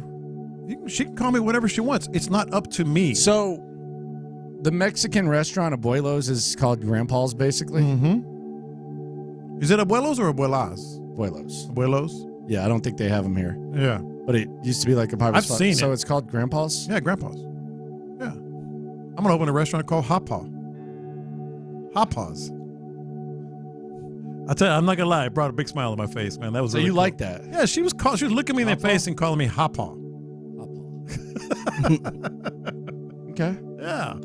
Okay. Yeah. Don't give yourself a grandparent nickname. Just don't do it. What if people want to keep the tradition going? No. Don't do it. Watch this. These are my confessions. So a big part of free agency, if you're on online and you're or Instagram or something, is the aggregators. I know some people get upset with the aggregators, but the aggregators do a good job of basically archiving the game. I think Mike Florio, to a certain point, aggregates, although he mixes in some other stuff, conspiracy theories, craziness, reports, all that. Yeah. But I'm talking like the Dove Kleeman, the NFL retweet, the JPA football, all that type of stuff. They're a big part of it. I got to confess, I don't know who Tony Pauline is. He's been around. Does he have like a contract with the aggregators? Because they keep saying that he reports all this. What does he do? I never hear about him except this time of the year, and it's always the aggregators just randomly saying Tony Pauline. I think he used to be a beat writer somewhere in the league, and I can't tell you where, but I've heard his name. I don't really follow him, so to speak. But I want to say he was up in Philadelphia or something, but I'm not sure. The thing about it is when you aggregate these aggregators, unless you are Mike Florio, a lot of times you're aggregating from like bloggers that really don't know anything, etc. Speaking of the media, Watch this. These are my confessions. I just can't help myself here. I'm sorry. I just can't help myself. I'm not going to mention any names because I respect the grind that a lot of the guys locally do. I really do. But two things. Number one, If confirm. If Ian Rappaport reports something like Dalton Schultz 3-year, $36 million contract, you're just needy if you say, as a local beat writer, I can confirm. If it's some, But isn't that better than saying no? You gonna let me finish? Isn't that better? I pulled a U. But isn't that better than saying Dalton Schultz signs with the Texans per sources? Isn't saying I can confirm better? Whenever I got beat on a story when I was back in the day, a beat writer, I would just try to add another layer to it. As Ian Rappaport reported, Dalton Schultz is a Texan for the next 3 years with 23.5. Now the Texans will focus on their other free agents. Add a layer to it. Yeah. I can confirm. Dude, Damn, good I thing. didn't believe it till I saw that. Good thing, because I didn't believe Ian Rappaport. Here's my second one that I also saw locally. And this is not just media. This is fans. So that's why, again, I respect your grind. So I'm not going to mention your names. I believe the Texans have the same type of player that Mike Evans is in Nico Collins. What are we doing? What do you mean? He had a good year. He had Nico a good year. Collins might have had a better year last year. What are we doing? What do you mean? Nico Collins is going to be 25 next season. By the time Mike Evans was going into his fourth season and when he was turning 25. Yeah, but he's talking about now. Look here. Look, no, John. No. This is what happens. No. Okay, this is what happens. Mhm. Okay. A lot of local media love the athletes. Yes. They love the athletes. And they're needy. Some of them, like if the Texans had an auction tomorrow, like let's say the Texans had an auction at NRG, and they put out a fan package. Okay. You get to go in the locker room with your favorite players every day. You get to participate in press conferences. When the games are on, you get to go up in the box. I love where this is going. And you get to eat all you can eat seats. And you even get to go on your social media and let everyone know that you're around these athletes and you get to eat all you can eat, blah, blah, blah. How much do you think that package would go for? Oh. Like, seriously, like, how much do you think 10,000? More? 50, that 60. much? Yeah, I guess it depends on the audience. Bro, you get to go in the locker room. You get access to all that. You get to, and you don't even really have, like, probably 55, 60,000. Yeah. So that's what happens. You buddy up to these guys, and that's the thing. Like, that's why Philadelphia is Philadelphia, and you heard the Jason Kelce thing, because their obligations to the fans. There are some local media people that will generalize fans and say that fans suck. Yeah. And it's like, you realize that they're more important to you, especially if you're not breaking stories, than getting to dab up an athlete, right? Yeah. Like, because they're going to be here for forever. Correct. So I think that just sometimes you get kind of lost in the sauce. My thing is, like, so they've got if Mike Nico Evans Collins gives you an interview, then all of a sudden you're not gonna criticize him, especially if there's nothing to pay off. I got an idea. Just do your job the way it's supposed to be done. Well, be fair. But what if there's no stipulations for it? What if it's you don't have a boss. You don't have. I don't know. I don't even know. Like, even people who do have bosses, like the 3 minutes with Nico is great. Nico's an appealing guy. He's like, I mean, I it has find nothing myself to do rooting with for him. that. That's awesome, and you should be able to build those relationships. It's essential. But to say, a lot of times it's something like that. But a lot of times it's just a decorated fan experience. Exactly. And by the way, Mike Evans' first 4 years, when he had 4 straight 1,000-yard seasons, 4,500 yards, and 32 touchdowns, his quarterbacks were Josh McCown, Mike Glennon, Jameis Winston, and Ryan Fitzpatrick. Sure. Nico Collins is Mike Evans. Sure. That's my local media confession. I respect you guys. Keep grinding. But come on. I can confirm. Coming up, Dalton Schultz. He's coming back. Is the price right? Next. In the Loop.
tankless water heaters. Visit tanklessmadesimple.com to learn more. Live from the Twin Peaks studios, Sports Radio 610 presents In the Loop with John Lopez and Landry Lockwood. All right, Dalton Schultz. He's back. There's a lot of mixed reviews on this. Shout out to all the loopholes. If you listen, you are one. Dalton Schultz gets a 3-year, $36 million deal, $23.5 million, fully guaranteed. So it's at least a 2-year commitment, and it is max value for what we saw from Schultz. Here's some reaction that I got on the Dalton Schultz thing, and this was on the Twitter sphere. Manny says some of that is bound to be fluff. The deal will probably be somewhere in the neighborhood of 2 years, $20 million. Okay, so assuming that he gets cut. Austin Tucker says this makes him the 12th highest paid tight end. Good for both sides. Okay, that's one way to look at it. Emax is not willing to block in the run game. That, to me, is a big problem because in this offense, you have to be willing to block. Okay. Willing, I think he's willing. I just don't know that he's able at this point. Yeah, I don't think he's not trying. Spartan says, I don't know how I feel about this. David Chan, did the Texans hire a new tight ends coach to make him block? And then Jack says, I'm good with it. Dalton is young, and he and CJ are tight. LFG. So there you go. Yeah. How do you feel about this deal? I feel good about it. I do. It wasn't my ideal scenario because basically they gave him 3 franchise tags instead of 1. I would have preferred 1. But you know what? Bobby Slowick says there's something there, so I'm good with Bobby Slowick saying there's something there for the next 3 years. Did he say that? In essence. In essence, that's what happened. You know what else is really interesting and key with this Dalton Schultz signing? Break it down. The first time Nick Caserio's given anyone more than a 2-year deal. First time. Like a free agent? Mm-hmm. That says the whole thing about, the same philosophy that he's always had. No, like John McClain saying, he's not going to sign anybody. This is the same. But McClain said that he had the same philosophy, remember? Yeah. This is not the philosophy. Well, he gave Titus one. Was that a free agent? No, that was an extension. Yeah. That was an extension. Yeah. So free agents, it's the first time he's given anybody more than 2 years. So to me, it's kind of, we're in a different time now, people. And that I like. Like, he understands what I've been saying, what you've been saying. Like, strike now. You got money. You got the quarterback. Find a receiver. You got your tight end now. Like, we're going to operate a little differently because we are considering ourselves more of a contender now. So I like it. Was the price right for Dalton Schultz? 713-572-4610. John Lopez and Sean Pendergast, they've had some disagreements about philosophy. Let's get Sean Pendergast's. He went straight to Twitter, man. That high rise and everything. He's looking. No TVs in this one, though. It's the first time he's ever done a video from his apartment without the TVs. You can see the sky rise, though. This is Sean Pendergast's 4 immediate thoughts right here on In the Loop on Sports Radio 610.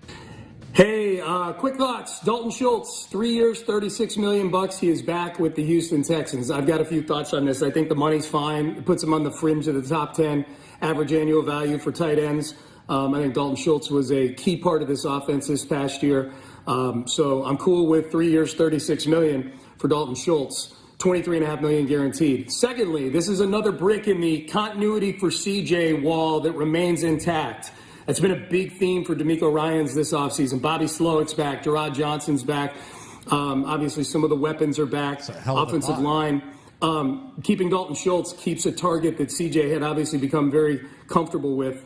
So good for CJ Stroud. 3, tight end, if Dalton Schultz didn't come back, kind of a treacherous position depending on what they did in free agency. So I like that they retain him because there's not a lot of depth there. It doesn't change my hope that maybe the team, if Brock Bowers from Georgia gets within striking distance for the Texans in the first round, I'd still trade up and get him. Let's do it, man. Multiple weapons at the tight end position. And then finally, I think this sends a great message to free agents that are thinking about signing a 1-year deal with the Texans next week, that if you perform, there's a pretty good chance you're going to get taken care of Okay, I like that. in free agency the next time around. They've done that a few times now with guys where they've extended them when they've played well. I think of Malik Collins last year. Dalton Schultz is the one this year. So far, we'll see. There could be more. Those are my thoughts. About to do the Utopia podcast. I'll talk more about it on there, and obviously 6 a.m. tomorrow. That's enough of that. There you go. Yeah, the last part is what I was just kind of referencing. We are operating differently now. These aren't your old Houston Texans. You can sign a 3-year deal. And oh, by the way, Sean and others who think this way, you can get Saquon Barkley for less than that, what you're paying Dalton Schultz. By the way, speaking of which, Yeah. you ready for this? Am I? Are you ready for this? I don't know now. Nick Swager does a good job archiving the Texans. Works for Battle Red Blog. Yesterday, or actually an hour ago, the odds for the Texans to sign Saquon Barkley were minus 105. Okay. Yesterday, or an hour ago. You know what they are now? Minus 200. There we go. There we go. I like this for the messaging that it sends. Minus 200. Yeah, I like this. I like it because Quan? we aren't the old Texans now. Hit the Quan, baby. Hit the Quan. Hit the Quan. And it is going to. I am going to enjoy if Saquon comes here. First of all, I think he helps. You think? Significantly. Yeah. I can't wait to watch Sean do the Cupid shuffle, trying to talk around Saquon being here. Well, I don't know. Would he? He was anti-Evans and Saquon, that's for sure. Anti-Saquon. Yeah. Anti. All right, now I'm getting. And he ain't gonna dig into it either. He's not gonna stick to it. He will have a Saquon jersey if they sign Saquon Barkley. Dude, I'm writing down the skill position potentially of the starting of the opening it's day. picking up. Opening day. Oh, it's picking up. Lineup. All right, so we got Saquon minus 200, Dalton Schultz, the Jags. This is according to Ian Rappaport. You know what? I'm gonna do the local media thing. No, don't do that. I'm gonna do the local media thing. Please don't do that. I can confirm Ian Rappaport's report that the Jags are expected to place the franchise tag on Josh Allen. You can confirm that? I can confirm it. Okay. I know you didn't believe it when Rappaport said it, but I can confirm that Josh Allen will get. I hate that so much. Per sources. All right. Opening day. Under center. Number 7, C.J. Stroud. Right behind him. Was he number 28? 26. 26, Saquon Barkley. Right behind him. C.J. Stroud, Saquon's right behind him. Tight end, Dalton Schultz. To his left is Nico Collins. Okay. In the slot, Tank Dell. Okay. And split wide, first-round pick, Adonai Mitchell. Oh, yeah, Mo City Mitch. Dude, think about that. Mo City Mitch. The red zone would have to say, I give up. Yeah, Can you imagine? It's a wrap, man. CJ, Saquon, Schultz, Nico, Mitchell, Tank. Yeah, let's eat. Let's grub up. That's pretty badass. And you can get Saquon, man, with Mitchell and Tank. Give me some Saquon. Yeah. He might sign early. Who? Saquon Barkley? Yeah. Oh, I think it's going to happen pretty quick. Only because to another team? Well, no, with anybody, with the Texans or whomever, because the running back market is saturated. That's the other thing. You're going to be able to get Saquon Barkley for less than you're paying Dalton Schultz. I think you will, or the same.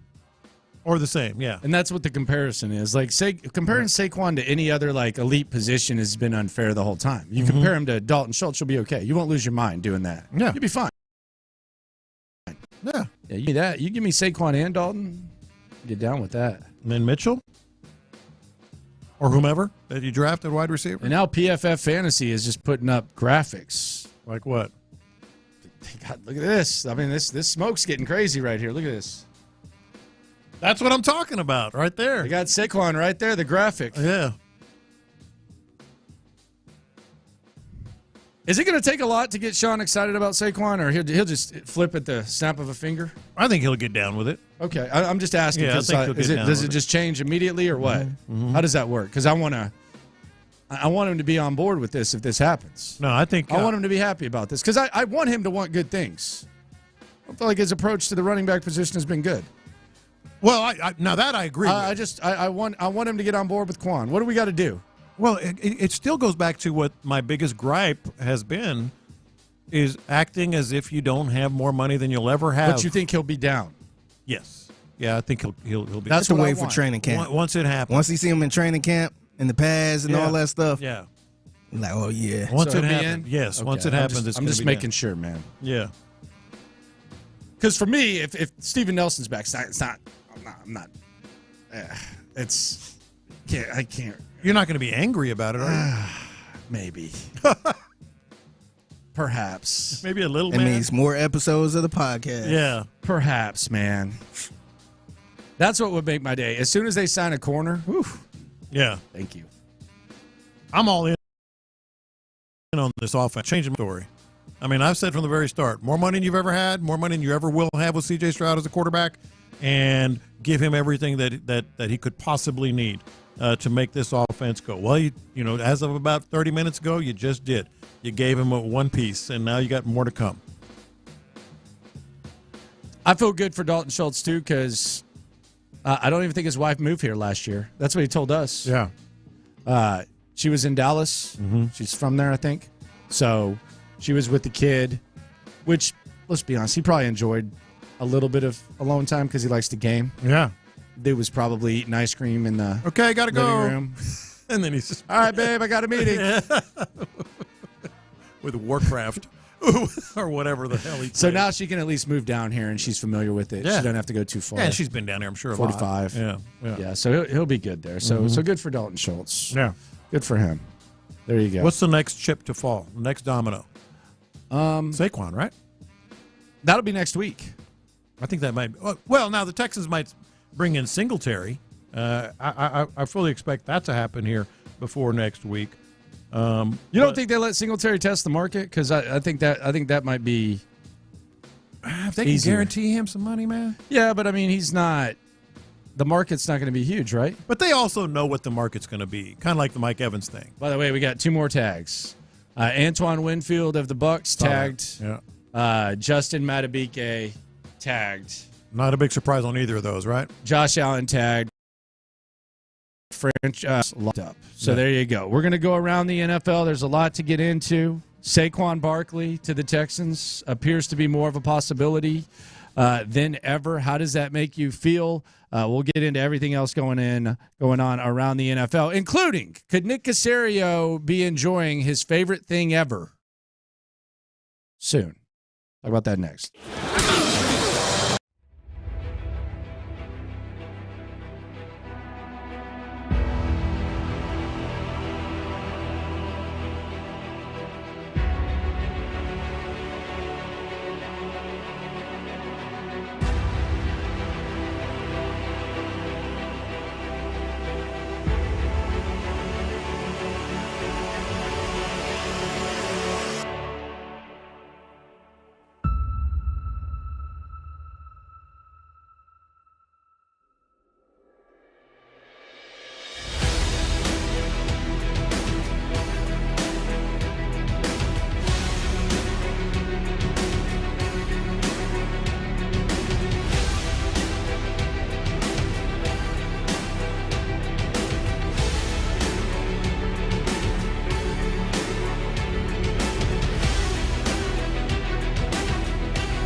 610. All right, so Dalton Schultz, 3 years, $36 million, about $24 million guaranteed. Ian Rappaport broke it. Everybody else just kind of piggybacked off his information. Rapp had it first. Your reaction to Dalton Schultz coming back with the Texans? Obviously, your mind starts to dance a little bit when you think about all the options CJ might have available. Because this was What just kind of dance is your mind doing? I'm thinking polka. What are we doing? Okay. Yeah, I'm thinking. It's kind of whack. I'm but feeling okay. a polka. Okay. Maybe a stanky leg mixed in. Okay. Now we're talking. The old polka stanky leg combo. You don't see that every day. But no, it starts to dance because you're starting to see and feel what I've been just advocating season. Like the weapons he's going to have. Dalton Schultz, say what you will about his blocking, is a weapon, a big-time weapon for a quarterback, especially a younger quarterback like he's going to be still. And then when you really start putting it all together, you're in the hunt for a big-time running back. The market is saturated with cheap, big-time running backs. Cheap. And it's could cost you as much or less. Cheap based on impact. Yes. Yeah. So you got Dalton Schultz. You already have Nico and Tank. You got a running back. Let's say Saquon Barkley. And then you're still going to add a receiver because you have to add a receiver, whether it's draft or free agency as well. Baby. Both. Or both. Both. Yeah. Yes. This is a good time for C.J. Stroud because he's going to have at his disposal however it plays out. Whether it's Saquon or someone else, whether it's the draft or both or free agent, he's going to have more weapons than he had last year. And look what he did last year. No Justin Madubuike for the Ravens. He is staying. Smart move by them. Jalen Johnson, the star young corner for the Bears, he is staying. Smart move by them. Josh Allen of the Jacksonville Jaguars, franchise tagged, he's staying. Smart move by them. Mm-hmm. And you also have Antoine Winfield. We had the long shot. Could the Texans get in the safety market? Antoine Winfield, he got franchise tagged as well. So to say that business is picking up today would be an understatement. You've also had Hayden Hurst, the tight end, released. The NFL offseason just continued. The top news for the Texans right now is that Dalton Schultz will be here for the next 3 years or 2. Who knows? Yeah, I mean, either way. How NFL deals are. Yeah, no, either way, it's going to be good. But, Nick Caserio was talking about 2-year increments. Dalton Schultz in this contract fits right into there. Even though it's a 3-year deal, 23.5 guaranteed. So he's good for the next 2 years with him. And that's what he was talking about at the Combine. So here's another thing that just happened.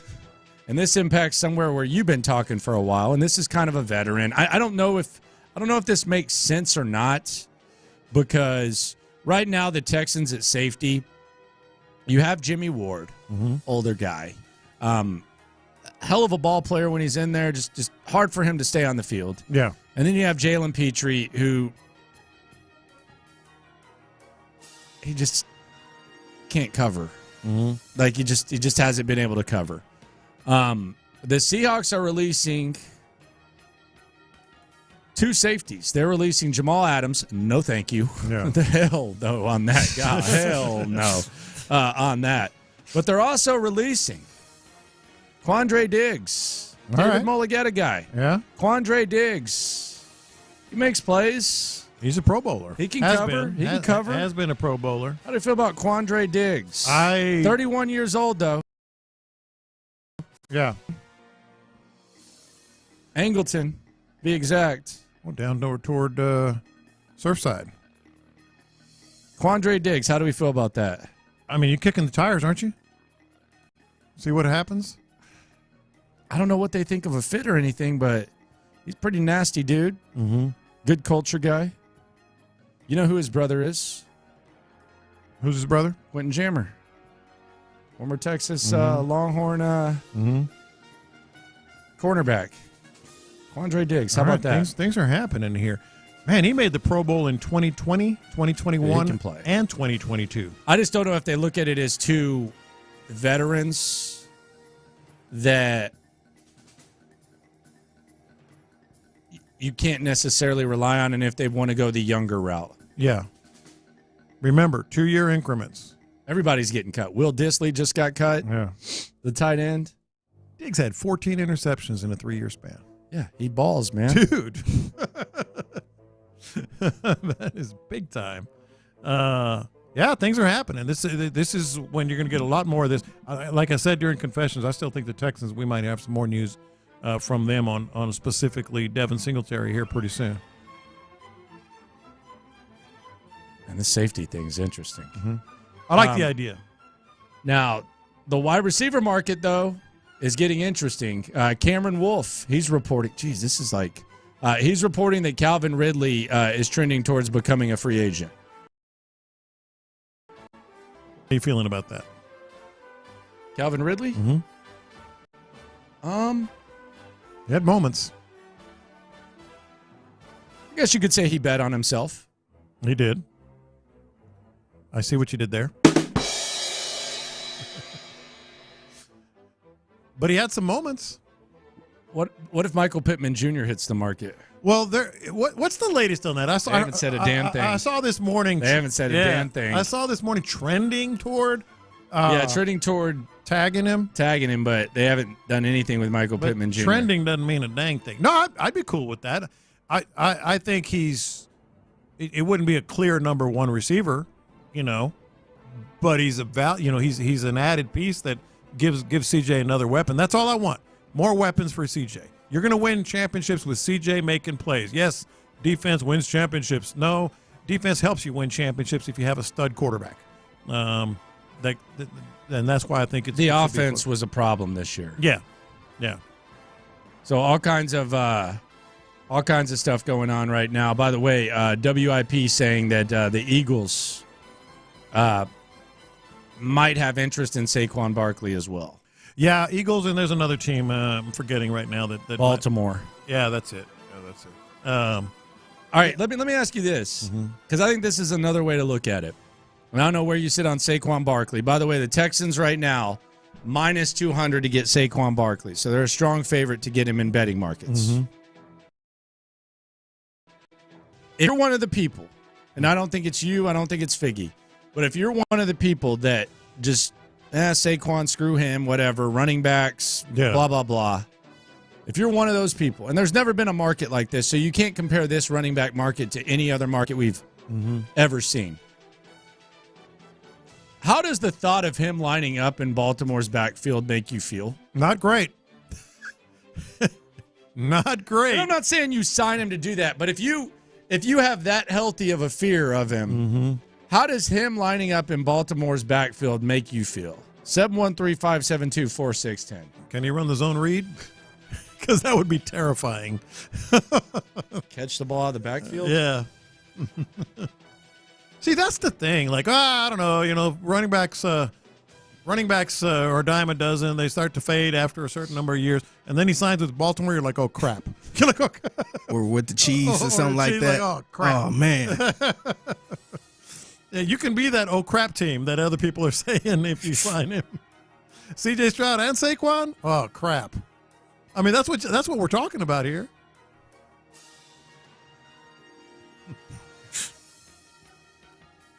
The Patriots, they're using their transition tag on Kyle Duggar. Well, then he's going to be like who else got transition tagged? Was it Snead? That means because if what that means, if you don't know, is other teams can still negotiate with him, but first round picks. Ain't nobody giving up 2 first-round picks. They're just keeping him around. Yeah, they're just going to keep him around. Man, we talk a lot about these bad trades. That Jamal Adams trade has to be up there. Mm-hmm. I think so, man. For that dude. Yeah.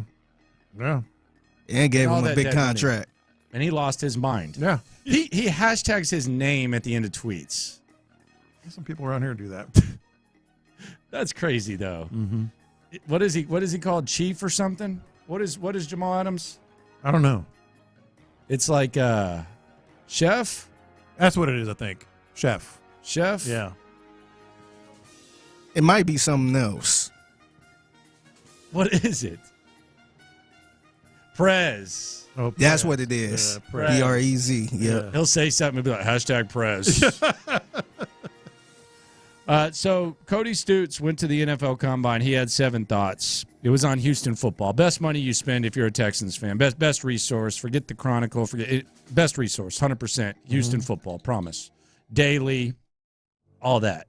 But he brought up something, and I this just seems like too much of a given. Nick Caserio's trading down in this draft, isn't he? Oh, I don't know. I mean, come on. Who's to say he's not going to trade up? I don't know. I think he kind of did it last year. Yeah, but now I would be shocked if he traded up again. I think this it's year. trade down season. I think this is the trade down season for Nick Caserio at 20. I think unless somebody that he really wanted, yeah, he'll stick around there. But I think we're getting in trade down season. He's going back to his roots. I think so too. I don't know if I can agree with you guys on that. Everything you know or thought you knew about Nick Caserio, forget it. Because this is not the same Nick Caserio. We've talked about that. Well, last year he traded up. No, I know. So I'm not basing it on anything. I just think he's going to trade. I think stockpile picks. I think gut feeling, me not reporting, that was more of a D'Amico thing. Like that was their collaboration. Let's go ahead and get both of them. You know, I want CJ. I want Will Anderson. Let's get both. That was a little different. Nick Caserio running the draft. Forget everything you thought you knew about him because he's operating differently this year. He's operating like we're a contender. What do we need specifically to get over the top? If that is Brock Bowers, and Brock Bowers is sitting there at 18 or 19, and you're at 23, trade a third, move up. So the Dalton Schultz signing doesn't, and we heard Sean Pendergast say it doesn't impact you with Brock Bowers at all? No. Not at all. I feel like it do, man. No way. I do too. I mean, if he's there at 23, I think he would pick him. Yeah, but I don't think he's gonna give up assets. 2 tight ends. What are we running? We're running a hell of an offense. Is what we're running. That's what we're running, like a hell of an offense.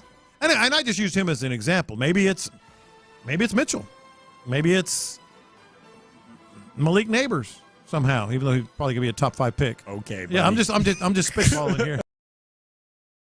Maybe Marco. Let me think of it. Okay. Hey, maybe Caleb Williams falls and you can get 3 ones for it. Cowboy. So that was Malik Neighbors coming down. That was a Ladd McConkey. There we go. He's gonna be there. He might be there at 23. He might be there at second round. But if you really, really want him, I want to trade back and then get a receiver. I'm good with that. What I'm saying is, I don't want more pigeonhole Nick Caserio as he's trading back no matter what. Pigeonholing? Well, you said it feels like trade back. I feel like it feels like trade back season because of what it is right now and what he likes to trade. And not only that, though, he might get some suckers that's trying to get the people that's dropping. Maybe. And so he might get a little more. I mean, that's trade back a couple spots. No, I'm not saying you're wrong, either one of you. What I'm saying is, I think he's looking at specifics, not warm bodies. Not we need young talent. Like he's looking at specific players now, and that's a whole different world. Like last year's, like, well, we need this, we need everything. And keep in mind, they still have holes in every room. They don't have a complete position group room on the roster. No. So he might be looking for specific players, and just like everybody else, these guys fall in love with certain players. They say they don't, but they do.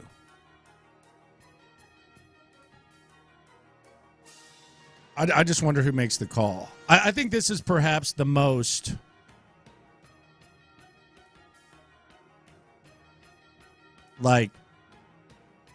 fluid dialogue in a draft room. Oh, for sure. Caserio, Slowick. I feel like it's very fluid. By the way, I got to ask this question about Gerard Johnson. Because I was kind of confused. What happened? Quarterback coach Gerard Johnson, friend of the show. What the hell is he doing at the Combine? Why not? What's he looking at these quarterbacks for? Is he trying to set himself up for his next job? You're not fooling me, Gerard. You ain't looking at these quarterbacks for here. What are you trying to play chess on me? Every staff goes. Nah, hell no. He was right there. Goes. He was right there front and center. He was looking at every damn throw. He was talking. Hey, Caleb, I'm going to be in Chicago next season. Gerard, you're the Texans quarterback coach. You're not fooling me networking, looking at these other quarterbacks. And Okay? Why did he have Indeed.com open? I'm looking at him, and he's like watching like as close as anything, like looking. I'm like, you're not fooling me, Gerard. Every staff goes. They were not looking that close, man. Yeah, well.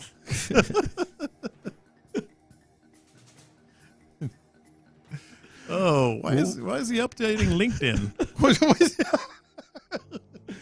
Wait, why did he just slide the Philadelphia Eagles GM Howie Roseman his business card? Hit me up, man. Hit me up. Hey, Texter brings up a great point on the Brock Bowers thing. Nick Casario was there with Hernandez and Gronk. Yeah? So you're saying Brock Bowers is killing people?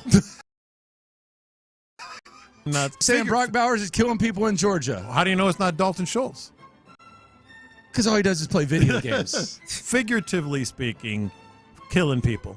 That Hernandez and Gronk thing worked out pretty well. Yeah. We need receivers. No, we do.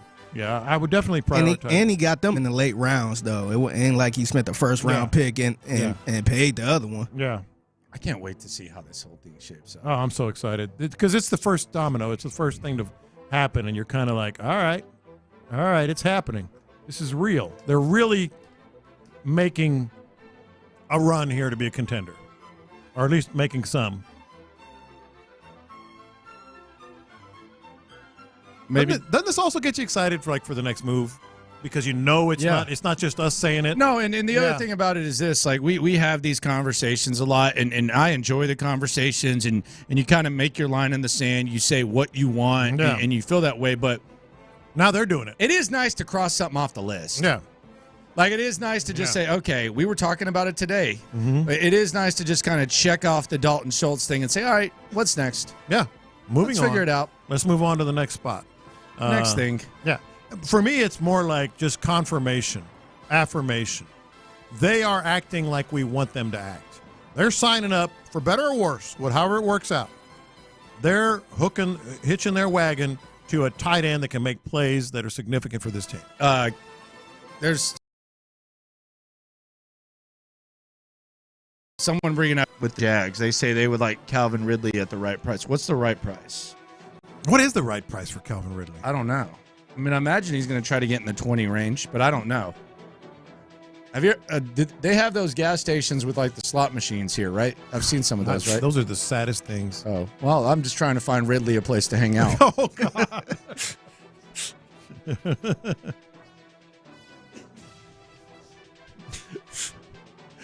You go shoot across to Louisiana. Yeah. Hey, only an hour and a half from Coshada. Go to Lake Charles real quick. Only an hour and a half from Coshada. Goodness gracious. So many dice games going on in the locker room this year. What the hell is going on around here? Those airplane rides. These guys, the rookie's going to be broke. What? There used to be a ping pong table here. Why do we have a poker table now? That's right. Let's give you a chance to see some legends. Rick Ross, Nelly, E40, Mexican OT, Yin Yang Twins, hosted by Bun B. Volume 3 of the Bun B Takeover at Rodeo. You know he's going to bring it. Caller number 8, 713-572-4610. Caller number 8. You're going to the Bun B Takeover here on Sports Radio 610. Coming up, the internet's going nuts. It hadn't stopped, really, all day. This is one of the most active days in the NFL, and the NFL is breaking the internet. Next.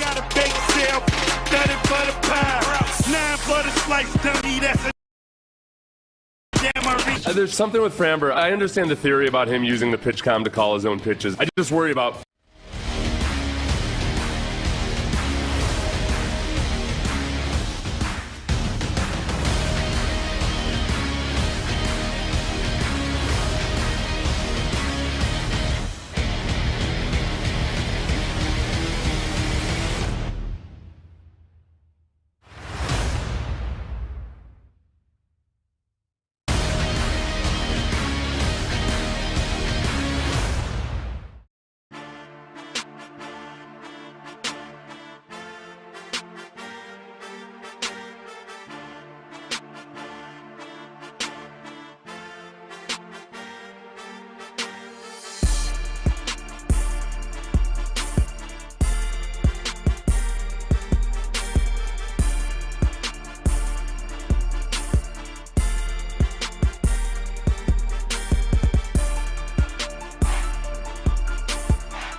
Sports Radio 610. Insider access, exclusive content. Sports Radio 610. The Texans. I got the internet going nuts.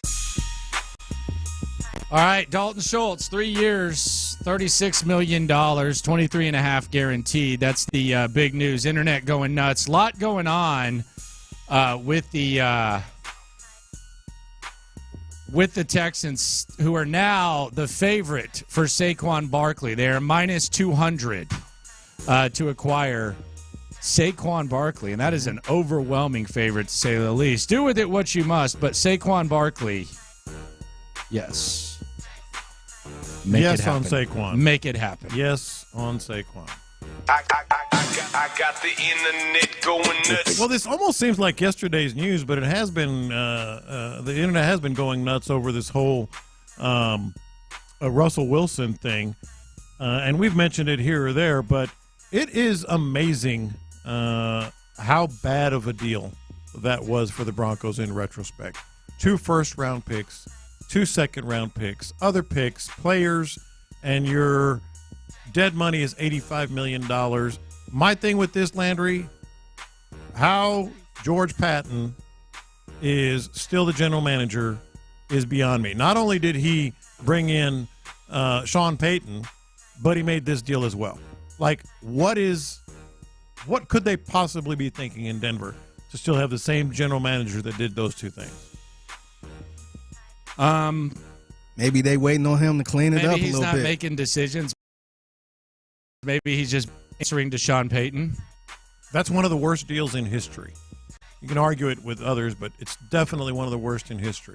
And Sean Payton hasn't exactly worked out just yet. It's not going to. No, it won't. Yeah, he sucks. I got the internet going nuts. He's bad. Josh Allen, Antoine Winfield, Justin Madubuike, franchise tagged. Michael Pittman, we're still gonna figure out what's up with Michael Pittman when it comes to what's going on in Indianapolis. I know Shane Steichen said a couple of things. I don't know where they're leaning. Mm-hmm. I think letting him hit the market could be pretty dangerous because I think he's a guy who has unrealized potential, hasn't had a consistent quarterback. I like Michael Pittman, man. I like Michael Pittman. I think you make a case he might be better than Nico Collins. I don't even know if it's like he's had that hot of a take. He's had a better run. Yeah. He's only missed 5 games in 4 seasons. Yeah, he's had a better run. By the way, Chris Jones, nothing's happening there yet either. Yeah, the Chiefs going to really let him I can't imagine they would, but they're going to franchise tag Snead, so you got to either work out a deal or he's a free agent as well. I got the internet going nuts. All right, away from the NFL for a little bit because he's still trending. Figgy, hit the EA Sports sounder there because this is you're doing this. No, I'm on his side. Sports. It's in the game. So Arch Manning declined of the EA. It is EA Sports, right? The college football game. Yeah, they're bringing back NCAA, and he's getting like all kinds of conflicting opinions on why and should he. Why is this a hot take? Here's the thing. I do not blame him one bit. His last name is Manning. Aren't they offering like $600 per player? Yeah, but you want to play. You want to be yourself in that game. I understand that, but the Manning name, not his uncle's, is worth more than $600. Well, he's also not good right now, and he's not playing. So his rating might be terrible, and he'd be in the game. I don't want to be in the game. Sorry. Yeah, well, that's you hear people react to their Madden ring. I don't want to be in the game as a 72. Well, that might be a factor. Yeah, but his name is Manning. 72 overall. Honestly, it ain't even gonna matter because these cats out here be creating the players anyway. So they ain't gonna do nothing but create them. But he's devaluing a very high, in demand brand. Oh, yeah, Arch Manning. Plus, it's going to be a mess. People are going to be benching Quinn Ewers for Arch Manning and stuff. And but no, like, if you're not on his side, you don't understand. Like, he needs to protect that. I want to be in the game, man. Give me a copy of the game. Put me in it. I got the internet going nuts. So we talk about these aggregators during this time of the year. JPA Football, they put out a rumor that there are some people within Jaden Daniels' camp that don't want to see him drafted by the Patriots, and they quoted Phil A. Perry with this report, and then Jaden Daniels replied. He quote tweeted it, and he put a little cap. Oh yeah, just put a little ball cap up there. Wow. So there you go. Patriots fans say he's already refuting the Boston media. We want him here. Dang. Jaden Daniels. How about that? So it's going to go Caleb Williams, then Drake? I don't know. I think Marvin Harrison to the Cardinals is a foregone conclusion. That's 4, though, right? Yeah, that's 4. And then between there, you'll have teams fighting over quarterbacks. One of them could trade back. Yeah. Maybe the Patriots could trade back. Could be Drake and then Daniels. Who knows? Yeah. Will one of these guys slide? I don't know. How miserable would it be to be a team that needs a quarterback where you're in the area where you're looking at Penix and McCarthy? I mean, yeah. Ugh. I'll take Penix after I saw McCarthy at the Combine, that's for sure. Like I heard McCarthy did okay. Yeah. Not in my book. Are you disgusted by Not him? in my book. He grosses you out that much? He's a hell of a winner. He said, yuck. I got the internet going nuts. So are Facebook and Instagram both down right now? No idea. It has Twitter going nuts. It's apparently Facebook and Twitter. They're up now, Figgy? Yeah, Instagram is working now. But yeah, Meta was down. Or whatever. Man, Look at Figgy call Meta. Oh, Meta, the whole Meta. Yeah. So I didn't want to say Facebook and Instagram is down. Damn, no wonder something seemed wrong with Figgy. That Insta down. It had you in your It feelings. ain't bothered me one bit. I'm actually more on Twitter. I was worried about Figgy. I'm actually more on Twitter. So, yeah. It didn't bother me at all. Figgy does his thing on the gram, man. He's got a good following, man. Yeah, he's good on the gram. Getting it done. Yeah, but I'm trying to give you some credit, man. But Facebook being down, that would drive you nuts. I'm not. What the hell are you talking? I guarantee. I almost said, "What the f are you talking about?" I guarantee you're a frequent poster on your neighborhood site. I am not. Who left their trash can out on Tuesday? I was driving to work today. It's Tuesday. Yesterday was trash day. Yeah. According to Article 2655 of the manual, you're supposed to have your trash can out by Monday night. Yeah, screw you, first of all. Secondly, I was just about to say there's a lot of 50-year-old women losing their minds right now. I walked outside to check the mail, and I saw a dog turd. Who is this person that's picking up after their dog? Pick up your poo. I was going down that same road. By the way, you see that baby turtle I saw yesterday walking? Yeah. Yeah, I told you. Shouldn't have him at the zoo. Just come to the trail. That was a sand turtle, man. And that was a baby, man. Yeah. It was chilling. Take the turtles out of the zoo. They don't belong. You hate animals. Turtles aren't animals. Yes. What is it? Those are like there's certain animals that don't have feelings. I don't like turtles are on that list. They're not real animals. They're like just kind of You don't think turtles have feelings? No. What about the Teenage Ninja Mutant? Yeah, they did, but they're fake. Turtles don't have feelings. Fish don't have feelings. What? And I don't want you to defend fish. You put a damn hook in their mouth for a hobby. So don't. If they do, you're a sicko. Called catch and release. Oh, okay. Let's put a hole in your lip, and then I'll just kindly throw you out there. I didn't say one way or the other. I'm just saying it's catch and release, man. Okay, I'm just saying. Don't be defending the fish's feelings. Fish don't have feelings. Turtles don't have feelings. I'm trying to think if there's any others that don't have feelings. I don't think ducks have feelings. Oh, ducks have feelings. I don't know about that. I think they all have the same feeling. They're all the same. Have you? And what is that feeling? It's either crazy, crazier, or bat-ish crazy, like with ducks. They're nuts. Rats don't have feelings. Do cows have feelings? No, not at all. Cows are dumb. Yeah, they're just pigs have chilling. feelings. Oh God, yes. Yeah, oh my God. Yeah. You ever seen like a big ass wild hog? Mm-hmm. Man, those are the scariest animals in the world. Those things. Ooh. And people have pigs for pets. Yeah. Oh yeah. Pigs for sure have feelings. Yeah. Like flies don't have feelings. No, flies do not have feelings. Flies don't have feelings. Crickets don't have feelings. I'll agree with that. Birds? Yeah, some do. Some do. They're just kind of chill. They're just the ultimate survivors. They just chill. How long is it? Can birds fly right when they get out? No. Flamingos don't have feelings. Sure, why not? No, they're just there. What do they do? They don't bring anything to the table. They stand on one leg. They don't bring anything to the table. I don't think alligators do. Oh, yeah, they do. If you tick one off, they'll come at you. That's not just instinct. Did I ever tell you the time I almost got attacked by an alligator? Did you run sideways? You're supposed to run sideways. No. I was in a kayak. Because they can't see out of their eyes, or like on the side. No, So you're supposed to run sideways if an alligator attacks you. Well, what I've been told is they can only really run for about 20 feet. So if you can dodge them for 20 feet, they'll stop. You really actually want to be like to the right, like behind their face, because that tail is what's going to get you. Well, both, but yeah. But I've come across alligators multiple times when I'm fishing. But one time I was in a kayak and I was going down this little kind of channel, real thin channel, no wider than this studio, and I turned the corner and there was a big alligator, that was with its babies.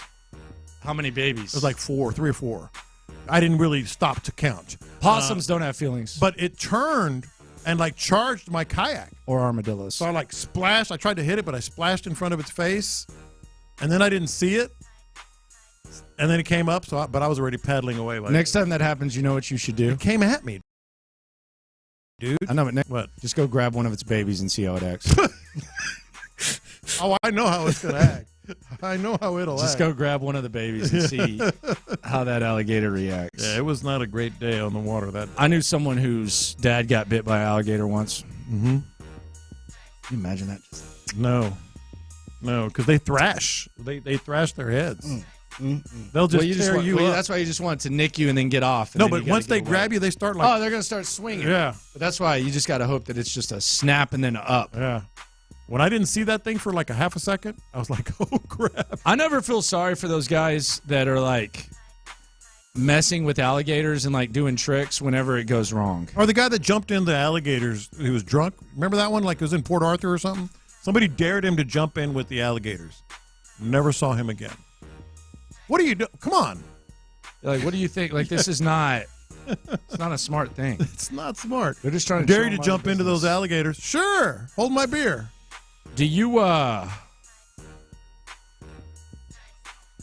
this is a good point, 281. I'm not taking animal advice from Landry if he doesn't know birds don't fly at birth. I mean, how long does it take? I think it varies. Because giraffes walk right off birth. But birds, they're in the nest. Yeah, and how the long? moms are feeding them. How long are we waiting?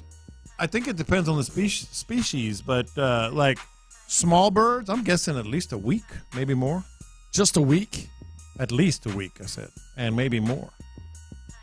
Why are we so pathetic, man? We can't My do daughter squat. just kicks and ice. Yeah. These freaking birds should are be flying walking in a week. Birds are flying. She should be walking in a week. These freaking giraffes the hardest thing to probably do. I'm waiting a few more months for Avery to walk. What was wrong with her? Do something. Can you do something, please? Yeah, bro. Can you do something, bro? Yeah. What's a pet caiman? They said they had a pet caiman. It was cool till it grew out of an aquarium. What? Caiman? I've heard of Cayman Islands. Yeah, I don't know what a caiman is. I don't know what a caiman is. I should. I'm guessing I should. I never heard of that at all. Mm-hmm. Yeah, I ain't messing with no alligator, sir. That's not happening. Internet going nuts here on In the Loop on Sports Radio 610. Coming up next. A lizard? No, thanks. Kind of like a lizard. Yeah, I'm good on that. Yeah. Kind of like an alligator, too. Coming up next, Dalton Schultz has signed, and there are a lot of moving parts that come with that decision from Nick Caserio, D'Amico Ryans, and company. We'll talk about it next.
Required. Fresh beef available in the contiguous U.S. and Alaska. Thank you, Figgy. Live from the Twin Peaks studios, Sports Radio 610 presents In the Loop with John Lopez and Landry Big Longo. day in the NFL. Dalton Schultz, he's going to stay here. He's not going anywhere, at least for a while. 3 years, $36 million, $23.5 guaranteed. So basically it's a 2-year commitment to one of C.J. Stroud's favorite targets. Saquon Barkley, right now, the Texans are the favorites to land him, and you have franchise tagging going on around the league. Looks like Calvin Ridley could be on the market. Chris Jones with the Chiefs, perhaps, although you got to think they're going to be trying to re-sign him. Christian Wilkins with the Dolphins not getting franchise tagged, and business is picking up. This is the calm before the storm. Next week, we'll be talking about free agency, and this roster will be shaping up, and then the draft picture just becomes that much more clear. This isn't even the calm before the storm. This is when you see that dark clouds on the horizon. You're like, okay, it's coming. Or as Deion would say, we coming. Deion who? Deion Sanders. How'd that work out? Well, they were coming. Well, they showed up. How'd they end up doing? Not so good. Okay. But, like, this is what gets me so excited about this. They are clearly making a commitment, like, to take another, and I love it. Dalton Schultz just tweeted, by the way, run it back. Okay. So he's all in. Of course, he's getting paid for it, but he's all in. Good for him, man. Yeah, and I keep looking at that little scribble I put down. Like, perfect world is so attainable right now. You got CJ, that's done. Nico, that's done. Tank, that's done. Schultz just got done. Saquon, you're the odds-on favorite by a large margin to sign Saquon Barkley. Singletary, you got to figure they're going to get. So all you need is that other receiver. You got CJ, Schultz, Saquon, Nico, Tank, and another receiver. The deadline is in an hour and 12 minutes. Yeah. We'll know what these folks are going to do. Michael Pittman Jr. believed he's going to be franchise tagged, they're saying now. We'll see. We'll see how the Colts handle that. You know, you got to look like a pinball guy, man. A pinball guy? You got to look like a pinball guy. I played pinball when I was in high school. Yeah, I could see you doing that. That doesn't surprise me. In high school, yeah, nobody played. Was you hogging the pinball machine? Well, only because I was dominating. But what high school player doesn't play pinball? We're talking about spending money wisely and all that. Mm-hmm. I could just see you like in the old arcade days. If you got a couple bucks or $5 bill, you're spending it all at the pinball machine. Nah, I liked it okay. It was at a really good pizza place by the high school, so I would stop, and as I'm waiting for my pizza, I'd play pinball. I would rather sit outside and look at things. Pinball? You wouldn't stand outside to look at anything. I'd rather just chill than play pinball. Can we get like an arcade, like a 4-player arcade, What's like wrong even with pinball? Donkey Kong or Pong or something like that? I'm trying to spend my money wisely. That's a bad. Well, one. I've told you. You and Florio with the pinball. I just said I played it while I was waiting for a pizza, but I'm not a pinball Two guy. buttons? I'm not a pinball guy, but I played it when I was in high school, maybe a little bit in college. I don't remember. But Space Invaders. Space Invaders. I was hooked on Space Invaders. Here's Lopez's rotation at the arcade. Yeah. Space Pinball? Invaders 1. Pinball? No. Then those weasels that come up through the hole and you hit them with the mallet. Whatever. You hit them, the mallet hit Whack-a-mole. Yeah, something like that. Yeah. Whack-a-mole. Whack-a-mole. I liked whack-a-mole. Not surprised. And Maybe the spaceship that just goes up 3 feet or something like that. No. I was. This tells you exactly my era. My number one, by far, not close, and I was really good at it, was Space Invaders. Number 2 was Frogger. Obviously, Frogger in the 80s was dominant. And then Pac-Man. I mean, Pac-Man goes in. Yeah, Space Invaders. Pac-Man goes in. Frogger, Can't Pac-Man. hate on Pac-Man. I was all about it. Can't hate on that. All about it. Figgy was, let me think about what Figgy was playing. Figgy was probably playing. Figgy was playing, he was using his coins to go get little bouncy balls out of the red twist machines where you put 2 quarters there and then twist you it. could get that at the grocery store walking out. Oh, I forgot 2 that I played a lot. Papa Shot. That was competitive. I played that a lot. My stuff was NBA Jam. These people are telling us about Cider K. You ain't got to tell me about that, sir. NBA Jam? NBA Jam, yeah. This is the Mortal Kombat. Who were you, the Jazz? Nah, man. This is the Probably one the Clippers. Gary Grant. Gary Grant. You're going to make fun of me on this one, but I did play it a lot. Skee-ball. I like skee-ball, man. Hard. Do you aim for the top left or do you aim for the middle? You got to bounce it off the side. Are you going for top left every time or are you going for the middle? The best thing on skee-ball. You're probably just aiming for those 30s. No, I'm telling you how to play skee-ball if you listen. The 30s. I'm telling you right now. You bounce it off the side, and it has a better chance of bouncing back on any of those 3. So you get points no matter what. You know what I'm saying? Like if it goes bounce, and then it bounces up, and you can hit it. It's a little lighter landing, so you can go into more. You know the biggest key to the arcade? What's that? Man, if y'all got kids in the car, I apologize because I'm a bad influence, but the best thing is if you can, like, crawl up on the basketball goal, and then you just flick the net up and down through the thing, and you can get up to, like, 300. Why would you do that? Because I'm trying to get tickets. Man. Why would you do that? I'm trying to get tickets. So if you have a broom they tell or you something, to go home, young man. No, but they might not see. Like if you get to where they can't see you, if you can get through, sometimes there's holes on the side of like the little basketball, especially like the kids. Just flick the. And you can get your score up to 500. At this slime you ball. get so many tickets. I'm not going to nominate him because that would be like a slam dunk. But that's smart. That's not smart. I'm trying to get tickets, man. It's cheating. I'm trying to get tickets. It's insincere. Just flick the net up. You could argue that you're stealing from the arcade. I'm playing the game. No, you're not playing the game. You're hitting the net. You just hit it up. Now you about to have kids jumping up on the hoop now. Yeah. Hey, do it. Just get the net. Just flick the net up. Because some kids will cheat and they'll just put the ball in there. Yeah. You're not being efficient, son. Yeah. That's 2 points. Let me tell you how to cheat. That's 2 points. You got to flick up the net to where the sensor goes off, and then you're getting like 50 points. Yeah, let me tell you in the time that it takes to crawl up there and get 2. Kids, let me tell you how to cheat in an arcade and take things that aren't yours. Hey, you're welcome. You're welcome. You know that I do really like, of all the things that are going on generationally, and I'm not trying to get on my millennial soapbox here, but I do find it like very discouraging that at some of these arcades, they're not giving tickets. They're doing this like the credit goes in your card. Like you got that's not the same, man. The satisfaction of seeing the tickets come out. Seeing somebody with a bunch of tickets. And the big long line. Counting them around their neck. Yeah, counting them up and all that. Or when you playing the game and winning and all them tickets just coming out and everybody gather around you and watch. Yeah. The card there, it's not fair. It's not the same, man. I don't mind you saying that I got to swipe the card to play do that actual tickets. But to not have tickets, I really think I think you're taking away a lot of emotions and a lot of growth for kids. You have to decide how am I going to win. You get the satisfaction, the visual of the win. You have to transfer the money, the tickets to your pocket. You have to make a purchase, make a decision. Like the fact that they're doing this where it's just, oh, you won 25 credits on that. Yeah.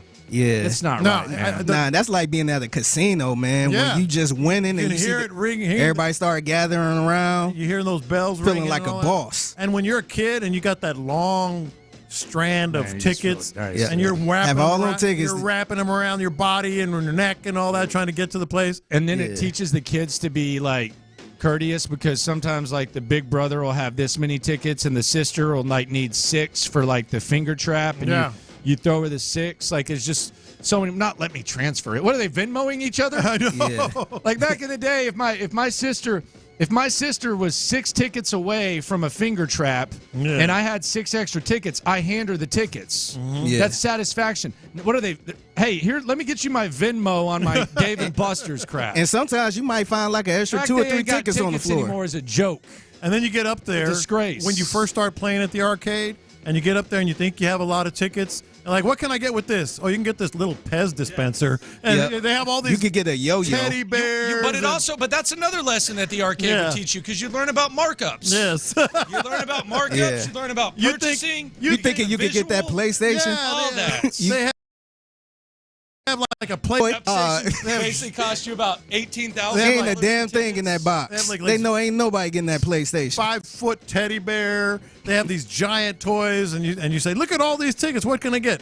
Oh, you can get this. I'm trying to get that video game. Plastic yo-yo, or the little guy on a parachute or that a you little, throw off your house, or a little Super. Those were the sick. Get a little Super Bowl. You get the little guy on the parachute that you throw off your house, a little plastic guy, for like 75 tickets. Yeah, not worth it. Went in. Not worth it. They go back there, man. That was so sick. And meanwhile, Lopez is playing pinball in the corner. I was not playing I'm sitting pinball. there trying to do. He my just thing. makes crap up. Brandon Scott, Clint Stoerner, Hogging the pinball machine in the building. What's up, fellas? What's good, fellas? We're talking about spending smart coin. Yeah. Talking about spending smart coin. My kids had to learn the value of the coin over the weekend. We took them to a strawberry farm to pick strawberries, that type of thing. But they had like a carnival in the back once you finished that. All right.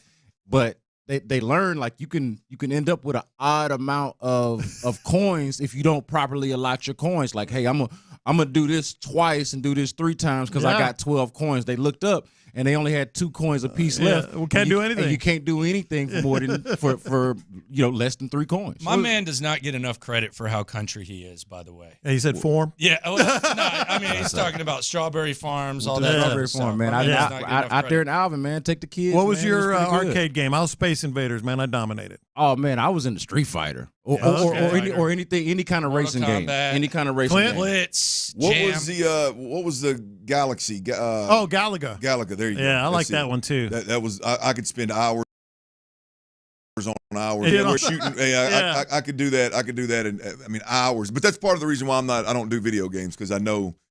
It'll lead I us. should probably do this with other aspects of my life as well. But that's like I just never took up video games because I don't have the ability. When I find one I like, I'll stay up till 5 in the morning. NFL Blitz and 007 probably took the most of my 007. Probably took the most of my little time. plastic gun. Yeah, I remember that. They're young Zelda. Yeah. Zelda had my cousins in a vice grip. Zelda. Tomb Raider had me with Laura Croft. Oh God!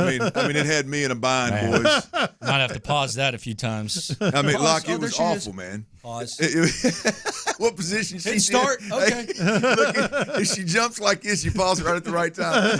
Yeah. No, I mean that one. Boy, I'd look up and I'd be like, man, it's 5 o'clock in the morning. I got to go to school. What the hell am I doing, man? So and then the sports games, like I'd get mad and throw my remote. Like I just had, I'd get mad and I would be mad at my buddies or mad at my brother. Like I'm legitimately mad because they beat me. I mean, my buddy at Pat Bradley, the basketball player up at Arkansas, a good buddy of mine. And he's a big New England guy. Mm-hmm. So the Patriots were always really good on every game that we bought because it was during their run, right? And so I'd play every now and then with him. He would catch go routes with Wes Welker. Yeah. That's how he would beat me. And there would be days where I would leave I'm irate. Yeah. I don't want to hear run from no your go ass. routes. I'm done. He's kept throwing jump balls to Wes Welker down the field. I'm like, oh. But see, if you weren't dedicated to the video game grind, you didn't stand a chance against somebody who was. Oh, man. Because they had all of the code to beat you. Yeah. They knew everything. I think the Cidercade's the best spot. It is. It's a good spot. $12 on and I also think the arcade, the kids these days need to go. It teaches you to be social in these games. Yeah. Rub elbows, get competitive. Don't sit there on your damn headset, young man. Yeah. Young lady. I get on them hoops too. Keep that rotation I was a big right. Papa shot guy. Make sure that elbow is extended. That's you see that form right there? Yeah. That's a 12. That's a 12. You're listening to KILT AM, KILT HD2. The Drive is live. That's right, baby. The Drive is live. Ron Hughley is out. B. Scott, SportsRadio610.com. Hell, why do I say that? SportsRadio610.com. You do a hell of a job on that, but I don't know why I feel the need They should know me by now, man. Yeah, hell, he's just. They should know your boy. He's one of the voices of no question. B. Scott in for Ron. It's a Rodeo Ticket Tuesday, y'all. It's a Rodeo Ticket Tuesday, and today's tickets, Nickelback. I'll tell you what. Hey, I'm gonna tell you. Listen up, fellas. When we were at Twin Peaks the other day, the only thing that made them beautiful ladies working at Twin Peaks perk up a little bit, Nickelback. Yep. Really? T, you see them crowd around that damn table. We start. What tickets are these? Whiskey Myers. Okay. What tickets are these? Oh, Luke Bryan. Okay. They looked perky to me the whole time y'all were there, though. You filthy animal. Oh. As soon as we said Nickelback, you would say they that. flocked. And then all of a sudden, one of the gals in the back won the Nickelback. Yeah. Hey, and if they like it, you should love it, fellas. Oh, you know what I mean? Want some more of it. Criticism is like, it's not necessarily for us. Sometimes it's for them. Ain't no doubt. Which in turn is for us. It can be for us if you play it right. So play it right, man. Get these tickets. That's right, man. Be listening 3 p.m. and 5 p.m. hours. Hell, you need to be listening 2 to 6. Ain't no doubt about that. You need to be listening 6A to 6P if we're being honest. Yeah. And don't forget about them old boys in the evening too. Keep bottom line. Keep your dial on AM 610 or 100.3 HD2 or that Odyssey app linked in any and every way. If you're listening to us, Twitch and YouTube, we appreciate you guys listening. However you consume our show on a daily basis, we greatly appreciate it. Make sure you're telling our friends about it, telling your friends about it, and staying plugged in. Nickelback tickets today, 3 and 5 o'clock hour. And we got big news out of the gate, boys and girls. Man. We got big news out of the gate. Dalton Schultz. The Texans re-signed Dalton Schultz to a 3-year, $36 million deal, $23.5 million fully guaranteed. So however you want to look at it, he's tied to the Texans, obviously, for 3 years if they choose to. With that kind of guarantee, I would say it's a guaranteed 2-year deal. Yep. They could part ways, at least based on the information that we have right now, the Texans could part ways with him after 2, and it would be a hell of a deal. Just out of the gate, man, we asked Dalton Schultz in Vegas when we were this part of being in Vegas and being on location. You get interviews that you don't get otherwise, and we went all the way to Vegas and we got a Dalton Schultz interview, guys. And we asked Dalton Schultz. Dalton Schultz if he want to return to Houston. Here's what he had to say. Is this where you want to be next year? Oh, I would love to be in Houston, man. There's no doubt about that. Like, I loved my time. Like, again, special organization, special quarterback. Love the scheme, love the coaches. I've loved everything about Houston. So I'm confident that we can find some common ground. Get the coach right, get the quarterback right, be in the city of Houston, in the state of Texas, and you've got a destination. You got a place where players in today's game want to be. Dalton Schultz said he's a freaking baller. Yes, said he wanted to be here a month ago when we were in Vegas, or was that a couple weeks ago? I don't know, but time has flown. About a good 3 weeks. There you go. But he is a Houston Texan for the foreseeable future. B. Scott, your thoughts on this out of the gate? I mean, this was kind of a shocker this morning. I didn't expect it. Yeah, I didn't expect it, but the more I thought about it and had time to digest it, Clint, I like it a lot better than the franchise tag. I think overall, if it's a guy that you truly want to bring back, somebody that you want to invest in, and say you actually like the prospect of them being on your team for longer than 1 year, right? You think this guy can be good for you for 2 or 3 years, I feel like you should be working to get to that type of deal, because that allows you more flexibility with the money. So I love it. To me, you check something off the list, right? You check a box, because tight end would have been an issue if you didn't bring back Dalton Schultz one way or the other. So you check that off the list, but you also do it in a way that I feel like can be less prohibitive to you over the next 2 years at the very least, maybe even 3 if you play out at least for the next 2 years. You know that you owe him at minimum $23.5 million or whatever it is exactly that's guaranteed, right? The $23.5 million. Figure out a way to make sure he gets that over the next couple of years, and you can get creative with salary over this year, next year, however you want to structure it, and now you can do more. So you check a box, check something off the list, and you allow yourself, I think, the flexibility to do more. So I'm a fan of it. I thought, like, for me, I wasn't, like, overly impressed with Dalton Schultz's play. But I'd be lying to you if I said, hey, you can just go out and find another one. Like he's just that replaceable. Like, he is slightly above average, so I don't mind paying for it. I don't mind keeping that continuity together. I think it keeps a weapon for C.J. Stroud, and I'd rather do it this way than just give him a lot of money up front. Yeah, look, outside of the details, I mean, you've got the details worked out of being able to move money around and only committing to 2 years kind of deal. I just look at it from a real perspective in real time. The Texans were a tight end needy football team. Had been for a long time. Yeah, fair. For a long time, right. Clint. No, that's why I love it so much. Right. They've been like that for a long time. Right. With Dalton Schultz being a free agent, they are big time tight end needy football team. And the truth of the matter, the stars weren't aligning to where you could go out and you could do much better than Dalton Schultz. I mean, I'll argue that there were some more complete tight ends out there that maybe help you get the run game going a little bit. Which I thought was a priority here in Houston. But at the end of the day, he's had Schultz listed as the number one, by far the top tight end free agent available this year. The Texans, tight end needy football team, they go out, they sign the best free agent in the business. Now, that free agent happens to be a guy that was here with you last year that had, if we talk about the positives now, great chemistry with C.J. Stroud. And we're going to get into this show, guys. I think there's layers to this. This isn't just they got a tight end. There's layers to this with Dalton Schultz. But I think the big thing is there is chemistry with the quarterback. There is knowledge of the system. There is knowledge of the play caller. And when you have all of those things, you start at a whole different point with this particular player than you would if you drafted somebody, or even if you bring somebody in that's never heard the lingo, that's never worked with CJ.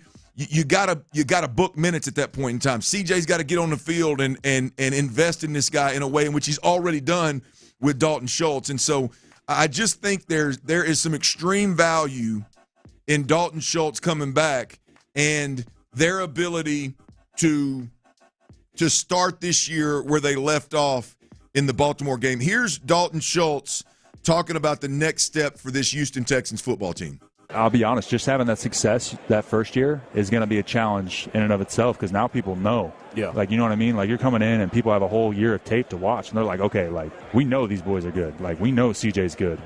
We know all these things. Now it's like, how do you respond? Because the plans are going to be different on defense. I know, but it's like, you play a team that's like, okay, they're not that good, and then it's like you might be a little lackadaisical. Now those teams are going to be on. Yeah. Like, they're like, okay, like we got CJ coming, like we got to be on it.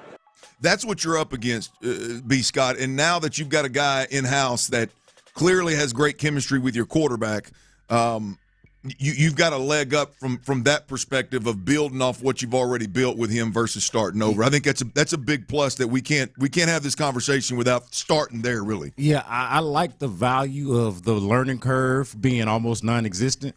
Like, whatever learning curve there is, they're going to be on it together because they've got that continuity that you're talking about. So I like that the learning curve is non-existent. The other thing that I like about it from a football standpoint is note what Nick Caserio and D'Amico Ryans both talked about at the Combine last week, making things happen on third down. They were overall, as a football team throughout the season, if you look at the larger sample size of their season last year, this was not a good football team on third down. It was a below-average football team. They weren't the worst in the league, right. But it was below average on third down. Now, they got it together against the Colts in that last game of the season, and they didn't really need it against the Browns because they blew them out. But they weren't good on third down against the Ravens in that final game, and they weren't really good at it throughout the entire season. You know already that you're not great on third down. Why would you want to take away what would normally be a safety blanket, somebody that the quarterback is comfortable with, and a third down asset and weapon like a Dalton Schultz? So to me, at the very least, you're not taking a step back. There's some kind of progress made between the chemistry and the experience that they got, that they're on the rise as opposed to going backwards. You don't sign Dalton Schultz, either franchise tag him or sign him to this deal.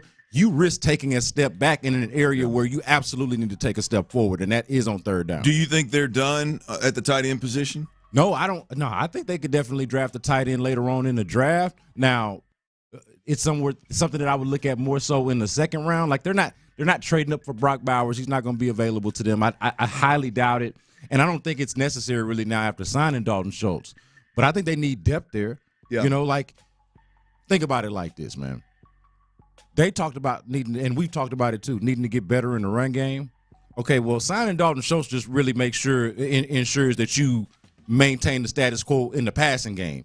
It does nothing to speak to that other issue that we're talking about in the run game. Yep. So where are they going to address that at? I mean, we figured that Brevin Jordan has a spot on this team somewhere because he's useful, but they need to find something like that, right? Yeah. Like something that's a little bit more nastier, along the lines of what you've been talking about on the air for a long time, but just being a little bit more rugged up front.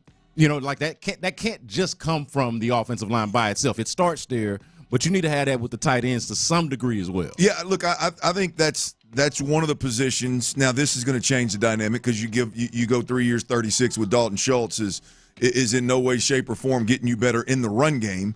But I do think that the fullback position and another tight end on this football team could at least, I think, move the needle for that, bringing a little bit of dog to that huddle. Yeah, bringing a little bit of physicality to that huddle. I don't think they're done, B. Scott. I don't know how. And this is, I'm saying this whether you're gonna run it or you're gonna throw it. Like you can. They've got to have. They got to do better than Brevin Jordan, Andrew Beck, and Dalton Schultz. That's what I'm saying. Like that. That's what I'm saying. I don't mean like a late draft pick or like. I mean, if it's a draft pick, you said second round. Obviously, that's not late. I mean, it better be somebody that is not only a better talent in the draft, but also a guy that transitions to the NFL immediately. Right. I mean, I think. There are some. You want to talk about some a sexy conversation now? Now go look at that free agent tight end list. Yeah. So you want to double down because that's what I'm trying to figure out is what is the market for those? Like, right. Is it if you're not going to go big at the wide receiver position, which I've heard the in the loop guys talking about drafting a wide receiver.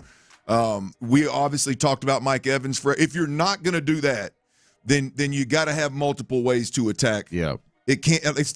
Like Nico and Tank ain't gonna be enough. Yeah, like it's just. I just don't think that's gonna be enough. Because they're in 12 personnel too much. Yeah, they want to run 2 and 3 tight ends. And now I'm not saying that you can't adjust that, but Bobby wants to be in 2 tight ends, and they are betting on Brevin Jordan taking another step and being a better player. And I just think he's more of a hybrid. So this is where I think these points kind of come together, though. You don't think that they're done? Well, that point I was making earlier about it being better to sign him to a longer-term deal than having a franchise tag. Yeah. Hey, I think this helps that. Like, if you do want to double down on tight end, the way to do it is to not place that franchise tag on him and figure out a way to use that money better. So I do think that they've at least allowed themselves some kind of flexibility to get a more, maybe it's not high end, but a more mid-level type of tight end that's already established. Or, again, if they want to, if the Jatavian Sanders kid, I hope I'm saying his name right, but Texas. Sanders out of Texas, I like him a lot. I don't know how long he's going to be available, but he should be available at some point in the second round.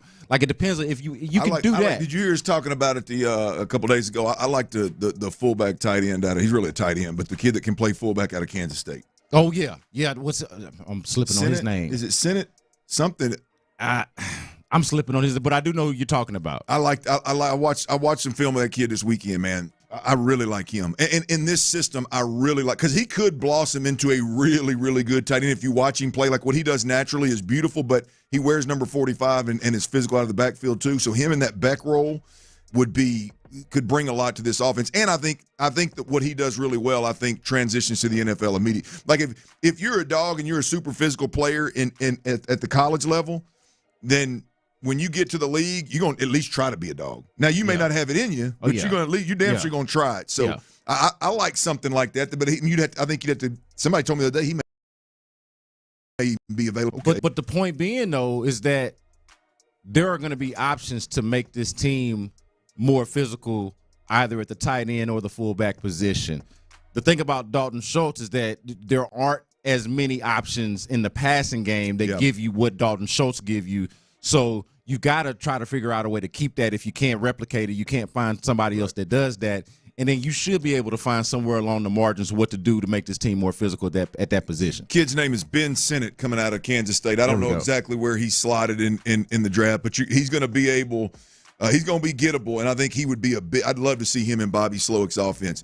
But nonetheless, Texans re-sign Tight end Dalton Schultz, again, 3 years, $36 million, 23.5 guaranteed. I don't think they're through at tight end. B. Scott don't think they're through at tight end. B. Scott loves the deal, obviously. Yeah. I love not having to worry about tight end for a second year in a row. You know what I mean? Oh, yeah. Like, yeah. we've been through this for, it seems like a long time, maybe almost close to 6 years, where you're like throwing tight ends here and out of there, the Pharaoh Browns and Jordan Akinses and Jordan Thomases of the world. And nothing against those guys. But sticking, right? But not really. Yeah. I'm not saying not taking it seriously, but nothing sticking, like you said. Like, finally, you got something that sticks, something that's reliable, and, oh, by the way, it coincides with you finding your franchise quarterback. It's good times. It's a good day. You got a quarterback and you got an OC that can embrace the tight end and play him to his strengths and things like that. It's amazing what can happen. There's layers to this thing, though. I got a couple thoughts on the Dalton Schultz front and what it means for the Texans moving forward. I think it could be a sign. I don't want to overthink this, but I think it could be a sign of what this offense is going to look like versus what we may have thought or heard that they wanted it to look like. We'll talk about that here, and we'll hit that within the hour. Don't forget, it's a Ticket Tuesday, Nickelback, 3 o'clock and 5 o'clock hour. We're giving away some tickets to Nickelback at the Rodeo. Boys, I gotta tell y'all, man, I'm another one of those moments when being married, the wife tells you to do something, you don't do it, you don't listen, kind of one of those I told you so moments. Yeah. And I know y'all, I caught you looking a while ago, B. Scott. This stuff all over my arms. Oh, yeah. She told you to handle it and you didn't? Poison ivy, man. Oh, come on. Damn. Poison ivy. I didn't even notice that earlier. You went out there being country trying to not hack some weeds or something? Tearing down a barn. Oh, tearing down a barn, B. Scott, and I look up. And I see the vine. It's so big I didn't think it was poison ivy. Like it was the biggest poison ivy vine that everybody that laid eyes on it said I've never seen one that big. So I didn't think anything of it. So I'm grabbing it, I'm pulling it off the side, I'm putting it in bags, I'm cleaning up. I get home and I got a little scratch on my arm. I'm thinking, dang, it kind of itches. My wife says, probably got some poison ivy. I said, man, I didn't know poison. If that was poison ivy, I'm gonna have this all over me. Yeah. Uh-oh. And sure enough. Uh-oh. I had a short sleeve shirt on and gloves. Guess where? Between my wrist and my elbows. It is as bad as I've ever had. Clint, dog, you got to do that with the long sleeve dry fit. I know you got a long sleeve dry fit somewhere. I know, B. Scott, I did. Somewhere in the closet. This was a touching a weed. I'm not allergic, so I've gotten lucky. I'm awful. When I was a kid, I wiped my tail with it in the woods. I ain't gonna lie to you. In the river, actually. I was out there in the Texas Hill Country in the river. Ugh. My dad got mad at my brother for taking a dump in the river one time, so I got up and I got on the bank this time. See, in this little creek. Hey, look, Tyler. Look, if my brother had a turd floated by my dad in the rapids. Hey, look, if Ron knew about this before he knew that you washed with your hand down there, he wouldn't have been surprised by that. You should have led with this story. Hey, man, I'm just telling you. You should have led with this story. I got up there on that old, coming off that old Blanco River, man. It's a little creek runs up there, and you go up that creek, and there's somebody built a dam up there. They got a bunch of goldfish stuff, so you can crawl up and you actually get your feet settled, Got up there, did my business. I just grabbed the closest green leaf, man. Oh, no. Hey, if anybody out there gets poison ivy, the only thing that can make it worse is if you wipe your tail with it. I wipe smooth in my 10-day vacation. I was on that bed under the fan. So, like I said, I was a kid. Now let's be honest. I wasn't sitting up there at 20 years old with my legs spread, but it was. I'm not allergic, so I can't even begin to identify with when you have a poison ivy type thing happen. But is it comparable at all to I've touched a certain area after eating some crawfish? Is it kind of like that? No, it's an itch. Okay. It's not a burn. It's not a burn. It's not that. Well, if you get it like I do, I'll come show you some of these bubbles, man. This is one on my back over here. I got a towel over here because I can see them real well. Let me tell you, that barn would still be. Yeah, no, I see it. I see it, man. This one over here is bad. Look at Damn, I didn't notice that when we were prepping. I thought you got into a scrap or something. No. It's just, I did with a vine, the wrong kind. The wrong kind. It won. Oh, it got me, boy. And my wife gets looking at me sideways every time I can't pick the baby up because it got poison ivy all over me. Like I told you, dumbass, not to be out there picking on them weeds. They usually know better. We got the Texans. They got a lot of players that produced last year that are free agents. All right, and it is franchise tag season. One of the big free agents, I think it's the biggest free agent, Jonathan Grenard. Should the Houston Texans tag Jonathan Grenard? We'll talk about that next right here on Sports Radio 610. So the weight loss,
Madness Energy. Sports Radio 610 presents The Drive with Stoerner and Hughley. It's a Ticket Tuesday on The Drive, baby. Make sure you're tuned in, dialed in. Sports Radio 610 all day, every day. But damn it, if you're a Nickelback fan and you want to go to the rodeo, you need to make sure you're dialed in today. 3 o'clock hour, 5 o'clock hour. Stay plugged in. My man Tyler in there. Can't wait to take your call. Can't wait to give away a couple of these Nickelback tickets. And hell, if I was a bet man, I'd bet Tyler's going to be at Nickelback. He's going to find his way into that Nickelback concert. No, he's crunching that nose up. No, I don't hate on him because my whole thing is Nickelback is very successful, right? So people are listening to him, but it's not for me. It's not for me. I am shocked that you're not like knee deep in the middle of Nickelback. No judgment. Like I said, that is a successful ass band, but not for me. It's one of those, if you play at the bar, I'm not going to complain and be like, go back and walk out or nothing like that. Like, I'm not going to clown. Yeah. But I'm also not going to necessarily be at the show. But the thing about the tickets is, if you are, you ain't got to have no shame about it. It's a radio, audio medium. You call in. You know, say your name, but anybody got to really know what's going on, man. You get your tickets and you just slide in that bad boy. Well, from the sound and likes of the tickets we gave away at Twin Peaks the other day, it was a very female-heavy group of fans wanting those Nickelback tickets. So, fellas, odds are if you got a lady, she likes Nickelback. Date night. If you don't, grab one of the fellas and show up because Nickelback's going to bring them out. So either way it goes, we're going to give away some Nickelback tickets today for y'all out there. And any night at the rodeo is a good night. I am absolutely amped about this year. I'm going Laney Wilson, Whiskey Myers, Eric Church. That's my go this year at the rodeo. I'll be at Old Whiskey. As well, you should. Mm-hmm. Eric Church the one for me. I don't know if I'm gonna make it, but if I can get in, there's a must go to. Eric Church is gonna be the one for me. Skeezy, you and Eric Church got a little in common now. Yeah. Y'all got a little in common now. You're going to put that out there. Which is why I'm a fan of his music.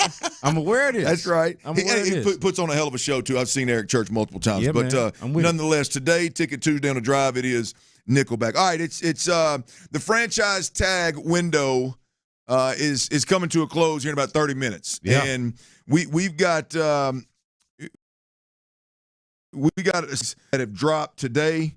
Some of these may have dropped already, but I'll just give you the list. Josh Allen, Jacksonville Jaguars, had a career day here against Laramie Tunsil. Brian Burns, edge linebacker, Carolina Panthers. Kyle Duggar, New England Patriots safety. T. Higgins, Cincinnati Bengals wide receiver. Jalen Johnson, DB in Chicago. Yep, corner. They're high on him. I saw that one coming. This was one I was hoping the Texans would get in on, but it doesn't look like they're going to be given the opportunity. Justin Matabike, Baltimore Ravens defensive tackle. And in the division, Michael Pittman. Yeah. Michael Pittman, the Indianapolis Colts have tagged Michael Pittman, L'Jarius Sneed in Kansas City, Antoine Winfield Jr. in Tampa. And the notable two that will not be tagged, at least NFL.com is going out on a limb and saying this, been 30 minutes early, Saquon Barkley and Christian Wilkins. Hey, look, I've looked at right. Come on now, turn me on a little bit. I'm saying though, B. Scott, I've looked at and I've listened to the insiders and I've seen some lists. I don't know that I've seen Jonathan Grenard mentioned at all. Yeah. With the Texans, but as I hear these tags drop, I don't know why it's not being discussed. I don't know why Jonathan Grenard as a at the very least, a potential franchise tag for the Texans. I'm not sure why that's not being discussed. Is that something that you would you like for them to tag Grenard or no? See, because I think what is being discussed, but more so what we hear, is the long-term extension. Okay. So that's I can personally get down with that, and that's where I'm also at with it. So, and that's not to say me bringing that up. That's not to say that they're going to reach one. But I think that's what they would prefer as opposed to what is it, the $24 million? 1 year, $24 million is what I believe was reported. I think I saw that on Josh Allen's tag, but obviously the tag will be the same. But that's I didn't see that associated with Jonathan Grenard, but that is the defense, the edge rusher tag this year. 1 year, 24, I think. Yeah. So look, and I've said this a lot, man. I am a card-carrying Jonathan Grenard fan. I want him on this football team. Agreed. Like, I don't have a lot of appetite for undersized. I get the injury thing, but you've seen the production whenever he's been healthy. Like, he's basically never not been productive when he's been out there. So, and then last year, for the most part, I know he missed a couple or missed a little bit of time, but he played injured, had so many key moments for you. You had the defensive rookie of the year and a Pro Bowler in Will Anderson, and Jonathan Grenard arguably outplayed him. Yeah. So that goes to show you what kind of quality of player he is. So I just say that on the front end. As far as how this contract works out, no, I'm glad that they're trying to work out some type of longer-term deal. I prefer to be able to get Jonathan Grenard for less than $24 million on 1 year and say a little bit more money guaranteed over a longer stretch of time and see if we can spread out this money to somewhere else a little bit more. So I think that's the reason why, because they probably would prefer not to franchise Jonathan Grenard as well. But that doesn't mean that they don't want to do so. But 24 M's to the cap right now, that's a hit, right? I mean, we've talked a lot about Saquon Barkley, 10 to 12 per. That's a hit. Now, 24 to the bottom line in a franchise year would be, with a franchise tag, would be a hit. And I'll be honest with you, I was listening to the guys on In the Loop, and they were talking about the projected contract or value of Jonathan Grenard being significantly lower than I thought. What numbers they got? Because I got some ideas too. What numbers did they have? If I'm not mistaken, I want to say they said 13 to 14 a year. Yeah, see, and it's hard to imagine him going down from, hey, the franchise tag puts me at 12. See, I was thinking closer to 16 to 17, which I'd be willing to do. Yeah, absolutely. Yeah, which I'd be willing to do. Now, yes. 13, 14, I'd be shocked if he's settling for 13, 14 here's the deal. I mean, again, the guaranteed money is really all that matters, one. But secondly, what you're guaranteeing is you're guaranteeing a guy can get to the quarterback for the next couple of years while you see what Will Anderson is. Yep. I mean, Will Anderson right now, I think the most convincing part about Will Anderson is his ability to play the run, his high motor, his violence when he arrives, and he can rush the passer. Jonathan Grenard is as a pass rusher is on another planet right now. Yeah. And while we can all sit around and think, well, you know, Will Anderson he'll take the next step. Well, it may take a year. You know, he may get to a point where he's going to plateau out here. The sack production may not be there. I'd feel a lot more comfortable about that if I had a guy on the other side that I know with the speed, twitch, and explosion at his worst day is the best pass rusher that we have in Houston. I like the combination of those two together. Well, it's similar to the tight end discussion that we were having before. I didn't want to take a step back at that position, right? You want to take a step back on the defensive line? Yeah. Knowing already that you got two holes to fill, whether it's Jonathan Grenard or somebody else, whether it's Sheldon Rankins or somebody else. Like, you got two spots to fill there, and you would like to actually get better at that position as opposed to taking a step back. To me, Jonathan Grenard prevents you from taking a step back, and I think that there's still more in there. You know, like if you're betting on the injury luck being a lot better than it has been. But look, let me apologize to In the Loop real quick because I just looked this up. You know, I had an idea. I just looked this up a little bit. What if you just throw that DeMarcus Lawrence contract at him? DeMarcus Lawrence has got a 3-year, $40 million contract, $13.3 million per, with $30 million guaranteed. Man, Jonathan Grenard to me, because I wouldn't mind doing that. I'm higher on Grenard than most folks. I think I'm right there with you. I think if you can get him and keep him and for. I would think that's a team-friendly deal. Maybe some wouldn't, but again, I'm higher on him. Gosh dang. If you could get him and play him opposite Will Anderson and then focus your attention, whether it's in the draft or it's another free agent interior-wise in that D-line, I think you were in a really good spot to go compete your ass off. Because, again, look, I mean, we can talk about the injuries, and I think that's playing in the Texans, and so you could capitalize on that. I don't have a problem with Jonathan Grenard, any of what he brings to the table. It is interesting to me how over time, over the course of the season, it did seem like people started to appreciate how good Will Anderson was even when he wasn't getting sacks. Jonathan Grenard, for the most part, was getting sacks. Yeah. And at some point, like it does not seem to have resonated the same way, which is a little bit odd to me. But I do need people to understand that for as good as Will Anderson was last year, Jonathan Grenard for the entirety of the season was better. So that is a player worth investing in. Not to say you throw, the Bosa money at him per se, right. But that is somebody at least worth talking to. Well, we'll see it. I mean, again, the franchise tag window closes at 3:00. I don't expect anything to happen, but if anybody on this team were going to get franchise tagged, I would imagine it would have been Dalton Schultz, who they re-upped 3 years, $36 million, or Jonathan Grenard on the defensive side of the football. Again, don't expect anything to happen there, but the window's got 23 more minutes here. We'll keep you updated on that. The C.J. Stroud effect at the Combine. There's an NFL Combine going on, ladies and gentlemen. Actually, it's over, I guess. But the NFL Combine did happen, and there is a C.J. Stroud effect. All the smoke was around Caleb Williams, and I think it's a product of what went on with C.J. Stroud last year. Also, there's 2 Texas Longhorn wide receivers that could potentially, I know they'd be good fits. Could they potentially end up a Houston Texan? We'll discuss next. Before I do that, I'm going to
877-973-7809. Live from the Twin Peaks studios, Sports Radio 610 presents The Drive with Stoerner and Hughley. All right, welcome into The Drive. It is a Ticket Tuesday, baby. Stick around, 3 o'clock, 5 o'clock hour, giving away a few rodeo tickets. Nickelback is today, so stay plugged in. Call your friends and family and them. Get them on that Odyssey app. Get them tuned in and see if you can't win a little something here. The NFL Combine took place, and every year it rolls around. There's with the Combine, I think there's new evidence. Ron always says, and so I think especially your top players, your top 5 to 10 players, at least 1 or 2 of them are going to take. They're going to do something that nobody's done before, and this year it's chaos. A lot of people think that Caleb Williams is a little bit of a diva.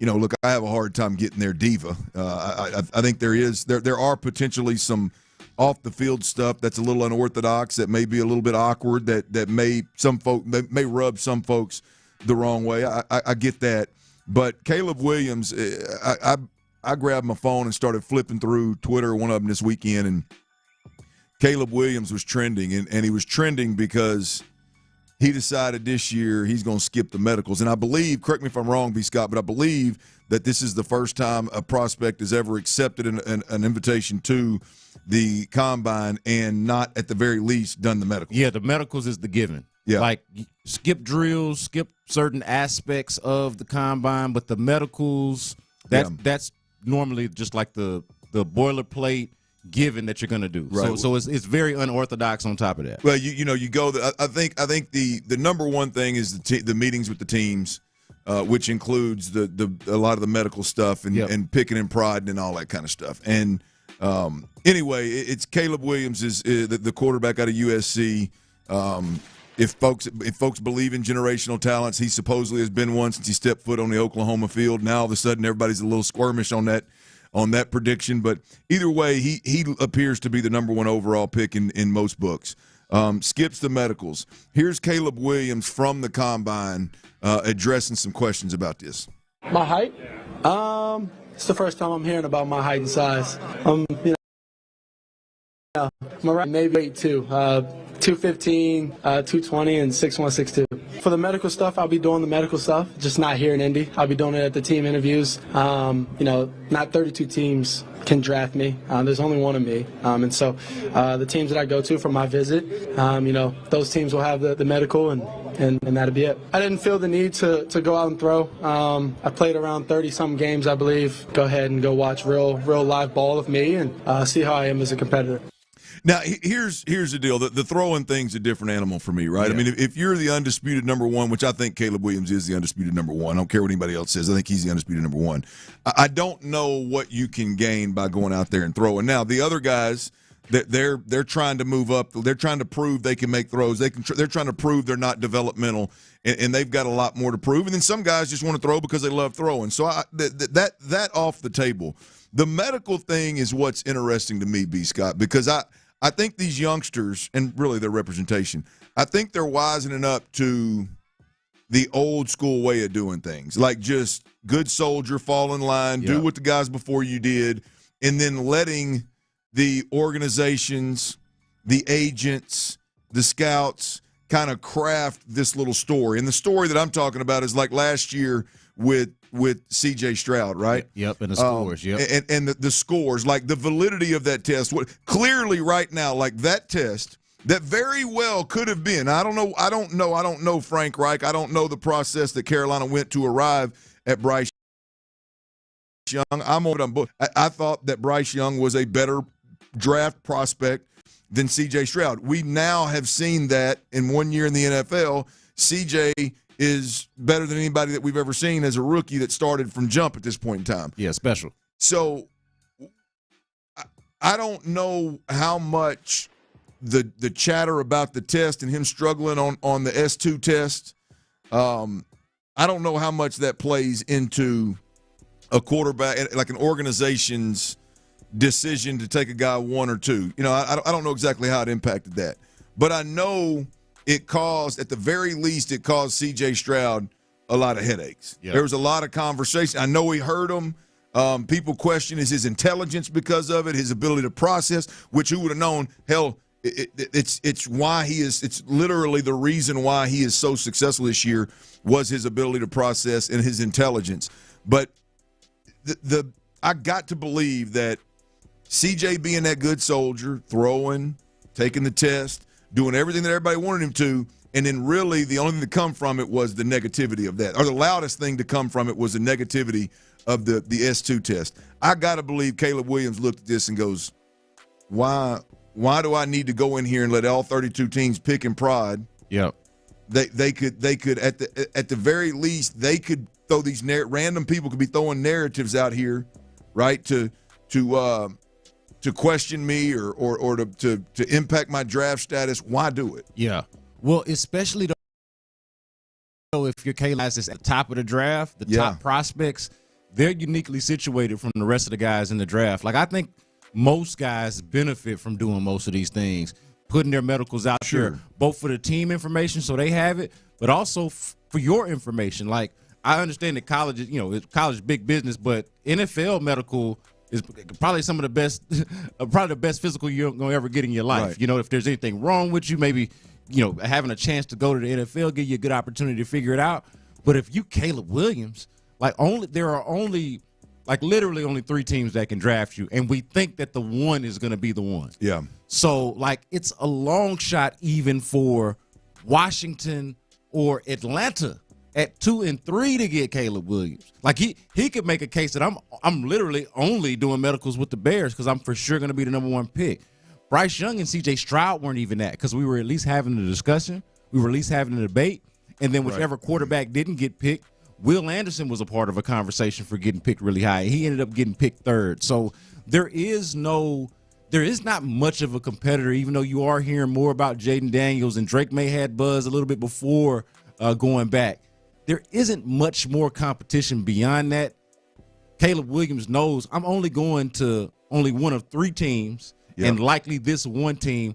Why does every other team that I'm going to compete against need to have my medical information? So he is empowered by just his unique situation, but there is no way that CJ Stroud's situation last year went unnoticed by coming. Like Caleb Williams last year, when all of this nonsense was being discussed about CJ Stroud, knew then that he was probably going to be the number 1 pick. Yeah. So you better believe that he's peep game and is not going to do anything that he doesn't necessarily have to do. If you don't have an injury like Tua had that could drop you out of the first round potentially versus being in the top 5, like remember that hip he had, that was a big ordeal leading up to it.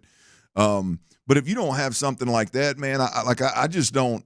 I would limit the access to my player, to my kid. If it were me, it would be I would limit to only the teams that I know have a legit shot. I would not want, as crooked as this game is, I would not want everybody out there having my information. But anyway, Caleb Williams, we'll see how this all works out for him. But no medicals this year. By the way, Caleb Williams is doing things a little differently. He's no agent, no medicals, and I read a little article earlier that apparently he's got a crazy pops. Yeah, that's been out there. Right, that's definitely been out there. Like Lamar Ball crazy. I haven't seen any videos. Not on the camera, not on the camera, but maybe in the background. Yeah. Well, they're listen to this, Tyler. They're rumored to be looking for a loophole to get him out of a rookie contract, so that he could ultimately. Oh, I did hear about this. Yeah. I read something. I mean, I'm telling you, man, these youngsters are wising up, man. That's got to be negotiated by the NFLPA and the league, though. I figured that the rookie scale, that is fascinating. Oh, hell yeah, it is. That'd be way bigger than not doing your medicals for teams that getting bigger than a rookie contract than a rookie deal. Well, I mean, it's already that almost also makes him less appealing as a prospect. I know you're still going to draft him, but you're like, damn, I want to have an elite quarterback on a rookie deal. Well, this no agent deal at some point in time is going to bite him in the ass, right? Or do you think? I mean, I know they're trying to do stuff like this, yeah. Well, I mean, you need smarter folks to negotiate that type of stuff. Well, but they're not. They've got lawyers that they've retained, and lawyers, I guess, are doing it, but it's just not an NFL agent per se. I don't know. It's just one of those things where I look at it as like, man, at some point this is going to bite somebody in the ass. There's going to be some There's going to be some detail that's left out somewhere along the way, and it's going to end up hurting the player. You heard in that soundbite when he said it's one me? Yeah. That's part of the reason why he's rubbing some people the wrong way because they call him a D. But there is one him, and he knows it. Yeah, and he'll look, say it out loud, apparently. I'm going to tell you, the only thing that's made me check up on Caleb Williams is Dan Orlovsky's take. I trust Dan's like we see the game. He communicates it significantly better, but we see the game through the same lens. I am shocked that and he's still trying to push this Jaden Daniels deal. And I look, he is great. He's a top 5 pick, no question about it. But in my opinion, the only way that Dan Orlovsky comes to bat with that strong of a take is if he knows something from an intangible perspective that we don't know. Yeah, so that's got me a little question. Anyway, here we go. Hey, let's talk about these Astros, man. Justin Verlander. We got some news on Justin Verlander to Houston, and you're going to want to hear this. You might not be too happy about it. We'll tell you what that news is right here on Sports Radio 610 next. Don't put the Astros. How did the Texans follow up the success they found in last year's draft this year?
Houston, insider access, exclusive content. The Texans play here. Always live on the free Odyssey app. Sports Radio 610 presents The Drive with Stoerner and Hughley. With the biggest stories of the day, it's the Big 3 at 3. Number 1. Ryan Hughley is out. Brandon Scott is in. T. Mills behind the glass, just in case y'all was wondering. If y'all want to check him out on that Twitch or that YouTube, he'll do something kind of creepy at the camera every now and then. So hang in there. But check us out on that. Whoa, both nipples. He got some small nipples, doesn't he? He got little bitty nipples, man. Check us out on YouTube and Twitch, man. If that doesn't make you want to go right to the YouTube channel, I don't know what. Hey, definitely offering something different there. Pasty, hairy, small nipples. I mean, hey, if that doesn't bring them in droves, I don't know what will. Cannot get that in the strictly audio medium, dog. Do you do that on your OnlyFans? No, it's a little more aggressive now. No, I show the nips. Oh, you do? Yeah. No pasties, just nipples? The nips don't really bring in the cash like I want, you know? Speaking of that, I know it's 3 o'clock. I've been wrong. Well, I need to figure it out. You'd be surprised, bro. The sick part of this world, he can and never show his face, just straight nipples and hair, and there's a bunch of. There's a market for everything, bro. Speaking of, have y'all ever been at a point in your life where you walked into a shake joint and was really disappointed by pasties? Oh yeah, more than once. Yeah, for sure. I mean, I just said pasties while ago, and it brought back just a very sour taste in my. Well, that's the bad way to put it. Wasn't a taste in my mouth. Taste no wonder you were disappointed. I was going to say a bad taste in my mouth. That is not no. Is this a scratch and sniff? No. It was just one of you walk into the shake and you're like, go in there, hang out with the fellas a little bit, and you walk like, what? Yeah, I've been more places where I've been disappointed with the effort. Where I just felt like they thought all they needed to do was be naked, and that would be worth the price of admission. Right. I need the nips, man. Or the tip, and I'm like, hey, man, we need a little bit more than that. This ain't the place, or this ain't the place for this conversation, boys. But we definitely need to put something out on YouTube about some of the experiences because I'm gonna be honest with you, I've been trapped at the door by a little person. Oh my. It's a different conversation. I was going to say I need more information. I know. Dirty stories from the shake joint. Oh, I mean, there's been some interesting ones, boys. Podcast if I ever heard it. Spend you a couple years in Arkansas and just stumble into a couple of them over the years you're there, and you're going to see some stuff you ain't never seen before. Were they playing? You definitely take it for granted if you live here in Houston. Were they playing? I love Arkansas. I got into something, a fetish, or was it just a supply and demand type of issue? It was an employee at the spot and was not happy that we were leaving. Oh no! Wanted us to stay longer. Anyway, pissed off the lollipop. I was trying to tell y'all about just bad news about Justin Verlander. I told you bad news about pasties. My bad. Justin Verlander. It happens sometimes. We got a little bit of news here, and this ain't good. I got to check the temperature of the people here, man. B. Scott, where you at with this, man? Astros ace Justin Verlander will begin the season on the 15-day injured list, manager Joe Espada said Tuesday, with the team hopeful the right-hander will miss a minimal amount of time. Before people freak out, let me finish this here. Verlander is behind schedule this spring due to an off-season shoulder issue that delayed the start of his throwing. He has yet to face hitters in camp. Verlander has not encountered a setback. He just needs more time, according to Espada. So, bad news that it's official. They're running out of time here. He's not going to be able to get ramped up. He's going on the 15-day IL to start the season. Good news, somewhat expected, not really much of a setback, just needs more time. Yeah, so I'm good with the good news because I can buy it that, hey, it's not going to be a month-long issue. We're not looking at a Lance McCullers situation here. Hopefully. Where hey, there's some issues early on in the season, then you look up in June, July comes, and you're still wondering when is he going to get here, and then you find out he's not coming at all. I don't think it's anything quite like that, but it does, Clint, have me thinking a lot about Justin Verlander's mortality. Like, I expect Justin Verlander to contribute to this, but I don't think that the Astros necessarily view him as the frontline starter that he was 2 years ago when he won the Cy Young, or even what they were hoping he'd be when they traded for him at a discount last year at the deadline. Like, I think they are starting to reconcile with the fact that he is at best probably a number 2, probably your number 3 guy, and a hell of a guy to have in that position if you can rely on him.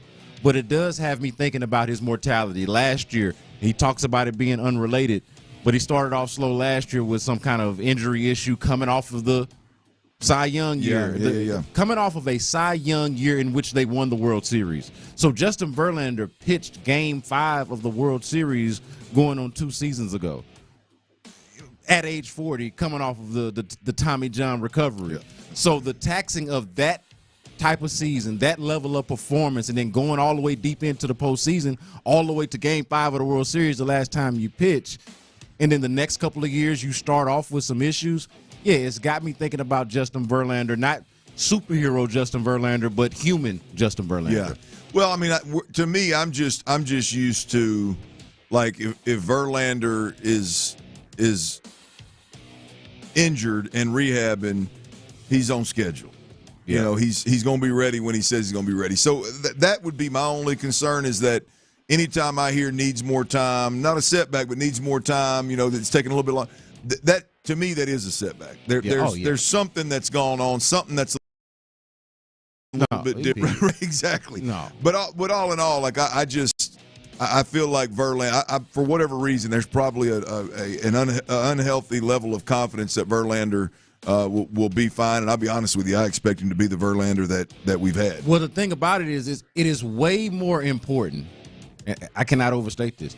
It is way more important that they manage him right. Sure. Than we have this feeling of security that he's ready for opening day, or that he's not going to miss more than 1 or 2 series. Yeah. If that's what it takes, if that's what managing him correctly means, a dude on the wrong side of 40 who's played as much baseball as he's played, then that's what it takes. That's what you got to do. So I'd much rather it be this way than us trying to lie to ourselves and say, hey, Verlander's a gladiator. He's going to go out there and make it happen. No, manage this old man properly. Yeah, absolutely. Oh, well, on the flip side of that, more updates from Joe Espada here.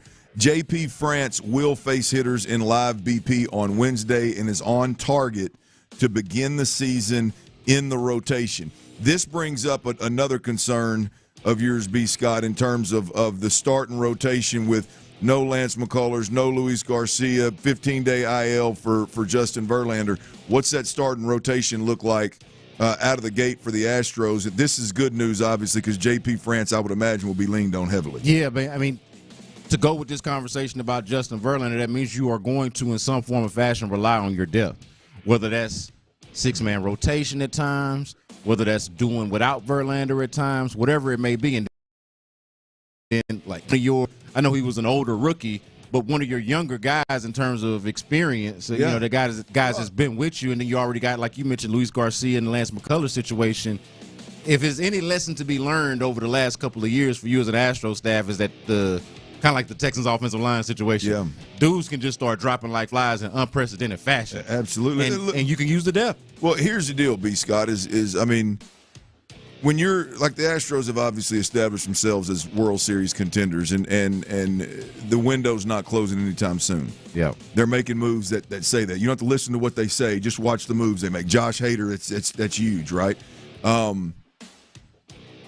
If we look at what's been really important over the last couple of years is having a few innings eating arms throughout the season to allow guys to miss and allow guys to get and nobody. My point is nobody's done it better last year than J.P. France. Well, I was going to say the Astros, like they and yes, J.P. France is an example of this. Yes, that nobody, it feels like, and maybe it's just because we're so close to the situation. Maybe I'm speaking out of just the native Houstonian Astros fan in me, but it feels like from watching that few teams, if any, do a better job than just finding pitchers out of nowhere. Yeah. Like, where in the hell did Framber Valdez come from? Where in the hell did you find J.P. France? I didn't know he was that good.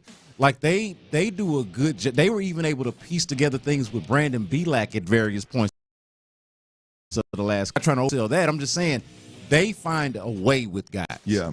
And so that's the thing that you feel like you can rely on, and you're going to have to, because all this talk about the improved bullpen, That ain't worth a damn if they handing over a deficit to you. Yeah. You know what I mean? Yeah, if you can't get there. Yeah, if you ain't got no lead or it ain't no tie game, like you need these guys to perform. No question about it. Justin Verlander starting the season on the 15-day IL. JP France on track to be available for opening day. Big 3 at 3. Number 2. For the opening of the season, not opening day. Don't want anybody to think J.P. France is taking the bump, even though he may. That would be, right? That would be a story. Yeah, that would have made it higher up in the show if it was true. For sure. That's right. Like what the hell they doing? On the Texans front, damn, a spotter. The Texans get aggressive and make a big move here, y'all. Dalton Schultz, he's staying in Houston. The Texans have agreed to terms on a deal to keep tight end Dalton Schultz in Houston. 3 years. $36 million contract, $23.5 million fully guaranteed. B. Scott, look, we've talked about this multiple times with Dalton Schultz. I would have preferred them to go elsewhere. I thought I was thinking that they would potentially move on from Dalton Schultz because of really. I just think there were some other options that could help you maybe get this run game going. Yeah. That could bring something very similar to the table in the pass game that Dalton Schultz does, but also bring a little more to the table in the run game. The Texans didn't see it that way. In fact, they gave him $12 million per. And Dalton Schultz is a Houston Texan. I like it for the pass game, which was very good last year with C.J. Stroud and Bobby Slowick running the show. So I do like it from that standpoint.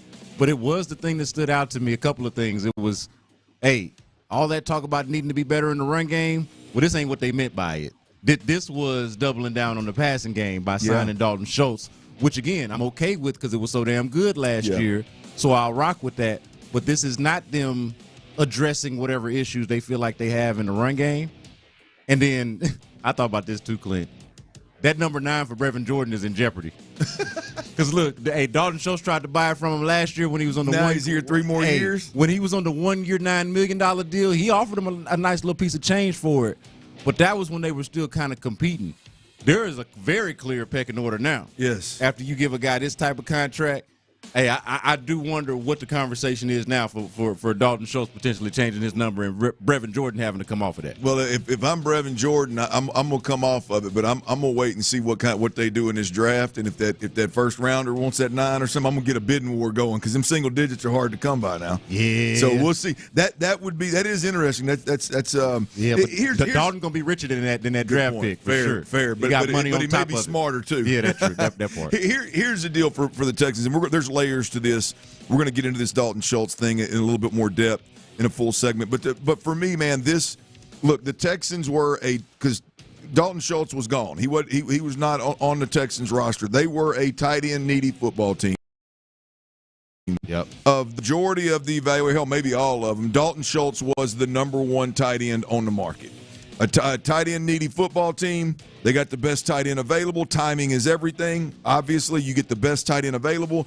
And with that tight end, you get a guy that knows your terminology offensively. You get a guy that knows your culture, that knows you know him, I guess more importantly. You know everything he's about. So getting Dalton Schultz back in camp here, back in-house in Houston, look, it's a big plus. Yeah. I think they still got work to do at that position. But it is a big plus. The very basics of what happened here is a plus for Houston. Underrated about Dalton Schultz on the locker room side. C.J. Stroud has talked about this. When you think about guys in that locker room who are holding C.J. Stroud accountable, and that's not to say that he just needs to be held accountable for a bunch of stuff, but everybody needs to be held accountable to some degree. Dalton Schultz is one of those. He is kind of a bit of an advisor, a little bit of a truth teller. Like C.J. Stroud has said this, hey, man, Dalton Schultz is probably as honest as anybody that I've been around on this team with me. Once you start getting good, becoming a superstar, folks will walk around eggshells on you, might not talk to you plain the way you need to.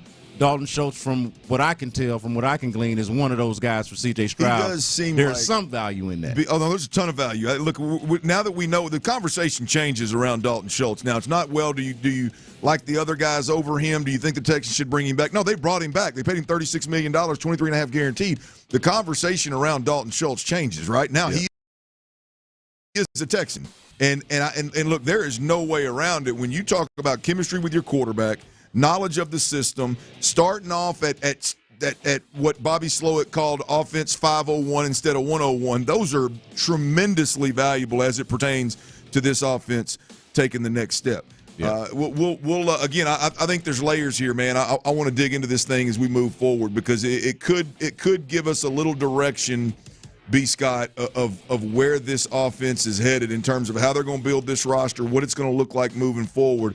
And I'm going to be honest with you, I'm 100% behind this thought. I'll tell you what that is down the road here, but it's going to be it may be taking the decision too far, but I'll see what you think about it. Big 3 at 3. Number 3. All right, the franchise tag window has come and gone, ladies and gentlemen. The only one after the Dalton Schultz signing, the only player that I think would even cross the radar of a potential franchise tag here in Houston would be Jonathan Grenard. He will not be tagged. Obviously, the Texans want to keep him there, have to work out a long-term deal. On the flip side of that, there have been several tags that were handed out. A couple of players that I think the Texans would have probably been interested in. Justin Madubuike is one of them, the defensive tackle from the Baltimore Ravens. T. Higgins, the wide receiver from the Cincinnati Bengals. Brian Burns, linebacker, Carolina Panthers, edge rusher. Josh Allen, Jacksonville, edge rusher. Those are all guys that fit the bill for what the Texans needed. If those guys would have potentially hit the free agent market, the Texans could have been interested. Now, on the flip side of that, what it meant that Saquon Barkley officially has not been tagged. Yep.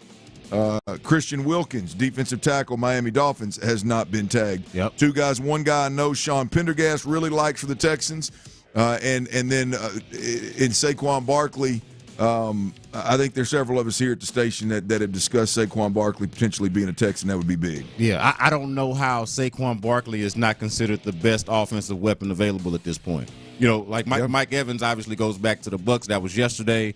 Like Saquon, and then Saquon is younger than him. I know he plays a different position that people have, for whatever reason, devalued, even though he is an elite player at that position. But to me, man, I would also note Chris Jones. I think that is the farthest fetched idea. Yes, but he wasn't franchise tagged. Right. He was not franchise tagged. So the top guys, let me just give you this real quick. Saquon Barkley, Josh Jacobs, those are the running backs. Christian Wilkins and Chris Jones, interior defensive linemen. Those four guys, I think you can objectively say, are the best guys available in free agency that were not franchise tagged today. So look out. Look out, man. I mean, I would be open to having any one of the four. Yeah. I don't know how, if you're a Texans fan, if you're rooting for success here, how you would be on the opposite end of it. Well, to me, you're just talking about guys that regardless of what else you do in the draft, regardless of schematically what you do, you know, like those guys take the Texans to a whole nother level. No question. I mean, now is that another 10-win season, even with with a much more difficult schedule? But that Houston Texans would be a significantly better team if they get any one of those four guys. They are both significantly better than guys that they would be replacing at, by the way, positions where you need a guy. Yeah. Yeah, I mean, there you go. Well, as I said, the Texans they signed Dalton Schultz to a 3-year, $36 million deal. There's layers to this, and I want to get to this next, B. Scott. It's nothing better, no better time than now to get to this. I think this could be giving us a little peek behind the curtain of what the Texans' offense is going to be built like versus what DeMeco Ryans and Bobby Slowick, I think, maybe hoped to build this offense like when they first landed in Houston. I'll tell you what that is. I'll explain, and we'll cuss and discuss next right here on Sports Radio.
get anywhere else. All on Texans All Access, 6 to 7 every night on Sports Radio 610. Insider access, exclusive content. Sports Radio 610.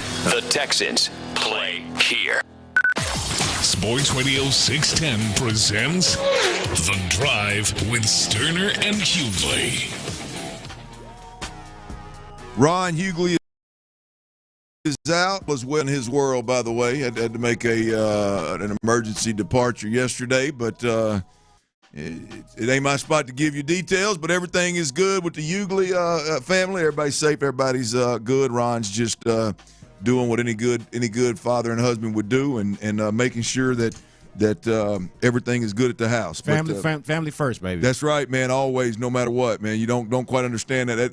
That hits a little different when you got a couple of them. Yeah, at the crib. yeah. So and when you work with family folks, our families are an extension. Right. We are an extension of each other's families. So we are 100% rooting for each other's families. Away from the microphone. Absolutely, man. I'm with you, man. But Ron will be back better than ever, no doubt about it. For sure. As we mentioned, the Texans. The big news here coming out of NRG Stadium is the Texans have agreed to terms with tight end Dalton Schultz. 3 years, $36 million, $23.5 guaranteed. And I guess the way to look at that right now, you can look at it one of two ways: $12 million per for 3. Or you can look at $23.5 million guaranteed is really a 2-year deal. Guaranteed. If they want out of it after 2, I would imagine they could move on. But this isn't a player that you get in bed with for 3 years and then want to get out. This is the one thing about Dalton Schultz is I feel pretty good about this being a 3-year commitment. I feel pretty good about what Dalton Schultz can do for the Houston Texans over 3 years. Now, I know the Texans signed Dalton Schultz, but instead of franchise tag, they got a deal done and got him wrapped up. Now there are some players that have not reached extensions and also were not tagged. According to Adam Schefter, here are some of the bigger names. B. Scott, you mentioned some of them in the last segment, but here's a little more extensive list. Chris Jones, D tackle out of Kansas City. Christian Wilkins, another D tackle. Saquon Barkley, Josh Jacobs, Michael Onwenu. Yep. Well, that one got me right there. Baker Mayfield. That's a guard. That's an interior offensive lineman, by the way. So Baker Mayfield, Calvin Ridley, Xavier McKinney. So point being, there's some big names out there, and we'll see what happens. We'll see. And there's some big names out there, and the Texans got some bread. So we'll see what happens. But B. Scott, I want to get to a couple of things on this Dalton Schultz front. Again, the conversation for me changes around Dalton Schultz now. He was by many believed to be the best tight end on the market. The Texans were a tight end needy team. They went and got the best tight end on the market. Now, what does that mean? Obviously, you get a guy that for the most part stays healthy. You get an experienced veteran that his strength is definitely in the pass game, and it's not just running routes and catching a rock. It's chemistry with the quarterback. It's understanding coverages. There is no doubt about it that Dalton Schultz brings that to the table for the Houston Texans. Here's where I'm at with it, B. Scott, is after watching the Texans last year, I don't think it took me very long to realize, like, hey, man, our chance of winning this year is putting the rock in C.J. Stroud's hands as much as we possibly can. Yeah. And if you remember correctly, coming into the season, it was we want to control the line of scrimmage, we want to be physical, we want to run the football. And look, the coaches are always going to say that. But what is this offense really going to look like? And I'm going to tell you, with the success of C.J. Stroud, Nico Collins, and Tank Dell last year, the success of Dalton Schultz last year, the success of the overall team and organization, while really – the only consistent part of your offense was spinning the ball around the park. The more you threw it, the better you were. Yeah. And they were able to weather storms of losing Tank Dell, of losing Noah Brown consistently, of losing Dalton Schultz for a game or two. I don't remember how many it was. Nico Collins lost him for a couple of games, and you still won the division. You still won 10. They accomplished a whole hell of a lot last year throwing the ball around the park, B. Scott. I can't help but look at this because my expectations for the Texans was for them to go get a tight end, in some degree, show some aggressiveness in being more physical up front and getting the run game right. Yeah. This Dalton Schultz is not a step in that direction. Not at all. So it immediately leads me to believe, are we looking at a D'Amico Ryans, Bobby Slowick offense that may be a little more wide open than, say, the San Francisco 49ers where Bobby came from? Yeah. Is this something maybe going to look a little bit more explosive, or at least from jump, and quarterback-centric, kind of like Miami may be with putting up bigger yards and a little more aggressive approach? Is that – I can't help but look at this and go, I feel like this could be the writing on the wall that they're fixing to get real CJ-centric. Damn it, I hope not, man. It is nothing against being CJ-centric. I think it worked for them in large part last year. But we saw, like, the sustainability of it, right? Like, I think, and you made the Miami comparison, I think there was a reason why they weren't able to compete when it came time. Like, when you got to the coldest game that they've ever had damn near in Kansas City, they weren't built or equipped to operate under those conditions. And I look at the Texans kind of in a similar way. It's like, hey, it's fine to have all of these, speed kills, having a pinpoint, dead accurate quarterback and an offensive coordinator and play caller who he views the game through the same lens of, and all of that is great.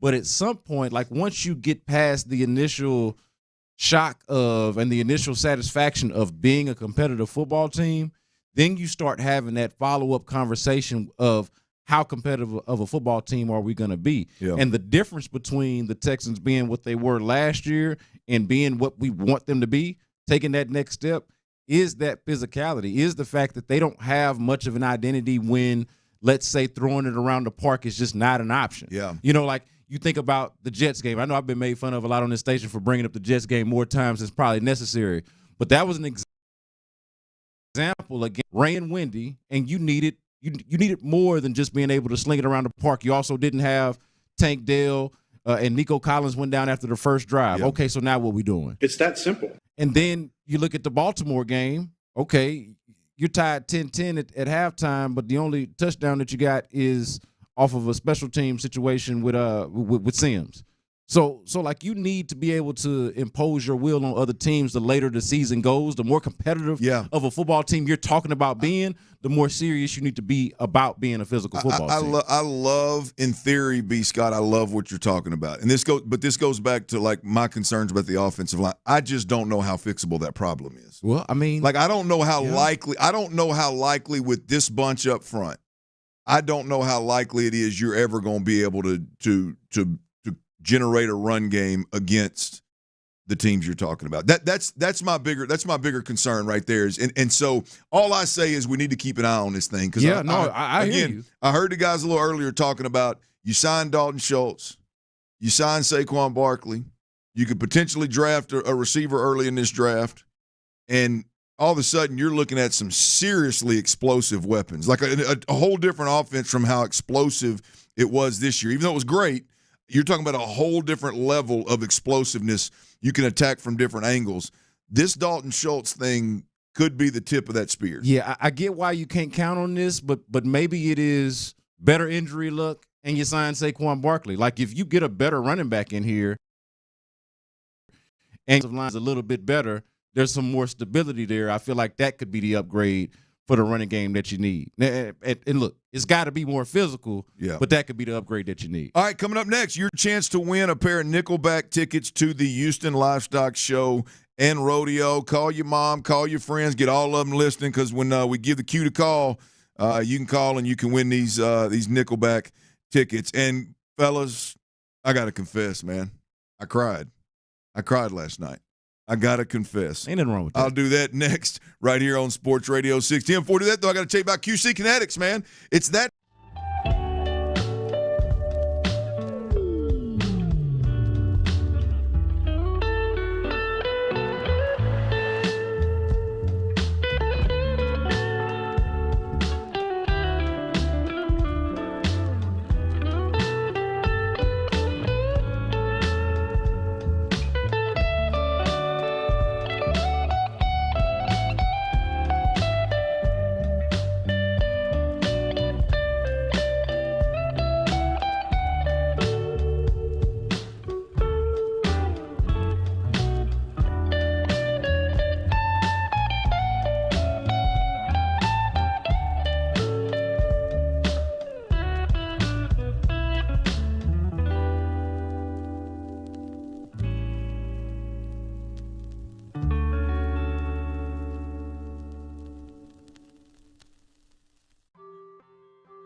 time to join us because the drive, we're always giving it back to the people, and you never know what you're going to win here. It is rodeo season, one of my favorite seasons in Houston, without a doubt. It's rodeo season. We got tickets, and damn it, we want to give them to y'all, man. Nickelback, the Nickelback rodeo giveaway is here. I'm going to go with caller number 7, my old Baytown lead number, them old flying ganders, baby. Number 7, caller number 7, 713-572-4610. 713-572-4610. Caller number 7, you will win a pair of tickets to Nickelback March the Evan, that's a big number in these streets these days, man. 7 is? That's your old number, but that's C.J. Stroud. No, I see a lot of 7s around town Y'all these let days. C.J. know I was wearing that 7 back when he was Oh, no, even before. Well, no, I was going to say when he was still a slush. But, I mean, I guess that. Oh, yeah, I was going to. Yeah. I mean, he was. How old is CJ? That's what I'm saying. Because that was in born when was he born? Like 01 or 2. Oh, yeah, I had 5 years. I mean, I was wearing that 7. I was rocking that old walking stick at Baytown Lee, baby. Yeah. Come on now. Long before he was thought of. Hey, did y'all have the gold letters around, gold numbers around your neck of your numbers in sports? Man, I had 7 and 23, bro. I was rocking them hard. You? 23 was my baseball number. 7 was my football number, and I had them. I'm gonna be honest with you. They were on the large side, but your boy pulled it off, man. Not large like rapper large, but they were. I would say white quarterback baseball player large. Yeah. I see. I wasn't good enough, and I went to a HISD school where I had a different number every year. So I was 31, 32. You had to spend some money on gold. Yeah, huh? yeah. It wasn't no guarantee of what number I was going to get that particular year. The raggediest thing is I had a different number practice jersey as I did. How you gonna have a different practice jersey from your game jersey? Hey man, it's hard times. I'm man. 14 in practice and 31 in the game. 14's a good number though, man. Yeah. I bet you had some hellacious practices, man. That was my Arkansas number. That's I knew we had a tie somewhere along there. Yeah. Boys, I told the people we're gonna give away these tickets. Tyler, let me know when we got a winner, man. I like to give him a little quick shout out, and we're gonna give away another pair of Nickelback tickets in the 5 o'clock hour. So. Stay plugged in. Again, call all your people. Make sure they're listening, whether it's on 100.3 HD, which that's how I listen. Ron, he listens in a Sports Radio 610 AM because he doesn't have HD stations. And B. Scott listens on the Odyssey app. So there's all kind of ways to listen. And if you're taking the show in on Twitch and YouTube, we greatly appreciate that as well. Go ahead and hit that like and subscribe button as often as you possibly can. We greatly appreciate it. So that's how I do it at home. Yeah. Oh, the YouTube, the YouTube on the smart TV. Yeah. You know, I got to where I watch the beginning of Lopez, Landry and Lopez in the Loop. I watch the beginning of their show when I get out of my man cave. I got my Peloton out there. There you go. And I flip them on and check them out that way. When I'm doing my Peloton. Yeah, man. Otherwise, it's the Odyssey app on my phone, and when I'm driving in, I'm 100.3 HD. Hey, but wherever you go, there we are. Yep. And you have no excuse. Hey, in 2024, you ain't got no excuse to not have the drive with you. There ain't no Sports Radio 610 with you. But so there we go. We give away a few tickets. Tyler, let me know who wins those. Congratulations, fellas. I'm not gonna lie to you. I cried last night. Did you? A couple times. I mean, like a not like all out boohooing, but just that sitting on the couch and watching something and you gotta stop whatever talking you're doing and clean up a little bit and you feel it with. Yep, hit you in the chest a little bit. Yeah, I was healthy sometimes. I was watching Bachelor, man, and I am completely against it.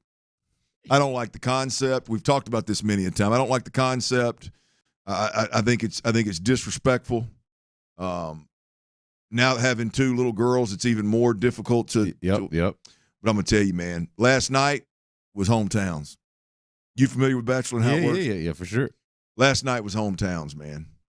And 3 of the 4 girls that he went to hometown with, 3 of them are, you can tell, just like real down to earth, genuine, sincere, great women that are going to be great wives and I cannot help, and I don't do this on purpose. It's just in the moment. I cannot help, bro, but watch that stuff through my little girl's eyes now. Really? Man. I mean, because when you go hometown, Tyler, I know you're going to be disappointed in me, but I did it again. I know you were talking to that caller. I did it again. Ran out of gas? I cried during Bachelor last night. Oh, my. Bro, I can't. I'm telling you, man. I thought you were going to say, like, the Jason Kelce thing made you cry, because we didn't talk about this. No, that's great, though. That's beautiful. Social media doing its thing. That's absolutely beautiful. No, and it's not just one thing. It's that rose ceremony, It's like, no. It's not what you think it is. It's not the heartbreak at the end. Like, if a girl gets, I'm like, cool with that. I mean, that's not, it was, last night was hometown, Tyler. So it's sitting down, because what they do, I can't help but put myself in a position of, and not necessarily Bachelor, but just a kid, like talking to me about my daughter, or more importantly, me trying to talk to him. And then the very next, 4 minutes later, being the dad, and now he's talking to the daughter and trying to tell her how to navigate this, and he's tearing up and telling her how much she means. Yeah. The whole thing, and I cannot help but watch that stuff through my... See, you're able to imagine this, though, because your daughters are still so young, so you haven't experienced all the in-between of that type of stuff to where you really can't even actually think that far ahead. Like, so much is going to happen in between, like checking up the teenage boys before, a dude coming in there that got some sense. Yeah. Talking to you about your daughter. Like, there are just going to be so many moments that's going to come up before the end that's going to distract you from that. But I can see you thinking that far ahead because they're so young right now. Like, you're thinking well into the future because the present is just them loving on daddy and jumping on your arm and everything. Yeah, you're right. There's I'm still like the only there's no even, but it's like one of them was talking about like their mother. Yeah. And then it's the little girl talking about how much the dad means to her, and you're just like, golly, man, you hope you have that relationship with him. You hope you mean that much. And I'm just sitting here. I just want to sit there with my wife and watch something while the kids are sleeping and enjoy it. And I'm over here choking up. Yeah. And see, my oldest daughter's in the 8th grade, and I just want her to turn her math assignments in on time. You know what I'm saying? You're just worried about homework. I'm worried about this progress report that looks closer to mine than it does her mother's. And I'm like, hey man, be like her. Don't be like your dad. Where I feel that though. I feel how you can kind of just envision the future. Like, man, I'm gonna be in this situation at some point, and it's gonna sneak up on you too. Hey man, I just want my daughter to quit eating turds out of the yard. Yeah. See, that gingivitis or whatever you said that dog has is costing me a lot to get them teeth. I'm telling you, hey man. There's a little gal on there. Her name's Daisy, and you can tell she's just glowing, boy. She big smile, making the best. She's had some hard time, had some health issues in her past, and so she kind of looks at life a little different. And I can't help but every time she talks, I'm just like, man, this would break my. If I were her folks, it'd break my heart. Man. Yeah. No, that is both of us, 2 girls, not looking forward to it, man. Look, these moments are precious, man. Take advantage of this time, because look, that is not. I don't envy that position. I'm taking advantage of these adolescents. You got to whip. You're in that. I got to whip them into shape stage. Yeah. I'm sure I'll get there, man. But I like I said, I just want to sit there and enjoy a little quality time with my wife, and I kind of, as you could imagine, B. Scott. I mean, we've known each other long enough. I mean, I'm not going to just kind of. I'm gonna usually kind of take control of the situation if I can. Yeah. And so I walk in, I grab that remote, and I got a murder mystery or something on that TV more than you know. So I'm like, you know what? Let's take the killing and the cop shows and all this. Let's take that off TV tonight, and let the wife pick something. And see, the key thing for me when I'm watching shows like that, reality shows, whatever it is, and you think about it through the lens of your own daughter, it's like, hey man, I got to take advantage of the time to give. Like, I got to give them as much game as I can too, because when I'm not there to help them make decisions, I need to make sure that they at least got that base. Hey, I pity the fool. Look, I'm gonna tell you, I don't know my, and you may laugh at this because you're looking at me like, man, you don't know nothing. But I got it. That 3-month-old, obviously, I ain't got no clue what the hell's going on. But that one that just turned 2, a little older than 2, I'm gonna tell you. That little sucker right there is gonna be hell on wheels, boy. Oh yeah. And if Daddy got anything to do with it, she gonna give it to him. Yeah. I mean, I wish I would be in my seat. Yeah. I mean, she is going to be. If I got anything to do with, that's where we're going to land. But there you go. We'll see, man. But I like the moments like that where I'm not real proud of them, but I like to put them out there and let everybody know I do have a heart from time to time. Go and cry a little bit. I Man. mean, boy, I'm telling you, I could. Hell, I could right now if you mess around and let me talk any longer. If I didn't have to hit this break right now, I could right now. All right, Dalton Schultz. The news of Dalton Schultz: 3 years, $36 million, 23.5 guaranteed. He is going to be a Houston Texan for the next 3 years. 2 for damn sure, but I would imagine 3. There are a few other free agents here with the Houston Texans, though.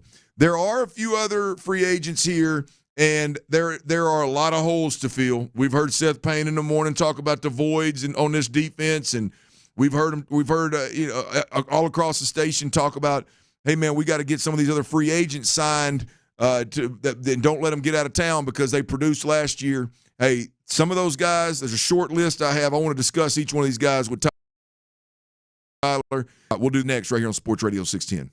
Sean's got a defensive lineman at the top of his Texans free agency wish list. My wish is that their splurge be on the defensive side of the ball, and Christian Wilkins is my first choice. I think he'd be an amazing fit. I think he's going to be a little pricey, but I think the Texans have the financial wherewithal to get a little pricey on at least one free agent out there. Insider access, exclusive content. Sports Radio 610. The Texans play here. From the Bell Furniture and Vita Bell Prices Traffic Center, your traffic report is sponsored by AppleVacations.com. I-10 the Katy Freeway eastbound at Taylor. It's a stall that has a right shoulder blocked. I'm Laura Reynolds, Sports Radio 610. If you want to go on vacation without the hassle of planning a vacation, keep listening. Apple Vacations specializes in effortless vacation planning. It's like turning on easy mode. Book your vacation to Ryu Hotels and Resorts on AppleVacations.com or call your local travel advisor to get started today. Your Odyssey Sports Minute is brought to you by Zadok Jewelers. This is Zach Gelb with an Odyssey Sports Minute. Kenny Pickett will never be the franchise quarterback for the Pittsburgh Steelers. Mike Tomlin shouldn't go into the season with Pickett as QB1 when they could sign Russell Wilson to a cheap one-year deal or trade a second-round pick to Chicago for Justin Fields. And if Michael Penix Jr. falls out of the top 15, Pittsburgh could snag him with the 20th pick of the first round. Regardless as to which option you prefer, all three are better than rolling with Kenny in 2024. I'm Zach Gelb. Diabetes, high blood pressure, anxiety meds, everyone's on them. If you're a 50-year-old male, maybe a bit porky, and you may even have type 2 diabetes, $1 million of term insurance may only $1 a month. Call Term Provider. Speak with Big Lou at 800-200-1966. Big Lou will find a term life policy for you even if you have type 2 diabetes, are overweight, or have high blood pressure. Term Provider has helped thousands of people like you who think they can't afford term life insurance. To buy $1 million of affordable term life for you, all you need to do is call Big Lou at 800-200-1966. Lou will make sure the scales are tipped in your favor. Call 800-200-1966. Big Lou will answer your call and work to fit you into a term life policy that you can afford. Remember, Big Lou's like you. He's on meds too. Call 800-200-1966, 800-200-1966, or biglou.com. West Point Lincoln and West Point Lincoln of Sugar Land. Uniquely different. Like our effortless buying process, you'll never feel uncomfortable during your purchase experience. Over 1,000 vehicles available, including certified pre-owned Lincolns. Find one that fits your budget today at West Point Lincoln on the Katy Freeway and West Point Lincoln of Sugar Land on the Southwest Freeway. At Air Specialist, we believe a good name is earned, not given. With every AC repair,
Insider access, exclusive content. The Texans play here. Always live on the free Odyssey app.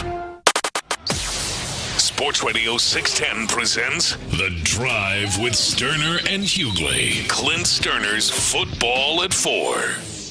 I'm over here getting smoked for watching The Bachelor, boys, on text messages. As you should. Hey, man. Hey, look here. You got to take the good with the bad, man. It's me. It's what you get, man. These daughters you got are making you soft, bro. That is a very true statement. That is a very true statement. Does everybody not have reality TV trash that they indulge in here and there? I really don't. Like I've never really liked reality TV. None of it. But other than that, nah. Did he just say sports? Sports is the greatest reality television you can get.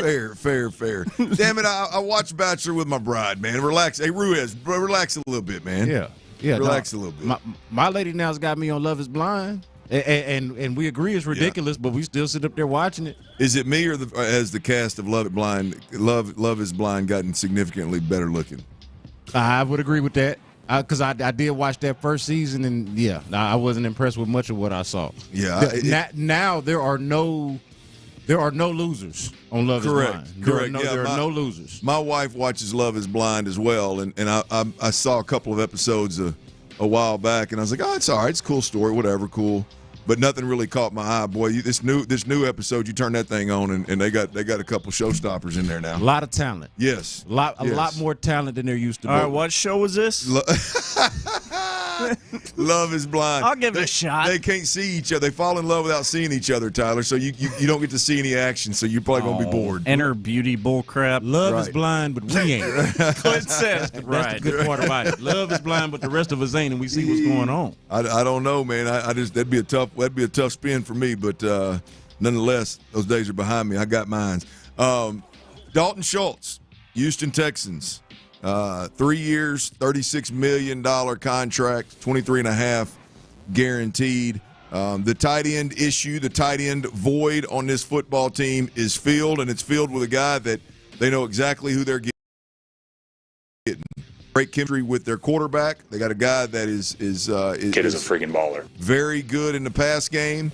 The understanding of defenses. Yep. Very. I mean, This is a good get. He was the number one tight end on according to several publications, the number one tight end available, and the Texans had that need, and Dalton Schultz is their guy. Yeah. Now, with that said, Ron, I mean, Ron's out, by the way. Ron's out. I'm talking to you too, though, Ron. B. Scott is in. There are some other notable free agents, and I want to play this piece of audio right here from Dalton Schultz, and this was, I think it definitely is 100% true and unbelievably valuable on the offensive side of the football, but I believe that you could very easily apply it to DeMeco Ryans' defense as well. Here's Dalton Schultz talking about what's next for the Texans. It's going to be big to start in the offseason, not from ground zero. It's like the foundation's been laid. Everybody knows what they're doing. There'll be more tweaks. I'm excited to see what Bobby does just in the offense with putting guys in different spots. But not like having a foundation to build off of is going to be huge because, dude, I've said it in interviews too, is like the offensive scheme and like all of that has been, it's just so much volume, dude. Like there's so much to learn. There's so much that you constantly have to go back and refresh because it's just no. And so having that year under their belt and being able to go back into year two, I think it's going to be a spectacle, man. I'm excited to see what they can do with it. The value in, I know he got lost in the dudes right there now, but there is some real value in what he's saying, and I don't think it pertains to just the offensive side of the football. Yeah. Now it may be more. It may have more of an impact on the offensive side of the football because there's a little bit more, I think, depth to the playbook and there's more of a variety on what they can, what they ask you to know. But I think it definitely holds true on the defensive side of the football too, B. Scott. And there are some pretty notable free agents on that side. On the defensive side of the football, let's start with these guys: Jonathan Grenard, Blake Cashman, Steven Nelson, Sheldon Rankins. Yeah. Those are the four to me.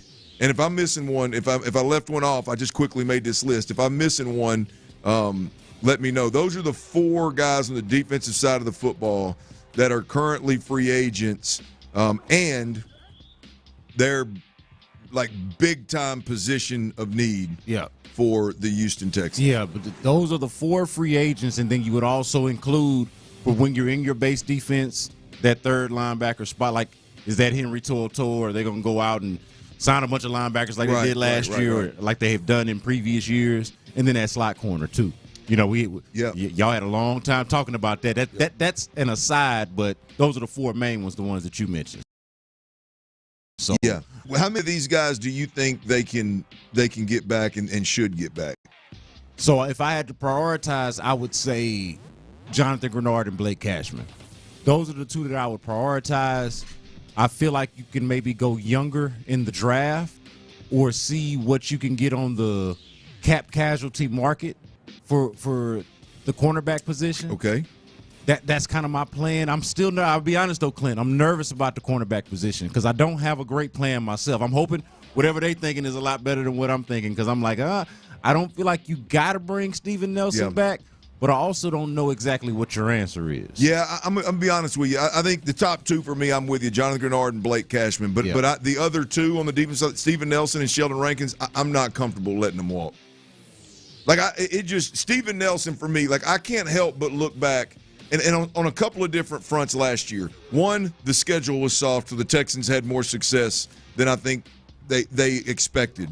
Two, they had a ton more of success regardless of the schedule based on the injuries that they had. Yeah. How they won with, would they have 6 different defensive backs on IR at one point in time? Yeah. All of their safeties missed time, and then if you include Jalen Petrie, wasn't as much of a health issue as it was a performance issue. Yeah, both of their backup safeties ended up being gone for the season midway through. And then you let the corner, the third string corner you had, you let him bounce because you wanted to find a better opportunity. What was it, Griffin? So, I think they had success in spite of some serious adversity. And I don't think like gambling on that is smart. So when you're talking about the Texans cornerback situation right now, their cover defender situation right now, like addressing it in the draft ain't it. Yeah. Like bringing one free agent in ain't it. Like you need multiple guys. Yeah. Well, and it's hard to envision a cornerback that you get either late in the first round and certainly after that is going to provide for you the production that Steven Nelson has. Well, and if you did, you would rather that guy be a third corner, a third option, right? And you find out, hey, this kid's better than Steven Nelson by about mid-year, and you make decisions accordingly. Yeah, I just don't know that just going all to hell with Steven Nelson, we'll draft or we'll. I like Steven Nelson not because he's a top end. I think he is a good second corner opposite Stingley, and I think you know what you got. Yeah, 100%. Like there is no arguing against what Steven Nelson was able to give you last year with all the adversity that you talked about, on top of himself being injured. Like he that's a tough son gun. Yes, because he played through injuries through most of the season. The only pushback or the main pushback would be on the corner situation, and I don't. This is not my pushback because I like the wide receivers in the draft, but cornerback is something that's supposed to be there at 23. Like there are a handful of receivers that could be there. There are a handful of corners that could be there. I have a tough time for me thinking that guy's going to come in and be as productive as Steven or as reliable as Steven Nelson has been for you. I tell you what, it would be, boy, if D'Amico Ryans in year 2 could hit big on a corner in the first round and have him opposite Stingley, boy, that'd be a beautiful thing for that defense, wouldn't it? Yeah. I mean, to have a guy hit, but that's just in my opinion, it's such a roll. It's a roll of the dice. And the other one, Sheldon Rankins, for me, like I just think Sheldon Rankins is a really good 2 opposite one of these monsters that are out there, Wilkins and Jones. And whether it's bringing back Rankins or going out and swinging big and signing Christian Wilkins, that to me is the bigger priority because it's just I feel like the way the game is moving, it's a more impactful position if you can get a more impact. Like you're trying to get a more impactful player to me on that interior defensive line than you're looking for at your second corner. Like you're hoping, like if you can get Christian Wilkins, now you got a game wrecker up front in the middle. Like to me, it lessens what you need to do, the urgency of how talented that guy opposite of Derek Stingley has to be. Fair point. So I'd love it for it to be Steven Nelson, but it decreases the urgency if you go out and take that big swing and get Christian Wilkins or something like that. Look, Sheldon Rankins would be nice too. Yeah, look, I think, and here's where I'm at with this. I think Blake Cashman I think Blake Cashman, and I'm going to say Steven Nelson. I know the Casario stuff is a little bit of a riff, and that could be the problem. But I think if we're just talking football, Blake Cashman and Steven Nelson be discount deals. I mean, I think you're going to get a much better player than what you pay for with those 2 guys. Yeah, I think you are. You agree or disagree? It looks like you disagree. Yeah, no, you think they should be discount deals? No, I think they will. I think they will outplay a contract. Whatever you pay those 2 guys, I think they'll outplay it. Yeah. So Cashman, I'm a little more so with you on that. Nelson, the concern with Nelson also has to be the age now, the mileage and the wear and tear. I believe in him, but if I was betting on it, I would say I would agree with you more on Cashman than anybody else. Okay, for sure. I think those 2 would outplay a contract, and then I think Jonathan Grenard is a guy that man, you just got to get back in the boat. Now I think Nelson has outplayed a contract. Like he's been better than what they had to pay him. So I'll give him that much. I agree. Let me ask you this, boys. Devin Singletary. Where y'all at on Devin Singletary? Tell me what else we doing at running back. Because I'd love to bring him back as a backup. I'd love to bring him back as part of a committee of some sort. Yes, I agree with your point. I am not in any way, shape, or form letting myself think that the Texans aren't going to make a huge splash at the running back position. I don't know how they can't, man. There's 3 of them out there. There's 3 of them. Yeah. To me, you got to come home with. There's 3 of them out there. 2 of them is Alabama guys. Like, come on, man. Yeah. Josh Jacobs, Derrick Henry, and then, of course, Saquon Barkley is the best offensive weapon that's available on the market. So between the 3 of them, man, I don't see how you don't come away with one of them, man. Well, because that's just firmly where I'm at with Devin Singletary. I think Devin Singletary, again, another guy that'll outplay a contract. But I don't know that I don't know that Devin Singletary didn't do enough this year to earn more than backup money. Well, like I don't know what the market's going to say about him. I have no idea. But my point in saying that is you got to look. Your number 2 back is going to depend on who your number 1 is. I believe that the Texans cannot pass on this crop of free agent running backs. You have to pay somebody from a running back perspective a lot of money. Yeah. I don't know that I don't know that it makes sense to then turn around and pay Devin Singletary, who is in the top 10 backs available, but not in, you know what I mean? Like I don't know. But see, I don't think he's outpriced himself out of the Texans market. Like even if they go after Saquon or one of those guys? Yeah, like I couldn't imagine Devin Singletary costing you more than $4 million. $4 or $5 million. Man, I'm gonna tell you, B. Scott. You think about that, and I hope you're right because I like Devin. I just don't know. Think about what you invested in it last year, almost next to nothing. Yeah. I mean, you thought your main guy was going to be Damian Pierce, not paying him nothing as a mid-round back. Yeah. And then Devin Singletary was probably your most expensive back, brought in at a backup price. But like now you're getting serious about your football team, feeling like you can compete. Yeah, man. Like it's not a necessity. I think we agree on this. It's not one of the must-haves. Like, say, Sheldon Rankins and/or upgrading is, you know what I mean, or Jonathan Grenard and/or upgrading is. Well, I think again the Damian Pierce situation I think got blown way out of proportion last year. There's more to that scheme that I will never buy that. Sorry, I mean,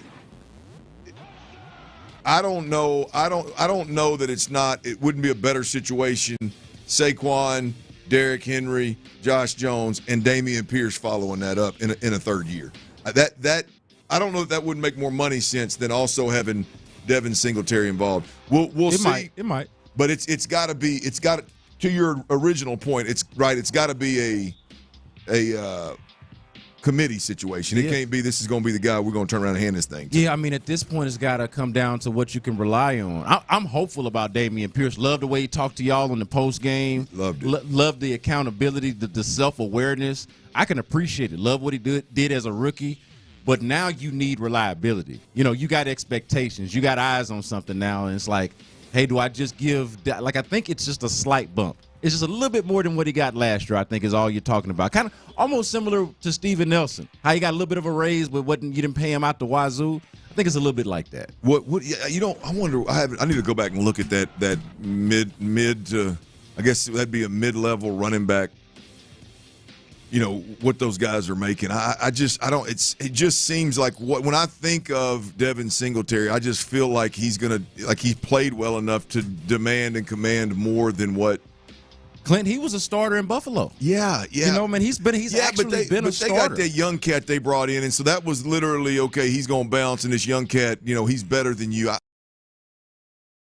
But solid starter for Buffalo didn't create some level of urgency for him, and it's not like the running game here. Like, he had some good moments. He had some big games, but it's not like the running game here set the world on fire. Right. So I think he played well enough to tell the league and certainly tell the Texans, hey, I'm worth keeping around. I'm worth a raise. But am I worth anything close to starter money? They don't even – you got folks out here, we've been talking about it on the station, Clint. Folks don't even want to pay Saquon what he worth. Yeah, no, that's what concerns you know what me. I'm saying? And I do think I get frustrated with people for doing that because it's wild to me. But it's what would be more wild, right? Is to pay Saquon and Derrick and then also pay another veteran back behind him. Yeah, that to me now we're getting into, okay, well that may be a little bit much at the running back position. Nonetheless, we'll see. Hey, it's a Ticket Tuesday. It's a Ticket Tuesday on the drive, y'all. We've already given away a pair of Nickelback tickets. Nickelback is performing at the Houston Livestock Show and Rodeo March the 13th. We've already given away one set. We will give away another set in the 5 o'clock hour. Make sure you and everybody that you know is listening. We've already had one winner, as I mentioned, Kevin in Cyprus. Congrats, my brother. Enjoy. I'm sure you will to the fullest. The Rodeo Nickelback giveaway will happen again in the 5 o'clock hour. Make sure you're listening that entire hour. Also, Justin Verlander, Houston Astros. We got an announcement. Houston, you're not going to like this one. You might want to stay plugged in here. We'll give you the discuss. Justin Verlander. We'll do all that next right here on Sports Radio 610. Before we do that, I got to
Fitness. Get that big fitness energy. Sports Radio 610 presents The Drive with Stoerner and Hughley. Ron Hughley is out. Brandon Scott is in, and we're rocking and rolling. It's a Ticket Tuesday. Tuesday here on The Drive, giving away tickets to Nickelback on the Houston Livestock Show and Rodeo. We're doing it again in the 5 o'clock hour. Make sure you are plugged in. B. Scott, we got a little news on the Astros front here, and we had it when we started the show, so it's not breaking news or anything. But I do want to know, and you got your eyes on the text line over 713-572-4610, 713-572-4610. Text in and let us know where you at with this. Astros ace Justin Verlander will officially see the injured list. Justin Verlander. Here's the verbiage behind it. That guy right there. Astros ace Justin Verlander will begin the season on the 15-day injured list. Manager Joe Espada said Tuesday, with the team hopeful the right-hander will miss a minimal amount of time. Now, it is important to note that Espada also said Verlander has not encountered a setback. He's just behind schedule, and he just needed more time. Just ran out of time here. Yeah. Not going to be able to get him ramped up in time. And so no major setback, although, I mean, IL stint, it's hard to sell. No setback at all. But where are you at, B. Scott, with Verlander and his age and the injury and this IL stint? Well, being behind at the beginning of the season is a setback. Sure. So my thought exactly. So I would I know we can split hairs a little bit here because I would agree that the IL stint itself is not necessarily alarming or a setback. It's the being behind part. Right. And then going on the IL, all that does is, just from a practicality standpoint, allows you to maneuver the roster the way you need to. Like if he's not going to be pitching for you, he only pitches every 5 days anyway. Then and if he's going to miss a start or two, then you can afford to have him gone for 10 days, whatever it is. Now, if we look up and he's gone for 60 days, I don't know how they're going to tell us that that's not a setback, right? So until it's more than just, hey, he's not going to be there opening day, it's just he's just a little bit behind. I wouldn't worry about it too much in the short term. I said this before. I think the most important thing with Justin Verlander right now is not that he be ready for opening day. It's not that we as a fan base or as media or as observers feel comfortable about where he's at this time of year. It's about how they manage him. You know what I mean? So if this is what managing him properly and appropriately entails, then let's do that. Let's do that. Now, what it does make me think is bigger picture. Hey, this is the mortality of a legend. This is him going from superhuman. Hey, we used to go out there for Verlander Day from the time he got traded here to when he wasn't injured and when he was playing all the way up into that Cy Young year. Verlander Day was must-see TV. It ain't that no more. There is a mortality element to this where you're thinking about, man, hey, I think Verlander's going to be fine enough or decent enough at some point, but it ain't superhuman like it was. It's very much human Verlander now. Well, what are your expectations for Verlander? You made a comment earlier, and I should have circled back in the moment, but knowing us, we got talking about pasties or poison ivy, and could have been anything. Been one of them days. Our daughters, right, or crying watching The Bachelor over to our baby girls. But got 4 daughters in here between us. For the record, I was the one crying, not B. Scott. But he's not in that stage with his. But you talked about Verlander a little earlier about being a good 2 and kind of where you think he's at in his career. I don't want to misquote what you said, but just your thoughts on that as well. Yeah, so earlier, I don't know if it was last week or Adam Lane called him the number 3 starter. That at this point he's a number 3 starter. Ooh, behind who? And that, well, yeah, and that hit me in the chest because that's the follow-up question. Behind who? And it doesn't really register at first because you're like, no way, Justin Verlander, number 3 starter. He's Justin Verlander. But on the other side of 40, 2 years removed from a Cy Young year, when you went to the World Series, you pitched all the way up to Game 5 of the World Series. That's a lot of ball. Yeah, man, the wear and tear. Yeah. The fact that last year, I know it was unrelated, but it's the same dude we talking about here. He had issues getting started for the New York Mets. He didn't start the season for the Mets either after they paid him all of that money. Yep. So yeah, man, the expectation, it's got to be tapered a little bit. Like, I'm still hoping for the best with Justin Verlander, but if he can just go out there and be a quality innings eater, whether that means he's the number 2 starter, number 3 starter, or just depth on your rotation, I will take that at this point. Yeah, I like the thought. I like the conversation, but I view it through this lens is taking everything you said into consideration. Like, if Verlander is a 2 or a 3, it's a really good thing. Yeah. Well, yeah, a healthy Verlander. Yeah. If a healthy Verlander, and I don't care if he's got to sit out. I don't care if he sits at the first quarter of the season. I don't give a damn. If when it comes down to baseball that matters, yeah, and playoff baseball, if Verlander's solidly your number 2, and Fromber has proven that worked out, that's a beautiful thing for the Astros. Yeah. If Christian Javier has worked things out to where anybody in their right mind has him as a 2 and Verlander as a 3, that is a beautiful thing. Yeah. For and B. Scott, I'm saying that even taking Father Time into account when we're talking about Verlander. Yeah. Like, Christian Javier's got to make a huge leap to even get remotely close to being a starter ahead of Verlander. Well, for all of the health concerns and the age concerns that we might have about Justin Verlander, right, he might be the only guy in the rotation where we're not like wondering what this Yanier Diaz dynamic is going to look like. Great point. Like where are the signals coming from? Who's calling the game? What does it look like when things go awry? Who's going to be the one to reel things in? Like, we've got valid questions, I think, about that with everybody except maybe Jose Urquidy. But other than Verlander or Urquidy, like, all of these guys are either young guys. In Fromber's case, not necessarily as young, but we understand he can be volatile at times. Yeah. So we understand that about him. And we take the good with the bad because Fromber can also be incredible. But Verlander's the only one. He's got to be out there because he's the only one that you don't have that question about. Yeah. Hey, how's my young catcher going to adjust? Now, Verlander's probably going to be in control of how that goes. Right. B. Scott, real quick on that, you brought up Diaz, and Ron and I were talking about this late last week. Like, I think that is, I mean, with the exception of health, right? I mean, look, that's out of our control. I'm talking about something that we can work on daily.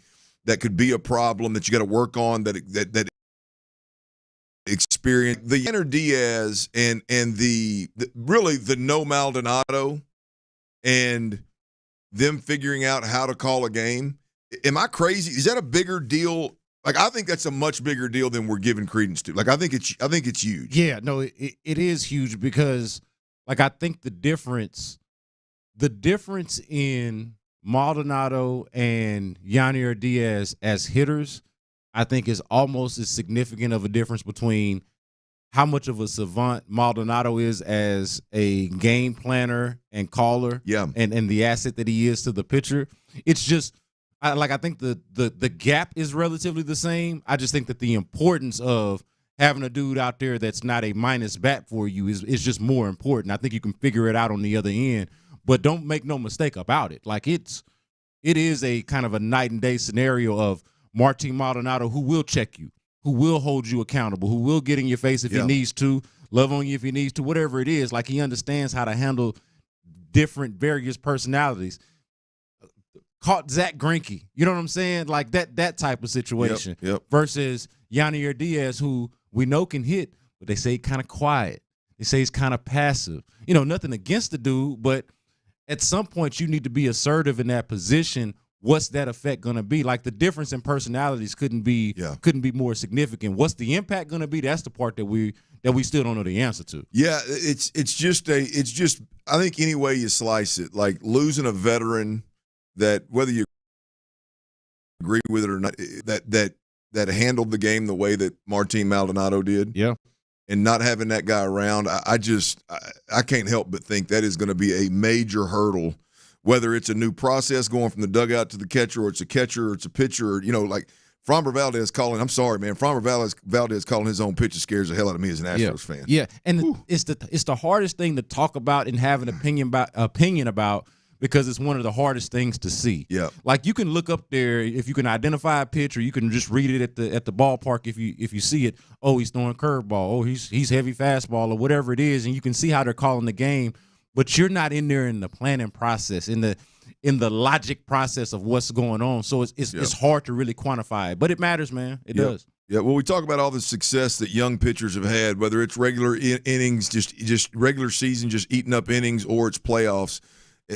I caution to minimize the effect that a good veteran catcher in terms of game management and calling the game, that kind of impact that guy could have given that circumstance, much less the Greinke's and the Verlanders and of such. So it worries me even more, however long Verlander's going to be out. Absolutely. It is even more urgent. Absolutely. All right, we don't need a quarterback in the draft this year here in Houston. We got our man, no doubt about it. But there was a lot of smoke around Caleb Williams, expected to be the number 1 overall pick, and what he chose not to do at the combine. I'll be honest with you, I think it has a little bit to do with our quarterback here, C.J. Stroud. I'll tell you what happened and how Caleb's decision. We'll do that next right here on Sports Radio 610. How do the Texans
kind of help we can provide. Because that's who we are. Realtors are members of the National Association of Realtors.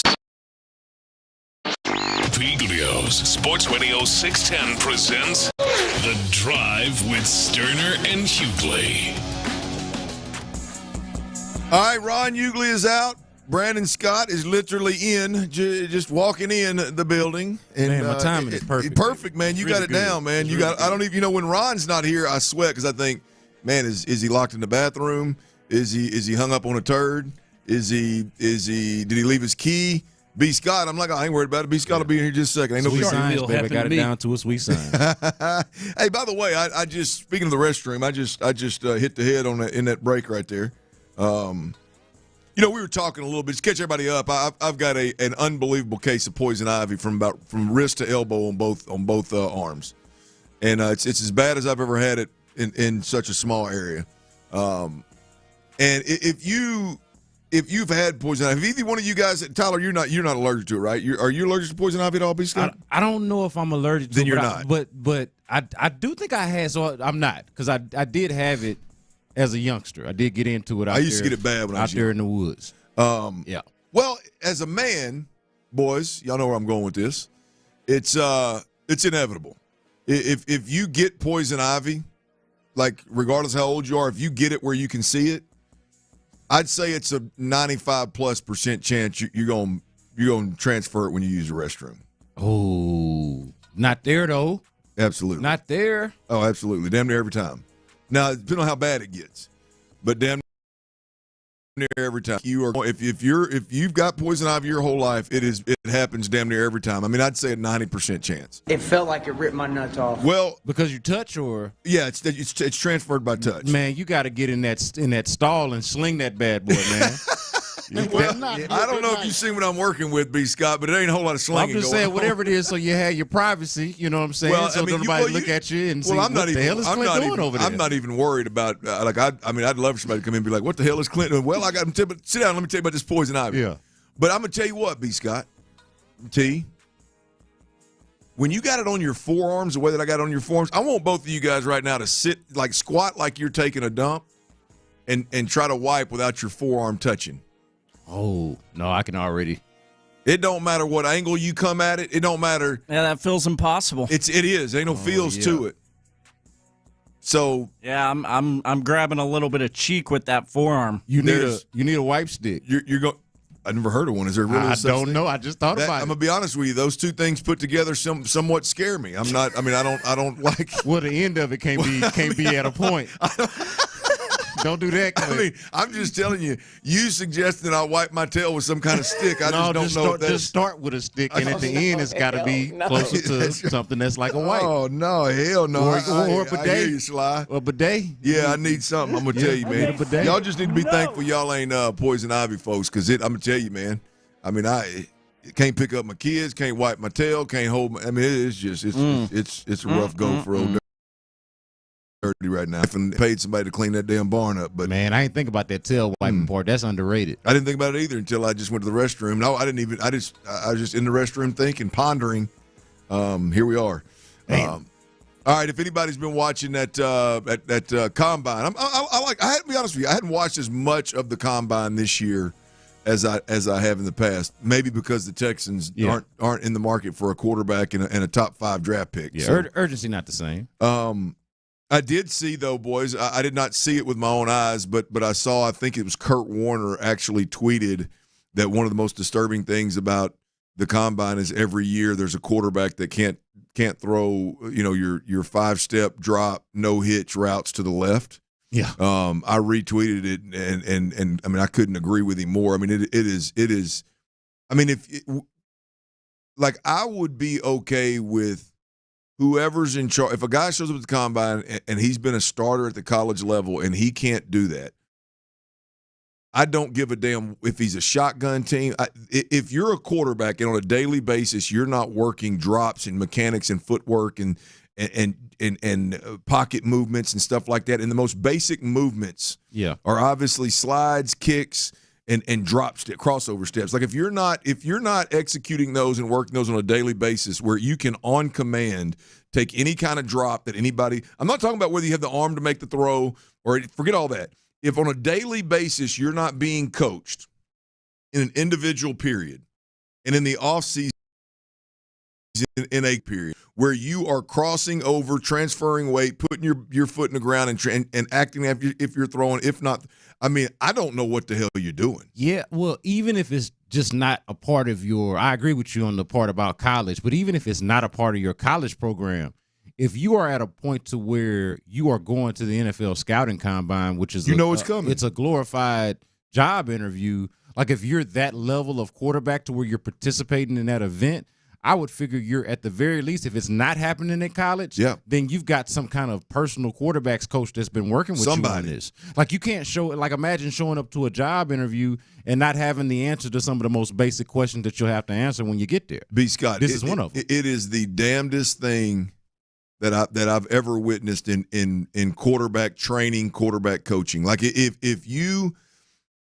Like I'm gonna tell you right now, every kid I've ever worked with, which is it's been a little over a year, almost 2 years since I've worked with. But I mean, the little ones, like that's how you start the little ones. Yeah. I mean, basic pocket movements, shuffling up in the pocket, shuffling back, kick steps, slide steps, and crossover steps, and being able to control those ways. You start them young, so that now they know. Hey, you want me to take a 7-step drop? Cool. I'll take a 13-step drop. There's no such thing, but I will if you want me to because I can. Yeah. Right. As long as it's an odd number, I can take that joker. Yeah.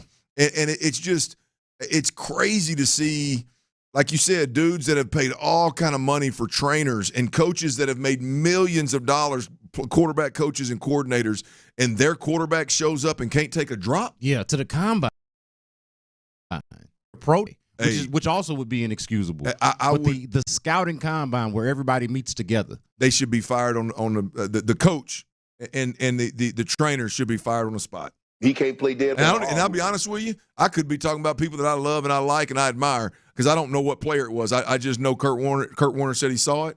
And if that's still going on in the combine, you got to be crazy, man. Yep. That should have been, especially in 2024. Yep. This ain't like when I was playing and there was no such thing as all these special trainers now. Yep. Right? I mean, luckily I had a good high school coach, so I was ahead of the game from a quarterback perspective, but damn. Shout out Dick. Yeah, Big Dick. Hey, he was old Tricky Dick was texting a while ago. Let me know you screwed up somehow. Oh, me? Not you, not really. He doesn't. Oh, I was like, damn, I normally at least know when I do. I felt pretty good today. But nonetheless, hey, but you know what you also didn't have, Clint, when you was coming up? What? YouTube. Like almost everything, and not that YouTube is going to teach you how to be a good football player. Virtual training. But if you already got the talent, you already got the ability, there are certain things about the game that you can learn almost anywhere. So to me, it's almost inexcusable on any front. Like if you're in charge of making sure this guy is prepared, like there is not a reason or a lack of resource that's out there. Well, there's just so much more available to quarterback prospects that were not available to you 20 years ago. Your point is so valid, right? But like if your trainer or your coach has never done it, like it's not going to be as easy for him because there's a stop step involved, but I mean it's not simple by any means. But boy, if you've just worked it and hired right to be a quarterback, which those guys are, I mean it's football 101. What Bobby Slowick called it the other day, football 101. I mean, it's wild to think that we sit here in today's world and guys aren't able to do that, man. And everybody can miss me too with the game's different. They play from shotgun. I'm sitting here watching a game, Justin Fields and Dak Prescott going back at it, and these guys are taking snaps under the damn center left and right. Yeah. I mean, y'all miss me with that whole it's played different, man. So anyway, the combine did happen. I'm sorry, I didn't mean to go off on that Kurt Warner tangent right there, boys. But nah, man, we're here for the quarterback camp for the Clint Stoerner quarterback camp when we get it. Don't get me started on that, man. I get on my soapbox. They'll be calling up here. The parents be calling up here for tips, man. Caleb Williams, the number 1 overall pick, expected to be the number 1 overall pick. He skipped the medicals aspect. First player to accept a combine invitation and skip the medical portion of the combine. Now, I did not go to the combine. I was a free agent. I did private workouts, which is all that I could get back then. I did not go to the combine, so I've never had this choice, but I definitely have changed my stance on this. I've always said I would go in there. I don't care where I was going to get drafted. I don't care. I would go in there and I'd be an open book. Yeah. Because I have no flaws, right? I mean, I would go in there going, hey, if you catch a flaw of mine, damn it, I just ain't been coached, exposed to it. I've flipped every stone. I'm at a spot right now where I'm going to be honest with you, B. Scott. I can't blame Caleb Williams for skipping the medicals. Yeah. Medicals for what, man? Here's the deal is I got to believe that what we watched go on with our quarterback here, C.J. Stroud, last year, I got to believe is part of the reason why decisions like this, Caleb Williams deciding, I'm skipping the medicals for all 32. Yeah. I'm going to do medicals with the doctors of the 3 or 4, maybe 4 teams that could potentially draft me number 1. And I believe, maybe not specifically, but I believe that this kind of situation that we watched happen with C.J. Stroud last year on that S2 test, where he apparently didn't do well, and somebody leaked the information, and all of a sudden, leading up to the draft, that's the narrative, is that can C.J. Stroud process? What is his football IQ? What does that look like for C.J. Stroud? Now, C.J. went out there and silenced every critic you could imagine, but it doesn't change the fact that before the kid ever stepped foot on an NFL field, some test score got leaked, and people tried to use it against him. Yeah, it's just the nature of the beast right now. So with Caleb Williams, I don't blame him for not letting that many people in on the medicals. Why? Well, the way it compares to me is, like, for C.J. Stroud taking that S2 test, there was no payoff. Like, I think that whether it had a factor into the Panthers not taking him, I think that's a fair question to ask, a fair debate to have. But it doesn't look like he was ever going anywhere lower than 2. It seemed like the Texans were always going to take whichever quarterback didn't go 1. So C.J. Stroud was always going to go either 1 or 2. And even with the character assassination that came with the S2 test being leaked, he still went 2. So all that happened was a bunch of unnecessary chatter and bunch of noise and bleeping on his name when you didn't have to have that. I'm sure Caleb Williams is looking at it like, hey, why do anything beyond what's necessary when I know only 1, 2, or 3 teams is going to draft me, and most likely almost 90% is going to be the one. I agree. It doesn't make a whole lot of sense to share all this information with teams that are never going to have access to you. Ever. I'm gonna limit access as long as I possibly can, without a doubt. All right, here's the deal. We got it's a Ticket Tuesday now on the drive. 5 o'clock hour is right around the corner, and we're gonna be giving away some tickets to the Nickelback Houston Livestock Show and Rodeo concert. We're gonna be doing that in the next hour. And the Texans, they got him a tight end, y'all. The Astros, what's that rotation going to look like starting day? Justin Verlander, we got a little bad news. And the franchise tag deadline in the NFL has come and gone. What does the big-time free agent market, because Nick Caserio, he's big game hunting, y'all. What does that market look like now that the franchise tag window has come and gone? We'll talk about all of that next right here on Sports Radio 610. All right, build your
Auto Parts. KILT FM HD2 Houston. Insider access. Exclusive content. The Texans play here. Always live on the free Odyssey app. Sports Radio 610 presents The Drive with Stoerner and Hughley. It's the 5 o'clock fire. Brought to you by Regions Bank. All right, it's that time of year, rodeo season. And Sports Radio 610 always does you right now. Rodeo nickel back giveaway. Guess what, y'all? It's here. Caller number 5. Let's go with caller number 5 this time. My number up on the north side, Tyler. I know you don't. I'll keep that on.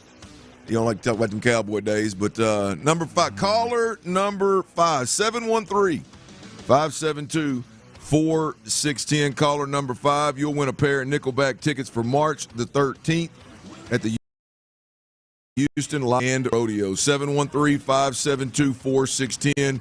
Caller number 5. Boy, it's a beautiful thing to know there's some folks out there listening. That old call board lights up like a Christmas tree, don't it? Yeah. I'm always surprised, and I was somebody who listened to the station before I was ever involved with it. But I'm always surprised when I get recognized. Somebody start talking to me and telling me how much they listen. Yeah, I'm like, oh, really? I thought I was just kicking it with Clinton T. Mill. Well, I think that's why it works, right? When you just it's not working, you're just breaking good bread about ball, man. Yeah, I'm better that way, for sure. Absolutely, you and me both, man. So, who won the a little earlier, Tyler? What was Buddy? Oh, Kevin in Cyprus. Kevin in Cyprus won last time. You got me a winner yet, or you gonna let them things rain? About 2 here in the next 30 seconds. Oh, I'm supposed to let you do your job, ain't I? Oh, yeah. We did learn that lesson once upon a time, didn't we? That may be my I mean, I think Tyler's obviously really shut up and let me do my job. Yes, he is really good. One day, B. Scott, I can't remember what happened, but I know I was a little bit beside myself, so I must have pissed Tyler off, or we were something. And I think I may have been driving. I'm not sure, but because usually he can't time it up as well if I'm in the if I'm the B chair, and something happened, and he had me so pissed off because he kept doing that. Yeah, like that drop is so good. Like I would just because I'm just trying to keep my bearings straight in here when I'm driving. I'm just trying to keep things together. And I said something about T. Let me do my job, and he was madder than cussing with drops in there. I know he was. Yeah, man, pull that carpet back a little bit. Hey. See what that life is really like for the producer, having to manage both the audio, the board, and the personalities. That is my favorite job. Every time Ron does something and tries to tell him what to do, he says, "Let me do my job." Do my job. I got it back here. It is great. Oh, it's great. All right, the number one story in 5 o'clock fire. Clearly, we're giving it back to the people with them Nickelback tickets. Number 2. The Texans, y'all. The Texans got their tight end. They've agreed to terms on a deal to keep tight end Dalton Schultz in Houston, and it is a 3-year deal. It's a $36 million contract with $23.5 million fully guaranteed at signing. One of those 1-year prove-it deals that Nick Caserio likes to sign, and it worked out for Dalton Schultz. 3 years, $36 million. Look, I'm on record that I thought the Texans would go a different route. I thought the Texans, if they were going to improve their run game, they were going to improve their physicality at the line of scrimmage, that the way in which they could do it right now, with the exception of maybe adding an interior offensive lineman, which I don't know that that's cards on the table given what you got, was through the tight end room. And when I say tight end, I mean fullback, H-back, tight end. That's the room I'm talking about. Andrew Beck, Brevin Jordan, Dalton Schultz. Those guys aren't bringing a whole lot to the table. And so I thought they would maybe go a different route. We're here. They didn't go a different route. Dalton Schultz clearly impressed them enough and wants to be here. In fact, here's Dalton Schultz when he joined us in Vegas live on Radio Row talking about wanting to be a Houston Texan. Is this where you want to be next year? Oh, I would love to be in Houston, man. There's no doubt about that. Like, I loved my time. Like, again, special organization, special quarterback. Love the scheme, love the coaches. I've loved everything about Houston. So I'm confident that we can find some common ground.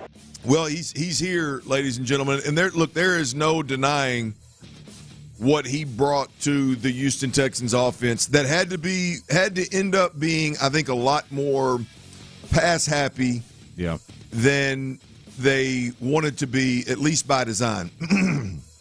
And so he definitely comes with that chemistry with C.J. Stroud, with the experience in terms of knowing defenses, knowing when he's hot, making himself available to the quarterback, good route runner, good after the catch, very, very knowledgeable. We've heard stories in this one short year where they had a lot of success in the pass game. We've heard stories where him and C.J. Stroud and Bobby Sloak on the sideline got together in the Atlanta game early on in the season and kind of drew a route up in the dirt, and it worked. And so when you've got that kind of player, there is some serious value there. Yeah, I feel like it's a big deal when one of your weapons and one of your better contributors overall is also one of your more cerebral players. It was one of the things that I liked about Blake Cashman on the defensive side. He was one of their smarter football players, but also one of their flat-out more productive football players from just a physical standpoint. And Dalton Schultz is that, probably even to a high, not probably, but even to a much higher degree. He catches the football, gets touchdowns, all of that kind of thing. So I like the continuity aspect of it. I like the cerebral aspect of it. I like the locker room aspect of it, honestly, as Dalton Schultz, somebody who you can rely on the field, but also rely on as somebody to be in C.J. Stroud's ear, holding him accountable, keeping it real with somebody who, like, let's be honest, like C.J. Stroud's a much bigger deal now, much bigger celebrity, Pro Bowl status, everything that we've talked about, offensive player, rookie of the year, all of that. Well, Dalton Schultz is one of the dudes that's going to be real with him. Like, hey, man, this is the expectation now. This is what we need to do. Like, to me, he's just a good dude to have around, on top of the fact that, like, this was, to me, a smarter move money-wise on how you go about keeping Dalton Schultz. Like, if you're not going to do what you wanted him to do, which was go in a different direction, find a more physical, dynamic, and when I say dynamic, I just mean can do both things, can be somebody in the run game and in the pass game for you more so.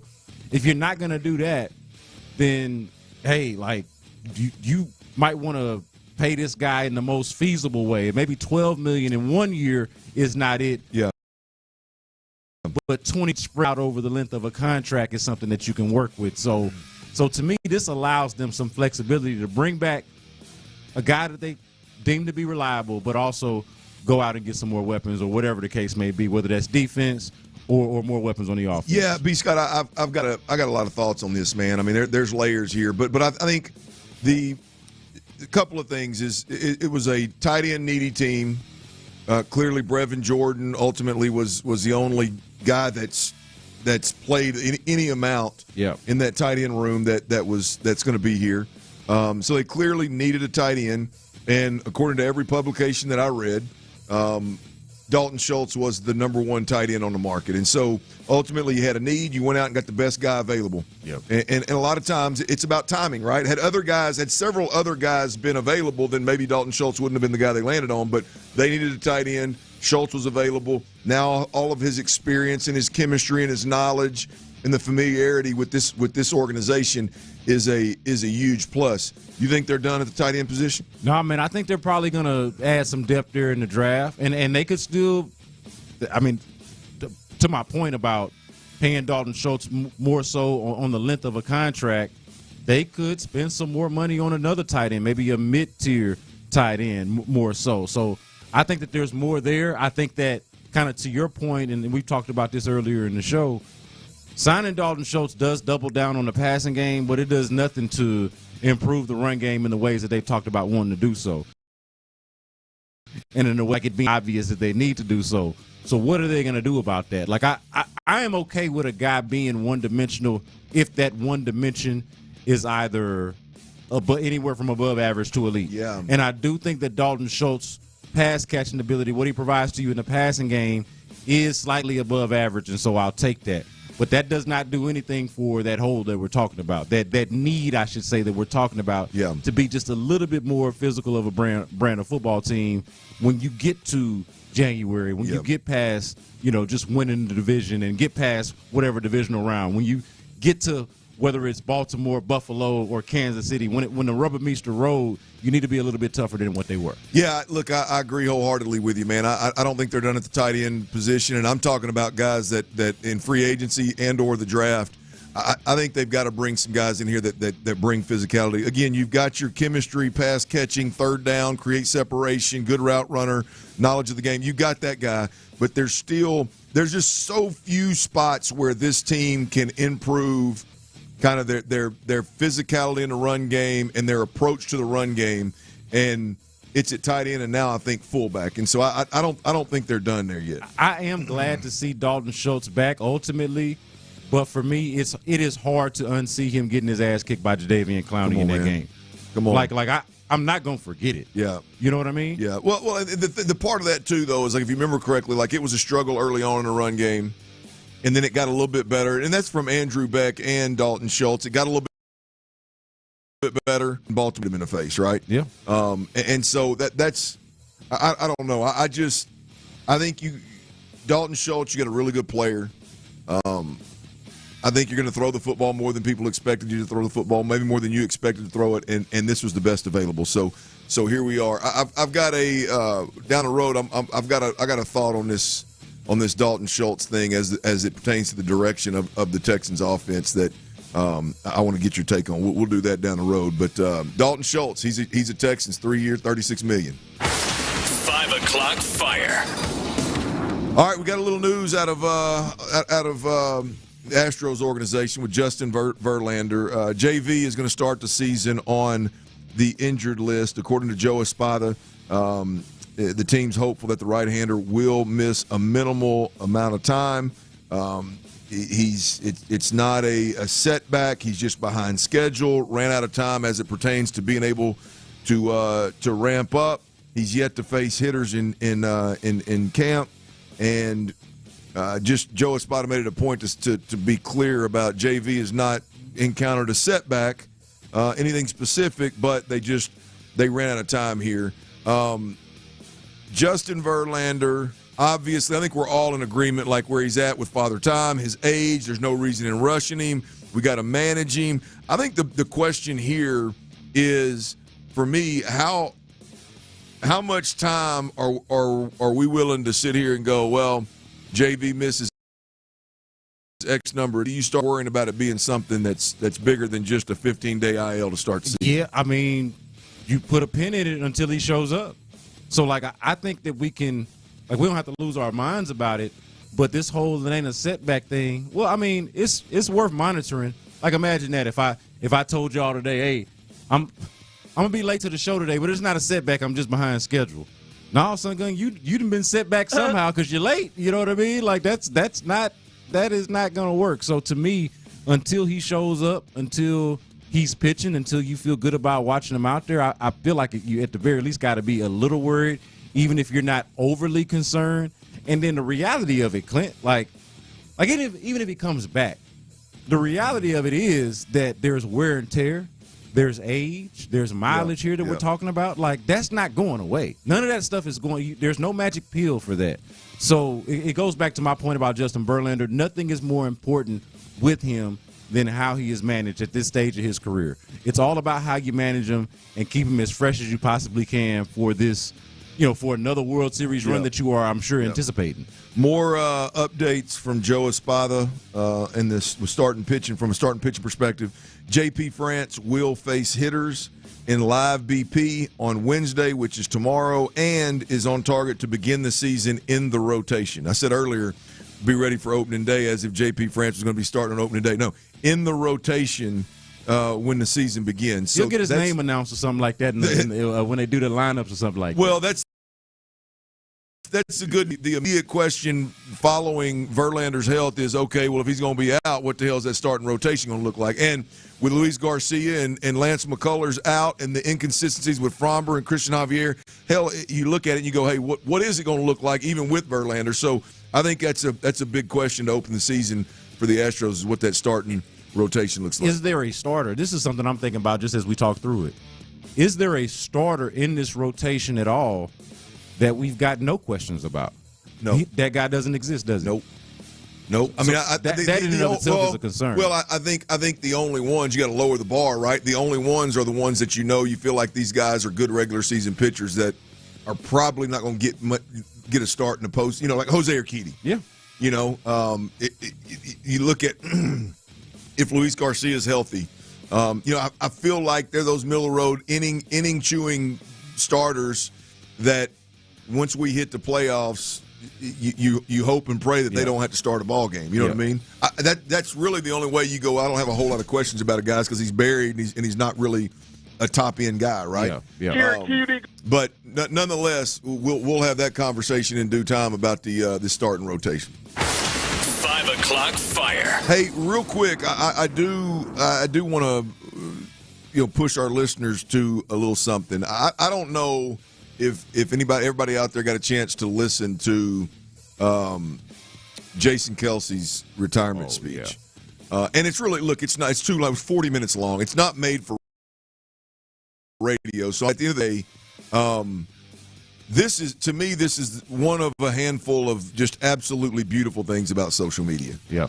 I mean, obviously, if you can help people, whether it's finding people or finding pets or raising money for causes, that stuff's phenomenal. And that's by far and away the best thing. But, man, when you get something that you can share in a moment like this with a player and they can share it to the world and it comes across as genuine and sincere as Kelce did with his mom and dad and brother and the way that he articulated his entire career, if you get a chance, man, and I'm talking to listeners out there, if you get a chance, look this up and check it out. It's worth the time, man. This is one of them times where I'm like, man, I'm glad I got social media so that I could see what the heck went on at that presser. Yeah, and it feels like I think the Kelces get kind of a bad rap for putting on for the cameras. Yeah. But this actually felt and came across as genuine, which I feel like Jason Kelce, for the most part, really does. Yeah, so. Here's the thing is, I was just reading some stuff in the break. B. Scott is it's believed that he is with this announcement of his retirement, the hottest free agent in the media world right now in 2024 immediately. I could see that. With all these different outlets, man, with Amazon and all the different shows that are out there, it's just, I think he's going to crush it. Personality, cachet, now the availability. I don't see a reason why he wouldn't. Great beard. Does have a great beard. Yeah. Tyler, this should be your guy, man. It is. I'm pulling for him. I'm a fan. All right, with the Texans offense, Schultz, 3 years, $36 million. What's the Texans offense going to look like moving forward? We'll cuss and discuss next right here on Sports Radio 610. Before we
610. The Texans play here. Sports Radio 610 presents The Drive with Stoerner and Hughley.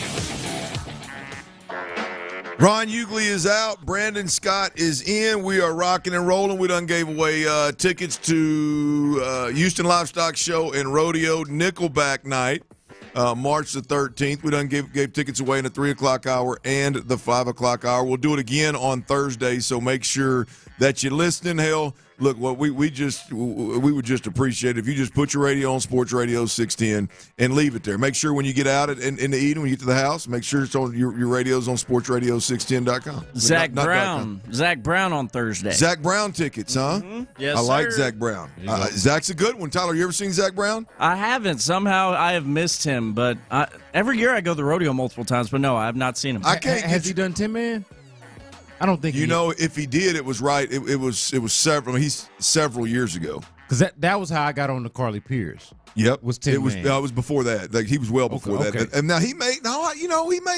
I mean, Nick Russo and the company over there, they bring some stuff in. I'm trying to remember. I've been to when I was on promo team, and that was a while back now. I don't remember him at 10 Man, but he may have done one a year or two before. He's tremendous. He is tremendous, talented dude. Shown some artists that he's, and I don't know if he's got a part of a label or what, but he always brings, some of the younger artists on with him to kind of give them a bigger platform, and usually they are very, very good. Look this guy up. Marcus King is his name. Look him up. And when I first saw him, it was Zach Brown was highlighting him as the best guitar player that he'd ever heard, or maybe wasn't ever heard, but one of the best he'd ever heard.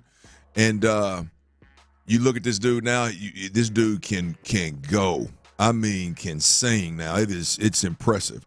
But I first saw him with Zach Brown. Nonetheless, Texans. Dalton Schultz, 3 years, $36 million. And look, there's layers here. We can talk about Dalton Schultz and about what Dalton Schultz brings to the table, and now that he is a Texan, there's no sense in having the conversation. Shouldn't they sign him? They've signed him 3 years, $36 million. They're in this thing for $23.5 million guaranteed. Ultimately, it's you get Dalton Schultz for 2 years, 2 years guaranteed. If you don't like what you get in 2 years, you can cut bait and move on. Is my understanding. But nonetheless, 3 years, $36 million. You know what you get with Dalton Schultz. We saw some pretty good work of his this year. I'm more interested right now, B. Scott, in what the Texans' offense looks like moving forward. And here's I want to play a little clip of again dive on Radio Row when we were in Vegas, and Dalton Schultz I know he wanted to he wants to be a Texan. T, give me that other one about the foundation, about the foundation. He said in Vegas that he wanted to be he wanted to be part of the Texans. And when it's all said and done, Dalton Schultz knew that the Texans had built a foundation over this 1 year and was excited about being a part of that. And I think there's a lot of value in that, B. Scott. When it's all said and done, Dalton Schultz coming back is great chemistry with the quarterback. I think a great understanding of the defense, of what defenses bring. Yep. I think an above-average route runner. I think a guy that has the wherewithal, awareness on the sideline to adjust in the now. And so I think you ultimately get a guy that is going to allow this pass game to take another step. I agree. And I agree with that. And okay, so with that said, I specifically said pass game, right? Yeah. With that said, is there something here with Dalton Schultz getting 3 years, $36 million that can give us shed a little bit of light on the direction of the Texans offense? Look, when D'Amico got the job and Bobby Sloat got the job, it was physical up front, ground and pound,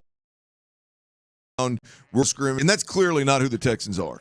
And this year, they had to be, I think, a lot more CJ-centric than they wanted to. Now, it ended up working out in their favor because CJ Hale was an MVP running late down the season. So it ended up working out. When you go give Dalton Schultz 3 years, $36 million, the one thing I know you're not doing is focusing on your run game and making addressing your lack of physicality, inability to run the football. Yeah. Right? You give Dalton Schultz that kind of money for what he is, not for, hey, I'm gonna teach this old dog some new tricks, and he's gonna become somebody else all of a sudden. That's it. So, B. Scott, what I'm trying to get at here is, could this be the peeling back of the curtain just a little bit that the Texans, because I'm still under the impression that the Texans are going to continue to try, and I'm sure they will throughout the year, but the identity that Bobby Slowick and D'Amico Ryans wanted offensively to start the season this year, this signing right here tells me that they've shifted a bit.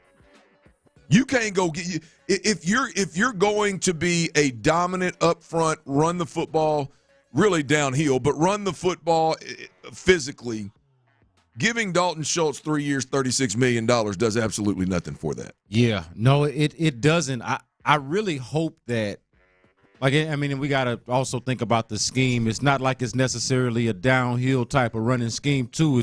It's zone blocking. You'd like to think, okay, man, I really hope not. Because they still need to address, the running game cannot be what it was. You can't just say run it back. We're going to have some progression. We're going to be a last year, even though we were a top half or top 10 passing offense for most of the season. You still need that dynamic. It can't just be.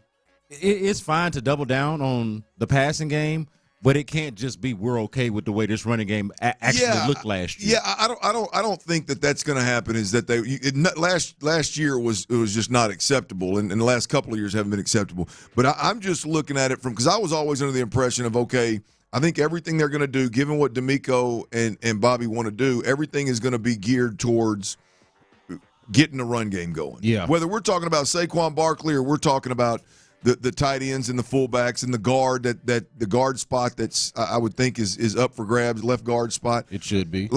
I don't know. I see this move and I immediately go, okay, well maybe the plan now has shifted a bit and we're going to be a little bit more of an 11 personnel in the gun and let C.J. Stroud do his thing, which I thought we saw this year kind of by default. Yeah, well, right? but that's them adjusting to the situation, whereas I'm hoping it's more so, hey, let's sign Dalton Schultz to a longer-term deal and still have some money left over to go get a running back, to go get a front-line running back, and to pair, whether it's we can decide what the second running back is going to look like, whether they bring back Devin Singletary, whether they expect Dameon Pierce to take another step within the scheme.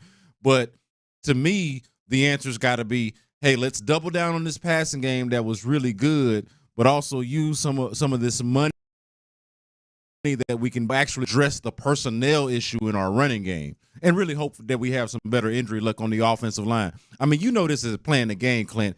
They cannot go out there and just be like, hey, we cool with being a half-ass physical football team. Yeah. That's not going to work. Well, I don't think that's ever going to happen. I think Bobby Slowick and C.J. Stroud are always going to strive to run the ball well enough to at least throw play action. Sure. And have that as a part of their game. I just, when you go throw 36 at a tight end, although he was the best on the market, he is just a more of a hell, D'Amico said it. He did great in the pass game. He did.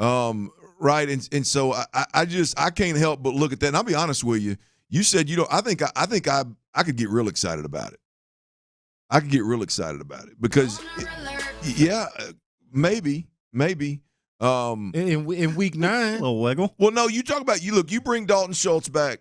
You sign Saquon Barkley, who is more of a 3-down back that can do it all, that can run routes, that can do all that. Now I'm excited. And then I hear Landry Locker and Lopez, these boys talking about drafting a receiver early in this draft, and you watch them two boys out of Texas go out there and run 4 threes and fastest guy at the combine, and one of them's a big bodied, one of them's a speed guy, and you're going, now I could get real excited. Now, it may be aggressive, maybe too aggressive for some, but I could get real excited if Bobby and D'Amico said, to hell with it, man. Let's just surround CJ with all the weapons and let this thing eat. And you go from Noah Brown and Robert Woods being your 3 and 4 to a legit first or second round wide receiver.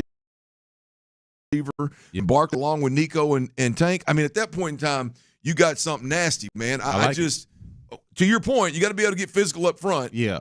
And that's scary not to, but boy, I sure like the commitment to what we saw from C.J. Stroud and surrounding him and allowing him to do his thing in that pass-happy, C.J.-centric offense versus trying to make it something that, be honest with you, I don't know if it's going to happen. B. Scott, you mentioned running back. And the franchise tag deadline has come and gone, and we got good news on what I think, at least on this show, is the in-house favorite to be a Houston Texan and be taking handoffs from C.J. Stroud. We'll tell you who that is, and we'll discuss next. In the Loop. I don't want to bury the lead. I'm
maybe even flying cars. Okay, no flying cars, but as soon as they get invented, they'll be on Auto Trader. Just you wait. Auto Trader. Live from the Twin Peaks studios, Sports Radio 610 presents The Drive with Stoerner and Hughley. Ron's out. B. Scott is in. We've had a hell of a show, y'all. We've given away 2 sets of tickets to Nickelback. We have had a Pasties at the Shake. Poison Ivy. We cried a little. Ivy issues and a Dalton Schultz heavy show. Dalton Schultz, 3 years, $36 million. He is your Houston Texans tight end. What does that mean? How do you feel about it? That is going to be the topic of conversation over the next couple of days until the next star is signed here in Houston, and I do expect another star to be signed, might I add, a couple of them, if being completely honest. Let's go to the lines real quick. Typically don't do it this early, but what the hell, man? It's Big L. It's Larry and Stafford. Larry, what's going on, brother? I think you hung up on him on accident. I didn't touch anything. Oh, damn. Larry, call back, I didn't touch anything, Chief. Call back, Larry. He must have given up then. That's on him. That's wild, Larry. When I was in the middle of that, look. He must have given up right at Larry, the wrong moment. I know Larry does a lot of this radio stuff now. I know he ain't no rookie. Larry, ain't nobody ever came to you less than 1 minute into a segment, damn it. Call back, Larry Bear. Ain't nobody. And he done tweeted a tease to it and everything. He tagged us on Twitter. I thought he was about to bring the heat. Nobody has ever come to you, Larry, quicker than Old Dirty just did. And you hung up on me. Damn. You son of a gun, boy. I tell you what. All right, look. Tennis shoes. No, he ain't here today. He ain't here today with them old tired shoes, and he can hear you, by the way, Larry. He can hear you. All right, here's the deal. The one thing that we do know, B. Scott, is that the franchise tag window come and gone ended today at 3:00. And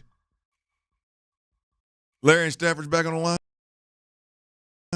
Yeah. Since I already established this with you, Larry, look, nobody's ever come to you quicker than Old Dirty just did now. And you hung up on me, though. I don't know what them little gerbils was out there doing on these phone lines, man, but they know they ain't supposed to hang up on the Baytown badass, man. They know better than that. Look here, man. Look, we going to get to that poison ivy shit and you getting poison ivy in your ass when you was a kid. We going to get to that in a minute. Let's talk this Dalton Schultz, man. You know, they didn't bring Dalton Schultz back to fix that run game. Dalton Schultz is not going to be the catalyst to the run game. You know what the catalyst to the run game is going to be? You put Titus Howard big ass back at right tackle. You put Juice at center. You put Larry Tunsil ass over there. You put Shaq over there. And then you figure out who, between Patterson and whoever else can play left guard if it ain't one of them Kendrick boys. And then you go out there and you go get Saquon or Derrick Henry and let's get this thing popping. Because here's the thing, Clint. I like the Dalton Schultz signing because if you're not getting Bowers or you're not getting Jadavion Sanders from Texas, you weren't getting no real badass tight end in this draft anyway. So you might as well have kept the continuity with C.J. Stroud and let them boys continue to eat. But I'll tell you this, man. What I'm really interested in asking you, Clint, is this. Would you rather have Marvin Harrison Jr. or Justin Jefferson from Minnesota? Oh, man. Wait a minute. Whoa. You stepping it up. Wait a minute. God, I'd gamble with Marvin Harrison. You go with Marvin, right? Yeah. I mean, I can't help but think about that money it's going to take and what I can't have if I go Justin, to be honest with you, Larry. But, yeah, I'd go Marvin. You know, and I understand that, the pedigree and everything else. The reason I say you go get the Jetta, man, because he ain't going to have nothing in Minnesota, and he's going to be itching to get up out of there when that train wreck starts to happen. But last day before I let y'all go, man, Clint, on that poison ivy, man, you can't be having my friend Miss Lauren out there working and having all the taking care of them kids by themselves, man. Go and get you some of that old poison ivy cream and rub it on your mane and get that thing fixed. And you absolutely right. Your little daughter gonna be hell on them boys when you let her loose and all holler. Hey, the thing is with that poison ivy, man, I just got to put on long. So I'm sitting up in that house sweating. I'm like, baby, can you turn that AC down? I mean, I got this dang sleeves on, and they got to be thick enough so you can't that stuff don't breathe through. And so I'm telling you, neck sweating. Finally, she gets tired of me ass and she turns that AC down. Everybody else is freezing. Yeah. But then I can wear my long sleeves and hold my babies. You should at least get the cold AC though, because ain't nobody going out there to mess with the poison ivy but you. I agree. But the father and husband. So hey, man, that's the cost of doing business. I agree. You know, we got a problem in the house though, B. Scott. Be honest with you, I'll pull the curtain back a little bit. We got a problem in the house. What's that? We've got 2 air conditioning units, right? And one of them controls like our bedroom, okay, and like that end of the house. Really, it's just our bed. I don't know. It's overkill because our house isn't that big. But But anyway, there's air conditioning unit controls like the kitchen and those bedrooms kind of deal. My 2-year-old's bedroom is right in the middle. And so if like the living room, kitchen, other spare bedroom, if that is like normal temp, like whatever you want to keep it at, baby girl's room is like 4 degrees colder. And she ain't got the sense yet to use the damn cover. Right? So she's just gonna cry. So my wife, right, I can't really push back too much because I say, baby, it's hot in here. She's like, what are you trying to do, freeze the baby out? And I'm like, well, no, I don't want to do that either. Damn, why'd you put me in that spot? So we've had the dampers adjusted and all this other stuff adjusted with the AC, and it's just part of the way the house is built and the way it's all vented. It's just hard to level it out. When you get hot, Liv got to go to another part of the house. The house big enough for her to find another room. Well, huh? the thing, I'm going to tell you, the wifey, man, that she sleeps, she don't get out of that bed. Okay. She don't get out. She goes to bed at the right time. She gets up at the same time. I'm gonna be honest with you. I don't know. And by the way, I'm not complaining. My wife is tremendous with this. I don't know that Liv has ever not gone to bed between 7:30 and 8:30. I don't know that she's ever been. I don't know that she's ever been awake. Like not. I mean, she's been throwing a fit before, like in the bed past 8:30. But like, she is in her bed attempting to get her to sleep. And I think, and we're 2+ years of it. Like, I mean, it's a routine now.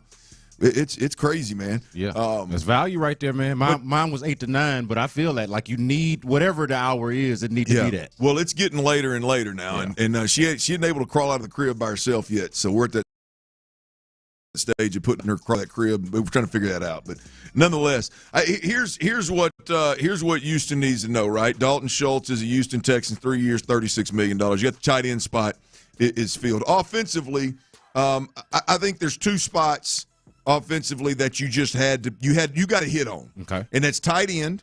And you again, love it or hate it, they went out and got the best tight end on the market. Yeah, which was Dalton Schultz. They will not take a step back in that position. No. I agree. And now the other thing is offensively. I'm not talking about defense. Offensively is the running back position, and we got to step closer. B. Scott, we got to step closer today when that franchise tag window came and gone. What was it at 3:00 our time? 3:00 our time. At 3:00 our time, the opportunity for teams to franchise tag their players was gone. No longer do it. Guess what?